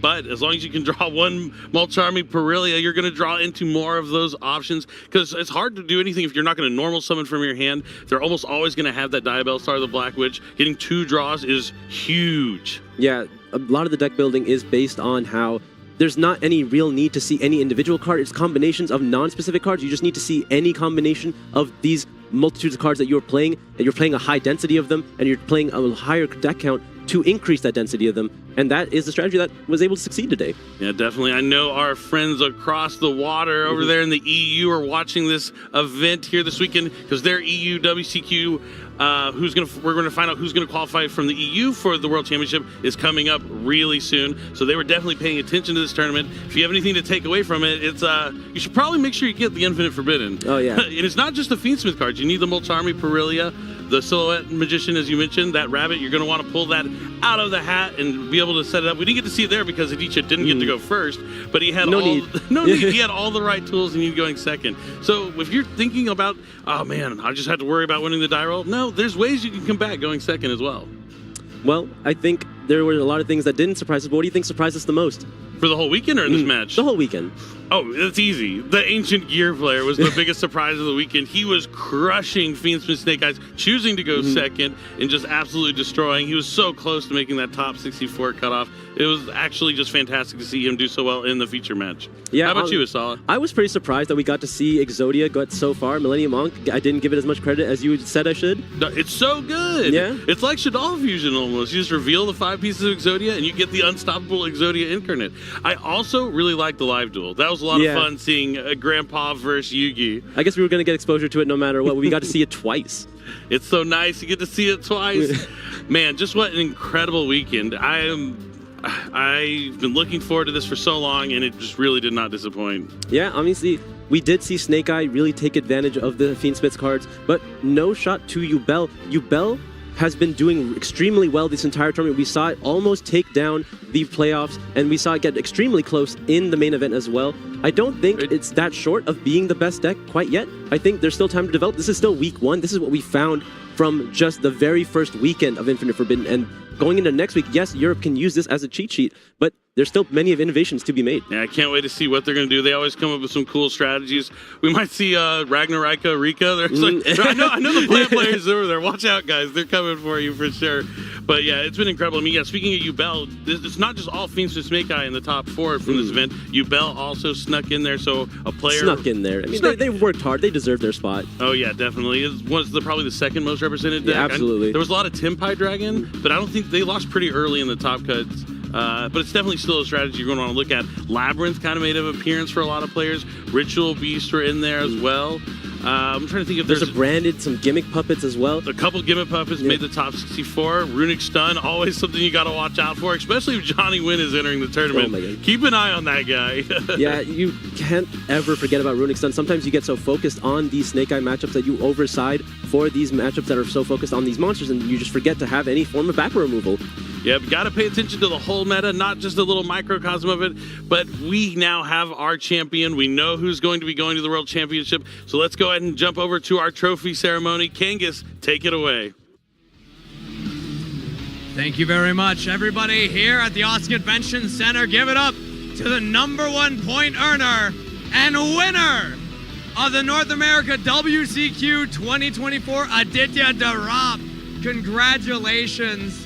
I gotta start off by saying, or asking, what does it mean to you to be champion today? Honestly, it still doesn't feel real. I came into this event, I came into this entire season with the only goal of going to Worlds. Never did I think I'd actually make it to the finals, let alone win the finals. I don't know what to make of it all. I'm just glad to have all the support of my friends and family here. Yeah, that's the gist of it.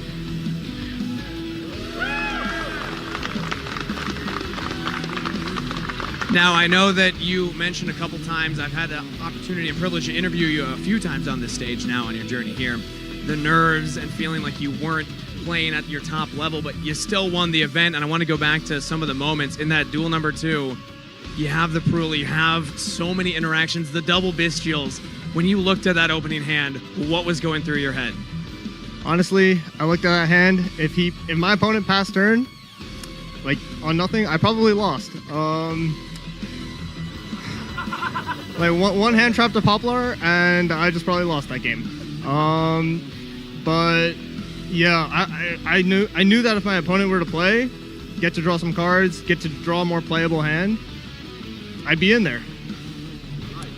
Well, you were definitely in there. You definitely took the entire championship and with a very powerful deck. So I want to actually get your thoughts on that as now the #1 player in NA here winning the WCQ. What is it exactly to you that makes the Snake Eye Fiendsmith deck so powerful? It just has way too many starters, way too many extenders, all like one-card combos. It plays through a lot of hand traps. And now with the new Fiendsmith cards, like you can play through the board breakers like Forbidden Droplet, Dark Roll, all of that too. So, yeah. Very versatile deck, very strong deck, and you are a very impressive duelist piloting it. And I want to let you have the opportunity to address the rest of the competitors, not just here, but all the hopefuls at home, because you mentioned this is the first year you've really pushed for competition and pushed to go to all these YCSs, topping 4 of them on your way here. What message do you have for the other competitors out there that are looking at you as an example now of, now I want to make that journey, now I want to push? At the start of this year, all I really did was just go to events, play a lot, improve myself. Honestly, if I can do it, anybody can, as long as they put their time and effort and really decide to improve. Thank you so much. One more round of applause for Aditya. Congratulations. I'm going to let you step off and enjoy your trophy for a moment while I invite Michael Thomas up here. Again, a round of applause for your winner. Thank you very much. All right, Michael, we'll invite you up to the stage now since we haven't had an opportunity to chat with you. Our other finalists here at WCQ 2024. Well done making it to the final stage. I want to get your thoughts. How do you feel about your WCQ experience? To be honest, I did not really expect to get here. I didn't really think I'd be doing well at all. I hadn't read Fiendsmith cards, I think, until Friday.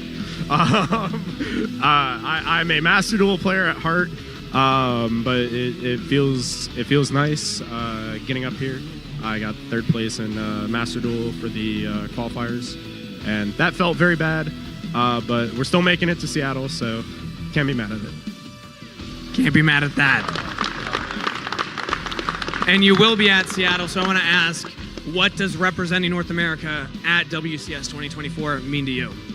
Oh man, I mean, that just means everything. I think the biggest thing for me is that I just get to see my friends. I have some friends in the international community who may be watching right now, I don't know. But I was just very disappointed I wouldn't be able to see them if I didn't go to Seattle, but now I get to see them. Shout out to the friends that will be at Seattle with you. Any final message that you have for anybody watching at home or any of the other competitors here? Please unhit Dragon Link. Thank you. There you have it. Mike Thomas, thank you so much. Congratulations on making it to WCS 2024. With that, we're going to send it to a very short break before we are back with our trophy ceremony right after this.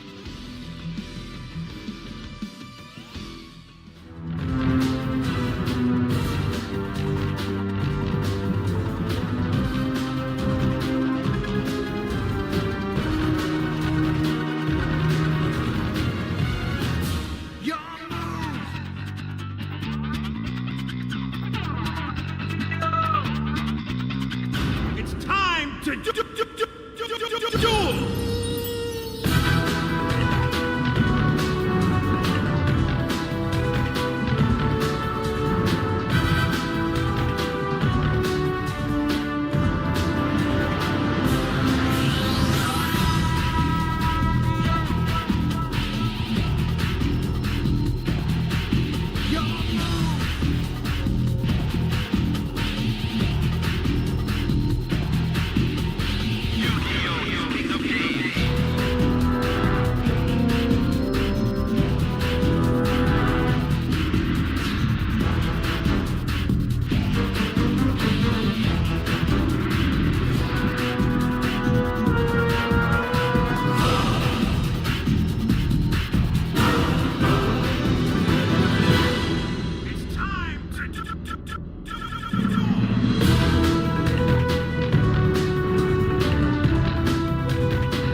Hello and welcome back, everybody. WCQ 2024 has concluded, which means there is one thing left to do, and that is award our top 8 competitors their trophies. I will please welcome the top 8 onto stage with me so that Judge Paul can give them their prizes.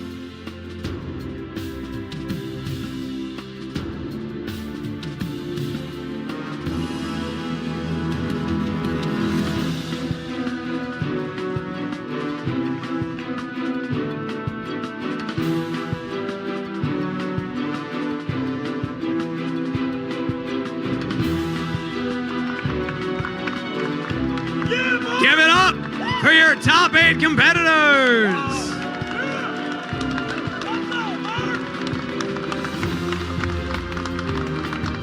Now head judge Paul will present each competitor individually with their prize. Up first, our first quarterfinalist, Brandon Elmore. Please take to the center stage.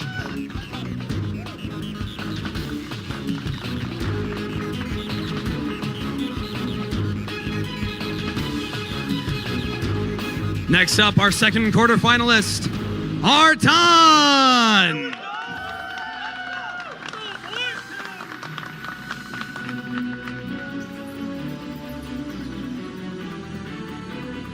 Now our third quarterfinalist, Logan Johnson.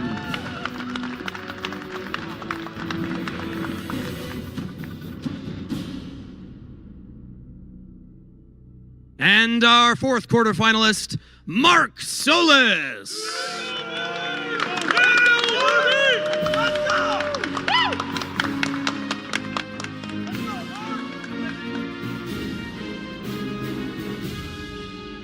Next up, our first North American WCS representative and first semifinalist, Landon Oliver.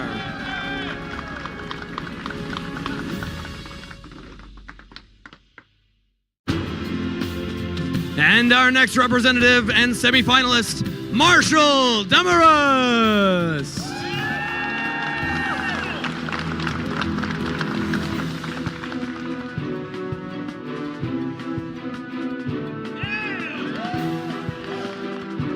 And next, your finalist, Michael Thomas.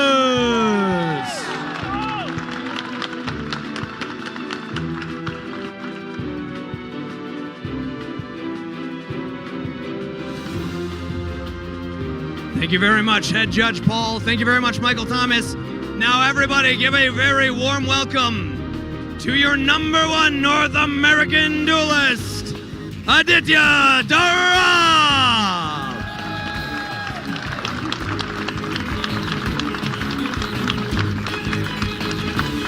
Thank you very much to our top 8 competitors. Aditya, you may retake your spot. Give it up one more time, everybody, for the best duelists in North America. And a reminder to everybody here and everybody at home, you can continue cheering on these top 4 duelists at WCS September 7th and 8th, along with the 2 that qualified this Friday. Also a reminder, if you have your OTS store having a watch party, you could be featured live on the broadcast. Next time you see us, though, we'll be at YCS Sacramento on August 17th and 18th. Thank you so much for watching, everybody here at Austin and everybody at home. We'll see you next time.